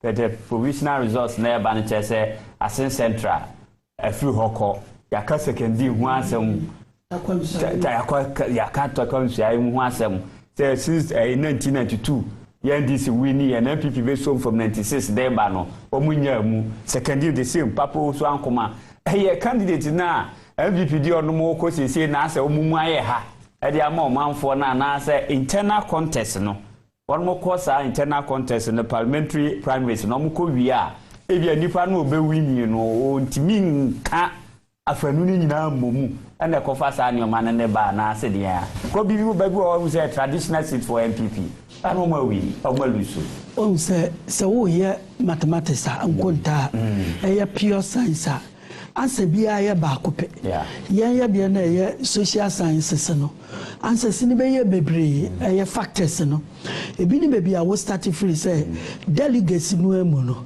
wo mu na choose nipa impose upon the party and then prospectively on the constituency because no ye obi okuta sika emu odu ene ye beto de ama no bi so asa nipa no nyo no na ye pe no so problem na start free the second one and say Ghana hano psychologically na say every 8 years no say BBC say abeye part of our political system say ye jitu nti eno no affect yen 3 obi a wache bia no ya na ne ho abufu nti se obi e person sample ade foforo nti se bia me no ti him bia na de bia ye kwa US obi anya US ankope so man ketu bi di Papua New Guinea yenko hoda nti ye di US beto wani ma wadwene be ye so hada ne yan chusu Papua New Guinea ne yenko hwa ho so nti sa factors ina e ka ho and performance you can easily break the 8 when you have performed well. Sure. Oh Jesus Christ! When you have Ghana said you win. Britain, Margaret Thatcher, we need to ask it was 4 times. The panel I want to epe wasamoa. Oh na ye no wahwe promises na me to edema wono. Wo mo ba nye ho adwuma na wo mo yi. Sometimes anybody did now name crofo kasa. Obu ho ni reason ba o ma che ebi no mo dikakra ye o mo nko na ebi wo mo dikakra ye bu na mo o kasa wi a na nka wonim dwuma bi a wadi a na nka wo de apeso adi no we ni ya ye nya bi te sanka bi a wo be kasa agenda 111 na yetumi point hospitals ankase te se konfa no che a ani okolebu ebi no masisi wo so abedi mfia nwatwe si bi me yahwe na wanti ma nya bi na obi di a yesi ni 1938 me kan fia nkwanta na wo de wo start ikosi wa masa wo nya bufu tele wo bufu di ede na be go di nkomo e wo ahafo manta mu emra Mayene Armstrong alugbe eni enkomo na kusi obuadum okay kusi obuadum na oni anti nyalugbe ne ko onu asema ni ball so ache na oni asempa di minti atona hoso na mi akra kam de mattress be man asante ni dio edi kase pa ene miane Armstrong second Armstrong eni komo na omiehu ni ekoso ewo hafo mountain menu amache me je so mini aba yo baby a wugina no twafo ni somye yo me no ka say the mo operating as a chief of about to official so na you go so collation no yedi edi akire na so far no o share results and saka na team say na surprise ka fear LC operating about to mo abakuse mo go 24 years so the average for na to about the MPP America na fear si adane no na aye surprise and kakra na ma me fam ko oye niam saka that is tano north about to empesua so one ma hin kro no aye dua nkwanta ehwo any city ba ko a so far yes information saka to say MPP America no omo etimi return omo seat ano ana oriyan fo gidi obo akom gidi say Ghana fo ni na obo Dr. Mahmoud Baumia echidom papa ono na ebe yi yama mi fira pembe edi efi ho a okoko jina de ma no yeto abato ni na wi ana say we wi ne kinkan ne ka bom no na oriyan fo Dr. Gidi obo akon no anya 21,127 votes. So what they call a percentage wise when you 54.03%. 54.03% and on the for Gideon Boakon when you our town of our to so. I feel when you when this Kuno now also a present Kaira to the ban wedding Kuno, even for Pies or Poku, something. Also, you will be a Cambo now when you're 17,707. 17,707. What they call a percentage wise one of the 45.29%. And a mark when you're honum. And he say about 2.4. One more epeja or me for Dr. Gideon Block so no and Eddie in Kunimo Hodma Bibia Akoyi Eddie Amanoa Minoka says a parliament essay you must no and a baby seat town of or more and them elho. Yako presidential or me for Vice President Dr. Mahmoud Baumia or no enya 19,738 19,738. What they call a percentage more, a 50.41%. 50.41% and unyaho. Meaning say me monk I phoning and say yemfa kesi enemy no na yemfa tuja and yan mamishe NDC diadona yan trusso. John Dramani Mahama only 17,952. 17,952 and unya percentage you know a 45.85%. 45.85% and John Dramani Mahama onya ye omo maka no de no ewo minim 7 fine trust ma de iretini na ya boso e de amawo Daniel Augustus Lati enya 78 and I feel so no Olumian for our mammy couldn't call the on the it so called church and for the crazy. I feel Christian Cobra Andrews, Onuya, I have 48, a man of Makuma 48, no yet, and I could fear Palu, or also Enya 13, Muhammad Frimpong, Onu Enya 11, and I feel so Nana Akosia Frimpoma, Onu Enya 67. I feel Hassan Ayariga Enya 75, and I feel so no. Kofi Krante, Onunya Emanemi and Sam, I feel George Chum, Berema Edu, Onunya 5, and Nana Kwame Bediakon, also Inyama 306. I feel for Alan Kojucha maintain Enya 108. And it is all about Talon of our temperature as well. Both presidential and I feel so parliamentary, say, and results on Asia Quayo Honoma. So, other constituencies for now, no. Will be able to wait maybe certain or not on the wall. It's stiff enough about to impress you. So, Menoka say no, Omuguso, Omo quality presidential and parliamentary, you know.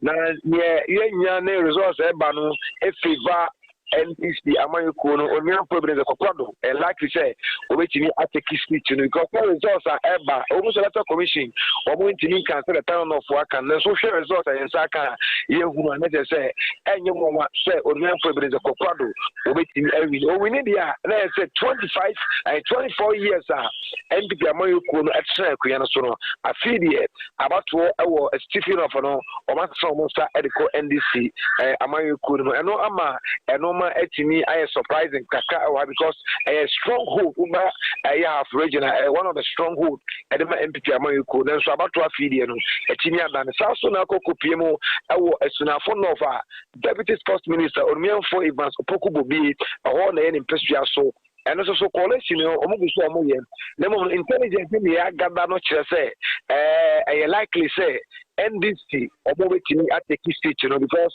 Omianfo Haruna B Mohammed Among all young years, Yakam Boom, ya from the Bibinti, Fantuja because of the electoral commission, obviously Pambayano, now Orion for Hannah B, maybe our nominal, or also waiting the Ayan Kundia Hormone, or call Ayas and our Fossa Sosodia, Orion for Kopoku, and also if Ivanapa, and honorable conduct that results, so if Ivanete say.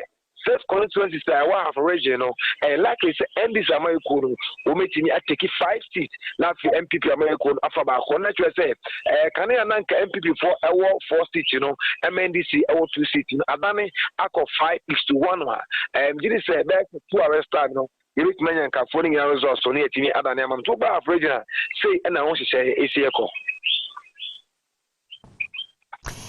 Yeah, that's Armstrong.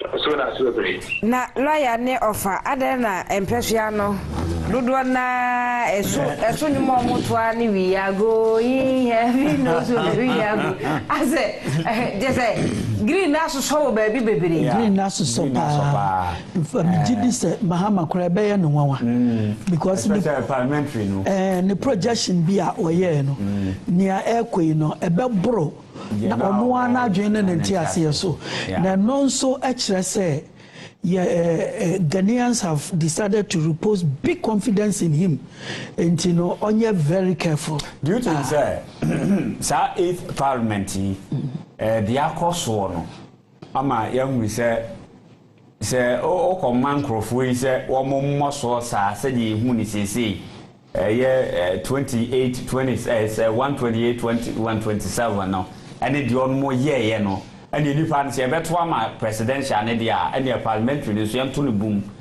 no nya big margin of parliament na ne sese bi opeso ye no ontimi ye because the is parliament no o hwe said the kakra ye ne yahunu awo ye mra se bedafo me from 96 am the mani di akire tamam penfo na hwe parliamentarians are no more na de tutu we hu a we dum no asa de sabi penfo ni mu a as you could be a grow what can say more? Obi bisa me when put the other on the 4th Republic and the 3rd Republic. On say one was started in 96. Yeah. Men so no politics no misanso na me nemu 79 na me di 15. Wo ka say memo MPs ni na gina metna habo wo. Right atwen memo abodi nyina. Memo abodi nyina na abena nyame se ma sam kra ya me abrabo. Anyway di ma abrabo. Asewe abato. Abana ka obi a yekopa mama ni papa yo na be abrane ni atono ba ye ko di ko na ya ni Richard Menu ni ko mo fi Brekum East na wo ma ye ni ekoso e wo sa se binua no ene wa ye mo botozo ano de da hide me ya bra sore wat e be yi Rich Mathieu ya we juzu ni aba yo o me ye hu ni akọ ya me no ka say de Brekum constituency na ye jina na aye energy sound ama energy Amayuko ne kata dia ada simo parliament cheme ono na EC declare no say parliamentary member of parliament elect Emma Brekum is constituency me no kata chairman MPP chairman Kukakam ono abema na mo abo college center ha e ba say congratulations say wetin me pomo edi nkunim e wo abaye to no na memenda enti ovia MPP Amayuko ye kase no na eba college center ha ajiatun ebo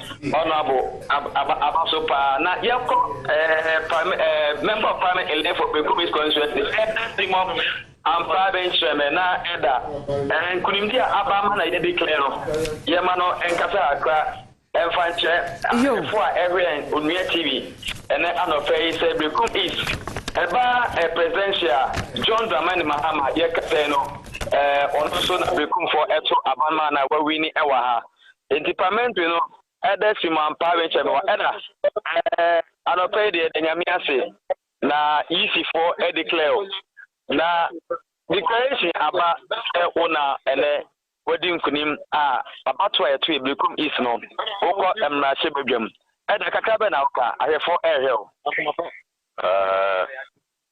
the declare no pese me der radias. I want to thank God that the radias kase pa the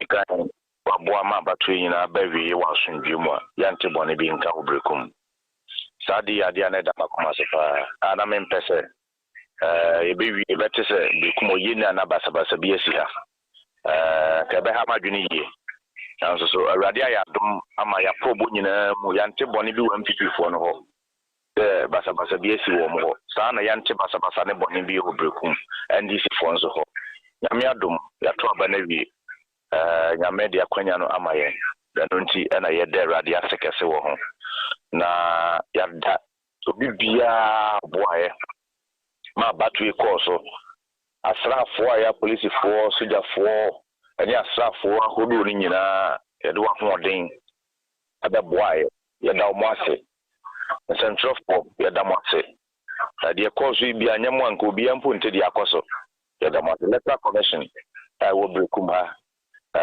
yeda omase papa professionally they have acted na as I say bomb abaso da omase me bomb party mpanimfo nyina baso free John Dramani Mahama so basi a national chairman, the regional chairman, basi a constituency chairman, the constituency secretary and all the executives up to the branch executive any party money nyina the bomb nyina baso da omase double kumaya se anyunyam sekasi idea shem was abatu emi eni bibia aka se medimpuntu ni adwumaden oboni ani die ni ahobrase ebetua Bekum foka edamu nyina ase. Okay, we elder Simo ampa bencheme Bekum is constituency ye kase no ono na Bekum for ato ama no se omra na omidi woni omra se bedwam o ka bia ka ho na yenti senior or can member of the audit account no yenti 7 January 2025 it's when we oh rage when we looking for see you hitting the ground running I'm about to say rage abaya fa phone no ebe ne kakra na eni no wo actually me I am not waiting for 7th January I'm starting from tomorrow na you might be brave or what na me dem nsa so ma na meye abato ni tibi wo ma ntimi anwie schools no be wo na me kisi o madan e de ma wo akwan be brave wo na ma sha se reshefu at ma ntimi anwie na ya to aba anwie and you me be fit na ekoya e be sent to us and for me I don't waiting for say e be declare me after all na ye nyan to aba ma me kwa na meye ndi ada na so me train dem me concern ba so David I'm starting right away from tomorrow. Now, so drop from where here. The BIA, so no, Mama since you also. We'll keep you updated. Now, we are very determined. I am very, very focused. I remain very resolute. So, the Golden City, no, now I walk over Provisional. Ever Sandy Ababi, a Bosha, Yashebeku, mine. I rather than a boafo, a woman home more than say. The bit million I'm a Bekum for Gidi Omania with me mono. Make me a Casaba Cosemi, the Cree Bima Muda. Last year, by Bekum for the metro at him. Now, my mamma Bama, the amount the pay to me, the school, the air quite a computer school, Kumia, be beer as a me, the boy Bekum British Apodonia day. Yeah, Sadi. For her last year, na Gaba way an MPP for was around 10,000. But Yamada Roma, the Kumponia Mujidi 10,000 amame. I signed at the 9,000 plus difference at 2 months. But just almost the conformity me muji de kaseba. Na me mom sense from. Mr. Radis over mama holding. Over mama nkwa. I'm a bosha ma shebre kumai no. Atimi abam. Edi adwuma de betu abre from foka. So we either Simo and Provisional become constituency and yet Kojo yabesan so ahye eye ada areas ni bi nso ahye anka minya Asante Achim no fan kamani beje pa Asante Achim no say hono ye MPP stronghold independent no sa gabu e de te say akumate pa okay ye akachi no me pe ayi Asante region de no e de atumti ye pe Asante enyamedruye enyamedruye tiba ye de no so ebetum ama ahwefo ye ne namu ye reremu ahwehwe hu ba bia ye kwa Achim sedo ne hwese e won so MPP tina ba bia omote anase adane e ho ye hwe parliamentary okay in the MPP eguso yera osei Kennedy Nyako 66.4% 9,443 odi nkunim ewo Achim Swedru abato empesiano so eti yabesha presidential so 2024 ewo Achim Swedru Dr. Bawumia 9,398 66.4% eti MPP de omuguso kitamu ewo Achim Swedru abato empesiano so yanto all right mamenko sehwibodi na meni Asante Stephen entwetwe nkomo Asante wotimenka ameto gavani results ben aba so far oh okay sisi ano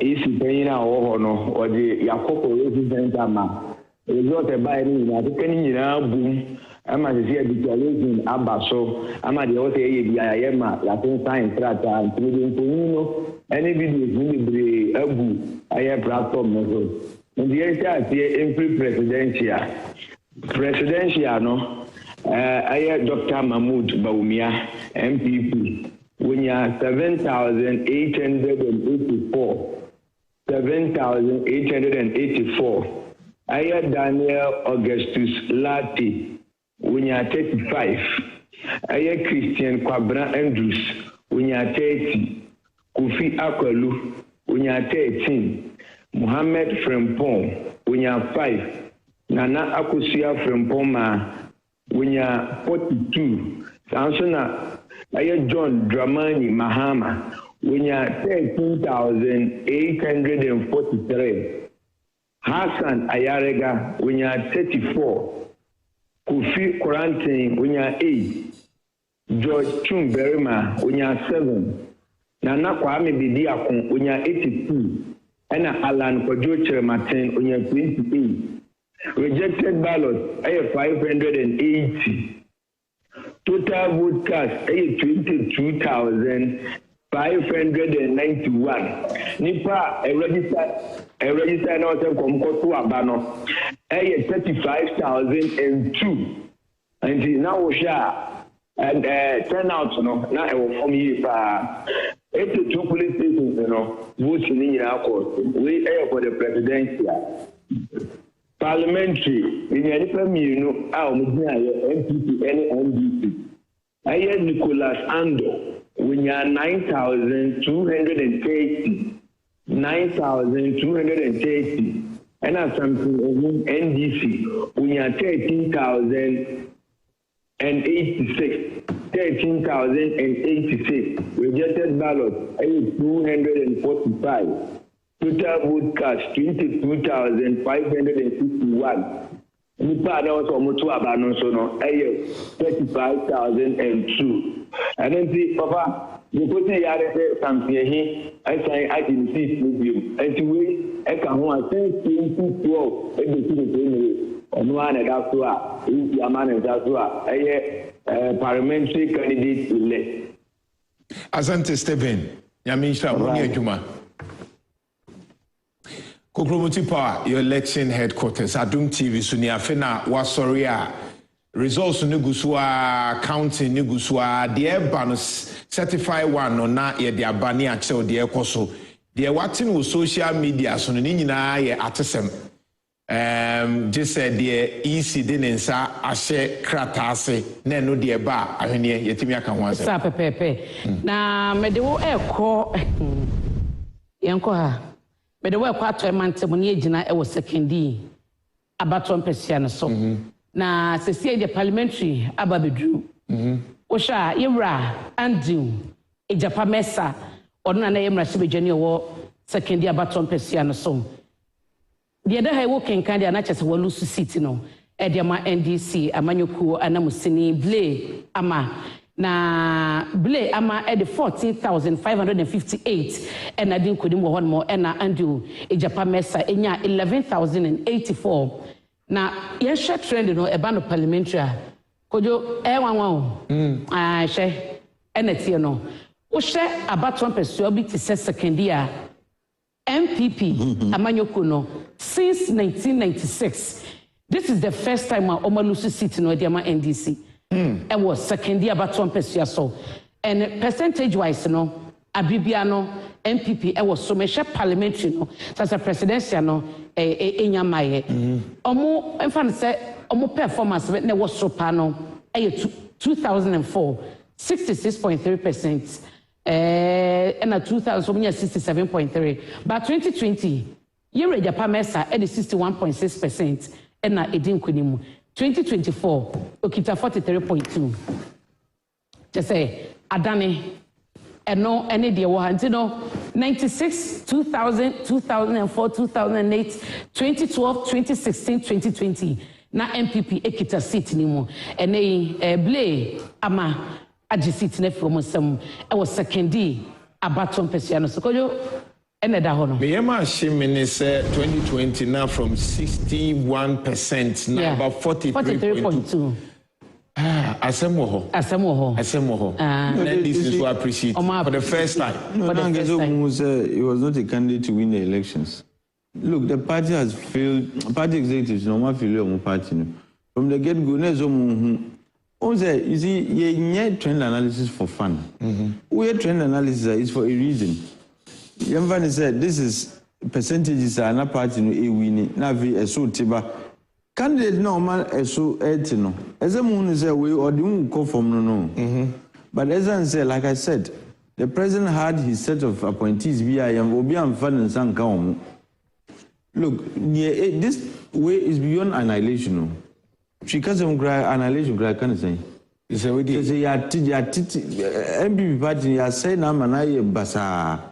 And when I keep saying MPP for example can create who say yes in President President Akufo-Addo.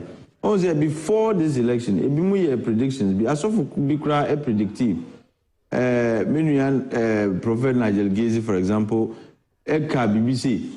Say ABC, but I didn't expect this extent of damage. Nominum say, you know, I about to, but this look.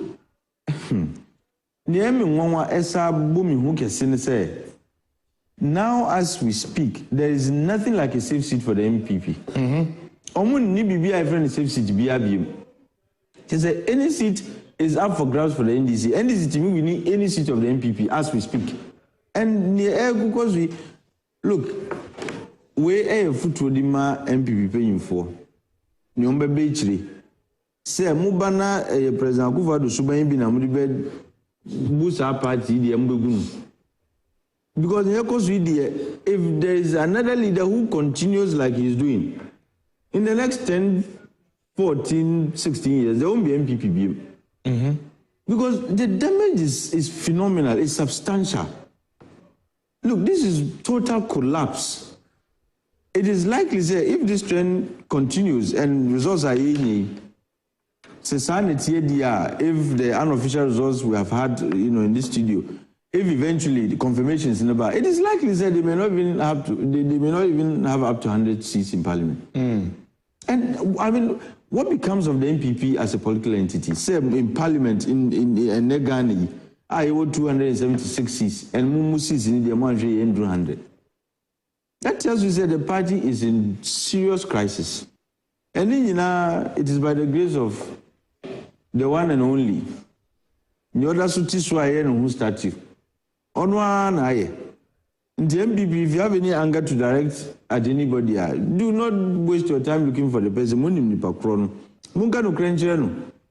Said, what you have done to us, we won't forgive you. He's destroyed that entity. And he's weakened our democracy by his actions because Uko Parliament is here. It's going to be lopsided. Oh, Nanka, Nyoma, the kind of a Juma Esum, you'd expect. Kodin komo Abigail Pepras edi na ne mama ne papa de ton obo a na ne bu yefu but enu ani ne di wo shada ye ne no eni komo anopai Sister Abigail aha machi so mame adana wugina me hu sani abana ne kan ekọ ewo honum. Oh, I done there. Which means say a shot here if it's everything I know. Send a near shot some G everybody in the pepe. But every red best and someone. Kunina pinch to know a shot here. By ballot papers in the shot here, a bar hanamwa. It did PM a collation center.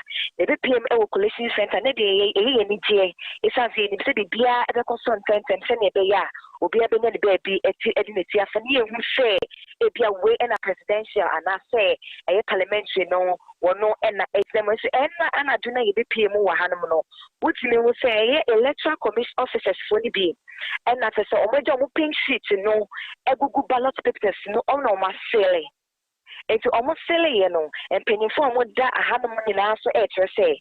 So officials, you know, every baby on winning now and Sama Baka.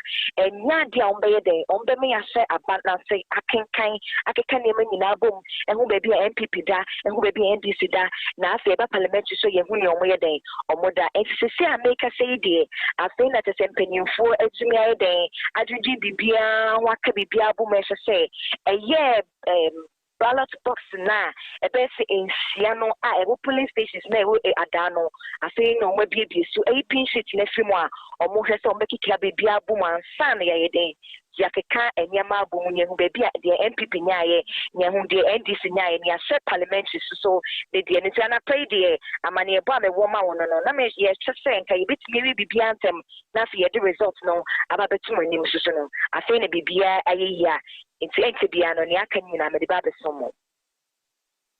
Ayo famudie, era sapa.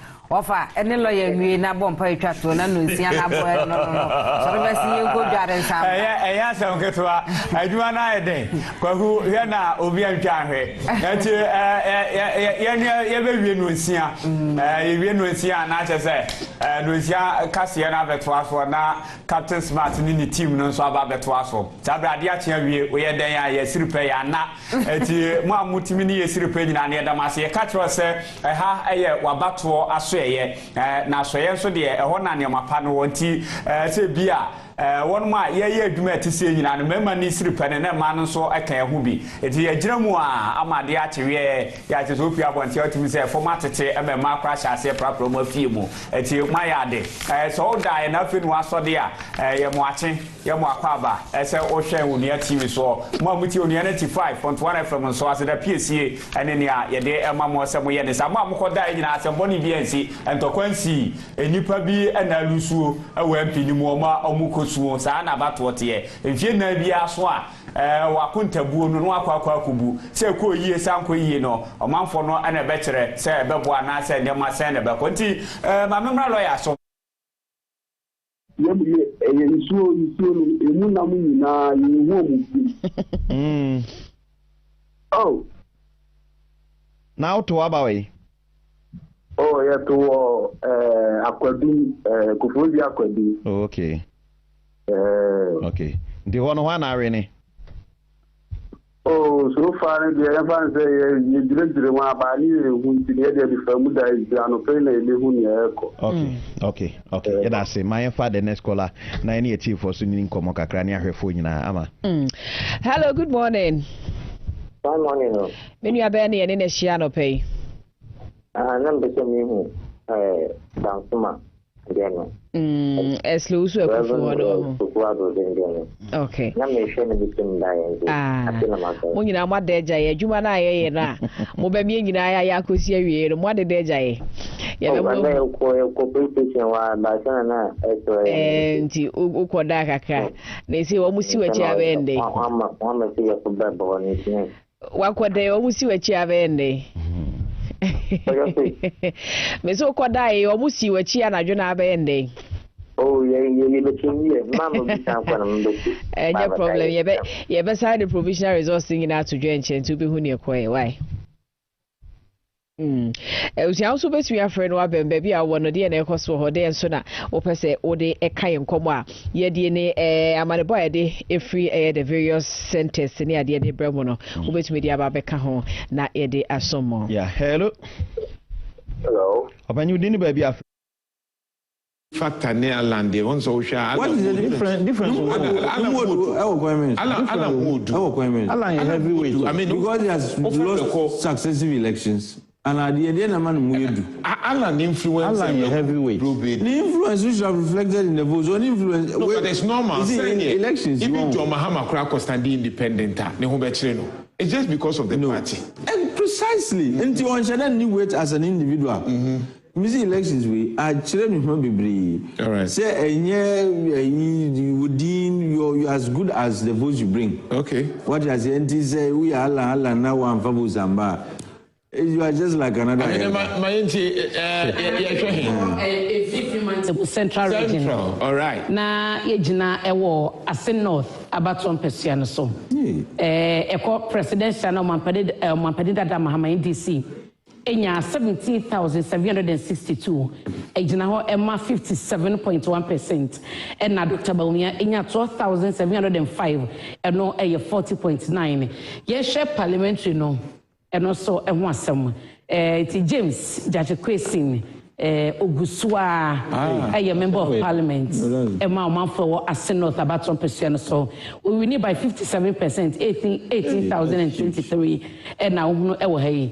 Now yes said the trend no etie ewo Ase North MPP Osha 96 na MPP 2000 2004 2008 MPP ebekita na NDC beje no 2012 and this MPP sambe to aso 2016 2020 and 2020 no NDC eje wo made yen ti no 2024 NDC egusu kitamu ewo emrasebedwa akonya no na mesan ede wako framantemu na ya shede e so free air bar yenko novdai abato empesian so wokọ so a presidential share presidential ehwo amane e wo ho omampani dada Mahama NDC enya 15,115 to 86.1% enonya ye wa abato empesian so Dr. Baumia enya 2,269 from omampani dada Mahama NDC 15,115 as against 2,269 Dr. Baumia 12% ewo framantemu eye novday which turn out now 66.2% ewo abaton persuano so yen share parliamentary no na share no so nti Joycelyn Tete enya 72.5% ahekwa no sha parliamentary candidate ojemuma MPP no na ni modu e the presidential candidate no e wa baton persuano so say Dr. Baumia enya 2,000 no parliamentary candidate and 4,723 awokita 26.8 as against Dr. Baumia 12%. Iti say na e won so etie e won no bi be kasa o share trend na it has abribia no e green since 96 enya dia MPP atumi penetrate sa constituency no it win no enye so surprising compared to since 96 abato no akoso nti no there so we weka say NDC egusu ejina mu dendende ewo ho no I mean that's it Safina do ofidi to her ahaye ishra 104.5 as Asempa 94.7 and Adum TV Adum 106.3 Ushe TV nso ahaye Adum TV Abusia the etienne say results na eba no comma NDC so far the no results no comma NDC nemum yenyan declare results bia so far the no dane baby wo ha na MPP to say baby to say Asante Achim North MPP stronghold no independent candidate no what it him in fact 26,926 as against 8,933. Minister Formula the set is our record. You know, first, na be quiet.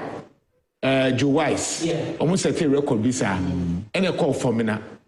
But I never thought say you do level a core MPP stronghold like Asante Achim North would have an independent candidate. And you have been one and a super one a sort of community, a could baby cry, see a close no, Adaya or the canon of all this while or the canon young, a bra would declare intentions of person called independent, and after you who saw the cartoon station and same Pinoa and now a course so a Cecilia, a Covietino, a day just a maintain one say a buyer, a brantano, unene kasa, now shall not or you're very confident so baby, not just a year and the appear could be the popularity our baton persian sono na e wo fompa na obebi sa center manyofonia na omo realize omo hunu ansa no masako ekono anase omo gina so sa hade eye blue a eye blue nti de ode beba bia no obetumi awini independent no wayi nkonya e wa Asante Achim North na ye de ani bedi achi so apoemantem no ye koyerim na beba ye se e ho sheki pa Eastern region a sheki ebe monitor ni ahwe doc enche na Europea pa mamisha semfru so far baby every from ahomachi nyina ne results expectation to say moving forward because minim say the ekoya akrabe very critical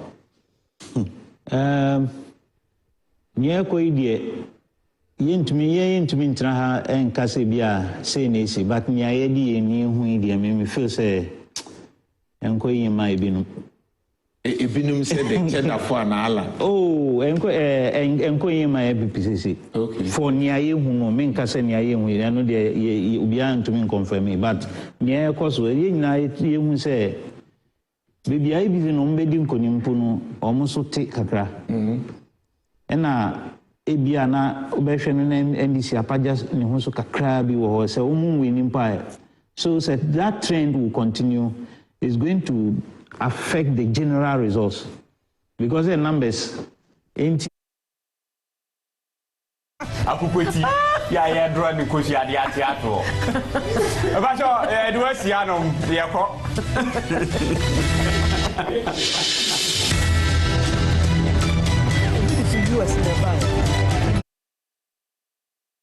58. Okay.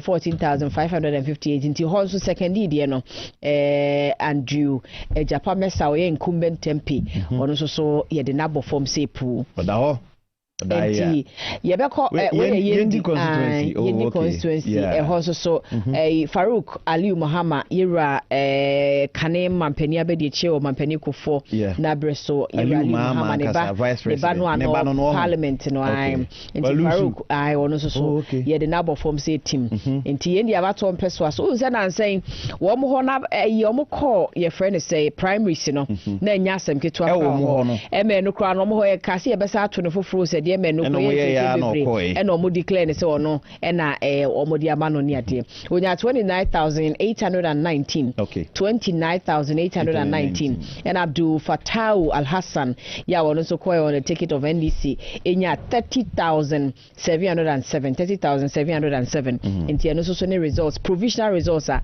every ND abato mpeso ane so yeah eno so aba nti so far the easy den nsa sha ase bia no ama eboaboa no ayede ni nyina ne kabo mi yede ni nyina beba na presidential ne so de presidential na ma ba bia abubu aduru electoral commission kura wate asese atonsium we ne hwe anyi the will of the people and you cannot change it the saira no wo sesana enyi emu twen pa nti mo amode dae no mo koda se de ne tie ne saa nti electoral commission won declare also onya resource ba akokra free coalition center onya ba akokra ono ankasa kwa national coalition no onya mfiti ase na anka mpese waye ade na foforo mo ama sese no but ama presidential and provision eba ni nyina bibia chese the former president John Dramani Mahama take lead. Yes. Obi be kaso arene. But this is provisional. Electoral commission be declare the election. And I'll say Timothy ayede. Yeah na. Timothy. Say Timothy asema me kan ne kasa ma for be press conference. Na ke so kutu kura. Ai. Oh, and come a verse from Solomon. Yeah na obi a wa wo ahomachen ya ono wote ne baby. Wa lusu aba. Papa ne be mwaye. Eh bra callers ni bigusu wo so. Obi bi anka de twem ansa ho. We dey any caller. Okay. Wa wo so anope ye mwache da se se oni ye wo ha. Odi ni baby afrefre. Hello, good morning. Pacha Udini baby afrefre. Pacha, good morning. Udini say, Pacha mentie wo TV ne so tie wo phone mo na ye nkomo ne ye dem. Pacha Udini say, anope afrefre he. Eni yo be connect mam. Okay, anope yentie o. Enti amankomodie no IBB ho brato aso now say baby ama me na kakra owura keti amon adansi asokwa yes ye ohwa na Ghana mabunu ka se ekwan a aban de mabunu ne fa so adwuma ni ho system na ye den betting tax e-levy na mabunu si debi edoso sa ahokyere ba aban wo pekwan bi so na wo yi ahokyere ni firi omanfo no so ba won sa amfa ahokyere ni bi nyede emeka ho ena owura keti amote asem no response o de ma mabunu se onwo ma ya no magina o mabodi se ti se yesinia ayi o se o magina o mabodi se kuha o mutiri na ise kube nyansa bi anya den enim kubensuo nso ahoɔden kubensuo so yɛse ahoɔden wom na ma nti sɛ omo magina o mabodi se no ama woni momudo do Ghana omudo so se omo yɛ 1.5 million Kofi the boy na di omanim omo magina o mabodi se kuha no nti asɛm na ɔka omo no ɛhye omo papa na ama ɔka asɛm so omo magina o mabodi se kuha no nyansa bi enu mutrim no okɔ zongo communities na kuhafo nko a ti se omutu omuhofo nti omutu atia presidential no no emu kantitia no nti presidential lusu dia exactly the will of the people no Brian kwa ma no so eni fa bi hello good morning opanyu dini baby afrefre abajo mo kese firi Kumasi okay Kumasi mainti o yes amasi the mama yaguna but much for so ama NDC NDC amom hom ne so ama MPP se conform wo abaton person so eno no ye de besi ahwenye moni adwuma abusiafo enti yesi ye kwakope baby adana minia ba afia amankwa tamaklo ena CG enso baba betwa so kokromoti power your election headquarters Adum TV Inshira FM Asempa Adum 106.3 any affiliate na munyina muti mo hwe no yankopon Inshira ye kwaba na afenso ya sa betwa so CG any afia betwa so yakramo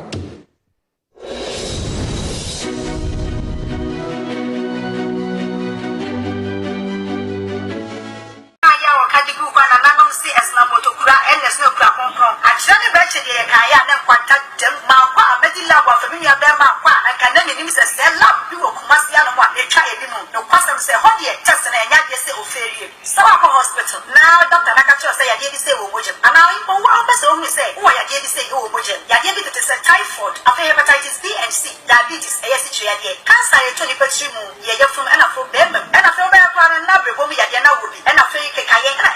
test,